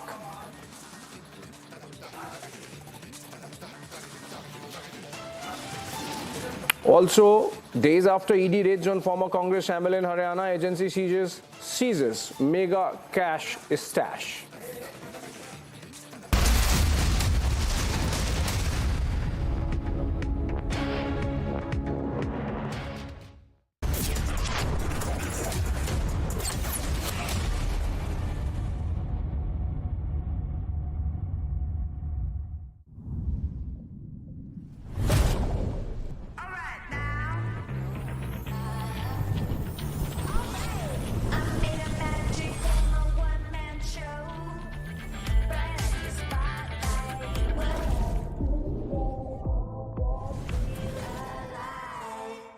हमारे देश को आजाद हुए 76 साल हो गए, लेकिन कई चीजों में हमको अभी आजादी नहीं मिली, जैसे कि सरकारी दफ्तरों में दुश्वारियां, परेशानियां, बदइंतजामियां। हमारे शहीदों को इस बात की कतई चिंता नहीं थी कि देश को आजादी मिलेगी या ना, लेकिन उनको एक बात की चिंता थी कि आजादी के बाद देश कौन से हाथों में जाएगा, देश के हालात क्या होंगे।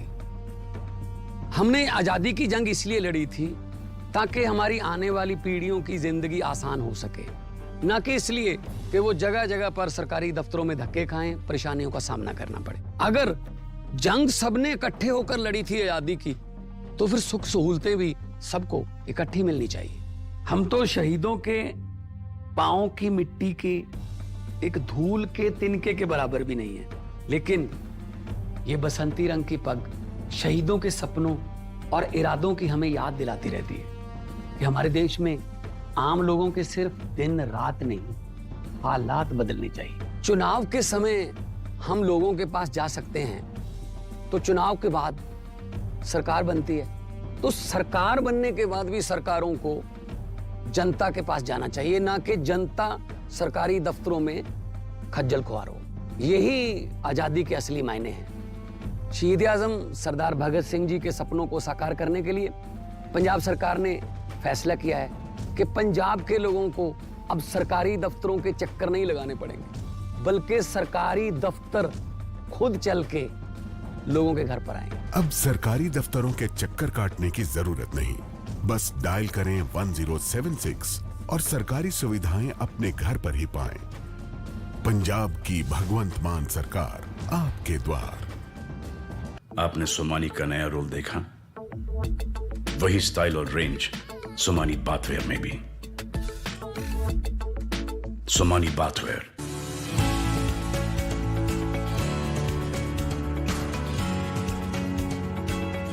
फिल्म अनुकूल नीति, single window system, online shooting की अनुमति और सब्सिडी की सुविधा ने उत्तर प्रदेश को बनाया है देश का मोस्ट फिल्म फ्रेंडली स्टेट। 80 फिल्मों को सब्सिडी के तौर पर दिए गए हैं 44 करोड़ रुपए। विभिन्न स्थानों पर 450 से अधिक फिल्मों की हुई है शूटिंग। स्थानीय कलाकारों को मिला है अपना हुनर दिखाने का अवसर। माननीय मुख्यमंत्री जी मानते हैं कि सकारात्मक फिल्में समाज को जागरूक बनाने का आधार हैं। इसी के अनुरूप माननीय मुख्यमंत्री जी की पहल पर विश्व स्तरीय सुविधाओं से लैस इंटरनेशनल फिल्म सिटी की स्थापना की जा रही है। Film studio, hotels, malls, theme park, mixing और रिकॉर्डिंग स्टूडियो जैसी सुविधाएं फिल्म उद्योग के माध्यम से आकर्षित करेंगी पूंजी निवेश। मोस्ट फिल्म फ्रेंडली स्टेट, नए भारत का नया उत्तर प्रदेश।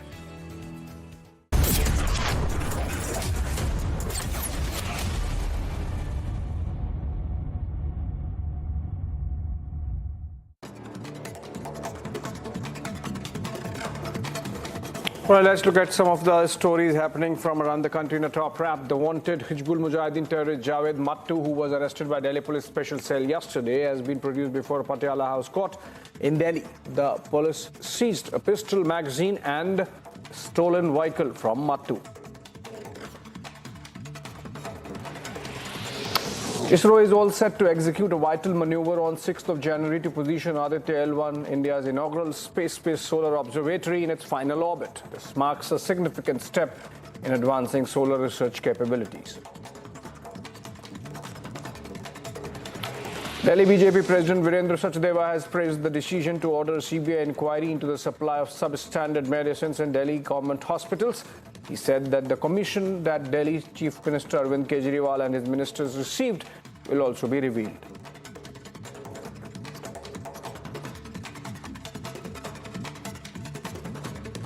अब ये भी पता चलेगा कि कौन सी कंपनियां जिनके टेंडर्स खत्म हो गए थे उनको एक्सटेंशन क्यों दी गई, अस्पतालों में नकली दवाइयां क्यों दी गई, दिल्ली सरकार के मुख्यमंत्री अरविंद केजरीवाल और उनके मंत्रियों को कितनी कमीशन मिली, कितने करोड़ का घोटाला है, दिल्ली की लोगों की जान से खेलने की कोशिश की गई। बहुत ही शर्मनाक कृत्य था और सीबीआई जांच का हम स्वागत करते हैं और अब इस जांच का घेरा अरविंद केजरीवाल के आसपास और कसा जाएगा। Delhi Police Special Cell has arrested an interstate robber after an intense exchange of fire. Police recovered one pistol and 2 live cartridges from him. The arrested person was involved in more than 15 criminal cases. Prime Minister Narendra Modi has written to Japanese Prime Minister Fumio Kishida following the recent earthquake in Japan and expressed condolences. Prime Minister said that India stands in solidarity with Japan and is ready to extend all possible assistance. Amid the surge in COVID-19 cases in the country, India has reported a total of 619 cases of JN.1 series variant reported from 12 states. 2 new symptoms have also been identified by UK's officials as the COVID cases across the globe rise.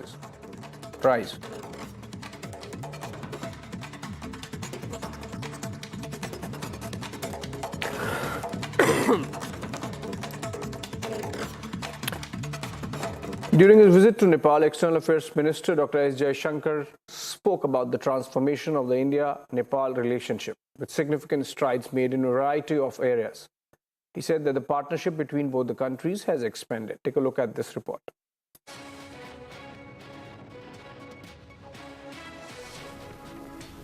I also communicated yesterday to Prime Minister Prachanji our decision to extend a financial package of Nepalese rupees 1,000 crore, that is $75 million, for the reconstruction of infrastructure in these affected districts.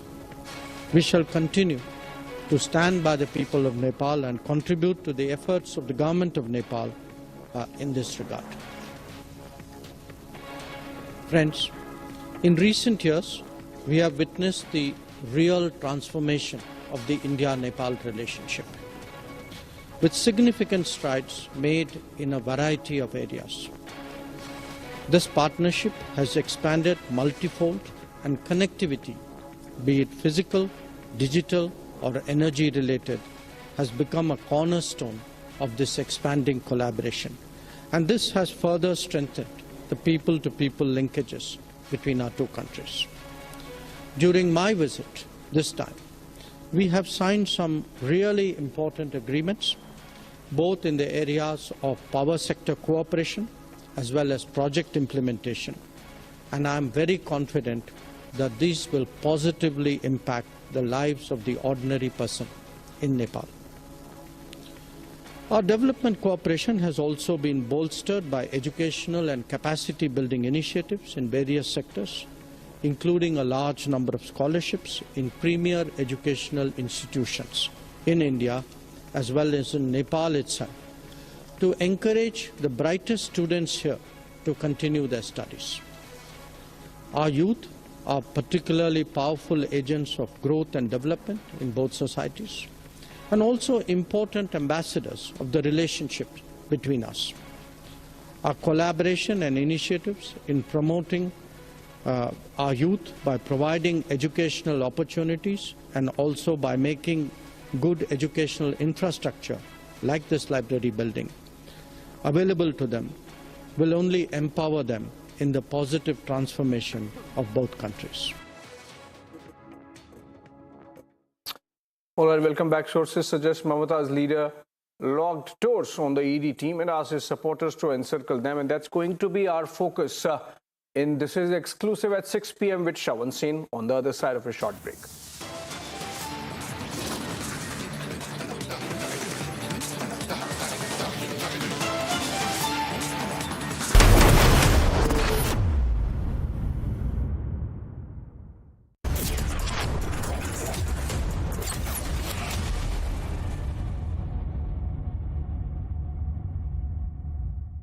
There's a way to open up a world of opportunities with the most reputed companies of the world. The way 98% of our students secured placement last year, with top rankings and coveted accreditation to show for them.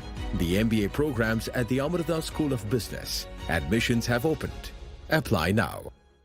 हमारे देश को आजाद हुए 76 साल हो गए, लेकिन कई चीजों में हमको अभी आजादी नहीं मिली, जैसे कि सरकारी दफ्तरों में दुश्वारियां, परेशानियां, बदइंतजामियां। हमारे शहीदों को इस बात की कतई चिंता नहीं थी कि देश को आजादी मिलेगी या ना, लेकिन उनको एक बात की चिंता थी कि आजादी के बाद देश कौन से हाथों में जाएगा, देश के हालात क्या होंगे। हमने आजादी की जंग इसलिए लड़ी थी ताकि हमारी आने वाली पीढ़ियों की जिंदगी आसान हो सके, ना कि इसलिए कि वो जगह जगह पर सरकारी दफ्तरों में धक्के खाएं, परेशानियों का सामना करना पड़े। अगर जंग सबने इकट्ठे होकर लड़ी थी आजादी की, तो फिर सुख सहूलतें भी सबको इकट्ठी मिलनी चाहिए। हम तो शहीदों के पांव की मिट्टी के एक धूल के तिनके के बराबर भी नहीं है, लेकिन ये बसंती रंग की पग शहीदों के सपनों और इरादों की हमें याद दिलाती रहती है कि हमारे देश में आम लोगों के सिर्फ दिन रात नहीं, हालात बदलने चाहिए। चुनाव के समय हम लोगों के पास जा सकते हैं, तो चुनाव के बाद सरकार बनती है, तो सरकार बनने के बाद भी सरकारों को जनता के पास जाना चाहिए, ना कि जनता सरकारी दफ्तरों में खज्जल खुआर हो। यही आजादी के असली मायने हैं। शहीद आजम सरदार भगत सिंह जी के सपनों को साकार करने के लिए पंजाब सरकार ने फैसला किया है कि पंजाब के लोगों को अब सरकारी दफ्तरों के चक्कर नहीं लगाने पड़ेंगे, बल्कि सरकारी दफ्तर खुद चल के लोगों के घर पर आएंगे। अब सरकारी दफ्तरों के चक्कर काटने की जरूरत नहीं, बस डायल करें 1076 और सरकारी सुविधाएं अपने घर पर ही पाएं। पंजाब की भगवंत मान सरकार आपके द्वार। कैंट से पानी होता है 100% प्योर। कैंट आरओ प्योरिटी दिखाता भी है। कैंट देता है सबसे शुद्ध पानी। पीएम किसान सम्मान निधि के माध्यम से किसानों की छोटी छोटी जरूरतों को पूरा कर रहे हैं। इन खर्चों के लिए अब उन्हें किसी दूसरे के सामने हाथ नहीं फैलाना पड़ता। यशस्वी प्रधानमंत्री के विजन से प्रधानमंत्री किसान सम्मान निधि योजना लाई है उत्तर प्रदेश के करोड़ों अन्नदाताओं के चेहरे पर मुस्कान। माननीय मुख्यमंत्री योगी आदित्यनाथ के नेतृत्व में 2,63,00,000 किसानों को मिला है स्वाभिमान से जीने का अधिकार। किसानों के बैंक खातों में भेजे गए हैं 64,694 करोड़ रुपए। इस योजना के तहत सभी किसानों को प्रतिवर्ष उपलब्ध कराई जाती है 6,000 रुपए की आर्थिक सहायता। अब किसान भाइयों को कृषि कार्यों के लिए किस्मत के भरोसे नहीं रहना होगा। अन्नदाताओं का सम्मान, नए उत्तर प्रदेश की पहचान।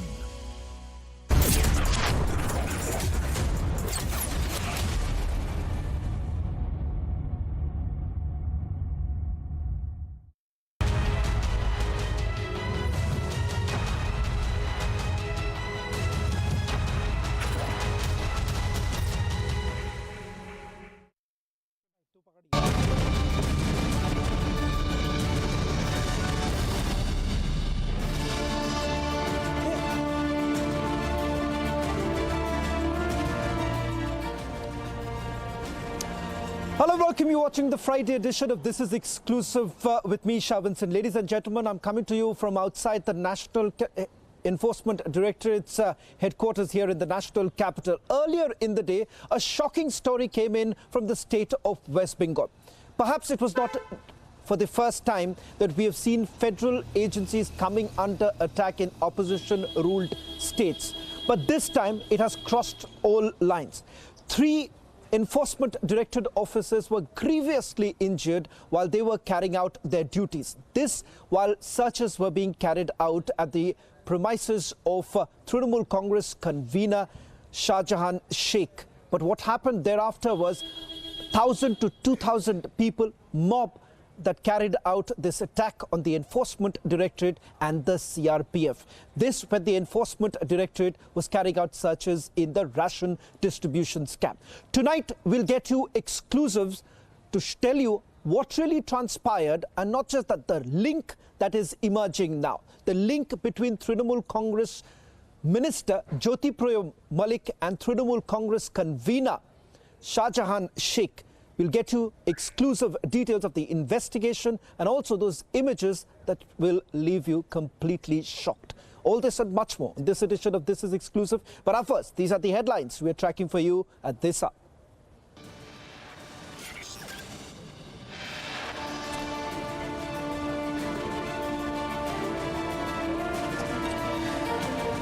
India Alliance calls off virtual meeting as multiple allies turn down Congress invite.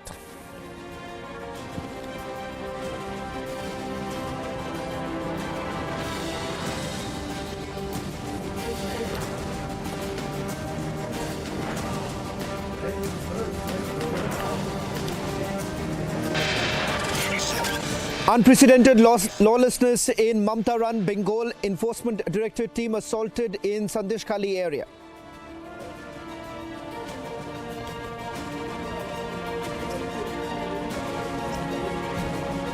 Sources say Mamta's leader locked doors on ED team, asked supporters to encircle them.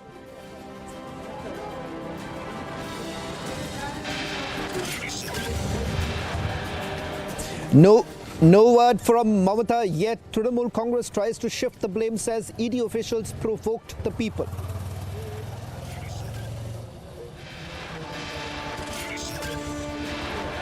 Even ally Congress distances and launches attacks as attack led by Trinamool Congress goons.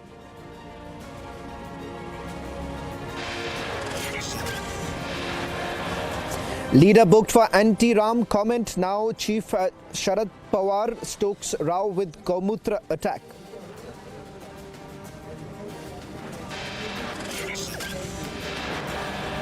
China praises the Modi model but irked Congress now goes on surrendering to China tangent.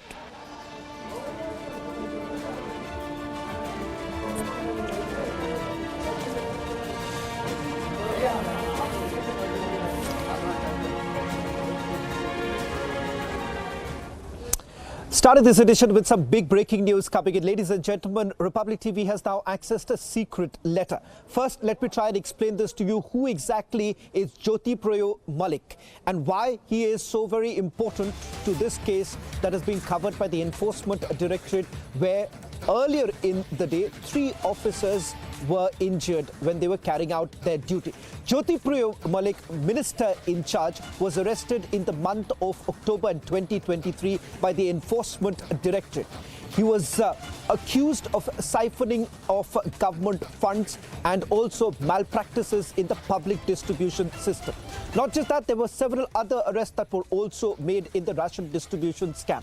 A scam which has almost pegged anything between 500 to 1,000 crores. And that is the reason why there was a lot of nervousness today when the Enforcement Directorate team actually reached at the doorsteps of a man called Shahjahan Sheikh. He happens to be the Trinamool Congress convener.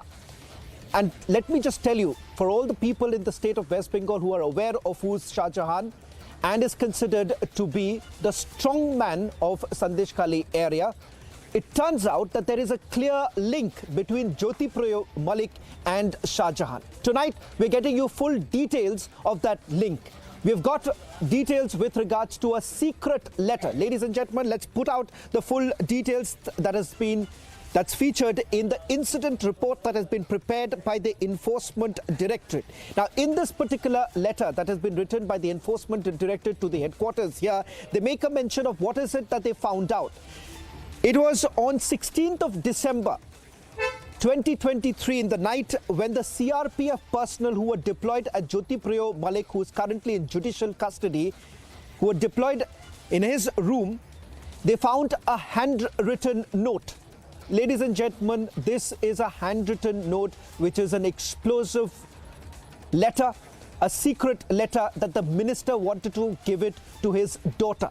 Now, if you would want to know what exactly was this letter all about, it turns out on perusal of the note, they found out that he had written some instructions for his daughter for moving, concealing, transferring of the proceeds of crime in possession, control of several persons. Now, this note was intercepted by the Enforcement Directorate with the help of the CRPF.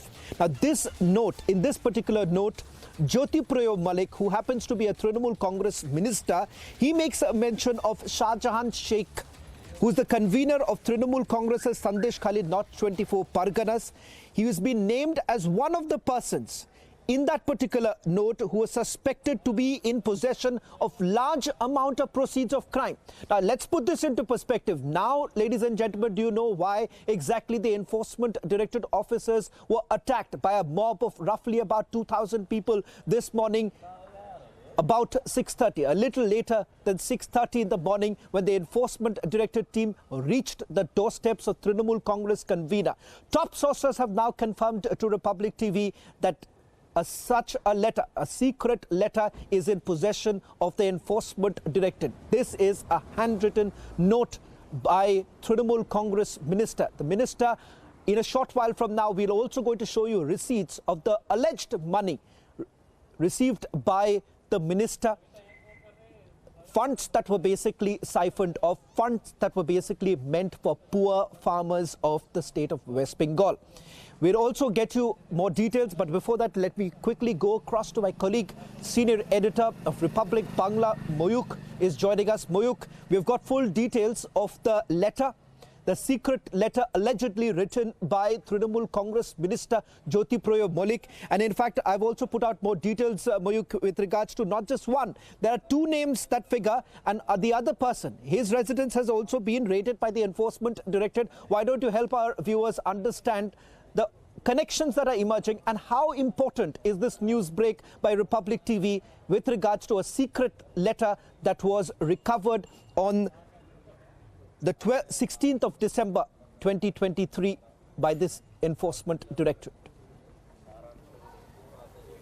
Well, Shravan, the most important part is that Mamata Banerjee or Abhishek Banerjee cannot remain ignorant about the fact that directly the ministers were involved in destroying evidences and siphoning off money with the help of Sujoy Krishna Bhadro, Kalighater Kaku, or elements like Shah Jahan Sheikh. Who is this Shah Jahan Sheikh? Shah Jahan Sheikh has time and again been accused of several antisocial activities in the area, in spite of all the acquisitions of bringing in, patronizing Rohingyas.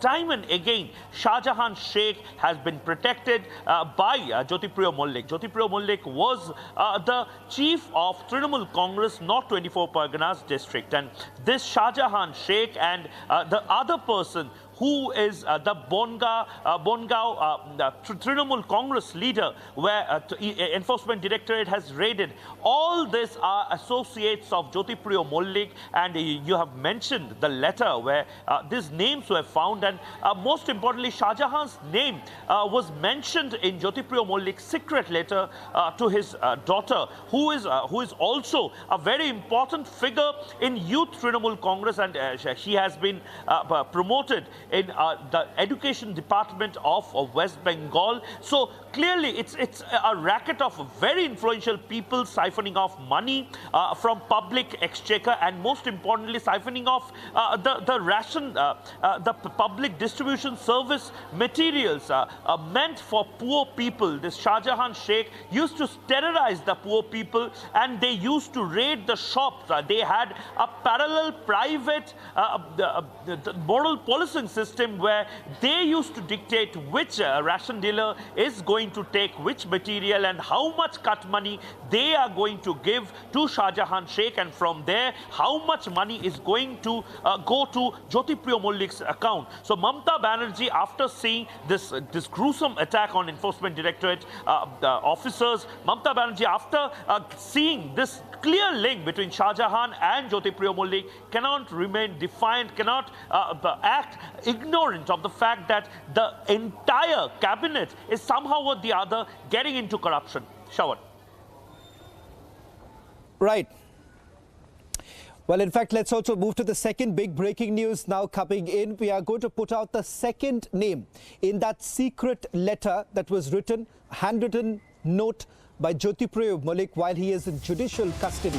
And in fact, perhaps Mayuk can also explain this to you, why exactly Jyotipriya Mallik was fighting so very hard when CCTV cameras were basically placed inside his room. He had fought for it and got the CCTV removed from his room. And thereafter, CRPF personnel were actually deployed to round the clock to monitor every possible movement of Jyotipriya Mallik. It turns out that on the night of 16th of December, when the CRPF actually found a handwritten letter, in that letter, he makes a mention of the assets or the proceeds of crime and how exactly can they conceal it or move it. And one such person whose name was Shah Jahan Sheikh that we have already spoken about. Let's put out the second big breaking news now coming in. Republic TV only network with full details of that secret letter. We are now putting out the name of the other person who was mentioned by Jyotipriya Mallik, and once again searches were basically carried out today at the residence of the ex-chairman of Bongaon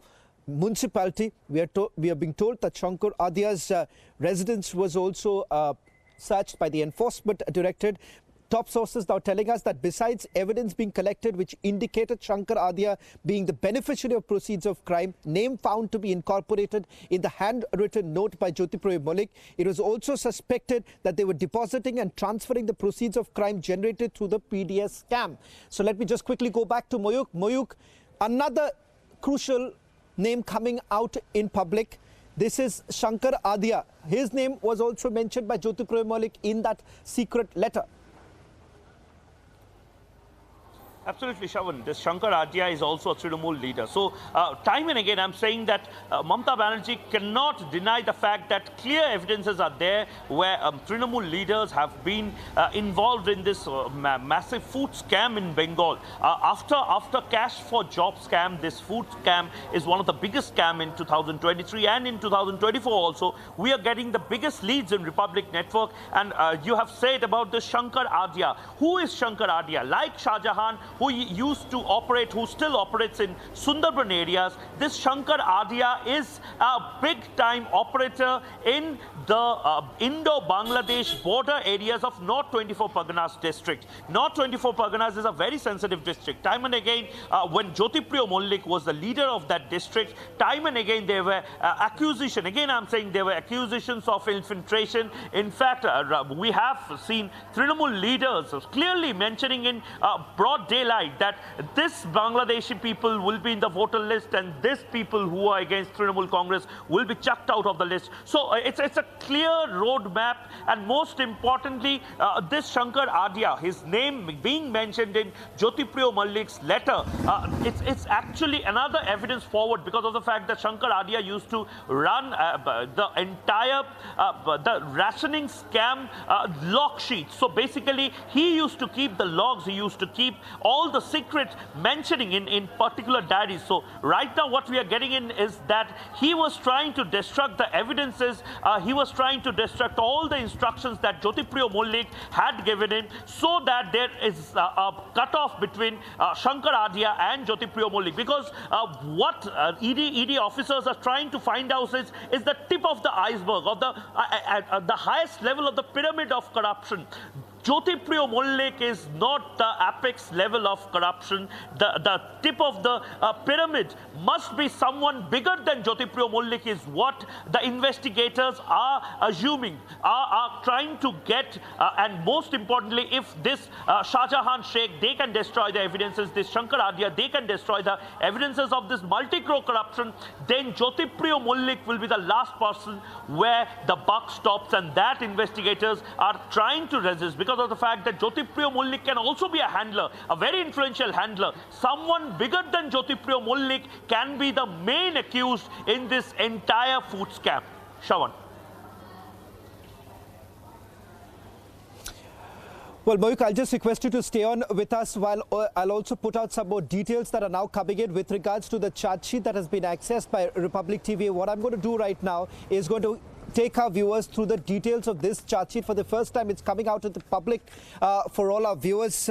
Before I do that, while we prepare some of the elements that we're going to put out for everyone to understand, because the matter appears to be a little complicated, so I'll try and help our viewers understand why this is very important, why it is basically meant for the poor that was taken away, snatched not for once, multiple times, and this is yet another example of how what is supposed to be, what is meant for the public, is basically taken away by our netas.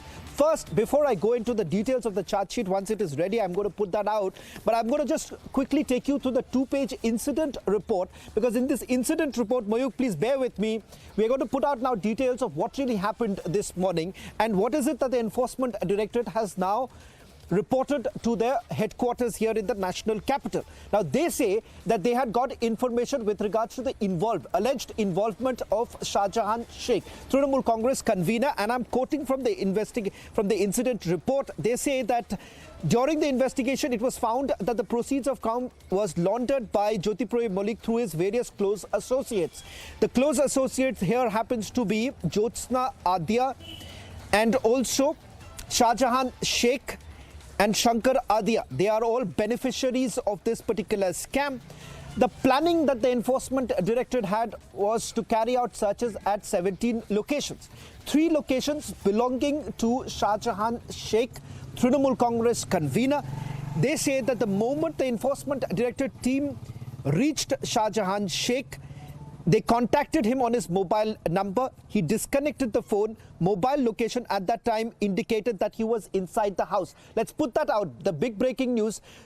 Enforcement Directorate found out using his mobile phone tower, mobile location, that he was inside the house. The Enforcement Directorate team noticed that within half an hour, mob of around 1,000 to 2,000 people gathered there, surrounded the ED team and the CRPF personnel. So while he not only disconnected the call, he made certain other calls and ensured that there was a mob outside, circled his entire residence, so that the Enforcement Directorate and the CRPF, roughly about 27 people is what we are being told, in 2 premises, they were completely geared out. They were not allowed to enter, is what we are given to understand. And it just does not end there, ladies and gentlemen. Immediately thereafter, sloganeering begins, stone pelting takes place, and you have at least 3 ED officers being grievously injured.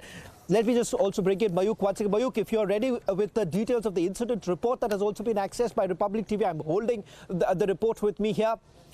Makes it very clear that this man wants to hide something. Obviously, if the Enforcement Directorate had managed to enter his residence, probably they would have caught hold of what many would say a gold mine in this particular case. Absolutely, Shravan, and this is a horrific incident that Bengal has witnessed today.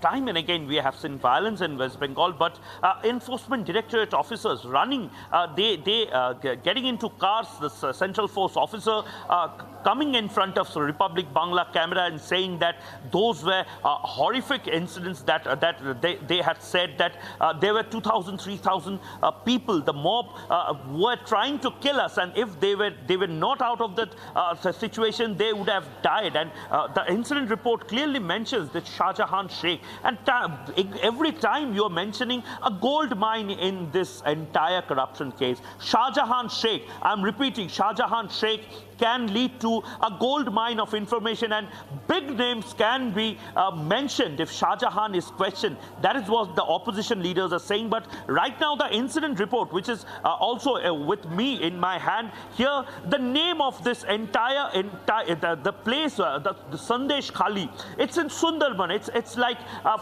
300 kilometers from Kolkata. The most important point here is that just after the incident, within 2 hours, the CRPF commandant, the deputy commandant, they rushed into the spot. But what was the police doing? The Bengal police, the role of the Bengal police. Governor of West Bengal has summoned the chief secretary, the home secretary, and the DG of West Bengal police, and they have he has asked the same question: what was Bengal police doing? Because Bengal police was completely mum and silent and regarding the entire incident. They were not seen anywhere in the periphery of this incident. So what took the Bengal police so much time after CRPF deputy commandant rushed in from Kolkata, after the commandant of CRPF in Kolkata, they rushed to the spot, the media was there.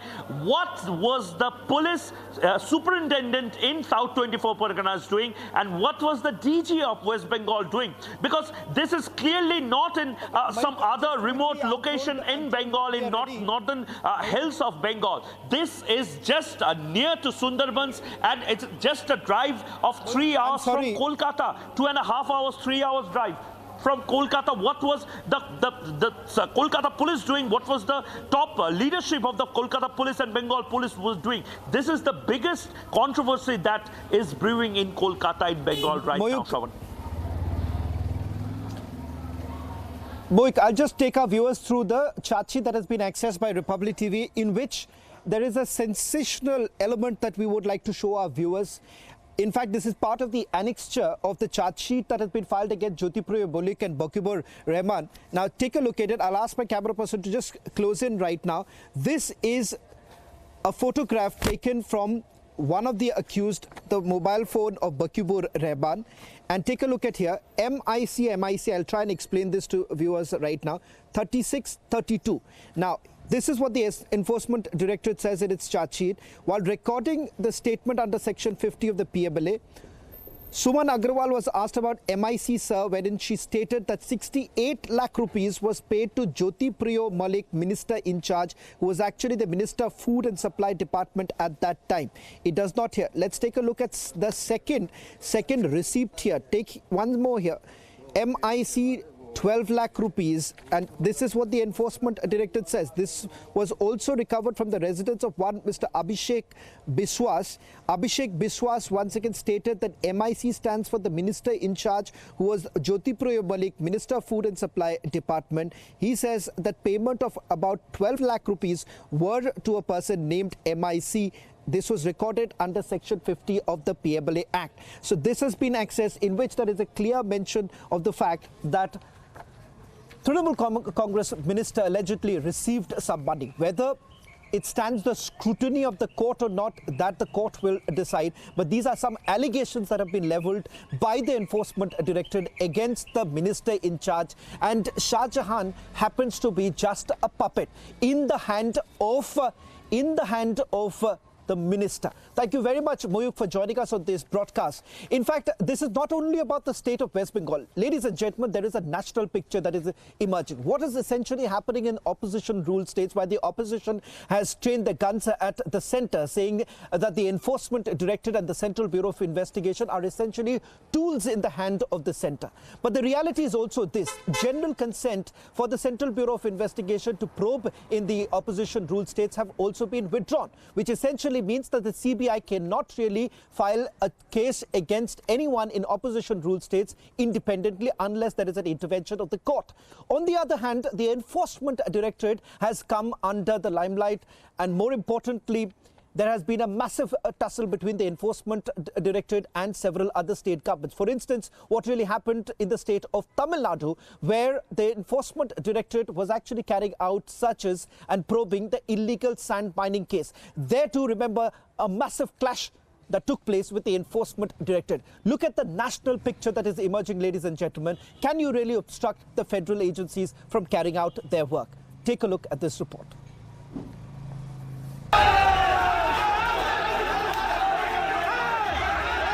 There was an unprecedented lawlessness on the streets of Bengal. A TMC-linked crowd nearly lynched ED officials.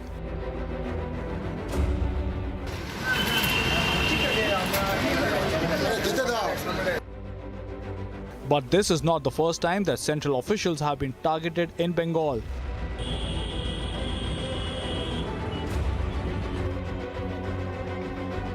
In 2018, the Bengal Chief Minister blocked CBI entry in the state.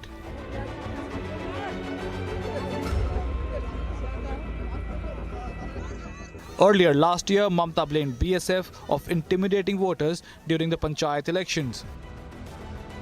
In 2016, Mamta had raised a coup alarm over a very routine army exercise in the state. But central agencies have also come under attack in other Indian-ruled states. Days ago, a case was filed against ED officials. The ED office was also raided in Stalin-run Tamil Nadu.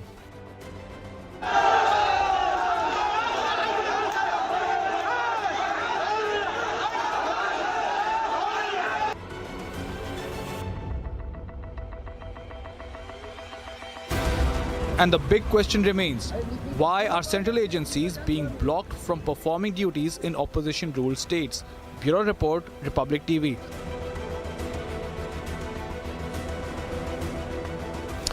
Ladies and gentlemen, the images that we are going to now show to you in the next couple of minutes will not only leave you shocked, but also raise that pertinent question, what is happening to rule of law in the state of West Bengal?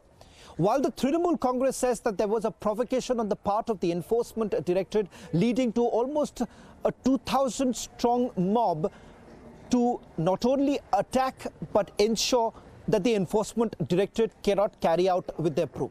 Even if the Trinamool Congress essentially believes that they are completely squeaky clean, why is it that the party does not feel that they can fight this case in the court? Why exactly would the Trinamool Congress, or for that matter any political party, obstruct the federal agencies from carrying out their duty? If the federal agencies, ladies and gentlemen, are on the wrong, it could be fought inside the court, not on the streets. Take a look at this report, which will take you through what really happened this morning in the state of West Bengal. Unprecedented violence was witnessed in Mamta-run Bengal today. At 6:30 a.m., ED team began searches across 15 locations in connection with the ration scam. 30 minutes later, TMC convener Shah Jahan allegedly incited a mob to mobilize. Reportedly, the TMC convener locked himself up while a mob encircled the ED team outside. The ED team was attacked on duty during searches at premises linked to TMC convener. Watch how the officers were encircled, assaulted and chased by a TMC-linked mob. Swinging into action, the Bengal governor has called for a probe. At least 3 ED officers were grievously injured in the attack. ED headquarters in the national capital have been appraised of the situation. And the Chief Secretary has been summoned by the Bengal governor. Central forces have been deployed on the ground. But the situation continues to remain tense and questions over law and order situation are only mounting.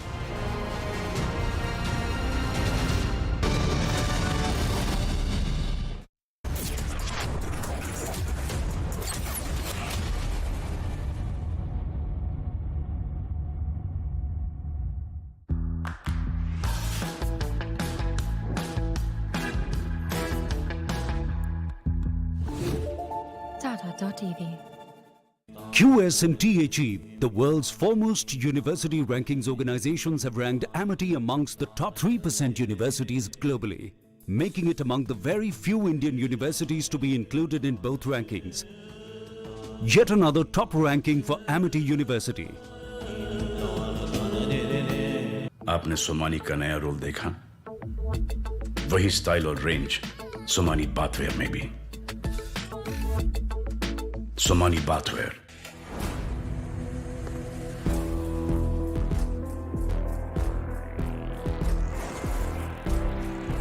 इस दुनिया में बस हम दो हैं, दुनिया जिनकी दीवानी है। आ रहे हैं हम दोनों।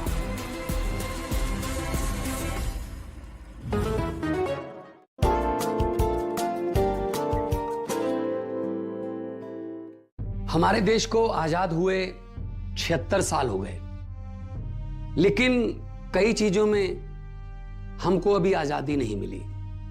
जैसे कि सरकारी दफ्तरों में दुश्वारियां, परेशानियां, बदइंतजामियां। हमारे शहीदों को इस बात की कतई चिंता नहीं थी कि देश को आजादी मिलेगी या ना, लेकिन उनको एक बात की चिंता थी कि आजादी के बाद देश कौन से हाथों में जाएगा, देश के हालात क्या होंगे।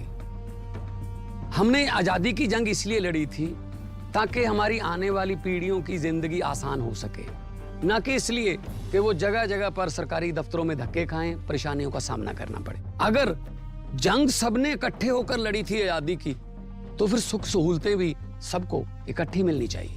हम तो शहीदों के पांव की मिट्टी के एक धूल के तिनके के बराबर भी नहीं है, लेकिन ये बसंती रंग की पग शहीदों के सपनों और इरादों की हमें याद दिलाती रहती है कि हमारे देश में आम लोगों के सिर्फ दिन रात नहीं, हालात बदलने चाहिए। चुनाव के समय हम लोगों के पास जा सकते हैं, तो चुनाव के बाद सरकार बनती है, तो सरकार बनने के बाद भी सरकारों को जनता के पास जाना चाहिए, ना कि जनता सरकारी दफ्तरों में खज्जल खुआर हो।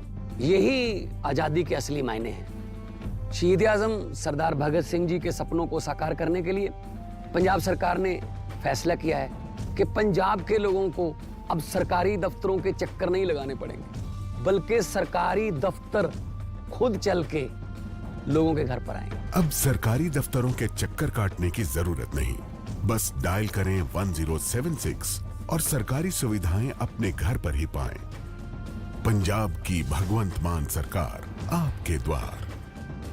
Whenever I had ice cream or cold water, I would experience a sharp shooting sensation. So I just kept ignoring it. Even my hot chai was giving me the same amount of discomfort. My dentist recommended Sensodyne. So now I can be completely carefree and sip my hot cup of tea. It really works.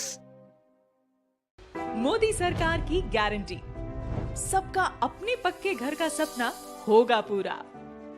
4 crore पक्के घरों का निर्माण, हमारा संकल्प विकसित भारत। 3 से 4 wheeler में upgrade तो करना है, पर इसमें से क्या खास बात है? इसमें एक खासियत हो तो बताएं। टाटा इस गोल्ड पेट्रोल 6 में है दमदार इंजन जो दे बढ़िया पिकअप, बड़ी और स्ट्रॉन्ग लोड बॉडी और मेंटेनेंस एकदम कम। तो अब सोचो, समझो और टाटा इस gold petrol 6 low.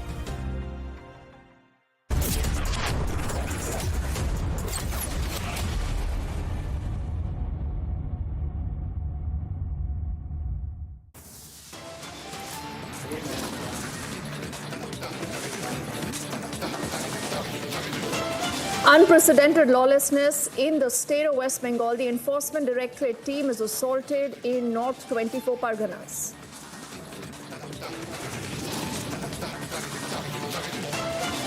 Sources say Mamata Banerjee's leader locked doors on the ED team, asked supporters then to encircle the ED.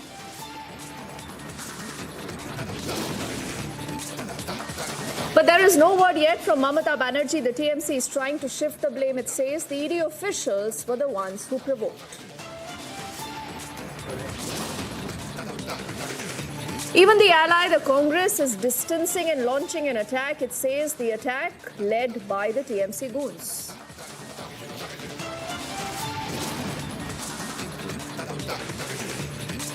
A leader is booked for anti-Ram comment. Now Chief Sharad Pawar stoking the row with the Gaumutra attack.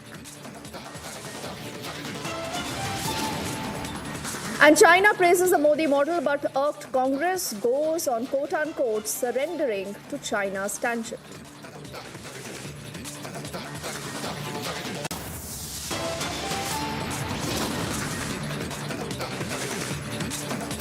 Hello and a very good evening. You're watching Republic and I'm Deepthi Sachdeva. We'll begin with our spotlight on what's been happening in the state of West Bengal. Some very terrifying and worrying images that have come in, and that again raises the question of the utter lawlessness in the state of West Bengal. But before we do that, this is a quick breaking update we get you more details of.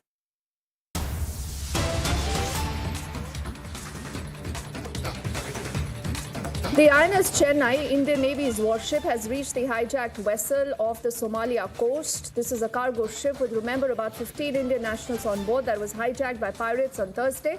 Abhishek is with us on the phone line. He has more details. Abhishek, get us more details on what we know that has happened so far and the swift response by New Delhi. Well, this is after a distress call was received and Indian Navy, which is already has been in surveillance mode in the high seas and involved with anti-piracy operations, mobilized 3 of its Kolkata-class frigates, and now we are told that INS Chennai has reached the merchant vessel in distress, and there are Indian sailors on board, and a warning sign has been issued, is what we are getting to hear from naval sources. And in fact, there is a military operation that's going to take place. Marcos are there, marine commandos aboard INS Chennai, and after the warning and a helicopter of the Indian Navy hovering over the distressed merchant vessel, if the pirates don't leave, then obviously there would be a military action, and the Marcos are there to get on to the ship and rescue the entire team and get the pirates out. So I think this is not the Houthi militia, but this is more like the pirates of the Somalia coast. Remember, the Somalia coast is actually infested with these people. And so this is a separate incident vis-a-vis the one in which there was a drone attack on a merchant vessel within the Indian exclusive economic zone. But Navy really into the act and making sure that the high seas of the Indian coast are safe for merchant shipping. And with this action, I think we are really demonstrating our domination of Arabian Sea in terms of militarily making sure that the rule of law prevails. Further word is awaited on whether the marine commandos had to be actioned and had to board the ship, or have they boarded after the pirates have left. But then this is the latest update. The INS Chennai, which had established contact with the distressed merchant vessel Mona Lisa about 14 hours back, has now physically connected with it, and a military action is going on, a naval action is going on as we speak. And Abhishek, we're given to understand that there are about 15 Indian nationals on board. We do know that all of them are safe. Any word yet officially also that we are learning? Yes, they are safe is what we are getting to hear. But then, as I said, the pirates are still there. The merchant vessel happens to be in their custody still. And so till the time that they are evacuated, they leave and the Navy takes possession of the ship, I think we have to wait for that. But then in the communication that's really happening, it's a live communication happening. They seem to be safe in one part of the ship, and the hijackers are being dealt with. All right, Abhishek, for the moment, thank you.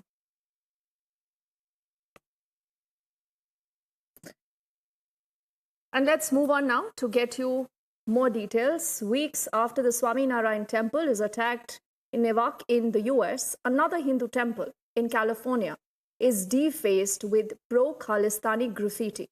This is coming amidst rising number of attacks on Hindu temples by the Khalistani leaders in the US.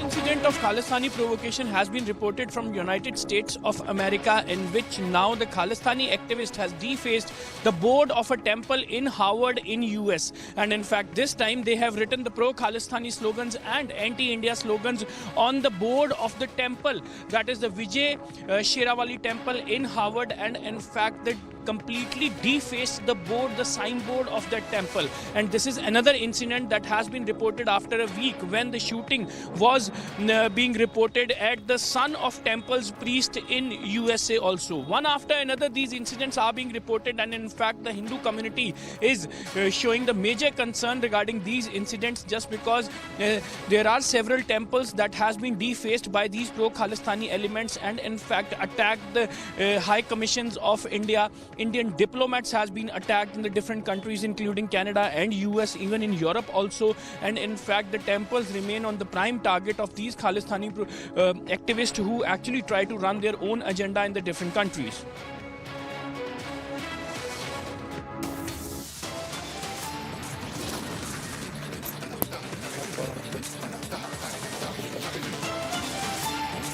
We head into a break right now. On the other side, sources say Mamta's leader locked doors on the ED team, asked supporters to encircle them.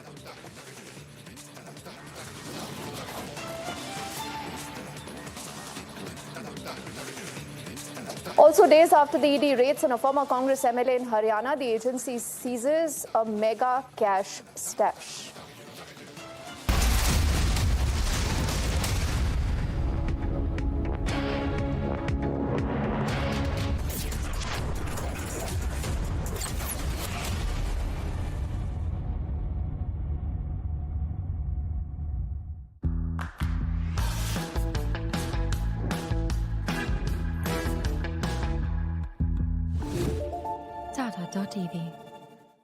हमारे देश को आजाद हुए 76 साल हो गए, लेकिन कई चीजों में हमको अभी आजादी नहीं मिली, जैसे कि सरकारी दफ्तरों में दुश्वारियां, परेशानियां, बदइंतजामियां। हमारे शहीदों को इस बात की कतई चिंता नहीं थी कि देश को आजादी मिलेगी या ना, लेकिन उनको एक बात की चिंता थी कि आजादी के बाद देश कौन से हाथों में जाएगा, देश के हालात क्या होंगे।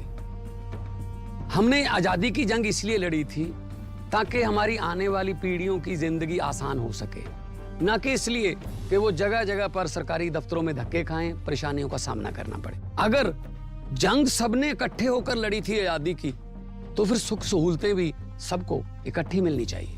हम तो शहीदों के पांव की मिट्टी के एक धूल के तिनके के बराबर भी नहीं है, लेकिन ये बसंती रंग की पग शहीदों के सपनों और इरादों की हमें याद दिलाती रहती है कि हमारे देश में आम लोगों के सिर्फ दिन रात नहीं, हालात बदलने चाहिए। चुनाव के समय हम लोगों के पास जा सकते हैं, तो चुनाव के बाद सरकार बनती है, तो सरकार बनने के बाद भी सरकारों को जनता के पास जाना चाहिए, ना कि जनता सरकारी दफ्तरों में खज्जल खुआर हो।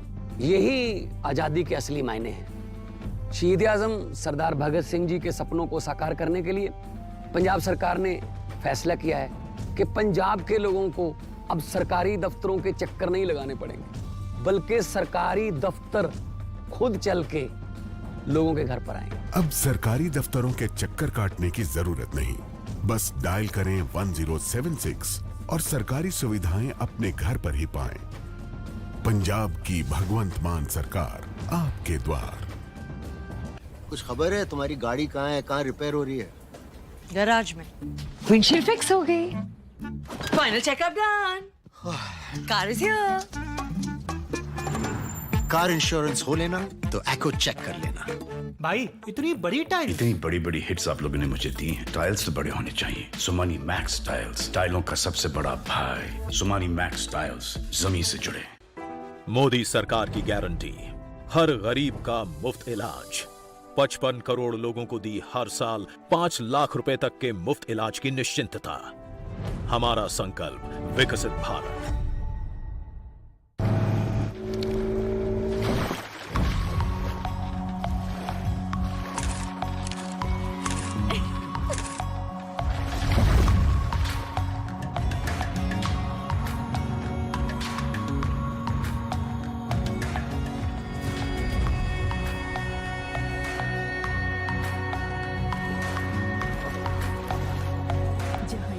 पर होता है हर एक किस्सा।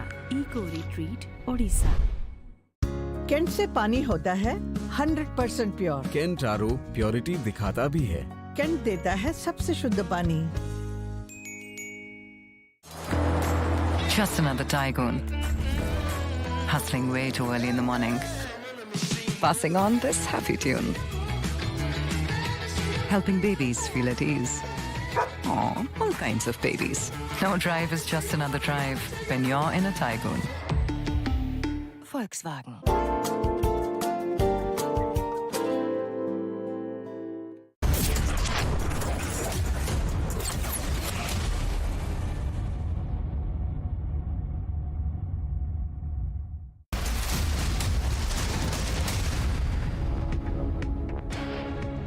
Welcome back. You're watching Republic, and time for us to put the spotlight on everything you need to know about the big Ram Mandir inauguration. Remember, we are just days away from that big inauguration, the ceremony.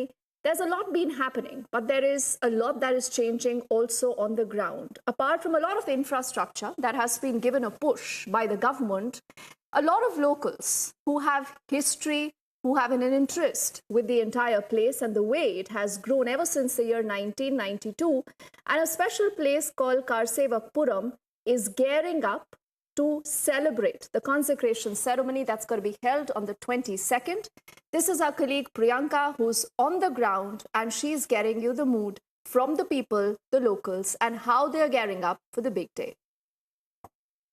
As the 22nd of January is coming closer, the kind of preparation and the kind of work that is being done from across the country is coming all together in Ayodhya, because several of the people and several organizations, in fact, are sending in works and, things that will be used for the 22nd of January, and how in fact the puja will also be carried out, and how the puja will be done on the 22nd of January, where the consecration ceremony will take place. In fact, let's take you through where exactly we are standing right now. It's at the Karsevakpuram, and this is where all of the things that have been sent in, the Havan Samagri as we call it, has been sent in to the Karsevakpuram, and we are going to be showing you how exactly this consecration ceremony will be carried out. And in that, kgs and kgs of ghee that has been sent in, several idols of the Lord Ram that have also been sent in, and we will in fact be speaking to the leaders who are also making sure that all of the work is on point, and that all of the work is being done keeping in mind the 22nd of January. And we are also seeing idols of Lord Ram, of Shiv, as well as other shivlings that have been sent in on the in fact in Ayodhya for the 22nd of January. We can look at several of the idols. These are idols that have been made specifically by several artists in various cities of the country for the 22nd of January. Let's get in a word from Sharad Sharma as well, who is present here with us, who is in fact in charge of making sure that the Havan Samagri in fact is also in place. Sharad ji, बहुत बहुत धन्यवाद हमसे बात करने के लिए. हम काफ़ी सारी चीज़ें देख रहे हैं यहाँ पे, काफ़ी कुछ आ जा चुका है. कई सारी जो मूर्तियां हैं वो बनाई जा चुकी हैं मूर्तिकारों की तरफ से. अपनी अपनी भावना को लेके कई सारे लोगों ने बहुत सारी चीज़ें अभी से भेजना चालू कर दिया है. क्या कुछ हम यहाँ पर देख रहे हैं, क्या कुछ चीज़ें इस्तेमाल की जाएंगी हवन सामग्री के रूप में 22 जनवरी को हमारे दर्शकों को? देखिए, श्री राम जन्मभूमि की प्राण प्रतिष्ठा समारोह में जो है सभी लोग सम्मिलित होने के लिए भिन्न भिन्न प्रकार से जो है अपना समर्पण प्रभु श्री राम के चरणों में कर रहे हैं. इसी निमित्त जो है, क्योंकि 22 जनवरी को प्राण प्रतिष्ठा होनी है रामलला की, और इसको लेकर जो है समाज उत्साहित है, देश उत्साहित है, यहाँ तक कि नेपाल तक उत्साहित है. तो हम तो समझते हैं पूरा विश्व उत्साहित होगा, क्योंकि लगभग 125 देशों से जो है ये मानकर चला जा रहा है कि वहाँ के प्रतिनिधि भी आ रहे हैं. ऐसी जानकारी प्राप्त हुई है. इसी परिप्रेक्ष्य में जो है लोग अपने अपने जो भाव है उसको समर्पण के रूप में यहाँ पर समर्पित कर रहे हैं. अभी आप ये देखिए, ये नेपाल वीरगंज से लोग 16 नदियों से जल लेकर आए हैं. ये एक क्या कहते हैं ताम्र पत्र में है, यानी उस कलश बनाया गया बड़ा भारी, और इसके अंदर जल है.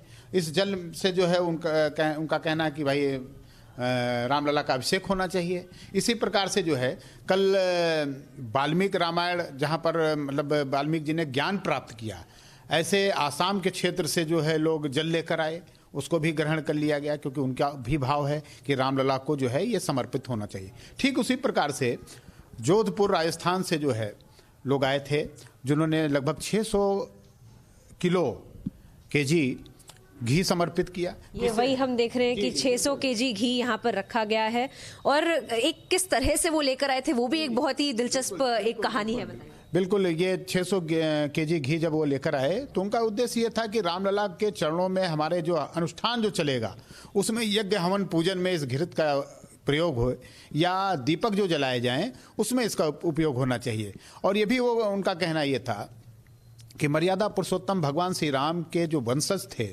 उन्होंने गौ पालन को सदैव जो है प्रमुखता दी, उनका संरक्षण प्रदान किया। इसलिए हम जो है मर्यादा पुरुषोत्तम भगवान श्री राम लला के रूप में स्थापित होने जा रहे हैं या उनका जो है विग्रह जो है वो वहाँ स्थापित होने जा रहा है, तो हम क्यों ना जो है गौवंश को ही अपना माध्यम बनाकर यहाँ पर घी लेकर आए। तो उन्होंने बैलों से 5 गाड़ियाँ उन्होंने की और 5 बैलगाड़ी जो है राजस्थान से चली है और उनको यहाँ पर लेकर आए मतलब बैल के सहारे और उन्हें इसको समर्पित किया इस घृत को।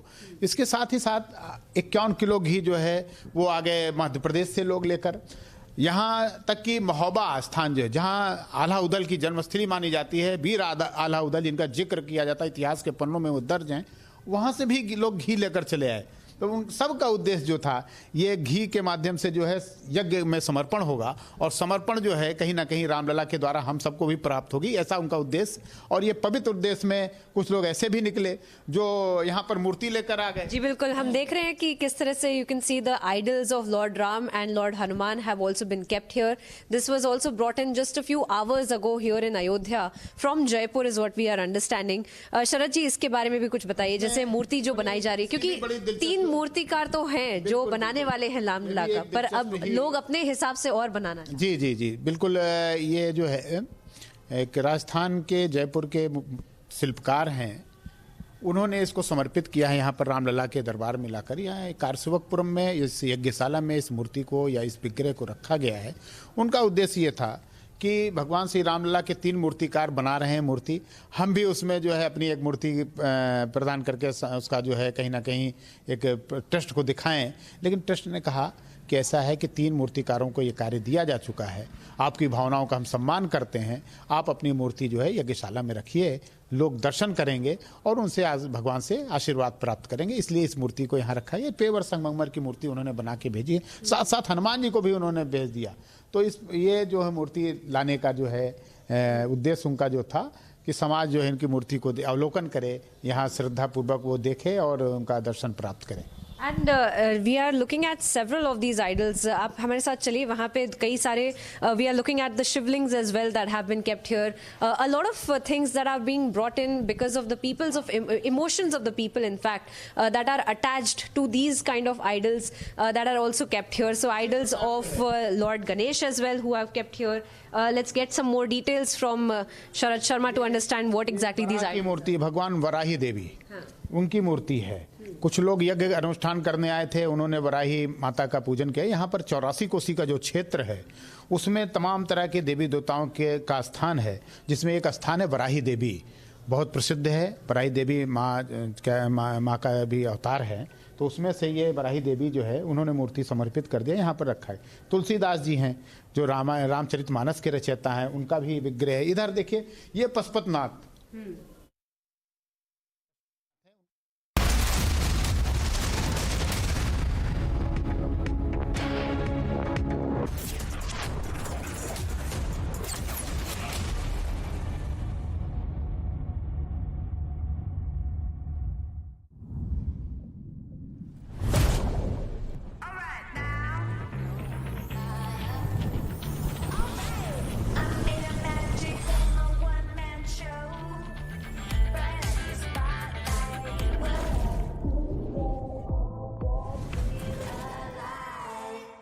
QS&THE, the world's foremost university rankings organizations, have ranked Amity amongst the top 3% universities globally, making it among the very few Indian universities to be included in both rankings. Yet another top ranking for Amity University.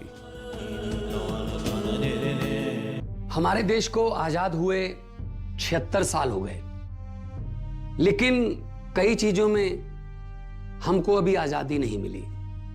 जैसे कि सरकारी दफ्तरों में दुश्वारियां, परेशानियां, बदइंतजामियां। हमारे शहीदों को इस बात की कतई चिंता नहीं थी कि देश को आजादी मिलेगी या ना, लेकिन उनको एक बात की चिंता थी कि आजादी के बाद देश कौन से हाथों में जाएगा, देश के हालात क्या होंगे। हमने आजादी की जंग इसलिए लड़ी थी ताकि हमारी आने वाली पीढ़ियों की जिंदगी आसान हो सके, ना कि इसलिए कि वो जगह जगह पर सरकारी दफ्तरों में धक्के खाएं, परेशानियों का सामना करना पड़े। अगर जंग सबने इकट्ठे होकर लड़ी थी आजादी की, तो फिर सुख सहूलतें भी सबको इकट्ठी मिलनी चाहिए। हम तो शहीदों के पांव की मिट्टी के एक धूल के तिनके के बराबर भी नहीं है, लेकिन ये बसंती रंग की पग शहीदों के सपनों और इरादों की हमें याद दिलाती रहती है कि हमारे देश में आम लोगों के सिर्फ दिन रात नहीं, हालात बदलने चाहिए। चुनाव के समय हम लोगों के पास जा सकते हैं, तो चुनाव के बाद सरकार बनती है, तो सरकार बनने के बाद भी सरकारों को जनता के पास जाना चाहिए, ना कि जनता सरकारी दफ्तरों में खज्जल खुआर हो। यही आजादी के असली मायने हैं। शहीद आजम सरदार भगत सिंह जी के सपनों को साकार करने के लिए पंजाब सरकार ने फैसला किया है कि पंजाब के लोगों को अब सरकारी दफ्तरों के चक्कर नहीं लगाने पड़ेंगे, बल्कि सरकारी दफ्तर खुद चल के लोगों के घर पर आएंगे। अब सरकारी दफ्तरों के चक्कर काटने की जरूरत नहीं, बस डायल करें 1076 और सरकारी सुविधाएं अपने घर पर ही पाएं। पंजाब की भगवंत मान सरकार आपके द्वार।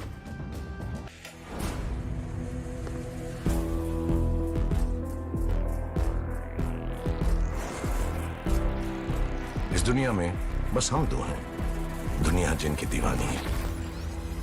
आ रहे हैं हम दोनों।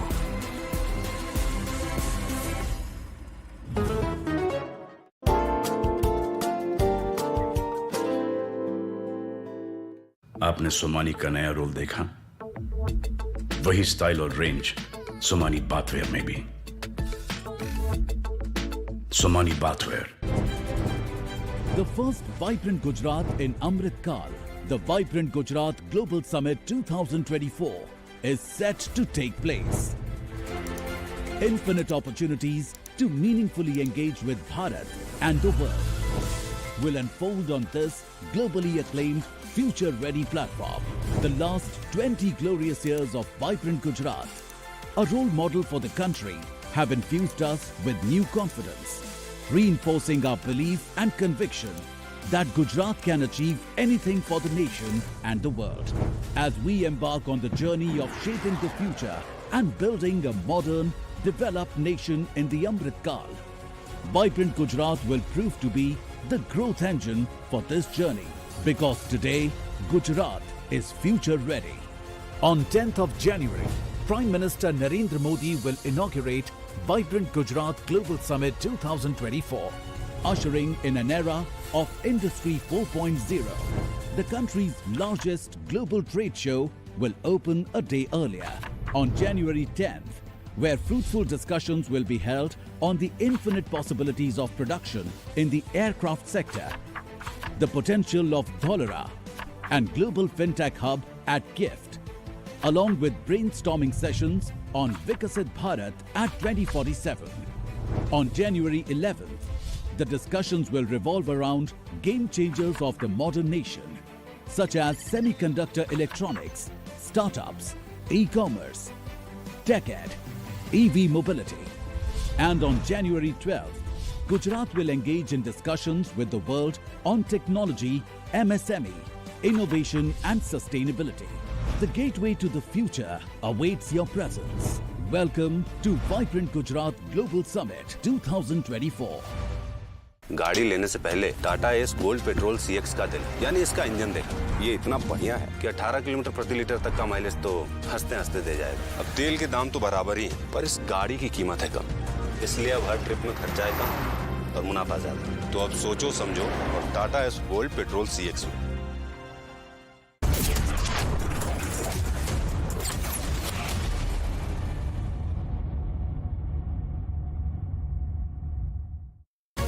Brace yourselves for a revolutionary leap into the world of news with the Republic World app. We are not merely presenting a news app. We at Republic TV are ushering in a new era of digital news consumption. The Republic World mobile app has the essence of power of breaking news and the heartbeat of our impactful shows seamlessly integrated into a singular dynamic platform for you. Join us, viewers, in an experience that goes beyond conventional news reporting.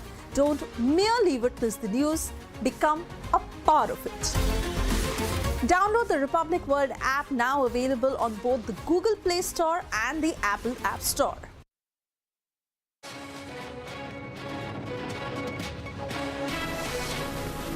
I also communicated yesterday to Prime Minister Prachandji our decision to extend a financial package of Nepalese rupees 1,000 crore, that is $75 million, for the reconstruction of infrastructure in these affected districts. We shall continue to stand by the people of Nepal and contribute to the efforts of the government of Nepal in this regard. Friends, in recent years, we have witnessed the real transformation of the India-Nepal relationship, with significant strides made in a variety of areas. This partnership has expanded multifold, and connectivity, be it physical, digital or energy related, has become a cornerstone of this expanding collaboration. And this has further strengthened the people-to-people linkages between our two countries. During my visit this time, we have signed some really important agreements, both in the areas of power sector cooperation as well as project implementation. And I am very confident that these will positively impact the lives of the ordinary person in Nepal. Our development cooperation has also been bolstered by educational and capacity building initiatives in various sectors, including a large number of scholarships in premier educational institutions in India as well as in Nepal itself, to encourage the brightest students here to continue their studies. Our youth are particularly powerful agents of growth and development in both societies, and also important ambassadors of the relationship between us.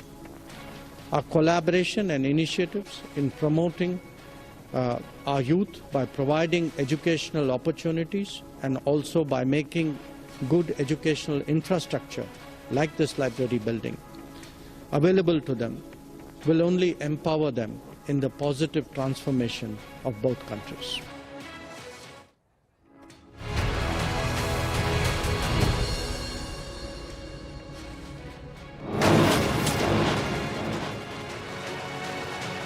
Unprecedented lawlessness in Mamta run Bengal Enforcement Directorate team assaulted in Sandesh Khali area.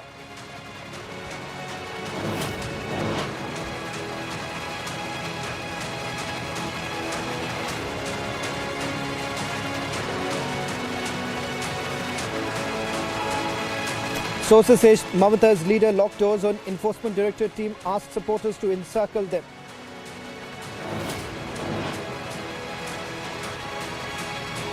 No word from Mamata yet. Trinamool Congress tries to shift the blame, says ED officials provoked the people.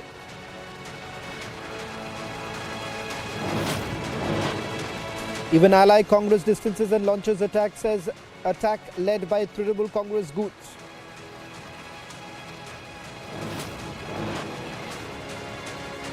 Leader booked for anti-Ram comment. Now Chief Sharad Pawar stokes row with Gaumutra attack.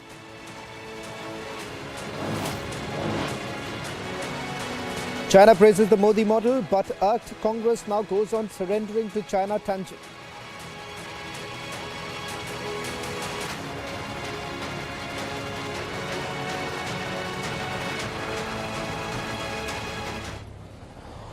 Hello and welcome. You're watching the biggest story tonight with me, Shavin said. We're coming to you live from the Enforcement Directorate's headquarters here in the national capital. Earlier in the day, in the state of West Bengal, 3 Enforcement Directorate officers were grievously injured. All this while they were doing their duty.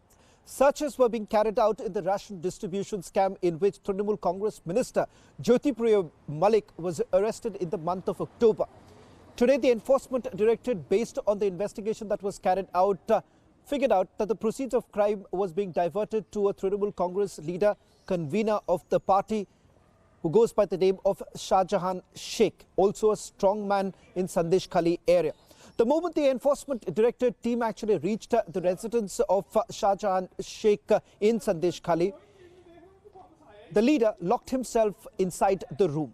Immediately thereafter made multiple calls and ensured there was a mob of about 2,000 people outside his residence, preventing the Enforcement Directorate officials as well as the CRPF to carry on with their duties. So much so, the mob started sloganeering and also stone pelting. In the process, 3 Enforcement Directorate officers were grievously injured, shifted to Kolkata for further treatment.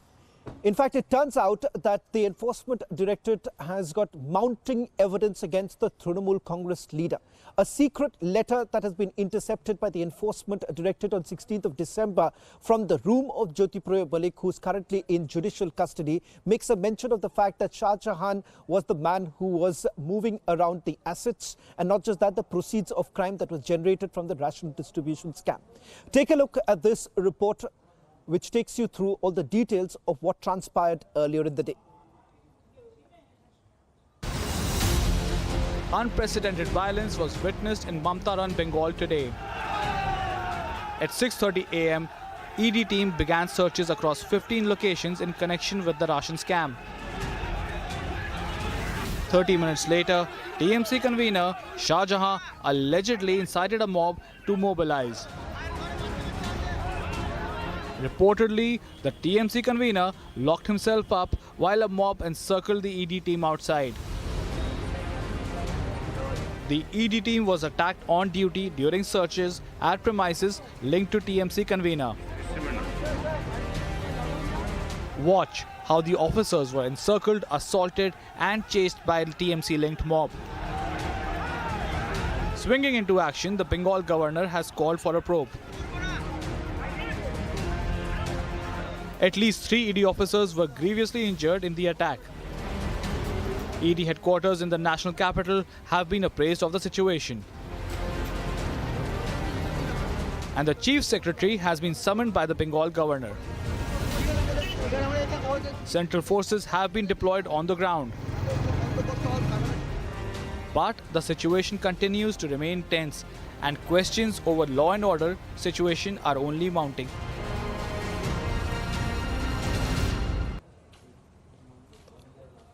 Well, not for the first time, West Bengal governor has taken on the state government. This time, West Bengal governor C.V. Ananta Bose says that Jungle Raj has returned to the state. In fact, has also advised the Mamata government to ensure that rule of law is respected. Listen in to what the governor had to say earlier in the day. The ghastly incident reported from Sandesh Khali in North 24 Parganas district is alarming, is deplorable, to say the least. It is the bounden duty of a civilized government to stop barbarism and vandalism in a democracy. If government fails in its basic duty, then the Constitution of India will definitely take its course. As governor, I reserve all my constitutional options for appropriate action at the appropriate moment. Flexing muscles and parading paper tigers will not work with the people of Bengal. Jungle Raj and Gundagiri will work in a fool's paradise. Bengal is not a banana republic. I repeat, Bengal is not a banana republic. Government should do its duty. Those who think they can rule through dons and soon will they find themselves to be Don Quixotes. This pre-election violence, which has an early beginning, should find an early end. The sole responsibility for wanton violence in society lies with the government. It lies with the government. Government may better open up its eyes and see the reality and act effectively to face the consequences. The ostrich-like attitude of the police who pretend not to see the reality around, not to see the lawlessness around should go. The perpetrators of violence, and more so, their political abettors, will soon be made to realize you can fool some people for all times and all people for some times, but not all people for all times, not all people for all times. It is high time that we call stops to violence and hooliganism. In Bengal, violence will come to an end.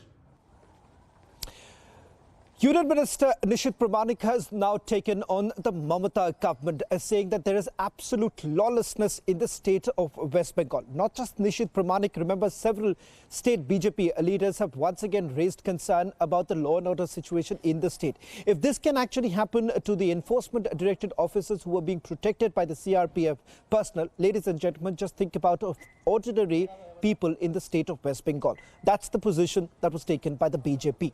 Listen in to what the Union Minister had to say.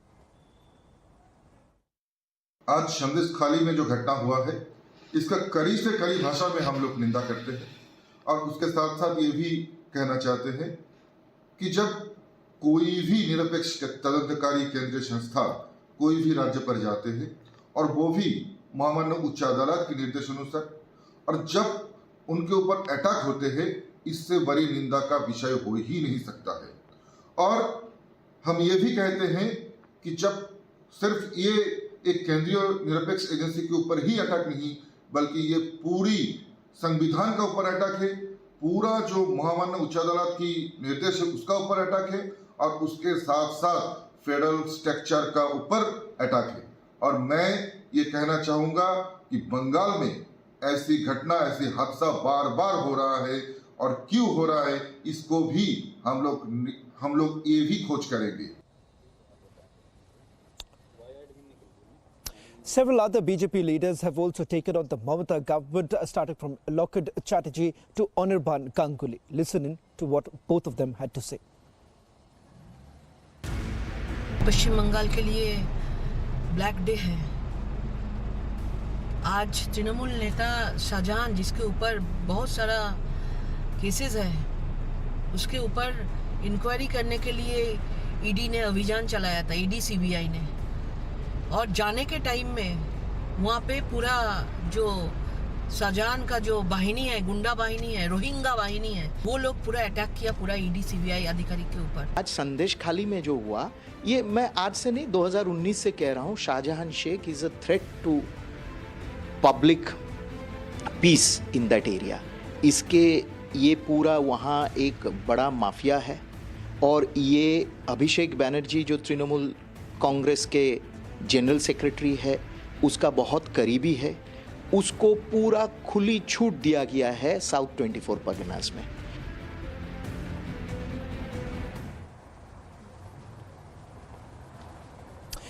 On the other hand, Trinamool Congress has essentially defended their own leaders. So much so, you have had Shantanu said of the Trinamool Congress saying that it was the enforcement directorate who had provoked the mob. Listen in to what Trinamool Congress minister and also parliamentarian had to say earlier in the day. What happened in Sandesh Khali, any kind of violence is not supported by Trinamool Congress. But the villagers were complaining that they were provoked by the central forces which were accompanying the investigative agencies. The real fact is the people of India, they are totally frustrated. Seeing this deep-rooted conspiracy engineered and monitored by Delhi on daily basis, and that too in case of Trinamool Congress so far in our state of West Bengal is concerned. People of Bengal, they are witnessing this big conspiracy almost on daily basis. On the contrary, the person who is posting all these stuffs in the social media, he is topping the list of corruption. He was found taking money before camera.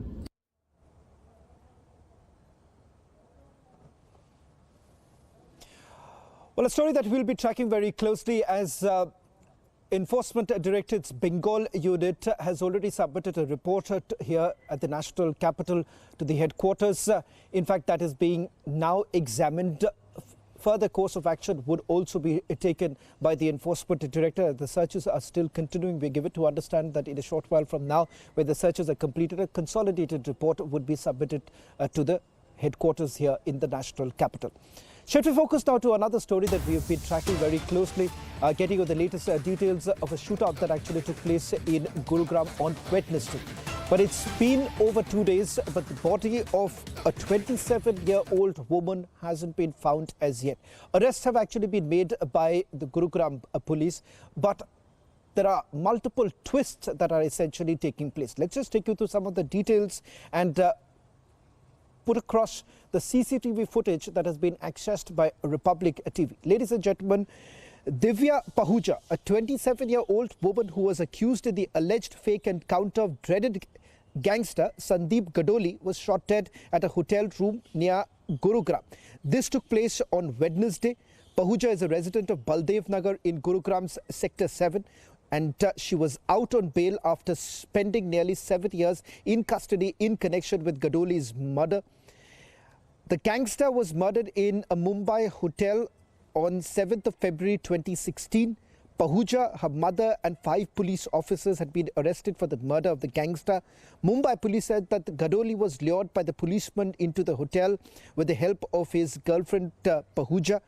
The police also maintains that Virendra Kumar alias Binder Gujjar ran a rival gang and allegedly conspired with Haryana police officials to eliminate Gadoli. Let's also take you through some of the details that we are getting in with regards to what is it that we have got so far. Now, Pahuja's death essentially came to light after her family was not able to contact her, following which her sister Naina had approached the police suspecting foul play. In fact, she told the police that her sister was last present at a hotel that was owned by a 56-year-old Abhijit Singh in the city. The police team, in fact, reached the hotel late on Tuesday night and found bloodstains on the stairs. What you see right now on your screens is the CCTV footage that the police scanned and found 2 men dragging a body that was wrapped in a bedsheet towards the main entrance of the hotel, then loading it into a blue BMW car. In fact, according to the Superintendent of Police, Mukesh Kumar, they say that the police, when they scanned the CCTV footage of the hotel, the crime was essentially revealed. The matter has been documented and the investigation is underway still, is what Gurugram police has to say. Let me also quickly go across to my colleague Akil, who's getting us the latest update. As we understand, till date, the body of Divya Pahuja hasn't been recovered by the police. Walk us through the details that you are getting in, Akil, and also bring us up to speed.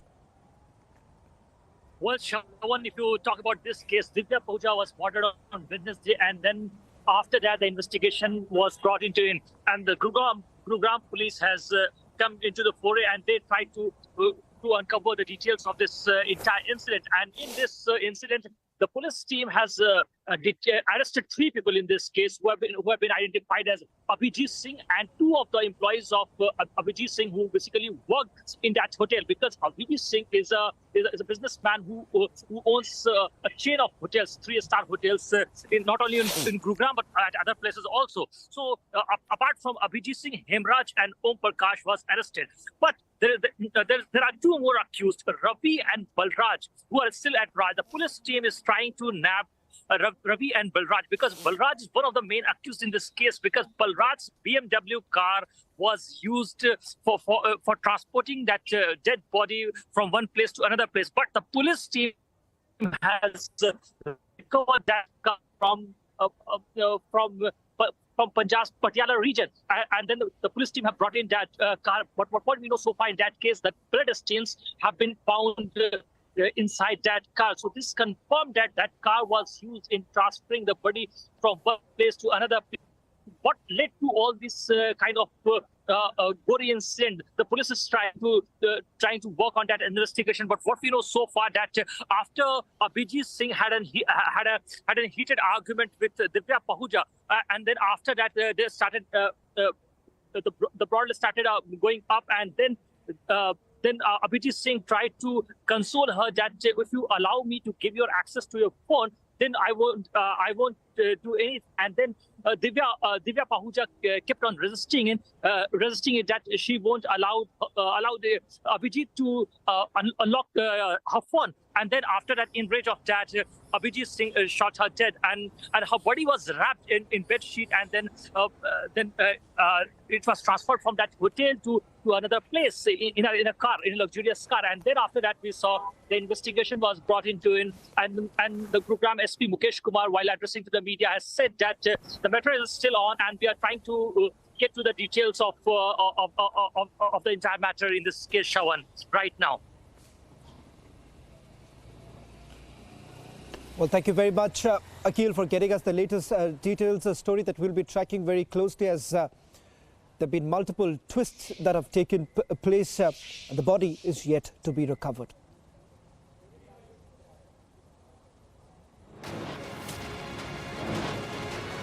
Slipping in a short break, on the other side, getting you the other news and updates. Leader booked for anti-Ram comment, now Chief Sharad Pawar stokes row with Gomutra attack.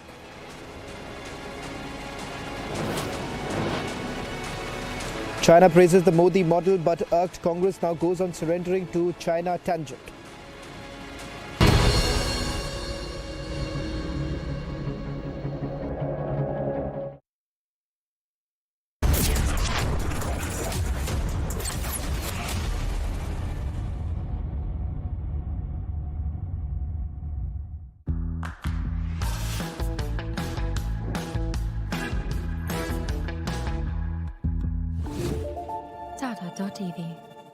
भाई इतनी बड़ी tiles, इतनी बड़ी बड़ी hits आप लोगों ने मुझे दी हैं। टाइल्स तो बड़े होने चाहिए। सुमानी मैक्स टाइल्स, टाइलों का सबसे बड़ा भाई। सुमानी मैक्स टाइल्स, जमीन से जुड़े।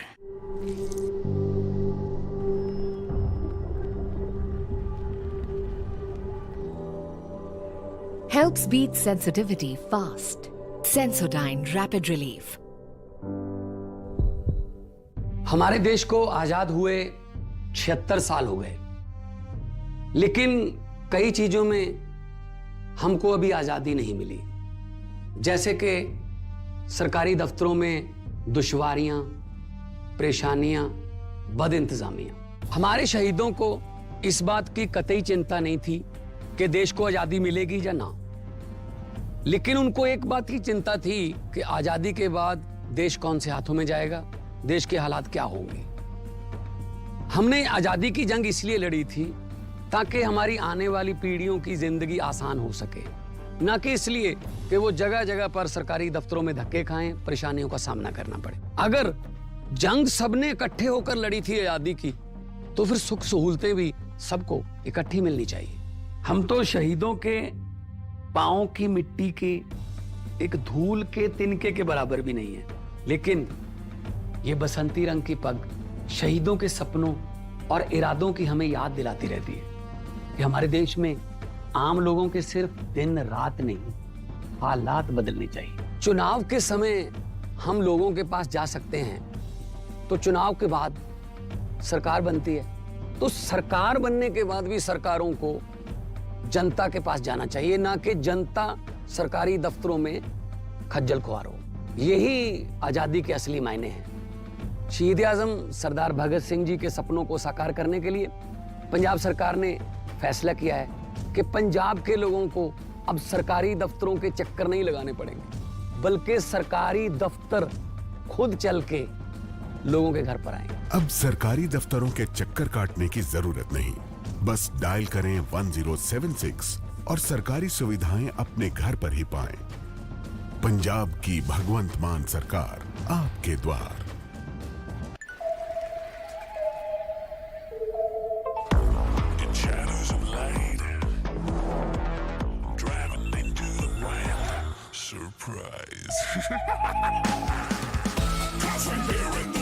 Keep it wild. The new Sonnet. Kia. Movement that inspires.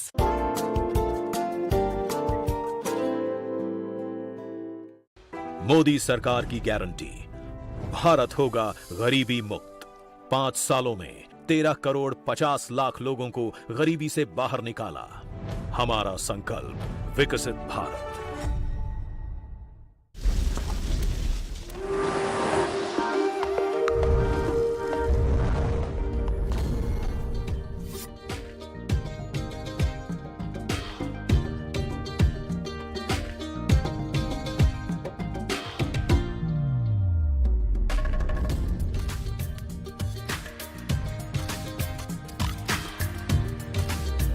जहां यादगार होता है हर एक किस्सा।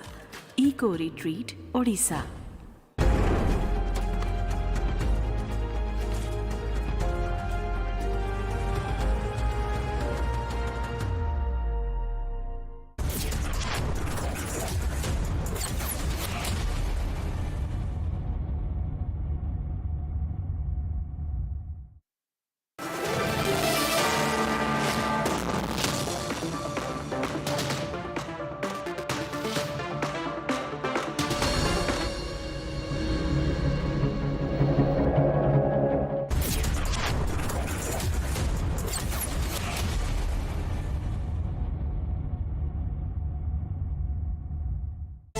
Powered by Century Ply Club Prime. रहो बेफिक्र। AMFI Mutual Funds सही है।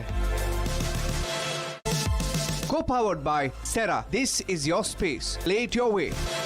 Philips Smart Wi-Fi LED lights. Smarter generation की smart lights.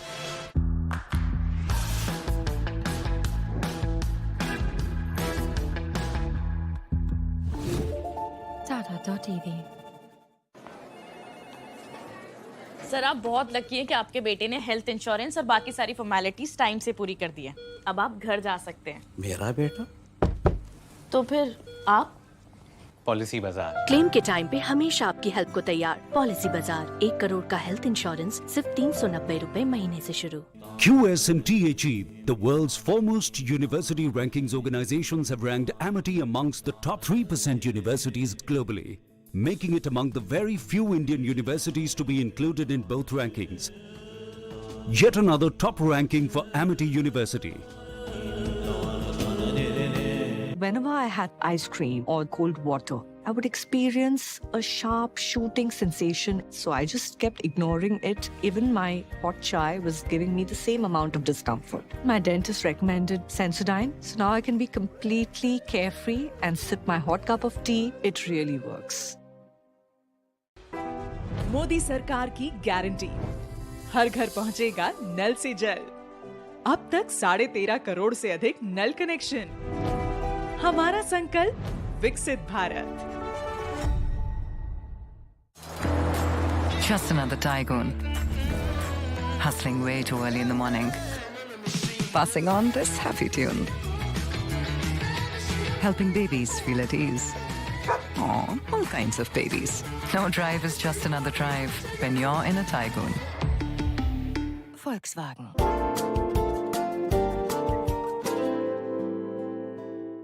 आपने सोमानी का नया रोल देखा? वही स्टाइल और रेंज सोमानी बाथवेयर में भी। Somani bathware. Fourth Dimension Media brings to you the most awaited event of the year, South India Content Summit 2024 on January 9th at the Lalit Ashok, Bangalore from 10 a.m. to 6 p.m. Witness the industry's biggest captains, entrepreneurs and broadcasters speak about the South story. Title sponsor Fourth Dimension Media Solutions, powered by the Hindu and Trend Loud Digital. Agency partner Omnicom Media Group. Innovative content partner Radio City.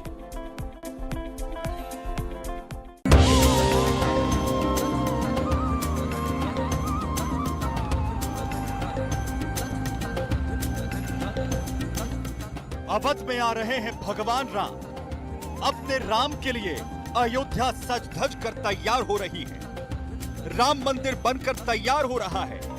गर्भगृह से लेकर मंदिर के बाहर की तस्वीरें किसी का भी मन मोह लेती हैं।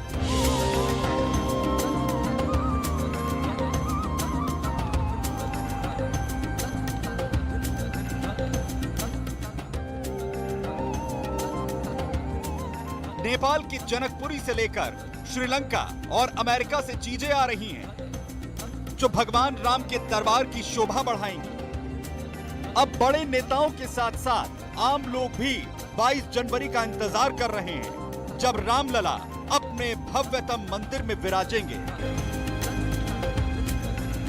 सब जांचा है, परखा है, समझा है, इसलिए मेरे समझदारी का नाम इंट्रा है। टाटा की नई इंट्रा V20 पिकअप है इंडिया की पहली बाय फ्यूल पिकअप जो दे आपको बढ़िया ड्राइवेबिलिटी, सुपीरियर ड्राइविंग कंफर्ट, ज्यादा लोडेबिलिटी, सबसे ज्यादा माइलेज, जो दे सबसे ज्यादा range. Tata intra V20 pickup, सब कुछ उठाए, हर दिन जिताए। टिप चाहिए, पैसा लगाना है तो सेंचुरी प्लाई क्लब प्राइम पे लगाओ। डूबेगा नहीं, जलेगा भी नहीं, कोई खा नहीं जाएगा और मिनिमम 30 साल का रिटर्न देगा। अब इससे बेटर इन्वेस्टमेंट है तो बताओ। सेंचुरी प्लाई क्लब प्राइम, रहो बेफिक्र।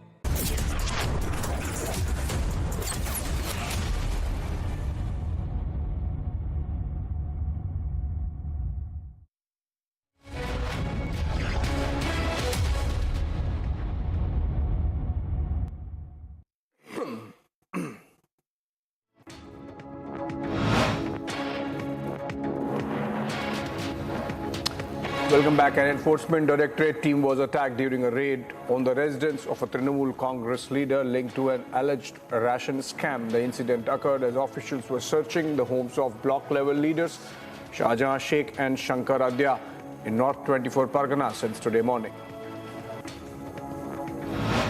A member of the enforcement directorate explained that the team was attacked by 8 people amid the raid being conducted in Sandesh Khali, and that not just the members but official vehicles were also destroyed.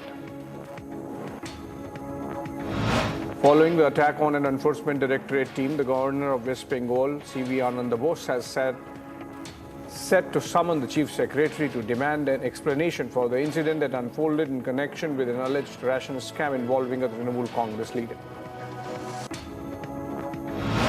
West Bengal Governor C.V. Ananda Bose called the incident ghastly and alarming. He also said that it was the duty of a civilized government to stop barbarism and vandalism in a democracy. He called for this pre-election violence to end. BJP spokesperson Gaurav Bhatia urged for the Chief Minister of Bengal, Mamata Banerjee's resignation. This comes in the light of the attack on ED officials. He said that the police even refused to speak to the ED officials following the attack. He then labelled Mamata government as Jungle Raj. Talking about the attack on the Enforcement Directorate officials in West Bengal, General Secretary of Communist Party of India D. Raja came in support of West Bengal Chief Minister Mamata Banerjee. He accused the centre of misusing the agencies against opposition leaders. He also said that Mamata Banerjee has said that this is an attempt of the centre to dent her honesty. Commenting on the alleged attack on ED officials in West Bengal, BJP Chief Sukanto Majumdar has said that the attack on the law enforcement agency is a reflection of the future of the people of Bengal. He also said that the attack is an indication of what the Rohingyas are doing to the law and order situation in their state. Demanding declaration of emergency in West Bengal, Bharatiya Janata Party's MP Jagannath Sarkar slammed the state of democracy in the state. He said that democracy is failing again and again in Bengal as the organizations working against the nation are getting powerful. He also said that bombs and pistols are being recovered every other day. On ED team being attacked, leader of opposition R. Ashoka slammed Bengal Chief Minister Mamata Banerjee and said that there is complete lawlessness in the state and labelled Mamata's governance as Gunda Raj. He then demanded governor's rule in West Bengal. BJP MP from Darjeeling, Raju Bista, has said that it was not just an independent attack but an attack on the constitution of the country. He said the incident has brought attention on the law and order situation in the state of Bengal. Ahead of the Ram Mandir consecration on 22nd of January, Union Cabinet approved a proposal to declare Ayodhya Airport as an international airport and name it as Maharshi Valmiki International Airport, Ayodhya Dham. BJP's Prahlad Joshi took to X and to post the decision of the cabinet to make the Ayodhya Airport international. He tweeted that this decision by the cabinet headed by Prime Minister Narendra Modi will create more economic opportunities in Ayodhya by inviting foreign tourists. Along with this, he said that the centre will add cultural polish to the airport by naming it after Sage Valmiki. Former litigant in the Ayodhya land dispute case, Iqbal Ansari, received invitation to the Pran Pratishtha ceremony of the Ram Mandir on behalf of Sri Ram Janmabhoomi Tirth Kshetra. Workers of the RSS handed him over the invitation card today. National Congress Party MLA Jitendra Awadh, hailing from party chief Sharad Pawar's faction, has stirred controversy with his statements about Lord Ram. Awadh said that, contrary to common belief, Lord Ram belonged to the Bahujans and was a non-veg.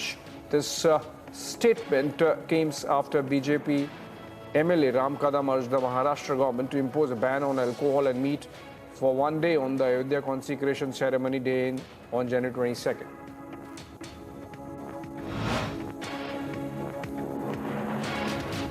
FIR registered against NCP MLA Jitendra Awadh in Pune over his statement on Lord Ram, stating that Lord Ram was a non-vegetarian. On a complaint filed by Pune BJP chief Dheeraj Ghate, FIR registered at Vishrambagh police station under IPC section 295A. Nationalist Congress Party MLA Jitendra Awadh, hailing from Sharad Pawar faction of the party, responded to the ongoing controversy and said that he respects the sentiments of people and that he has apologized about hurting the sentiments. He also said that the opposition is trying to politicize his comments as he himself is a Ram devotee.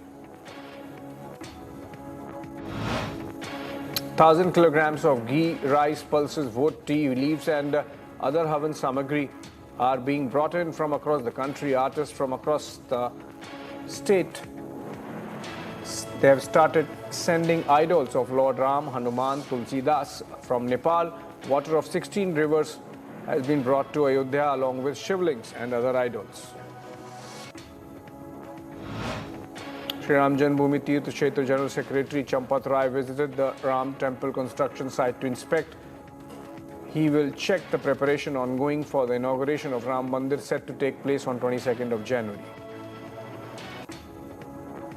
Uttarakhand Chief Minister Pushkar Singh Dhami requested Union Railway Minister Ashwini Vaishnav to extend the proposed Vande Bharat rail service from Dehradun to Lucknow to Ayodhya ahead of the grand consecration ceremony of Sri Ram Janmabhoomi Mandir on January 22nd. A 51-inch tall Ramlala idol has reached Ayodhya. The Ramlala's idol was prepared by a Jaipur-based sculptor. This idol has a fusion of Lord Ram and Lord Vishnu with a touch of childlikeness. The idol, carved by Karnataka's renowned sculptor Arun Yogiraj, will be installed in the Ram temple in Ayodhya. A Hubballi court has granted bail to Shrikant Pujari today. Pujari was arrested for his alleged involvement in the riots after the Babri Masjid demolition in 1992.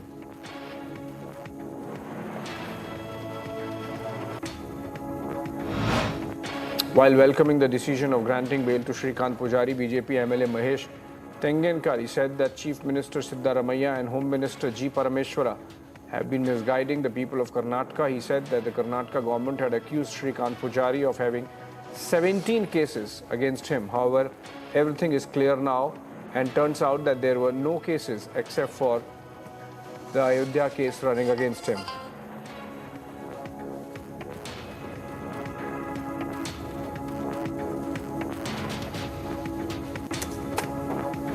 Prime Minister Narendra Modi is at the BJP office in Jaipur to meet office bearers and newly elected MLAs. Earlier, Prime Minister Narendra Modi arrived in Jaipur, Rajasthan. Governor Kalraj Mishra and Chief Minister Bhajan Lal Sharma received him at the airport.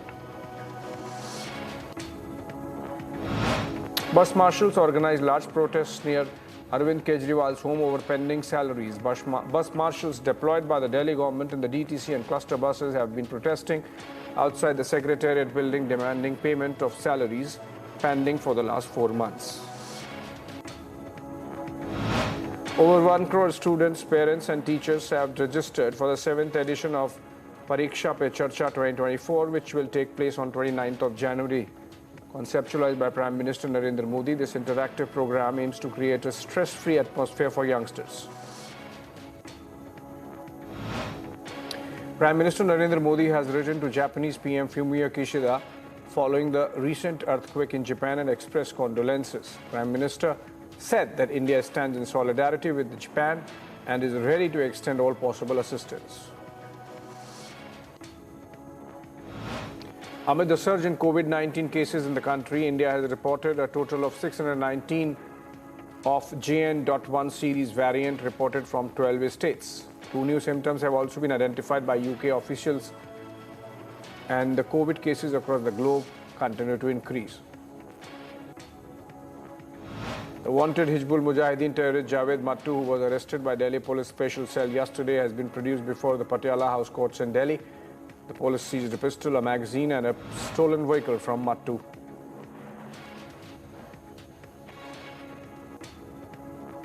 Delhi BJP President Virendra Sachdeva has praised the decision to order a CBI inquiry into the supply of substandard medicines in the Delhi government hospitals. He said that the commission that Delhi Chief Minister Arvind Kejriwal and his ministers received will also be revealed. Delhi Police Special Cell has arrested an interstate robber after an intense exchange of fire. The police recovered 1 pistol and 2 live cartridges from him. The arrested person was involved in more than 15 crime cases. The Israeli military released footage of military airstrikes on what they say are Hamas targets in the Gaza Strip. The army said their forces have killed an armed cell in central Gaza Strip that had attempted to attack an IDF tank. Chinese Foreign Ministry spokesperson Wang Wenbin said that China opposes any action that violate international law and urged the parties involved in the conflict to implement relevant resolutions of the United Nations Security Council and the General Assembly. Freed hostages from the Nova Music Festival in Israel during the October 7 attack by Hamas militants were joined by relatives of hostages still being held and relatives of people who were killed at the site of the festival. They came together to remember those affected and call for the release of the remaining hostages. The Israeli military released footage of military airstrikes on what they say are Hamas targets in the Gaza Strip. IDF said it has killed an armed cell in Bureji camp in central Gaza that attempted to attack its tanks. IDF spokesperson Rear Admiral Daniel Hagari said the 3 Israeli citizens who until now were defined as missing are now recognized as hostages. This brings the total number of Israeli hostages held in Gaza to 136. U.S. Secretary of State Antony Blinken will visit Israel during his Middle East tour. The tour is expected to focus on easing resurgent fears that the Israel-Hamas war could erupt into a broader conflict. This will be Blinken's 4th visit in 3 months.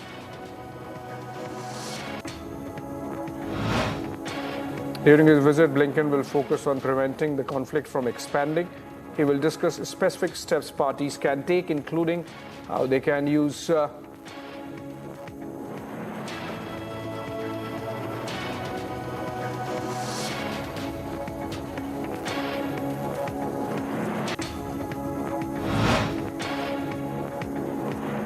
State Department spokesperson has said that deconfliction measures need to be taken so that aid can freely move around Gaza.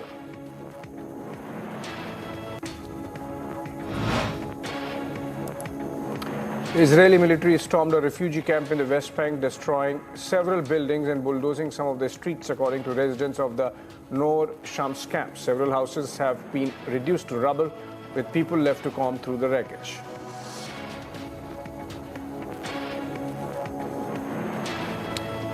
In a meeting with the top U.S. envoy in Tel Aviv, Israeli Prime Minister Benjamin Netanyahu said that he is seeking a fundamental change on Israel's border with Lebanon. It was unclear what Netanyahu's plans for the border entailed, but he said he was committed to allowing evacuated residents of the north to return to their homes safely.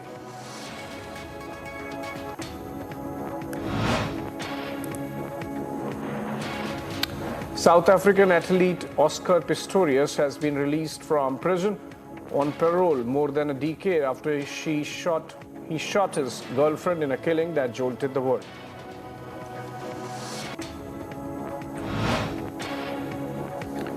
At least 4 persons have died after 2 trains collided on Indonesia's main island of Java. The train were carrying 287 passengers and was traveling from Surabaya, capital of East Java province, when it slammed into a Bandung Raya commuter train with 191 passengers.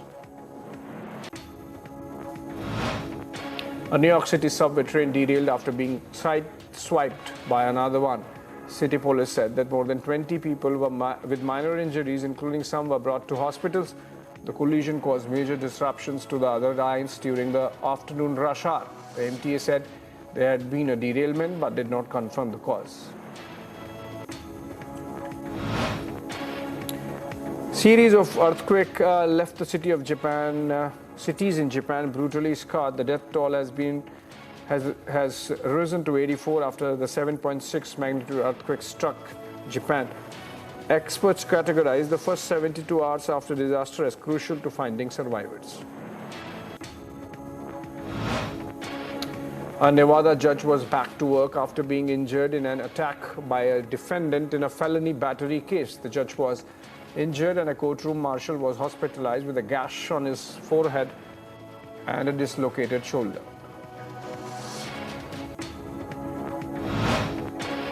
The private security industry in South Africa is booming as the police struggle against record levels of crime. Africa's most developed country also has one of the highest violent crime rates in the world. A former police officer said that the situation is not getting better.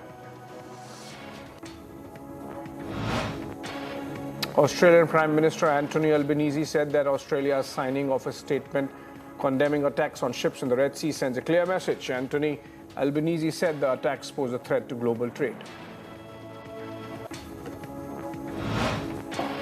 Cranes were dismantling the Japan Airlines flight that caught fire after hitting a Coast Guard aircraft while it was landing at Tokyo's Haneda Airport. The pilot of the Coast Guard plane evacuated with serious burns, but 5 crew members were killed.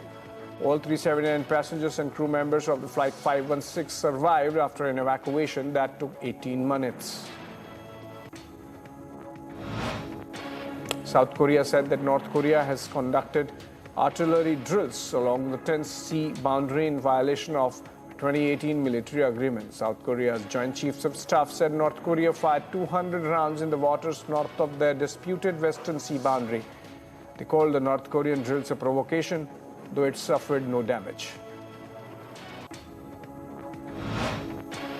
As the Biden administration grapples with an increasingly tense and unstable situation in the Middle East, Secretary of State Antony Blinken is heading to the region. The tour expected to focus largely on easing resurgent fears that the Israel-Hamas war could erupt into a broader conflict.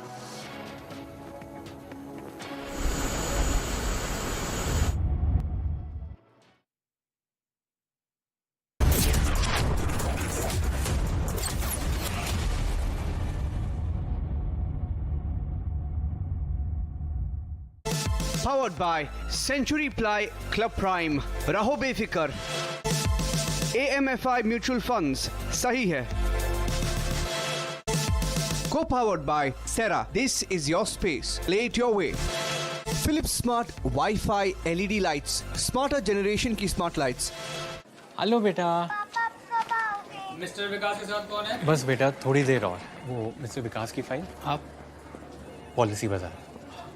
Ma'am आपका health insurance claim approve हो गया है। अब आप sir को घर ले जा सकती हैं। क्लेम के टाइम पे हमेशा आपकी हेल्प को तैयार। पॉलिसी बाजार 1 करोड़ का हेल्थ इंश्योरेंस सिर्फ 390 रुपए महीने से शुरू। भाई इतनी बड़ी बड़ी हिट्स आप लोगों ने मुझे दी हैं। टाइल्स तो बड़े होने चाहिए। सुमानी मैक्स टाइल्स, टाइलों का सबसे बड़ा भाई। सुमानी मैक्स टाइल्स, जमीन से जुड़े।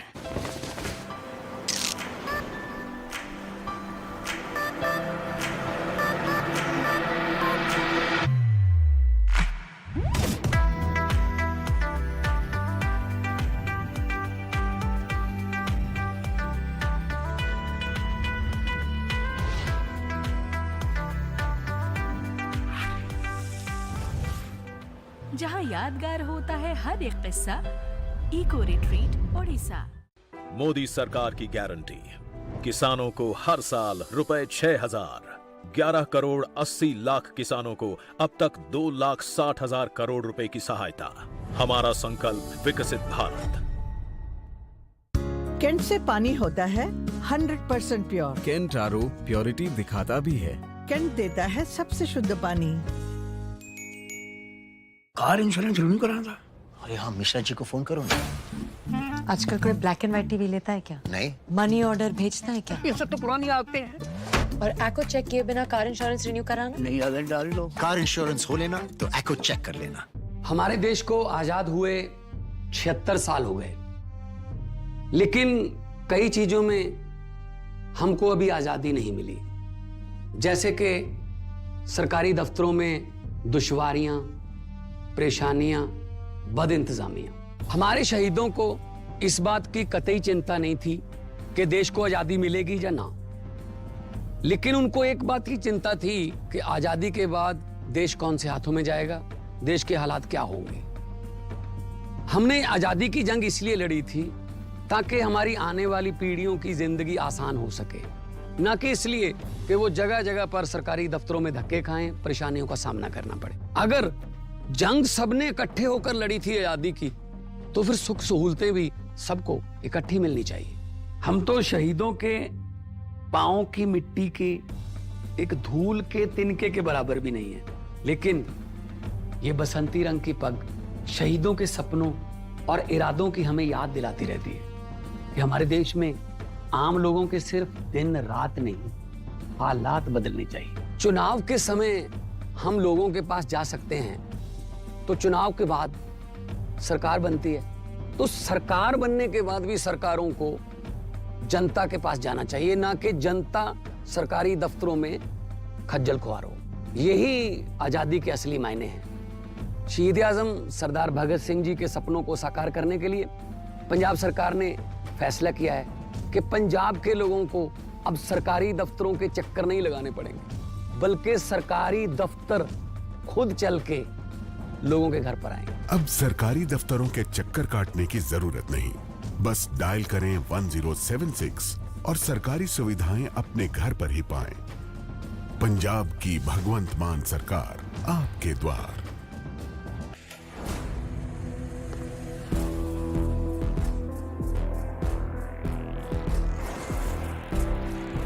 इस दुनिया में बस हम दो हैं, दुनिया जिनकी दीवानी है। आ रहे हैं हम दोनों।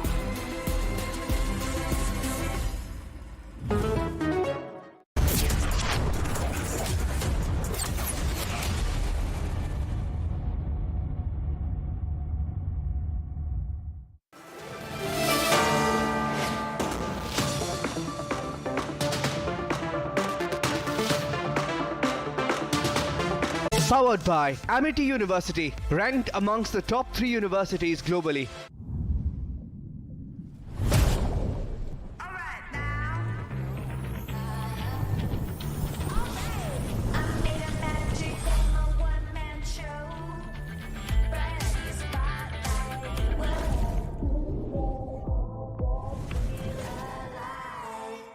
QS&THE, the world's foremost university rankings organizations, have ranked Amity amongst the top 3% universities globally, making it among the very few Indian universities to be included in both rankings. Yet another top ranking for Amity University.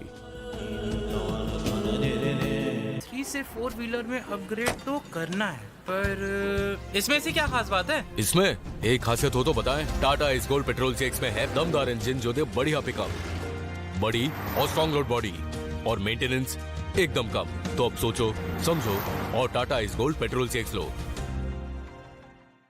आपने सोमानी का नया role देखा? वही style और range Somani bathware में भी। Somani bathware. हमारे देश को आजाद हुए 76 साल हो गए, लेकिन कई चीजों में हमको अभी आजादी नहीं मिली। जैसे कि सरकारी दफ्तरों में दुश्वारियां, परेशानियां, बदइंतजामियां। हमारे शहीदों को इस बात की कतई चिंता नहीं थी कि देश को आजादी मिलेगी या ना, लेकिन उनको एक बात की चिंता थी कि आजादी के बाद देश कौन से हाथों में जाएगा, देश के हालात क्या होंगे। हमने आजादी की जंग इसलिए लड़ी थी ताकि हमारी आने वाली पीढ़ियों की जिंदगी आसान हो सके, ना कि इसलिए कि वो जगह जगह पर सरकारी दफ्तरों में धक्के खाएं, परेशानियों का सामना करना पड़े। अगर जंग सबने इकट्ठे होकर लड़ी थी आजादी की, तो फिर सुख सहूलतें भी सबको इकट्ठी मिलनी चाहिए। हम तो शहीदों के पांव की मिट्टी के एक धूल के तिनके के बराबर भी नहीं है, लेकिन ये बसंती रंग की पग शहीदों के सपनों और इरादों की हमें याद दिलाती रहती है कि हमारे देश में आम लोगों के सिर्फ दिन रात नहीं, हालात बदलने चाहिए। चुनाव के समय हम लोगों के पास जा सकते हैं, तो चुनाव के बाद सरकार बनती है, तो सरकार बनने के बाद भी सरकारों को जनता के पास जाना चाहिए, ना कि जनता सरकारी दफ्तरों में खज्जल खुआर हो। यही आजादी के असली मायने हैं। शहीद आजम सरदार भगत सिंह जी के सपनों को साकार करने के लिए पंजाब सरकार ने फैसला किया है कि पंजाब के लोगों को अब सरकारी दफ्तरों के चक्कर नहीं लगाने पड़ेंगे, बल्कि सरकारी दफ्तर खुद चल के लोगों के घर पर आएंगे। अब सरकारी दफ्तरों के चक्कर काटने की जरूरत नहीं, बस डायल करें 1076 और सरकारी सुविधाएं अपने घर पर ही पाएं। पंजाब की भगवंत मान सरकार आपके द्वार। Just another tycoon. Hustling way too early in the morning. Passing on this happy tune. Helping babies feel at ease. Aw, all kinds of babies. No drive is just another drive when you're in a tycoon. Volkswagen. Modi सरकार की guarantee, सस्ती दवाई, अच्छी दवाई, कम से कम 75% discount. अब तक जरूरतमंदों के 23,000 करोड़ रुपए बचे। हमारा संकल्प विकसित Bharat.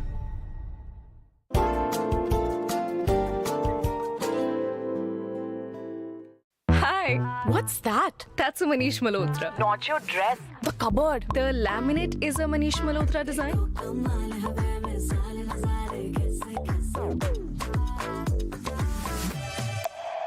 Century Laminates by Manish Malhotra. Fashion for your furniture. Live it up, live it up.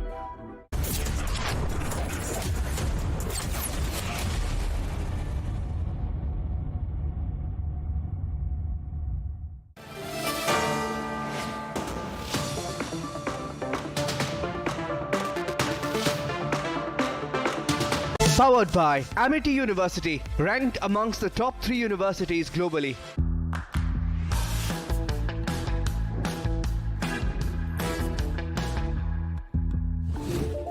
Tata.tv. कुछ महीने पहले मेरे दोस्त की हेल्थ अचानक खराब हुई और कुछ दिनों में ही उसकी डेथ हो गई। उसने पॉलिसी बाजार से टर्म लाइफ इंश्योरेंस लिया हुआ था। मैंने पॉलिसी बाजार को कांटेक्ट किया। उनकी टीम ने क्लेम दिलाने में उसकी पेरेंट्स की पूरी हेल्प की। क्लेम के टाइम पे आपकी हेल्प के लिए हमेशा तैयार। पॉलिसी बाजार, 1 करोड़ का टर्म लाइफ इंश्योरेंस सिर्फ 470 रुपए महीने से शुरू। हमारे देश को आजाद हुए 76 साल हो गए, लेकिन कई चीजों में हमको अभी आजादी नहीं मिली, जैसे कि सरकारी दफ्तरों में दुश्वारियां, परेशानियां, बदइंतजामियां। हमारे शहीदों को इस बात की कतई चिंता नहीं थी कि देश को आजादी मिलेगी या ना, लेकिन उनको एक बात की चिंता थी कि आजादी के बाद देश कौन से हाथों में जाएगा, देश के हालात क्या होंगे। हमने आजादी की जंग इसलिए लड़ी थी ताकि हमारी आने वाली पीढ़ियों की जिंदगी आसान हो सके, ना कि इसलिए कि वो जगह जगह पर सरकारी दफ्तरों में धक्के खाएं, परेशानियों का सामना करना पड़े। अगर जंग सबने इकट्ठे होकर लड़ी थी आजादी की, तो फिर सुख सहूलतें भी सबको इकट्ठी मिलनी चाहिए। हम तो शहीदों के पांव की मिट्टी के एक धूल के तिनके के बराबर भी नहीं है, लेकिन ये बसंती रंग की पग शहीदों के सपनों और इरादों की हमें याद दिलाती रहती है कि हमारे देश में आम लोगों के सिर्फ दिन रात नहीं, हालात बदलने चाहिए। चुनाव के समय हम लोगों के पास जा सकते हैं, तो चुनाव के बाद सरकार बनती है, तो सरकार बनने के बाद भी सरकारों को जनता के पास जाना चाहिए, ना कि जनता सरकारी दफ्तरों में खज्जल खुआर हो। यही आजादी के असली मायने हैं। शहीद आजम सरदार भगत सिंह जी के सपनों को साकार करने के लिए पंजाब सरकार ने फैसला किया है कि पंजाब के लोगों को अब सरकारी दफ्तरों के चक्कर नहीं लगाने पड़ेंगे, बल्कि सरकारी दफ्तर खुद चल के लोगों के घर पर आएंगे। अब सरकारी दफ्तरों के चक्कर काटने की जरूरत नहीं, बस डायल करें 1076 और सरकारी सुविधाएं अपने घर पर ही पाएं। पंजाब की भगवंत मान सरकार आपके द्वार। Fourth Dimension Media brings to you the most awaited event of the year, South India Content Summit 2024 on January 9th at the Lalit Ashok, Bangalore from 10 a.m. to 6 p.m. Witness the industry's biggest captains, entrepreneurs and broadcasters speak about the South story. Title sponsor Fourth Dimension Media Solutions, powered by the Hindu and Trend Loud Digital. Agency partner Omnicom Media Group. Innovative content partner Radio City. कैंट से पानी होता है 100% pure. Cantt RO purity दिखाता भी है। Cantt देता है सबसे शुद्ध पानी। मोदी सरकार की गारंटी, कोई नहीं रहेगा भूखा। हर महीने 80 करोड़ लोगों को मिल रहा है मुफ्त राशन। हमारा संकल्प विकसित Bharat. Whenever I had ice cream or cold water, I would experience a sharp shooting sensation, so I just kept ignoring it. Even my hot chai was giving me the same amount of discomfort. My dentist recommended Sensodyne, so now I can be completely carefree and sip my hot cup of tea. It really works. भाई इतनी बड़ी बड़ी hits आप लोगों ने मुझे दी हैं। Tiles तो बड़े होने चाहिए। सुमानी मैक्स टाइल्स, टाइलों का सबसे बड़ा भाई। सुमानी मैक्स टाइल्स, जमीन से जुड़े।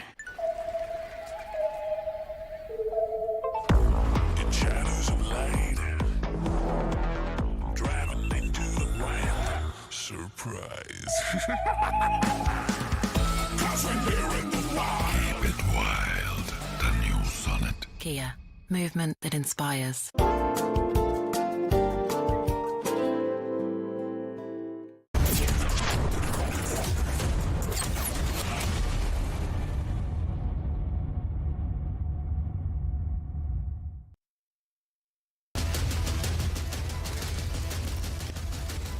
Burning question, powered by Kent Oro.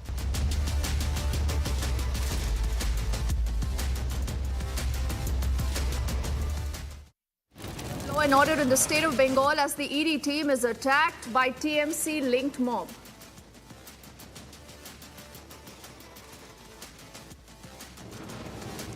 Sources say Mamta's men locked the doors on the ED officials and incited the mob.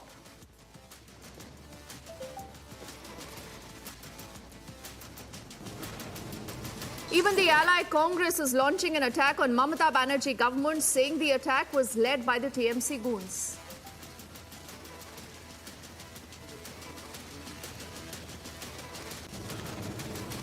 Republic investigation exposing the secret letter link between the TMC minister Malik and Shah Jahan.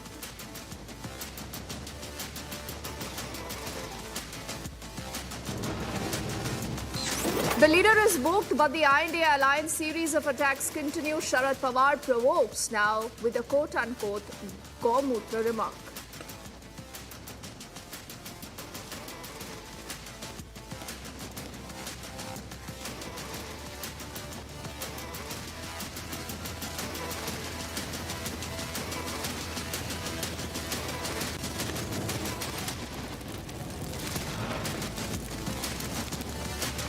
A very good evening. You're watching The Burning Question and I'm Deepti Sachdeva. Today, we shine our spotlight on an issue that is extremely important to discuss.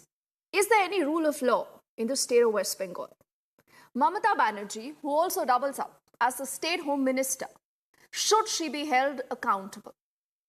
Or does West Bengal have its own set of rules and its own policies? It doesn't care about what the central agencies say or do. Now, let me give you the backstory. The backstory will get better to understand with certain pictures that our team has prepared for you. These are pictures that are unprecedented. A lot of them are blood-curdling. So a lot of viewer discretion is advised as we'll put out those pictures on the screen in just a moment. These pictures tell you the story of what happens when a central agency who's investigating a particular scam tries to find out more details of people linked with that scam. Now, that, remember, is the job of any agency. This is a central agency, so it goes to West Bengal, it goes to North 24 Parganas, and it wanted to raid a leader who is linked to the TMC. Why? Because that leader is linked to another man who's a minister in the TMC, and he has been charged with the alleged Russian scam. So what happens? Complete mayhem, like you see on your screens. There is this mob of about 100 to 200 people who charge at this particular ED team. And this, remember, ladies and gentlemen, is an armed mob. They are carrying weapons. They leave no stone unturned to attack the ED team. They damage vehicles. And there is this particular image that I'm just requesting our team to put out now of an ED official who's been grievously injured. You see him bandaged, and in fact, that entire windshield at the back of that car is completely gone. This really tells you the state of affairs in West Bengal. This is that ED official we are talking about. In the last we checked with our team of reporters tracking the story, about 3 enforcement directorate officials are grievously injured. So from where did this mob come in? Why did they charge at the central agency team? Can they do this with complete impunity? Is there no fear of the law in the state of West Bengal? As expected, there is this huge war of words right now between the BJP, that is the opposition in Bengal, the ruling Trinamool Congress, because the BJP here is alleging that all these men that you see on your screens are sponsored by the ruling Trinamool Congress. What does the TMC say? The Trinamool says just this, that we are against any form of violence. But then they also say that this was an act of provocation. We were provoked, the mob was provoked, and that is exactly how this happened. Now on your screens again are some very startling images of the entire assault that has been captured on camera, that frame by frame tells you what has happened in the state of West Bengal. The governor has also responded. The Raj Bhavan says that a situation like this is unacceptable. The governor also says, I'm not just sitting and watching because I will have to act in case. He says the state government, as in Mamata Banerjee, does not respond. So we'll ask the question about what's been happening in the state of West Bengal. Even if you hate the ED team, you hate the central agencies, you say this is vendetta, but what justifies, ladies and gentlemen, this attack that you see on the central agencies? And a very important reaction that has come in from the Congress. The Congress and the TMC, remember, are part of the I&A alliance. The Congress says कि अभी तो ये सिर्फ injure हुए हैं. They've just been injured. कल हो सकता है इनकी मौत भी हो जाए. That is the state of affairs in Bengal. Sit back and watch what has happened on the story so far, the reactions that have come in from all the camps, and then we debate.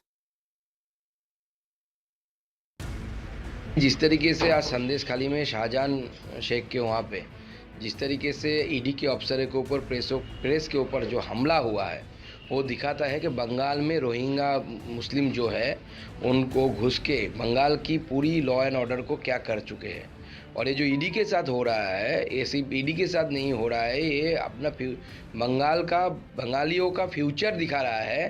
बंगालियों के साथ भी ऐसे आगे आने वाले समय में होने वाला है. You see, there are continuous provocation from the part of central agencies and central forces. As instructed by BJP, they are practically daily going to some TMCs, one-point agenda, TMC leaders' houses. They are provoking the local people and they are creating chaos. The allegations are coming in Sandesh Khali. The same thing happened.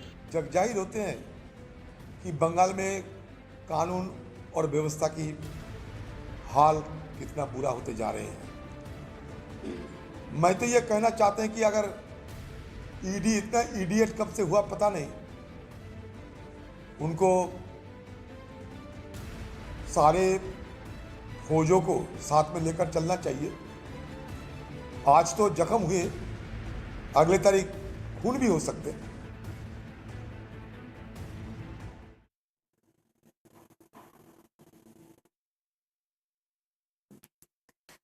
Is there a pattern then to this intimidation? Now, I just want to put out 2 important dates before I introduce the panel of guests that you see on your screens. Remember, it was the June of 2021 where TMC workers allegedly attacked an NHRC team in Jadavpur. The February of 2019 is when the Kolkata cops And read my lips, they themselves detained CBI officials. And now you have what has happened earlier in the day.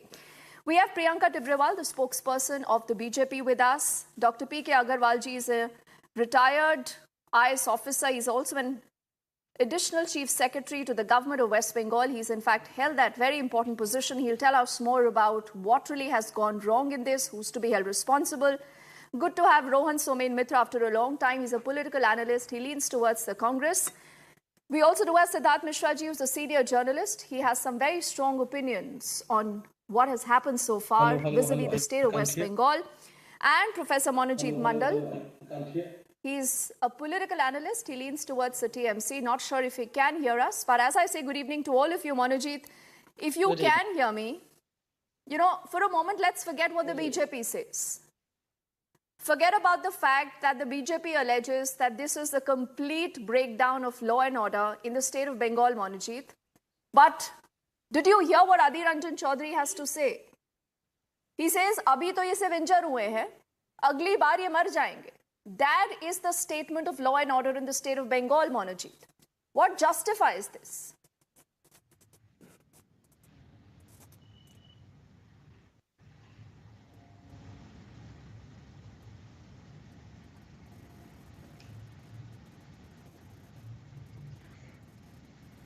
Monojit?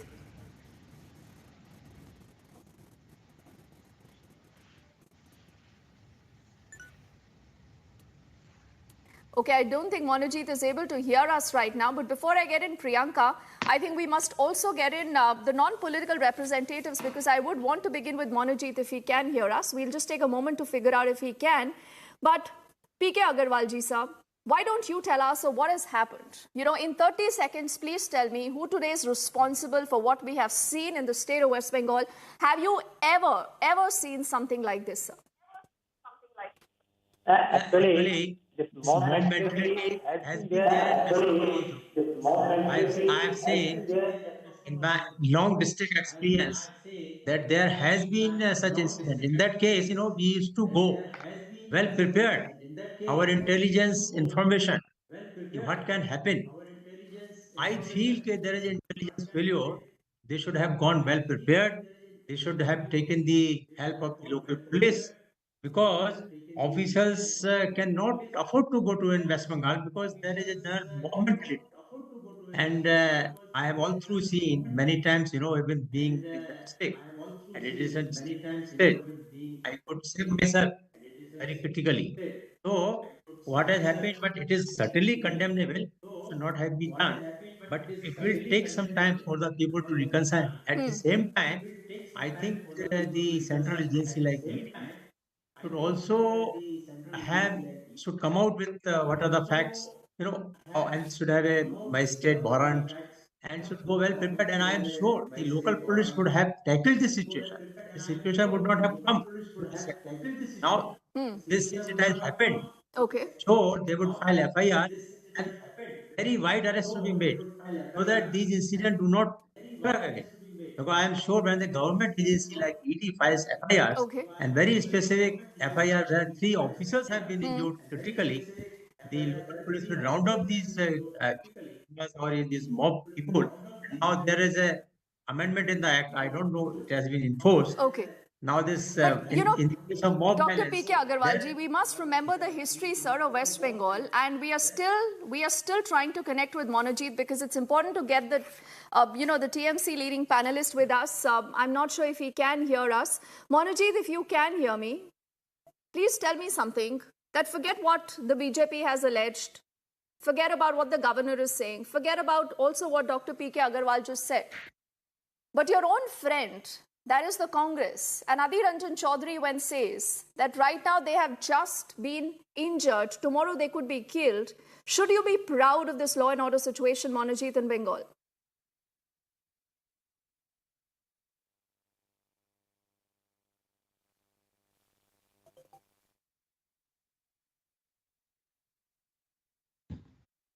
Monojit, can you hear us?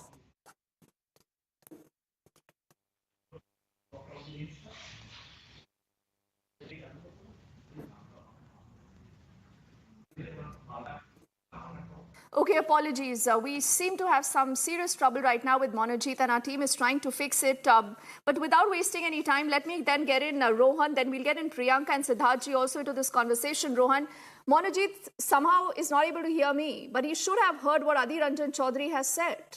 Now, in a situation like this, Rohan, where Adhir Ranjan Chaudhary ji himself is saying that this is a fit case to have president's rule in the state of West Bengal, can you still be a partner of the TMC in the INDA alliance? Will you be proud of the law and order situation in Bengal, Rohan? Good evening, Dipti. Good evening to all the panelists. First of all, I can see a bit of a header on me saying that I'm saying that the ED has provoked. Please, I'm not saying that. And I'm sticking to what Mr. Adhir Ranjan Chaudhary has said because that's the official position. And he's the CWC member, he's the Pradesh Congress president, he's the voice of the Congress in Bengal and in India. So I'm not going to change from there because this is the reason I'm on this. So, Rohan, do you slam the Mamata government? That is the other header. If you say the ED did not provoke, you are actually saying that Mamata Banerjee is responsible for this law and order situation.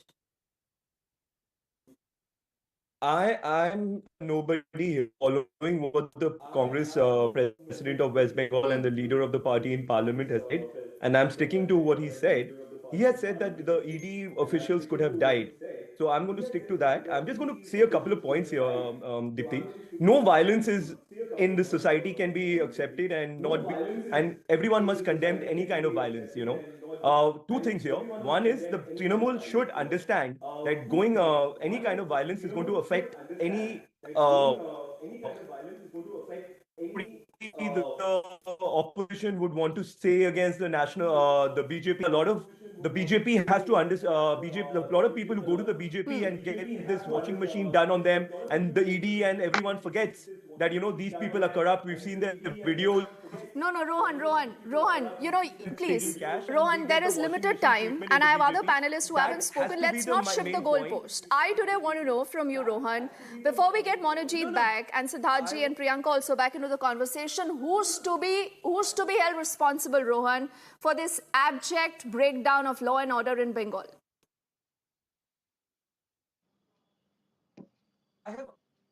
The government can get away from this because once you're telling that areas in West Bengal are sensitive, it not happen. Each and every place under the state should be governed and should have the same law and order situation because this is nothing new.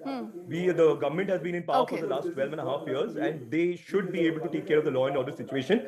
And if any provocation is happening by the ED or by the... But they haven't done that, Rohan. That they should be brought under law.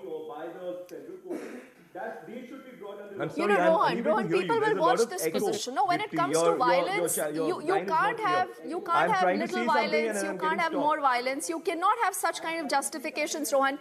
Give me a moment. My team tells me that we have successfully established a contact now with Monojit. It's important to get him quickly on record, Priyanka, so please bear with me. Monojit, should you be proud of what's happened in West Bengal today? Monojit.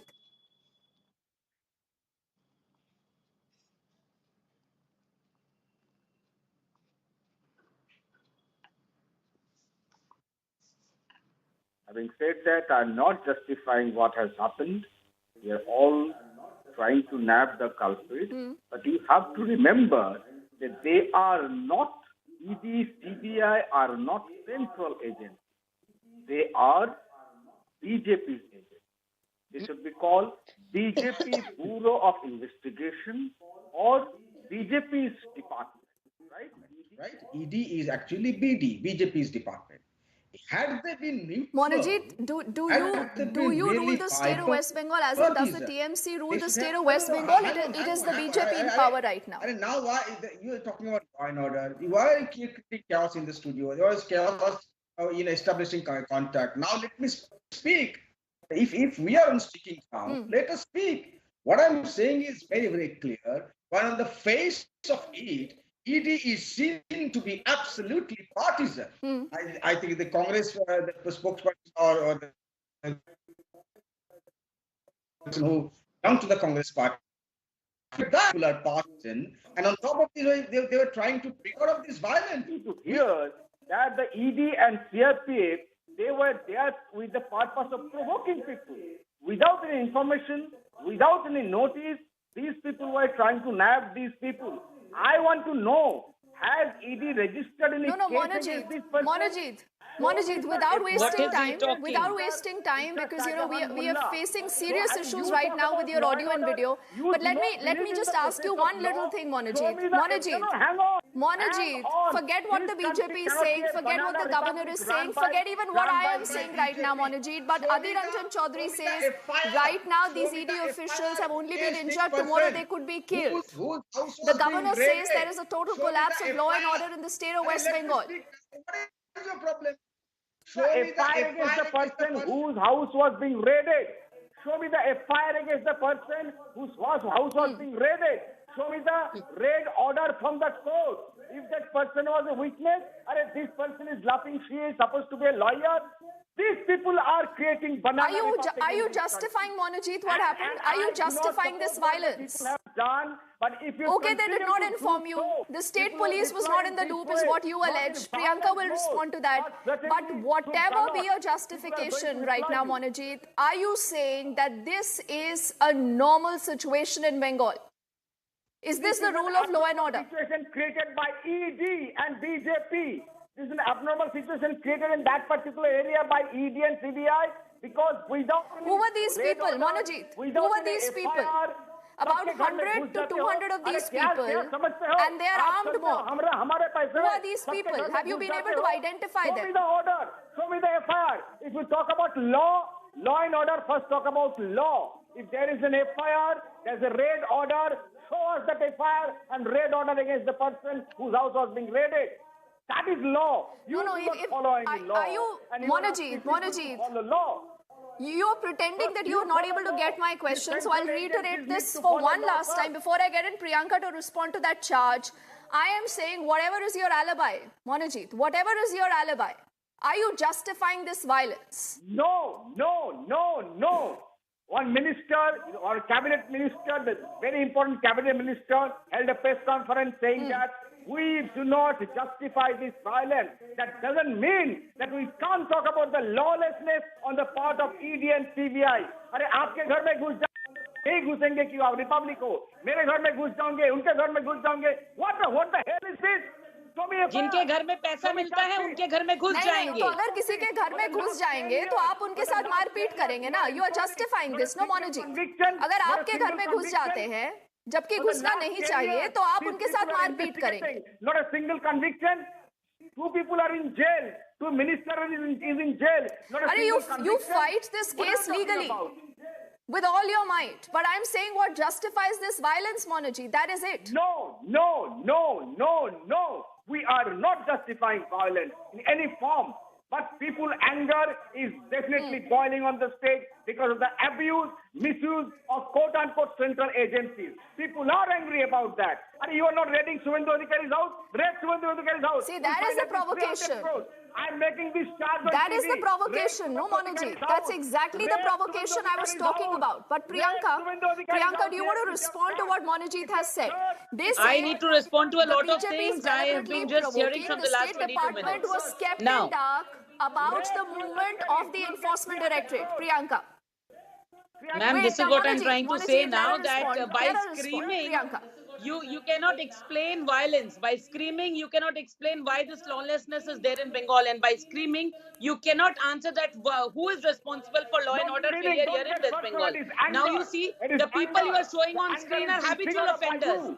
They are habitual offenders. I could hear Mr. Monojit screaming. Please pull back. What is the case? What is the FIR? Not hear any of you then like this. Monojit, He one by doesn't one, even know please. that in the post-poll violence, this Sheikh Shahjahan, this Sheikh Jahangir, this Shaukat Mullah, number of cases have been registered against them and they are being investigated. Number of cases have been investigated, and now when ED is trying to find out who has done what, he's saying, why not ask us? Show us, who are you? It is being done on the order of the Honorable High Court that these kind of investigations are being carrying on. He's saying, why you will come to my house? Of course, चोरी और ऊपर से सीना चोरी. जिन चोरों के घर से पैसा निकलेगा ईडी तो वहीं जाएगी. लाखों करोड़ों रुपया चोरी किया है. चोर हो चोर. चोरों के घर में पुलिस नहीं जाएगी, सीबीआई नहीं जाएगी, ईडी नहीं जाएगी, कौन जाएगा? आपके घर में जो एक तो चोरी ऊपर से सीना चोरी, then like I said, I will explain you why habitual offenders. You see, NHRC was attacked in Jaipur when they came for investigation. Monojit, Monojit, you're shifting the goalpost, you know. This doesn't help the cause. When he came to meet a victim, This doesn't help the cause. Priyanka, not just that. Priyanka, give me a moment. Let me get Siddharthji into this conversation. Let me get Siddharthji into this conversation because we... Yes, okay. Let me see if we have Siddharthji with us. Sheikh Shahjahan, Sheikh Jahangir, Shaukat Mullah. Because without these, they cannot win. Okay, wait. Monojit and Priyanka, for a moment please pull back. Let me get in Dr. P.K. Agarwalji back into the conversation. He is non-political. Please listen to what he has to say. Now, Dr. P.K. Agarwalji, you've heard both sides. The BJP says that no matter what, there cannot be a justification for violence. I think this is something that we all agree with. On the other side is the ruling TMC that says that because there was a provocation, you know, they, in a way, many would say, Agarwalji, are justifying this violence. Violence are very clear in video. So now in our times, it was very difficult to identify those persons. Now those persons have been identified in the video, and they should be immediately arrested, and very serious cases should be done against them, and any government in power should immediately arrest and should put them into jail. And now I am sure that force in a big way should be deployed in the area, so that, and the raids should be conducted during night. I am sure that where there is a lesson for the ED and the central agency, there is a lesson for the state government also. They should enforce law. Because if you do not enforce law, there will be lawlessness, and then there will be a mutual attack from both sides.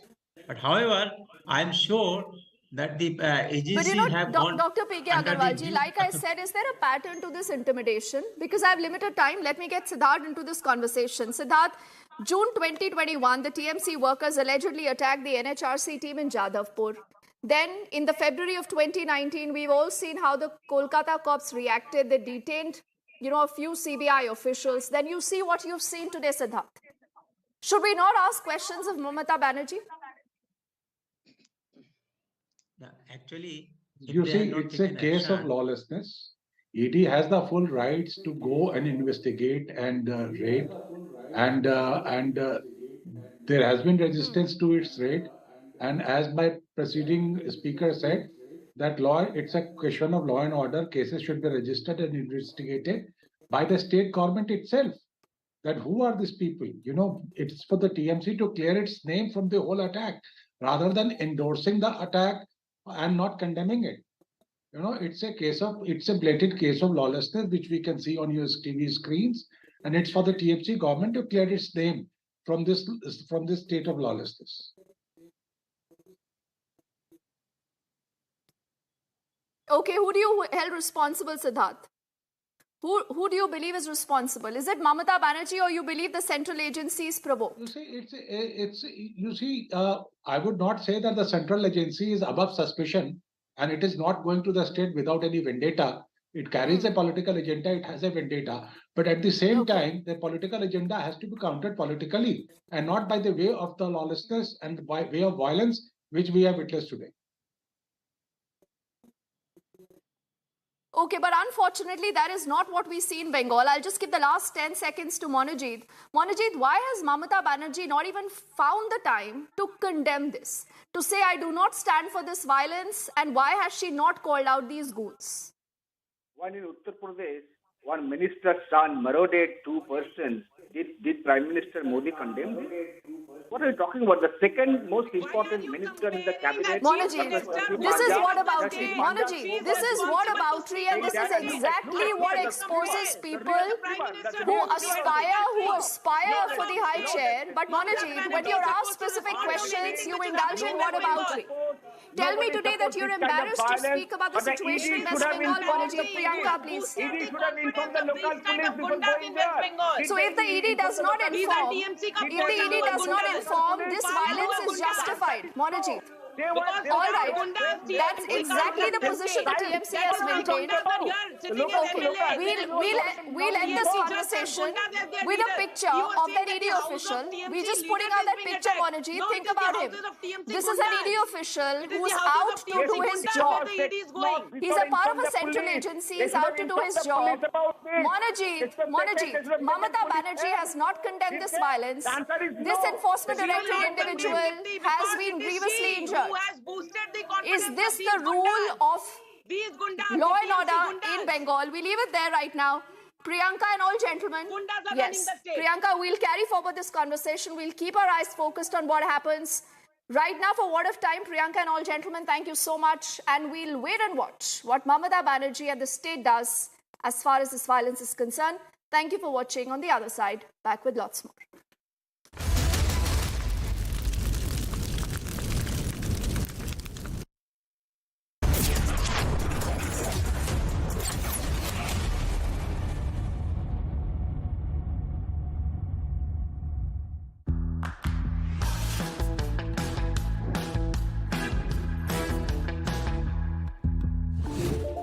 Tata.tv.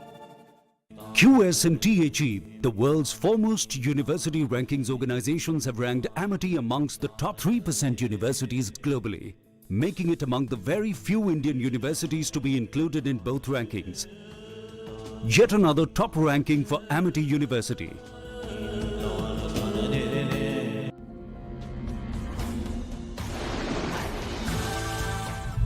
Where does the future lie? Future is right here in the air. In the hopes, powered by original thoughts and ideations, the future lies in the bedrock principles of this place. The future lies in the futuristic vision of this place. The future thrives in conservation of nature here. The future lies in the perseverance of people in this place. The future is emerging right here on this unique global platform. The future is in the interest of all nations present on this global platform. This platform is the reflection of our philosophy of Sabka Saath, Sabka Vikas, Sabka Vishwas, Sabka Prayas. Vibrant Gujarat Global Summit is a paragon of unity, trust and collective efforts. A bright future was envisioned on this platform. It is the growth engine of Vikasit Bharat, which was accomplished in a short period of time. Once again, under the aegis of Amrit Kal's Vikasit Bharat, the gates to the vibrant Gujarat Global Summit 2024 open with grace and grandeur. The gateway to the future beckons. Welcome to Vibrant Gujarat Global Summit 2024.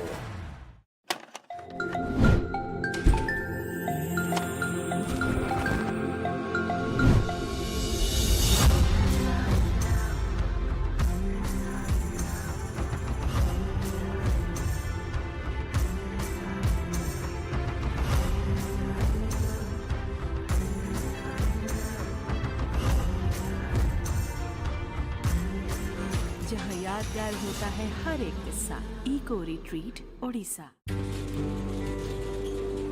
इस पल को मुमकिन करने के लिए अबीर ने पहले से ही शुरुआत कर दी थी।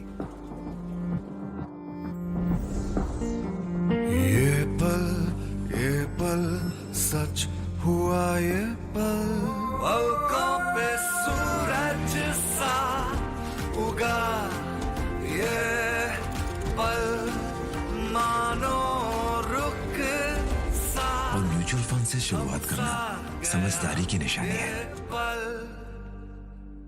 म्यूचुअल फंड निवेश बाजार जोखिमों के अधीन है। योजना से जुड़े सभी दस्तावेजों को ध्यान से पढ़ें। आपने सोमानी का नया रोल देखा? वही स्टाइल और रेंज सोमानी बाथवेयर में भी। सोमानी बाथवेयर। मोदी सरकार की गारंटी, महिलाओं के लिए धुआं मुक्त रसोई। प्रधानमंत्री उज्ज्वला योजना के तहत 10 करोड़ गैस कनेक्शन। हमारा संकल्प विकसित भारत।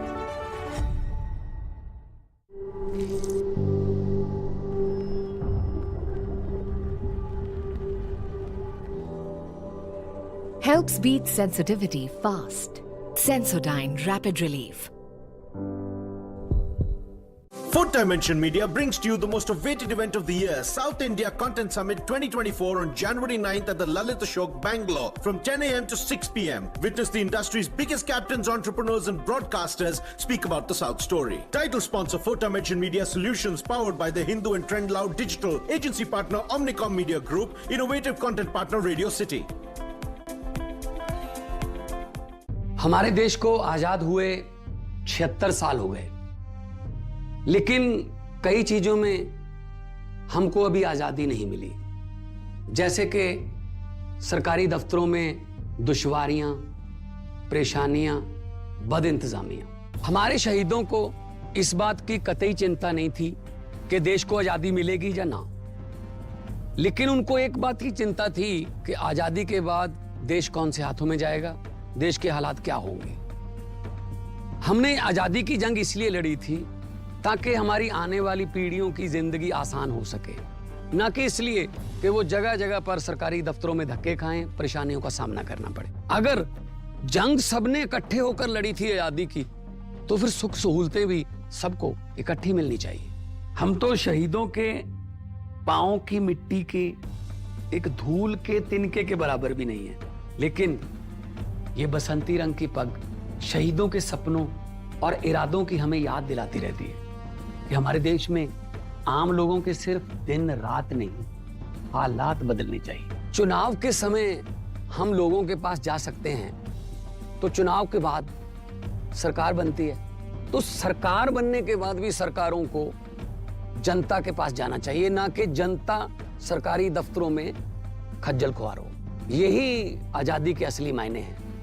शहीद आजम सरदार भगत सिंह जी के सपनों को साकार करने के लिए पंजाब सरकार ने फैसला किया है कि पंजाब के लोगों को अब सरकारी दफ्तरों के चक्कर नहीं लगाने पड़ेंगे, बल्कि सरकारी दफ्तर खुद चल के लोगों के घर पर आएंगे। अब सरकारी दफ्तरों के चक्कर काटने की जरूरत नहीं, बस डायल करें 1076 और सरकारी सुविधाएं अपने घर पर ही पाएं।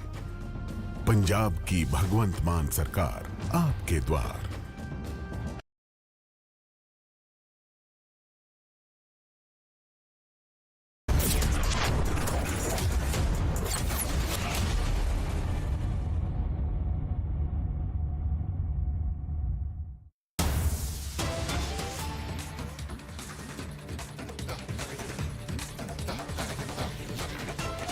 Getting some breaking news to that situation of the hijacking attempt on MV Leela Norfolk.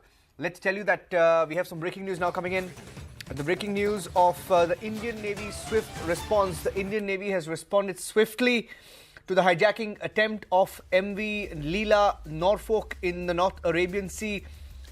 The Navy confirming that all 21 crew members, including 15 Indians on board, have been safely evacuated from the citadel, and sanitization by Marcos has confirmed absence of the hijackers. The hijackers just weren't there. The attempt of hijacking by the pirates was probably abandoned with a forceful warning by the Indian Navy MPA of interception by Indian naval warship. INS Chennai was in the vicinity of the MV and is rendering support to restore the power generation, propulsion and commence her voyage to the next port of call.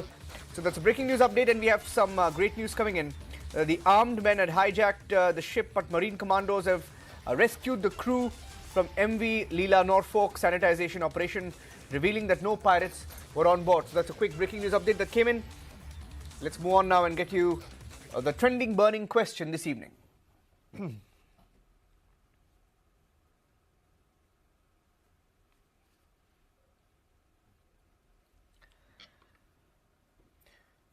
And ladies and gentlemen, the trending burning question this evening. One of the biggest controversies this week has been the arrest of a car sevak.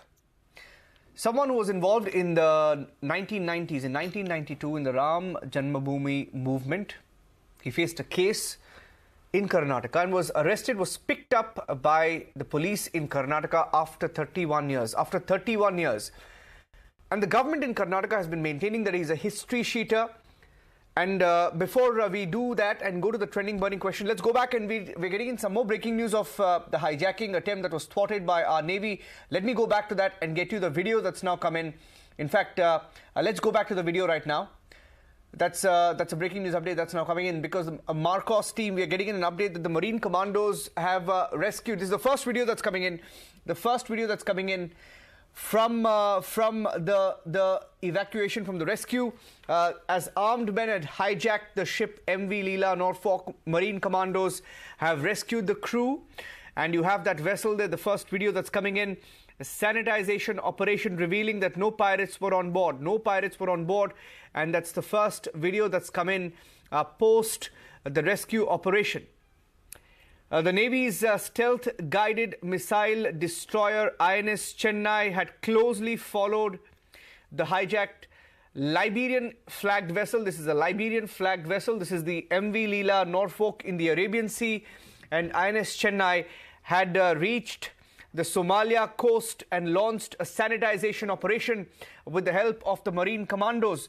And the warship had issued warnings to the pirates and crew members of MV Leela Norfolk, which was hijacked somewhere close to the Somalian coast. And the crew members on board the vessel were operating from their strong room. Situation was being closely monitored by the Navy and also by international partners. And as we speak, we're getting in a confirmation that the Navy's Marcos, who are the Marine Commandos, boarded the hijacked Liberian-flagged vessel near the Somalia coast, and they have now safely rescued all 21 crew members, of which 15 of them were Indians. And it's now confirmed that no pirates were found on board. All the crew, including 15 Indians on board the hijacked vessel MV Leela Norfolk, have now been secured and are safe. The Navy confirming that it's been done, and that the sanitization operation by commandos had revealed that there were no pirates on board. Sanitization by Marcos, the Marine Commandos, confirming absence of hijackers. The attempt of hijacking by pirates was probably abandoned following the forceful warning by the Indian Navy. INS Chennai is still in the vicinity of the MV and is rendering support to restore power generation propulsion so it can commence voyage to the next port of call. That's the Navy statement that just came in a few minutes back. In fact, the vessel was hijacked on Thursday near Somalia's coast. And the Navy chief, who's been monitoring the situation, in fact, we're getting in a second video. Let me play out the second video now as I get you details of how closely the Navy was monitoring the situation. Navy Chief Admiral Hari Kumar had also issued directives to the Indian warships to take the strictest possible action against pirates. And that's a second close video that's come in of how we monitored and ensured that all the crew members were rescued safely. And the Marine Commandos had boarded the ship and have now rescued the crew completely. These are the elite Marine Commandos, or Marcos, who conducted this operation. They boarded the vessel and they rescued the crew of the Liberian vessel near the Somalia coast. And the crew members, which include 15 members, 15 Indians, 23 in all, and 15 Indians among them, have now been safely secured. I repeat, 21, that's a correction, 21, not 23, of which 15 were Indians, have now been safely secured. Military officials reporting that the Indian Navy Marine Commandos, or Marcos, are now involved in the sanitization operations. Pirates nowhere to be found on that vessel, as the Indian Navy sent a strong message, strong warning message. Looks like they fled. And we're getting in this video. That's a second video that's come in from aboard MV. This is the MV Leela Norfolk. All right, let's show you both the videos. This is a patrol aircraft that was flying over the vessel all of today, and some of these aircraft that were that were monitoring the situation, that have captured these videos.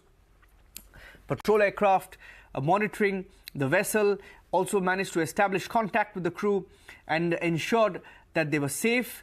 Commander Mehul Karnik, in fact, there's a statement that's come in from Commander Mehul Karnik, who said that the crew members said that they were in their strong room of the vessel MV Norfolk, and they were operating the vessel from there, and no group had so far claimed responsibility for this particular assault. And Indian Navy had been monitoring the situation very closely. The Navy chief himself directing vessels to ensure that all crew members were safe. And this is following concerns about shipping in the region following the attacks most recently by the Houthi rebels. Navy also confirming that the naval aircraft which managed to capture these videos from above, the aircraft was monitoring the movement of this particular ship. We also had INS Chennai, which was sailing near the vessel to render assistance, and the overall situation was being closely monitored in coordination with other agencies in the area. We had also the Navy, that is, had also diverted the INS Chennai to assist the vessel, and also the naval aircraft which was above, which overflew the hijacked vessel, had established contact with the particular crew members, which included 15. I have a third video now coming in.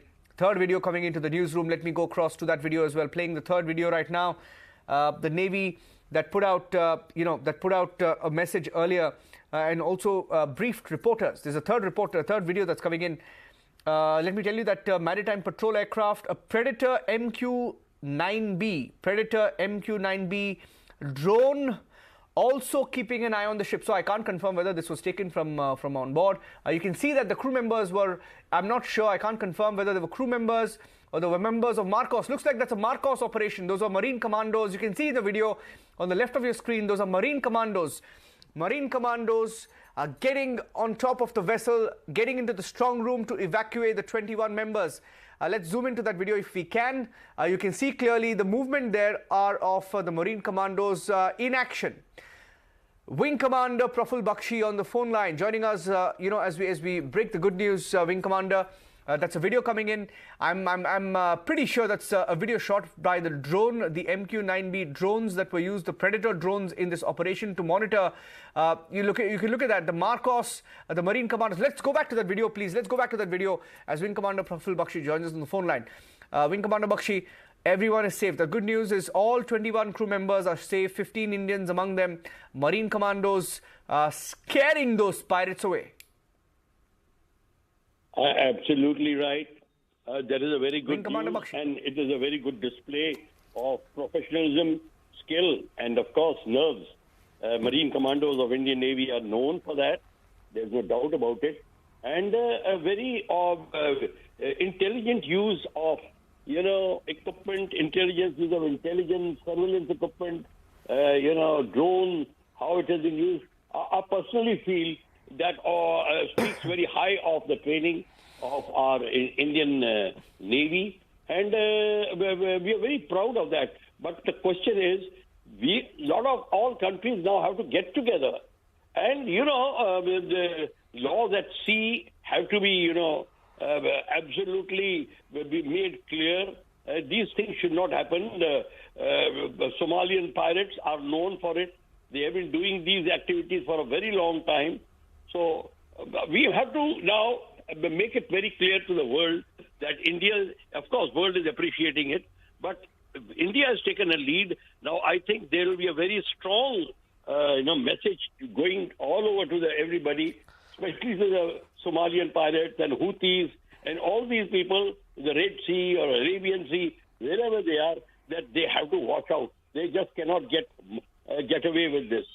So let us hope a good thing comes out of it. But in the meanwhile, Marine commandos the display must be, appreciated, and it should be properly shown so that the public knows exactly what goes about in a commando activity like this.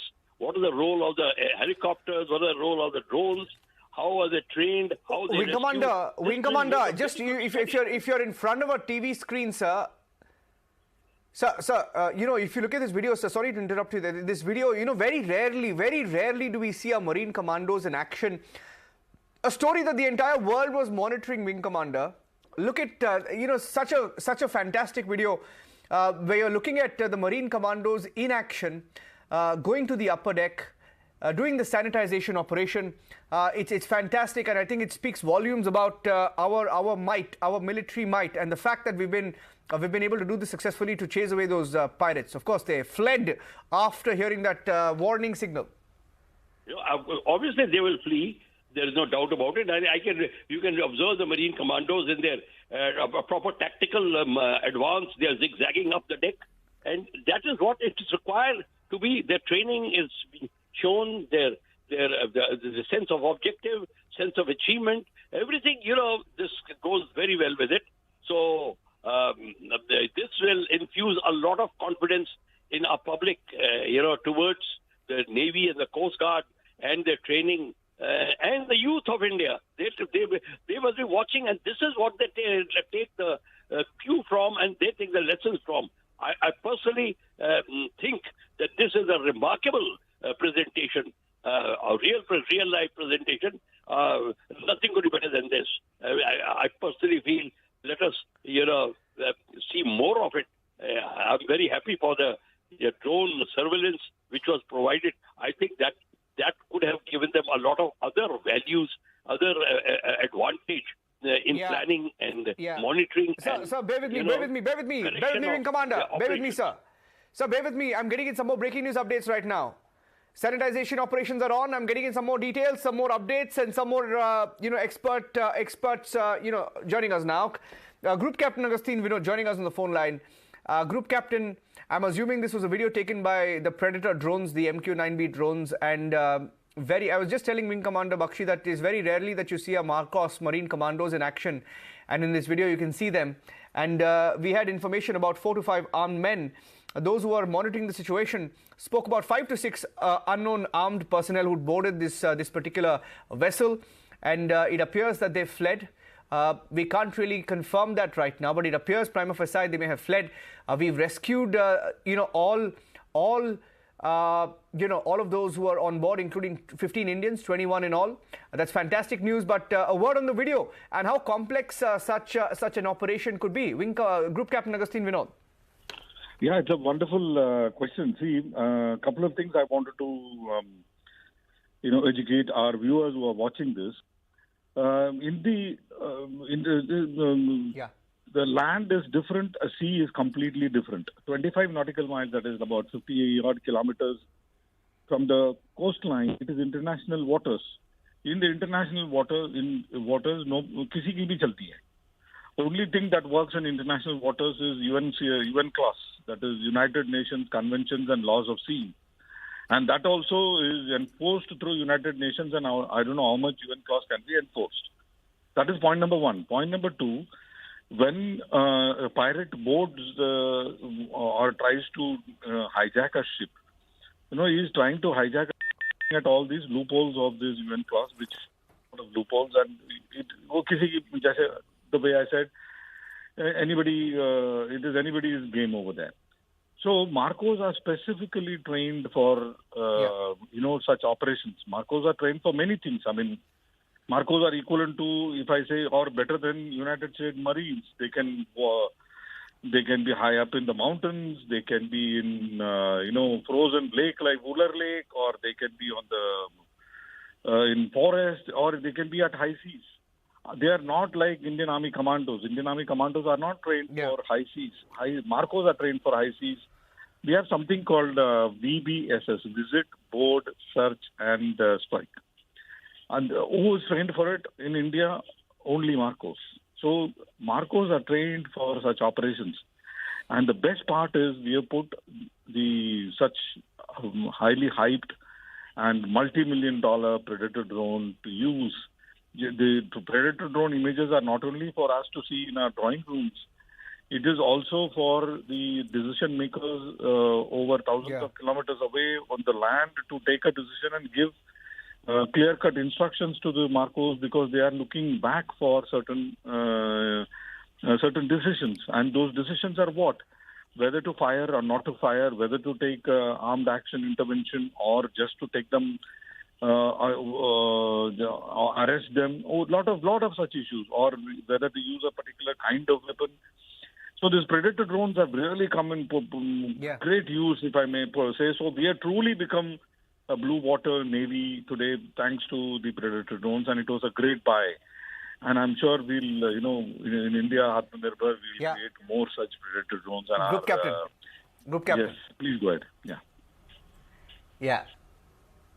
It's good to talk to you, first of all, Group Captain Agustin Vinod. Good to talk to you again. And I have to take a short break right now because Arnab's coming up in just a few minutes.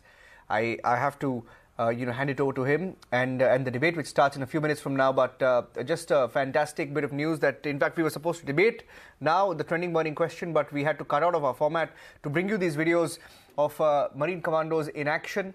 And they've rescued 21 crew members in a story that was being monitored by media across the world.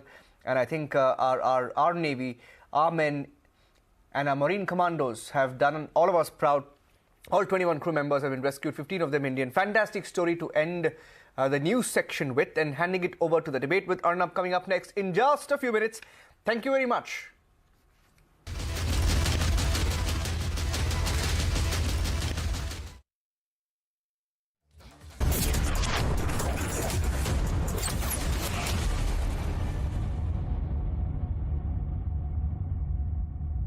Powered by Reva University, a social impact multidisciplinary university.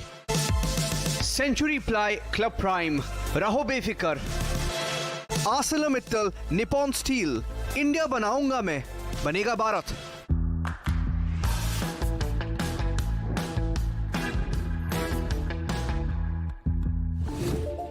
Tata.tv. मेरे भाई अरविंद कुमार की कुछ महीने पहले accident में death हो गई। उन्होंने पॉलिसी बाजार से टर्म लाइफ इंश्योरेंस लिया हुआ था, जो अब भाभी के घर के खर्च और बच्चों की पढ़ाई में काम आएगा। पॉलिसी बाजार की टीम ने क्लेम दिलवाने में हमारी पूरी मदद की। क्लेम के टाइम पे आपकी हेल्प के लिए हमेशा तैयार। पॉलिसी बाजार, 1 करोड़ का टर्म लाइफ इंश्योरेंस सिर्फ 470 रुपए महीने से शुरू। QS&THE, the world's foremost university rankings organizations, have ranked Amity amongst the top 3% universities globally, making it among the very few Indian universities to be included in both rankings. Yet another top ranking for Amity University.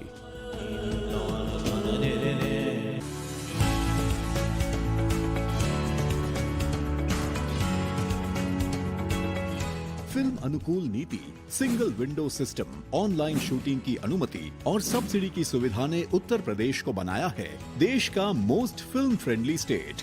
80 फिल्मों को subsidy के तौर पर दिए गए हैं 44 करोड़ रुपए।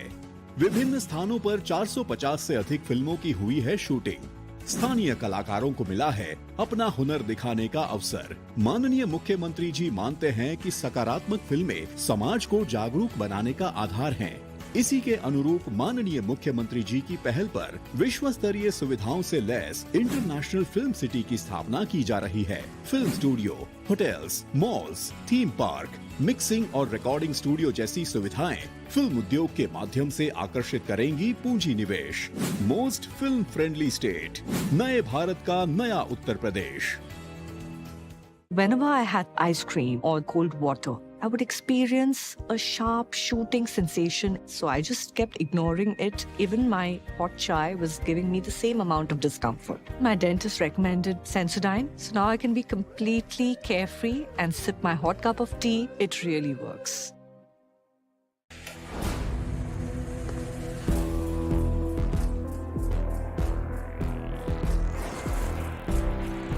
इस दुनिया में बस हम दो हैं, दुनिया जिनकी दीवानी है। आ रहे हैं हम दोनों।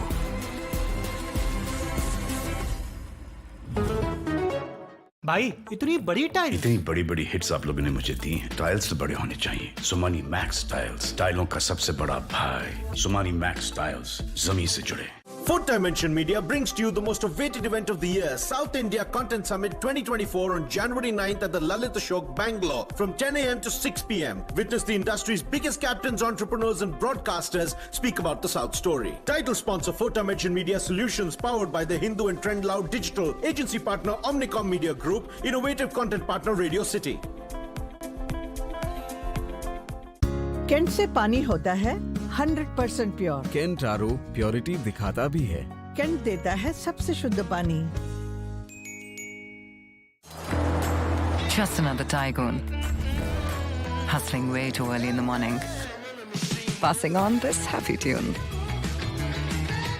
Helping babies feel at ease. Aw, all kinds of babies.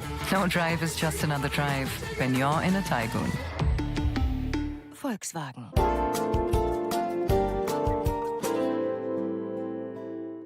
हमारे देश को आजाद हुए 76 साल हो गए, लेकिन कई चीजों में हमको अभी आजादी नहीं मिली। जैसे कि सरकारी दफ्तरों में दुश्वारियां, परेशानियां, बदइंतजामियां। हमारे शहीदों को इस बात की कतई चिंता नहीं थी कि देश को आजादी मिलेगी या ना, लेकिन उनको एक बात की चिंता थी कि आजादी के बाद देश कौन से हाथों में जाएगा, देश के हालात क्या होंगे। हमने आजादी की जंग इसलिए लड़ी थी ताकि हमारी आने वाली पीढ़ियों की जिंदगी आसान हो सके, ना कि इसलिए कि वो जगह जगह पर सरकारी दफ्तरों में धक्के खाएं, परेशानियों का सामना करना पड़े। अगर जंग सबने इकट्ठे होकर लड़ी थी आजादी की, तो फिर सुख सहूलतें भी सबको इकट्ठी मिलनी चाहिए।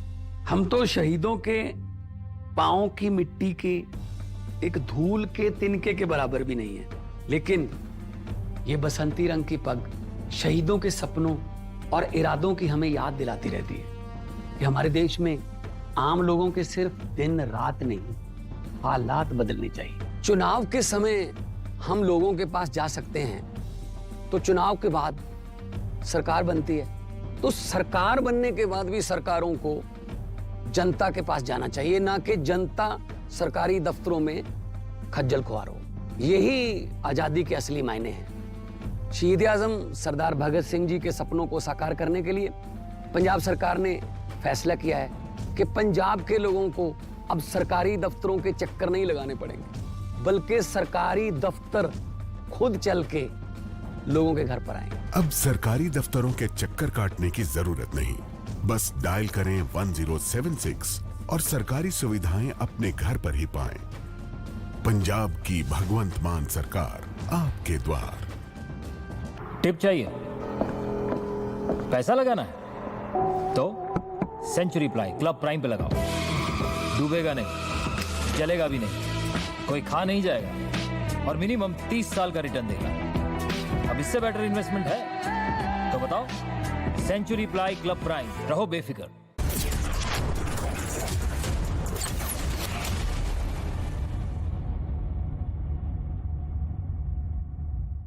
For a revolutionary leap into the world of news with the Republic World app. We are not merely presenting a news app. We at Republic TV are ushering in a new era of digital news consumption. The Republic World mobile app has the essence of power of breaking news and the heartbeat of our impactful shows seamlessly integrated into a singular dynamic platform for you. Join us, viewers, in an experience that goes beyond conventional news reporting. Don't merely witness the news, become a part of it. Download the Republic World app, now available on both the Google Play Store and the Apple App Store. Brace yourselves for a revolutionary leap into the world of news with the Republic World app. This is not just an app, viewers, it's a direct conduit to a world of news.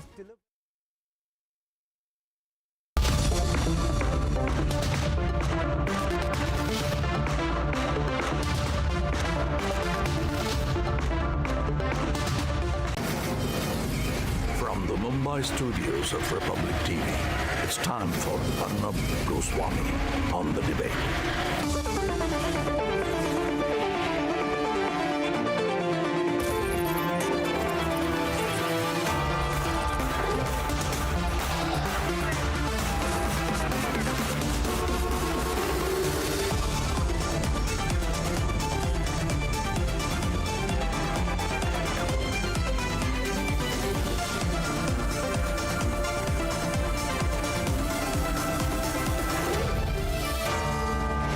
Arnab Goswami on the debate at 9. Presented by Amity University. Powered by RP Sanjeev Goenka Group. Century Ply, Club Prime. PolicyBazaar.com. Co-powered by Sera.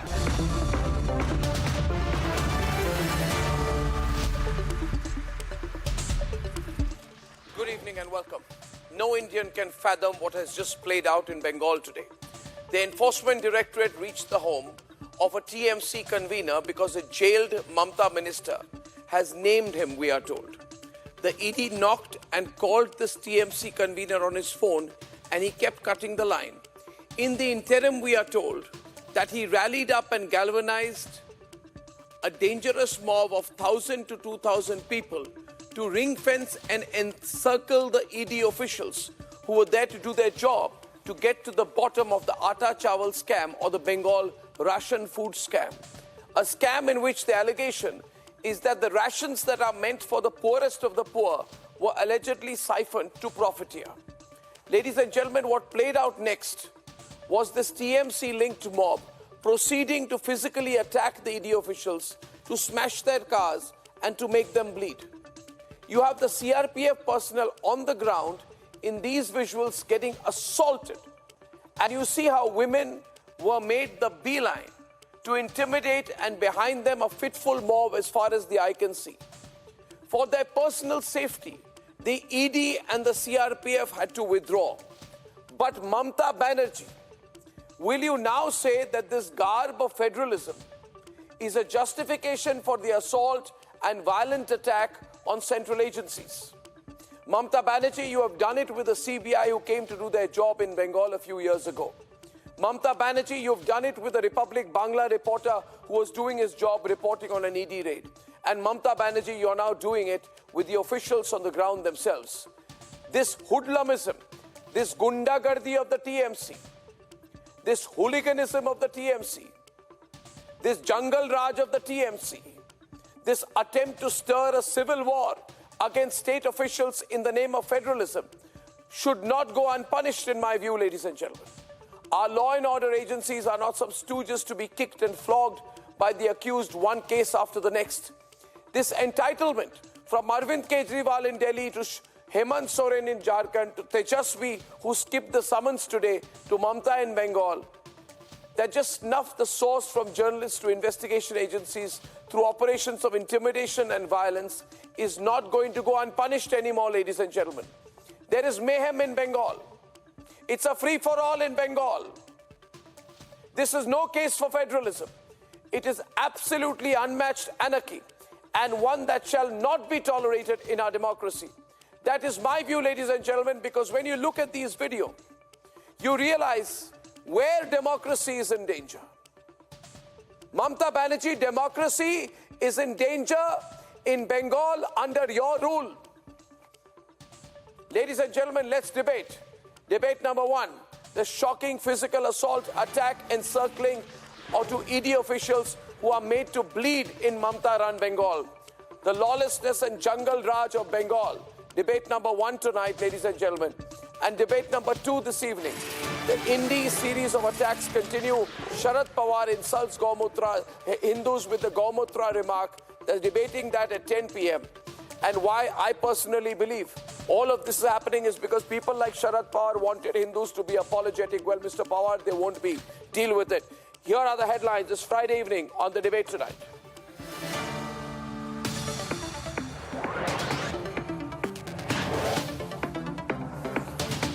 Unprecedented lawlessness in West Bengal. ED team assaulted and made to bleed in the Sandesh Khali area. Sources say Mamata's man locked the doors on ED officials and incited the mob. Even Ally Congress launches a huge attack on the Mamata government, says the attack was led by TMC goons.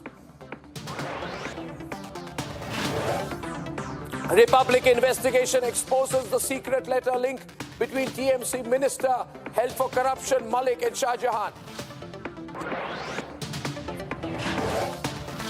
Leader booked but Indie series of attacks continue. Sharad Pawar provokes Hindus with a Gaumutra remark.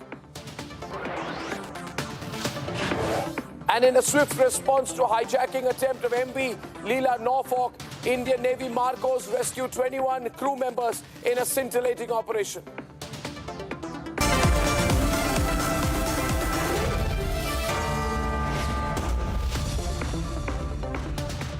Ladies and gentlemen, it is absolute chaos in Bengal.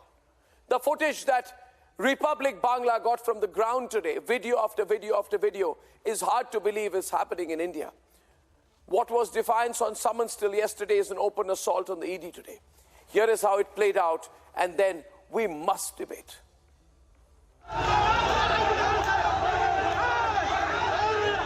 An ED raid in the Bengal ration scam, which ended in mob frenzy. A mob over 1,000 strong attacked officials in Bengal. Just as the team was raiding TMC convener Shah Jahan Sheikh. ED officials barely managed to escape alive. The ruling TMC, instead of taking onus, has hit back. What happened in Sandesh Khali, any kind of violence is not supported by Trinamool Congress.